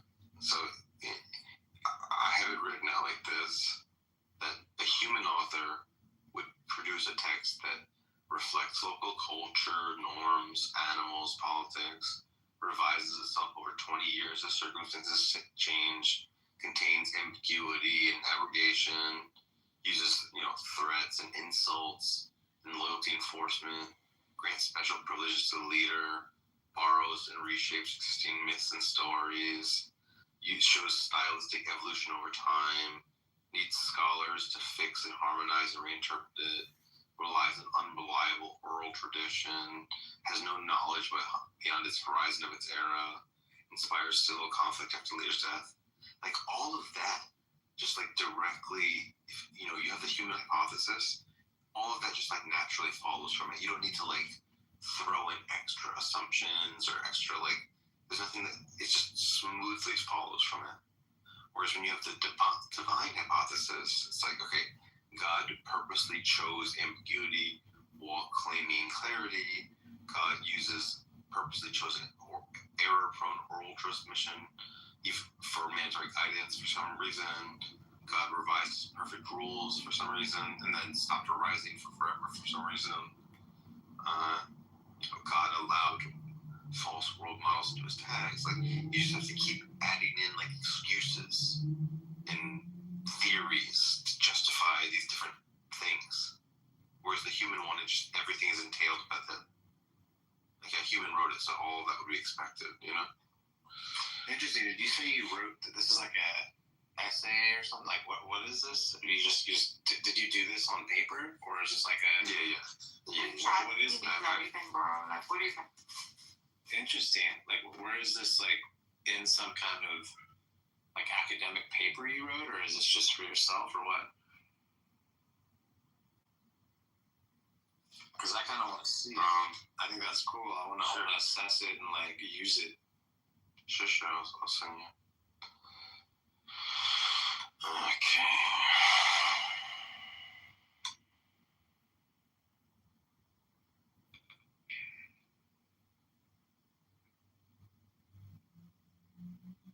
Like, do you think that, Muhammad, I just want to make sure. So earlier when I first said you believe that your prophet can mistake an angel for a jinn, you said, when did I ever say that? Genius. And then when I reminded you that we already covered this, now you're conceding, and now you're saying, oh yeah, why is that a problem? Right? See, like that kind of level stuff is just pretty dishonest and, not really cool, bro.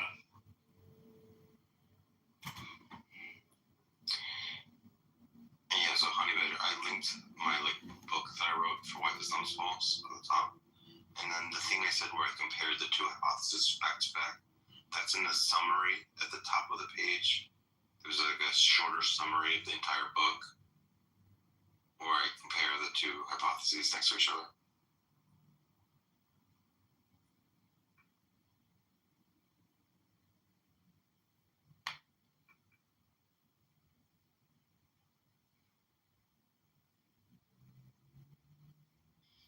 Awesome, dude. I just saved it to my notes. Thanks. Nice.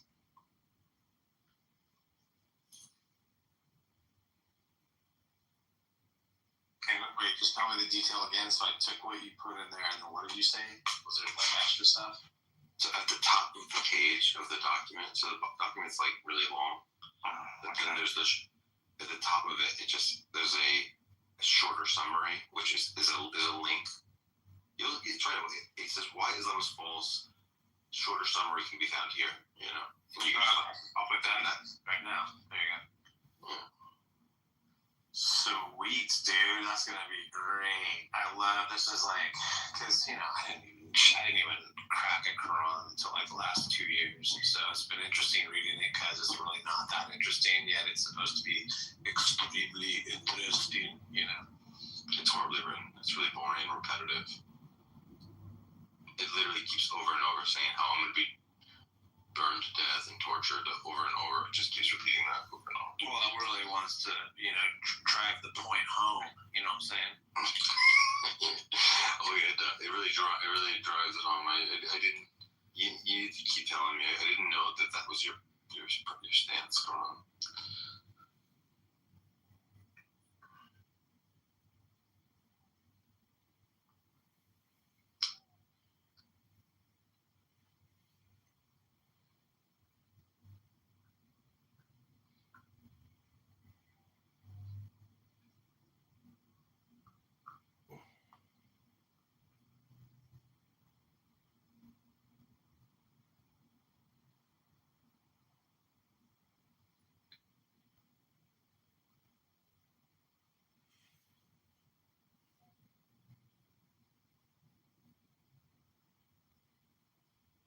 Okay, how's this one? What is, because you know a lot more about this than I do, obviously, you wrote a book about this shit. What is the most oppressive thing that, here's my position. My position is, if God, or a divine of anything divine, or something was divinely written, right, it's real, if it really is that is the case, then I would expect something impressive and accurate and scientifically compelling to come from it, right? Yeah. And that's what they say. That, like, I'm in line. That's aligned with what they tell me. So, okay, so what is it, right? And it's never anything that impressive. So, is there something that you believe is like at least, like a 6 or 7 out of 11? No, I think like literally there's nothing scientifically interesting in any way in the Quran. The best that they have, I would say, is when there's let me find the exact verse.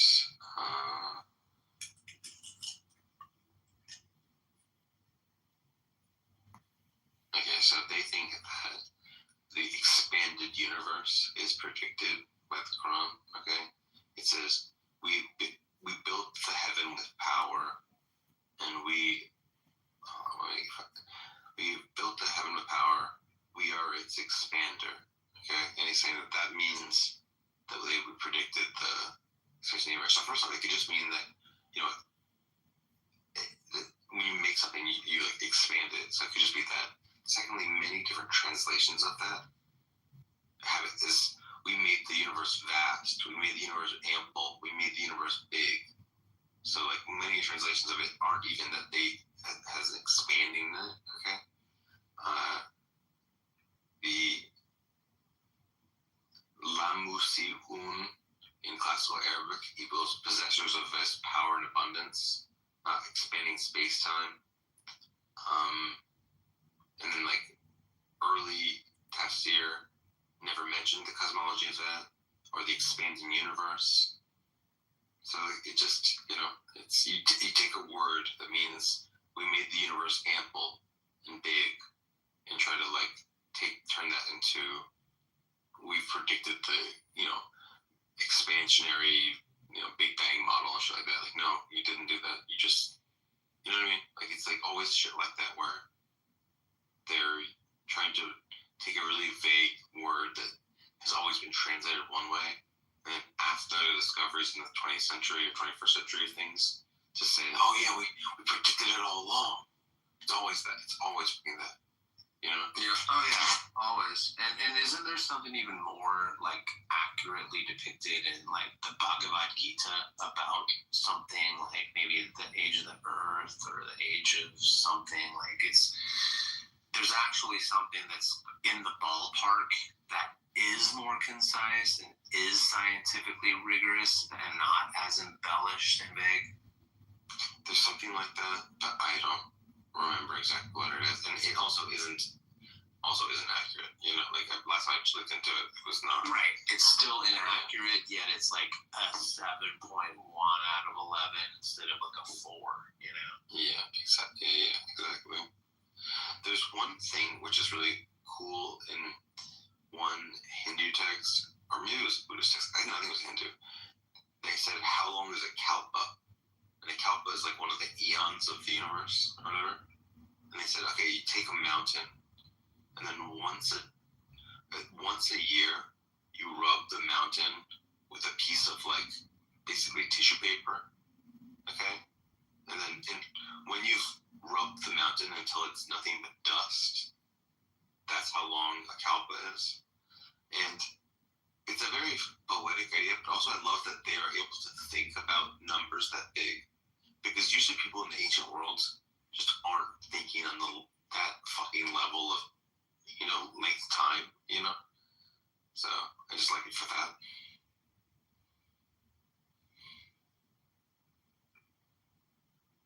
Called the what kind of the what? A kalpa? What did you say? Kalpa, kalpa. And you wiped it with a tissue. Wait, I gotta hold on. Okay, so you asked, the sages asked, how long is a kalpa? And he says, if you rubbed a mountain with a piece of tissue paper once a year, by the time you scrub it to dust, that's how long the kalpa is. Like an incident. Yeah, it's like an obscenely long, like trillions of years.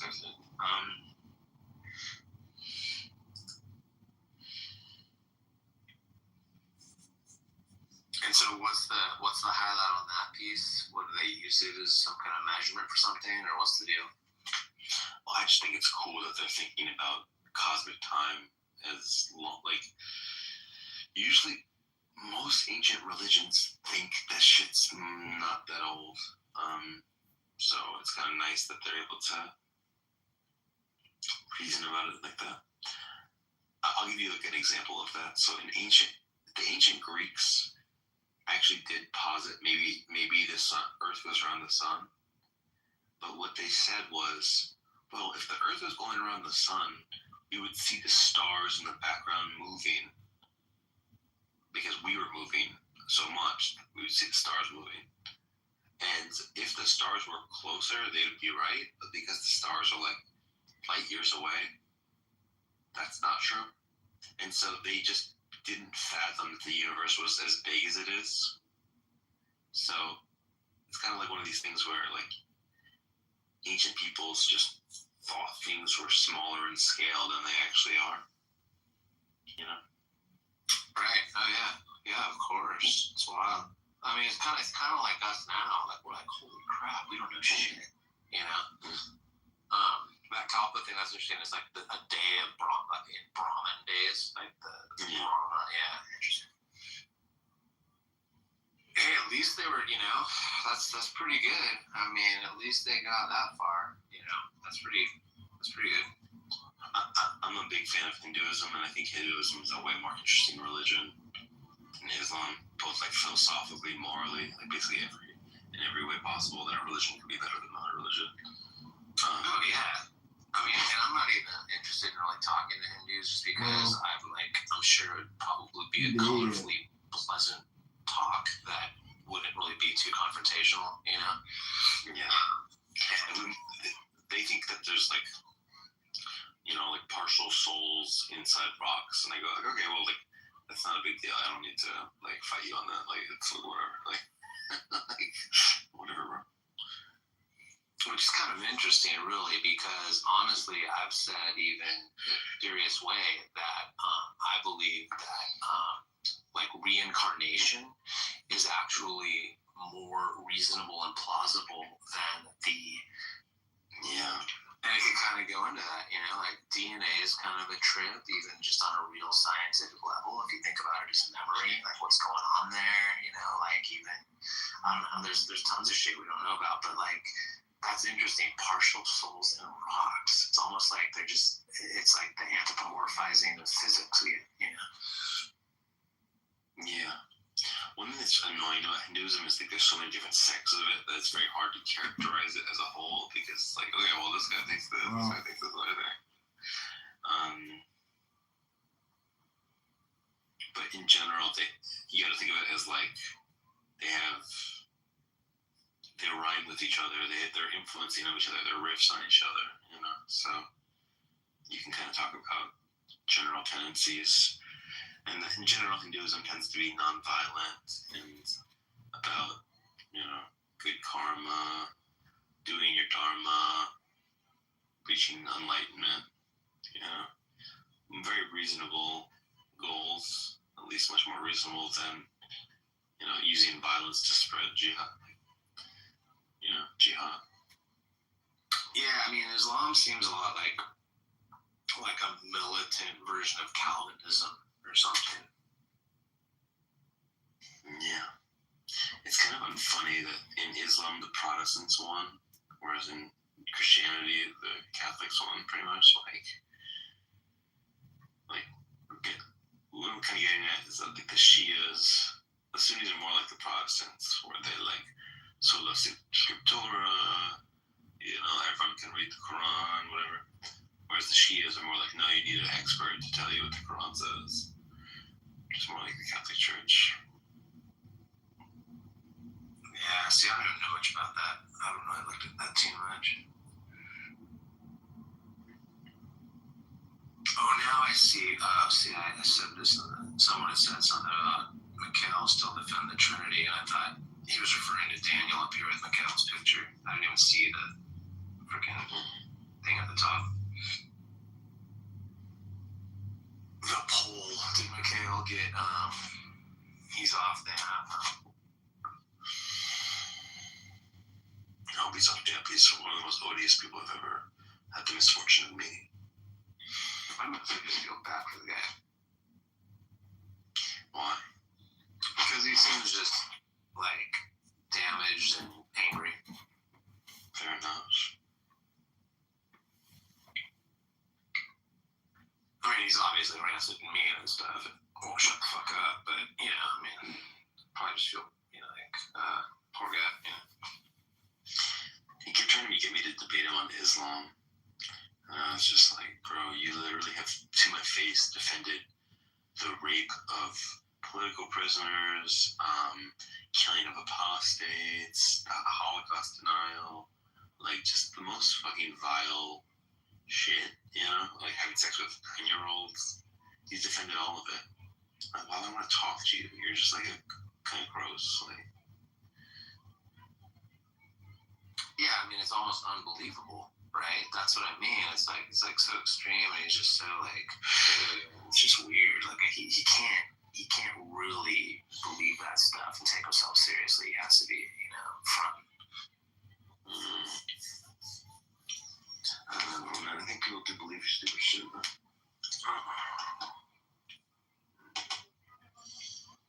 The woman is bad. I think there's like an IQ empathy band where like you can only empathize with someone of like a similar IQ as you, and if someone's like sufficiently stupid, you just like no, you lose your ability to empathize with them, and that's why you're tempted to say, oh, he doesn't really believe it. He doesn't like it's like no, you're just too smart to fucking like fully understand a mind like that. Yeah. Yeah, when I first, dude, I used to say that more, and now I'm actually more open to believing that they actually do believe this shit that comes out of their mouths.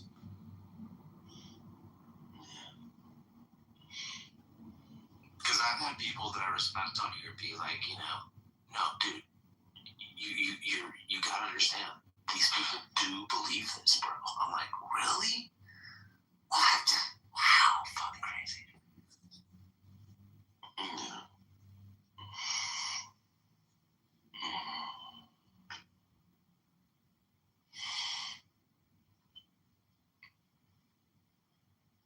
All right, man. Well, peace. Have a good night, dude.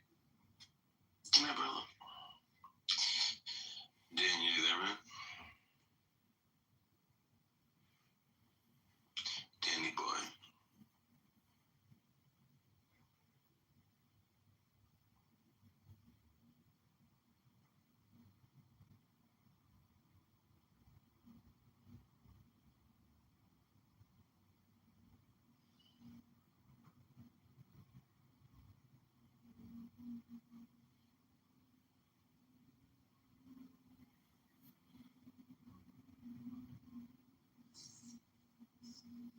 Danny boy.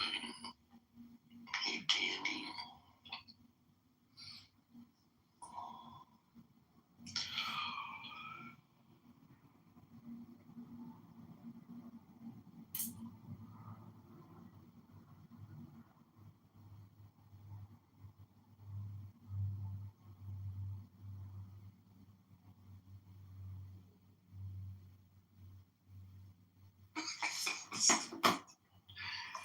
Come on, yo.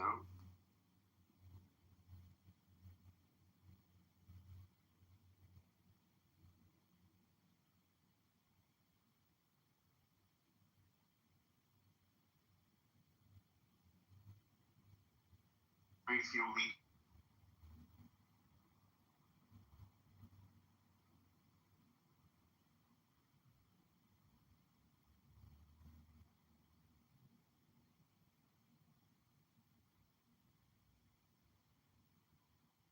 Any good faith competition. So now, so the point is this, right? No. Show me the data.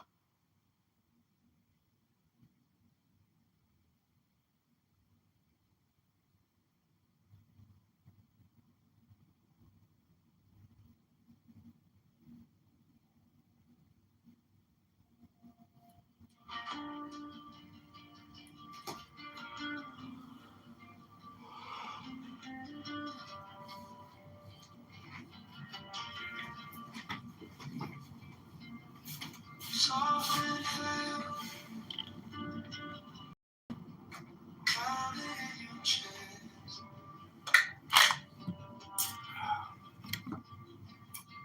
Let the shoulders fall, nothing to impress.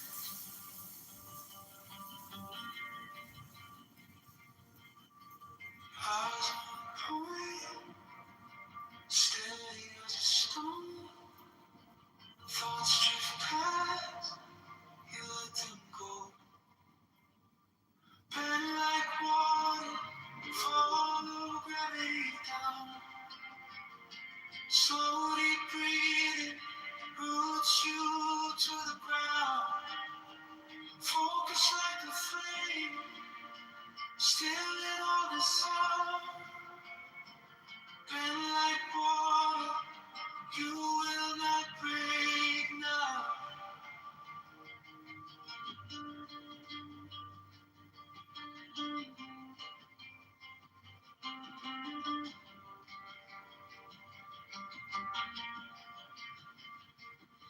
Notice every edge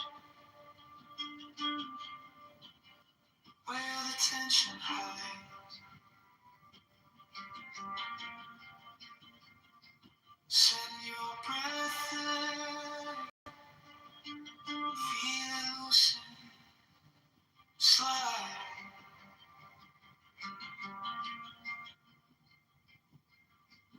Neck like a reed, swaying in the wind. Mind like a lake, quiet from within. Bend like water, follow gravity. Just like a flame, still in all this sound. Bend like water, you will not break now. One thought out, nothing extra, nothing loud. Just this moment, just this round of easy breathing, easy now.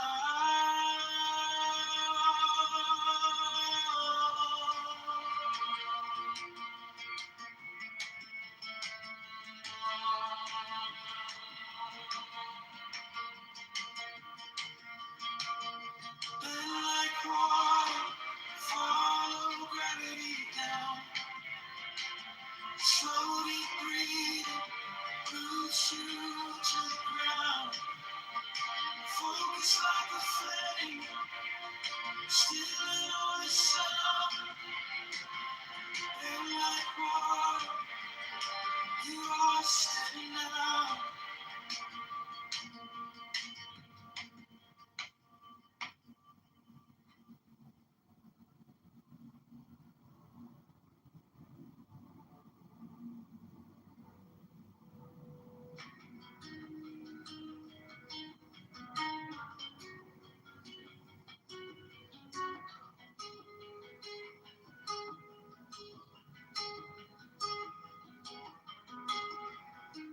Soft in hand, counted in your chest.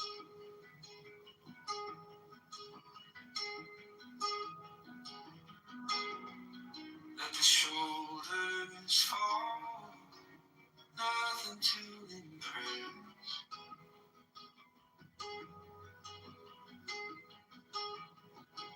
Eyes on a point, steady as a stone. Thoughts drift past, you let them go. Bend like water, follow gravity down.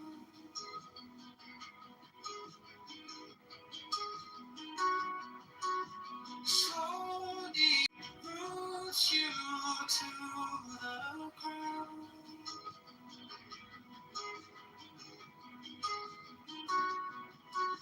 Focus like a flame, still in all this sound.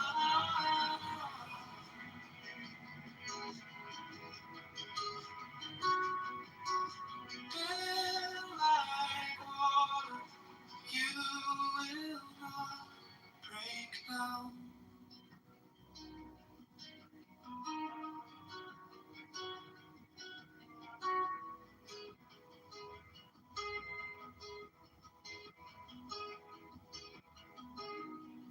Notice every edge where the tension hides.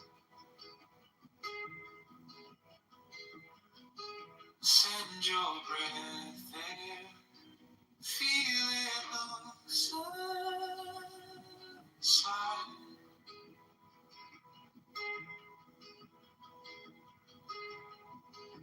Neck like a reed, swaying in the wind. Mind like a lake, quiet from within. Or like water, follow gravity down.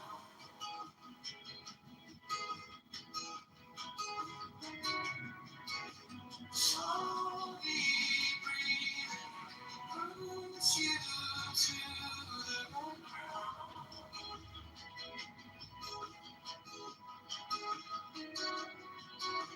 Focus like a flame, still in all this sun.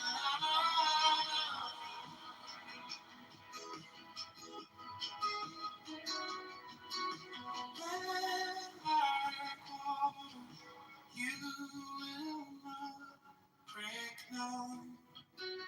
One thought out, nothing extra, nothing loud. Just this moment, just this round of easy breathing.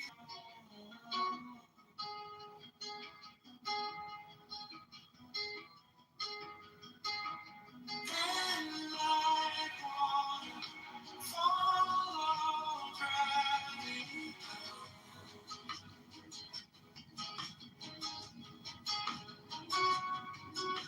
Slowly breathing roots you to the ground.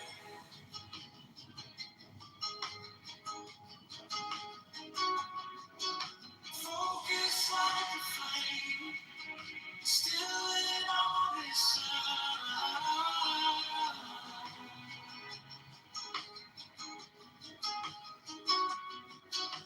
Then like water, you are steady now.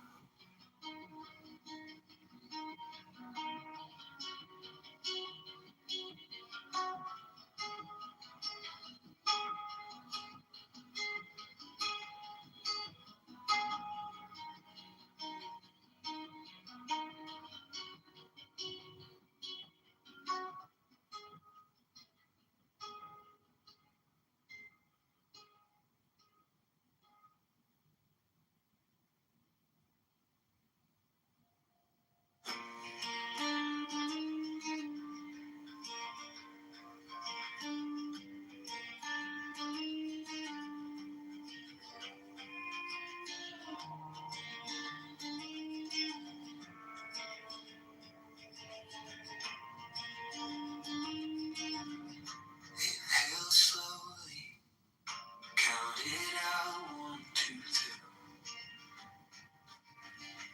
Feel your ribs making room for you to be. Knees sink heavy into ground that doesn't move. Mind keeps talking, you just watch it pass on through. Bend like water, flow around, you can't hold, follow your breath. Let it gather in.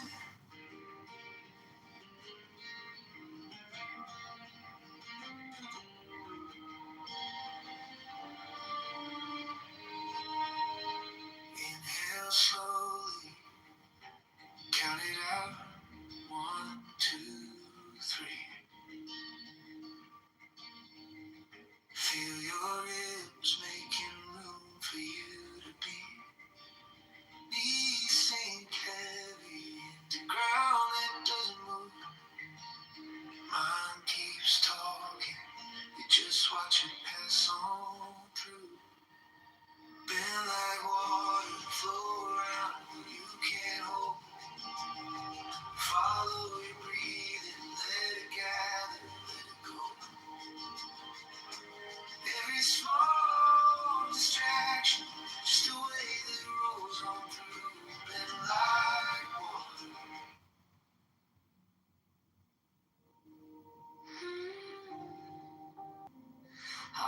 drum in my chest. All this noise fading down to breath. I feel the floor holding every step I've taken. I close my eyes, watch my worries go vacant. I breathe in peace, I breathe out the inside. I breathe in strength, every tremble, every tide. I breathe in joy, let it rise above. I breathe in light,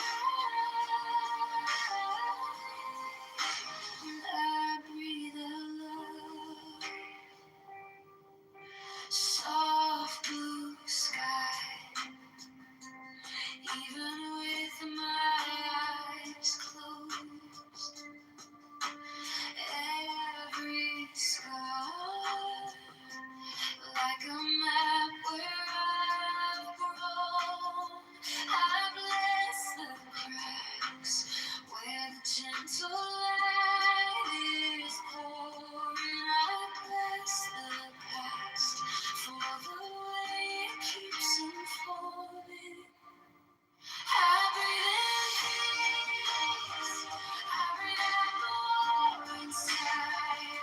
I breathe in strength, every tremble, every tide. I breathe in joy, let it rise above.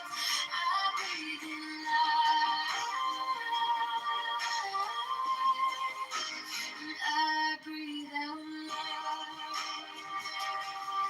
Every hurt and held to ties. Every name I call myself. I forget. Every tear that never fell. Now it's shining on my skin. I am open. Let the healing in.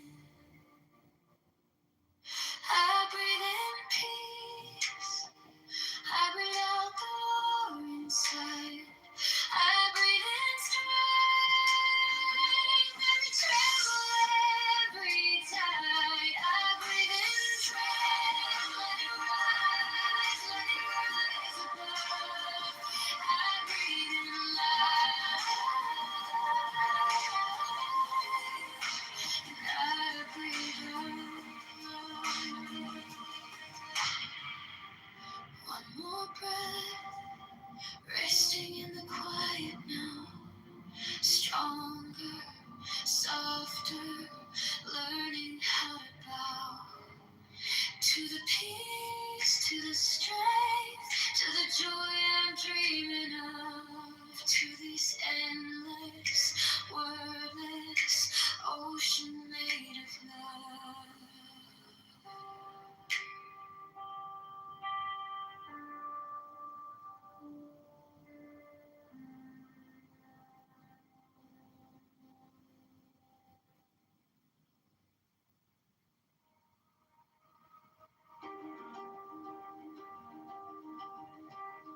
Quiet room,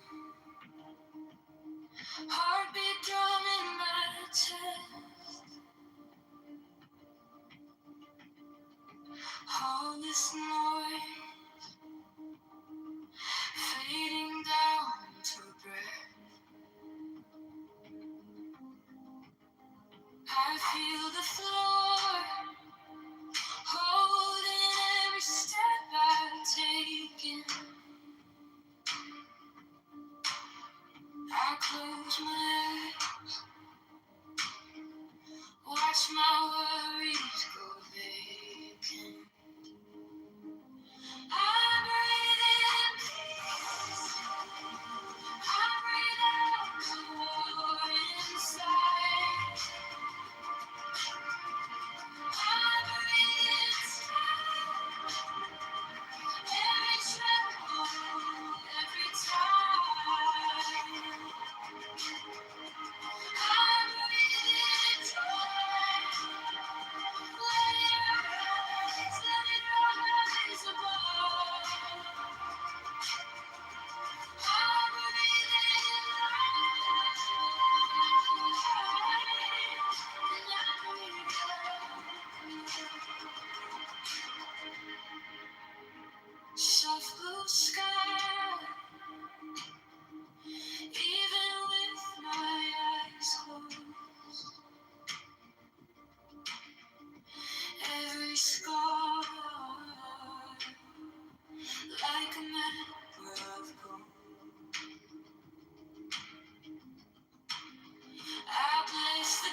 Oh,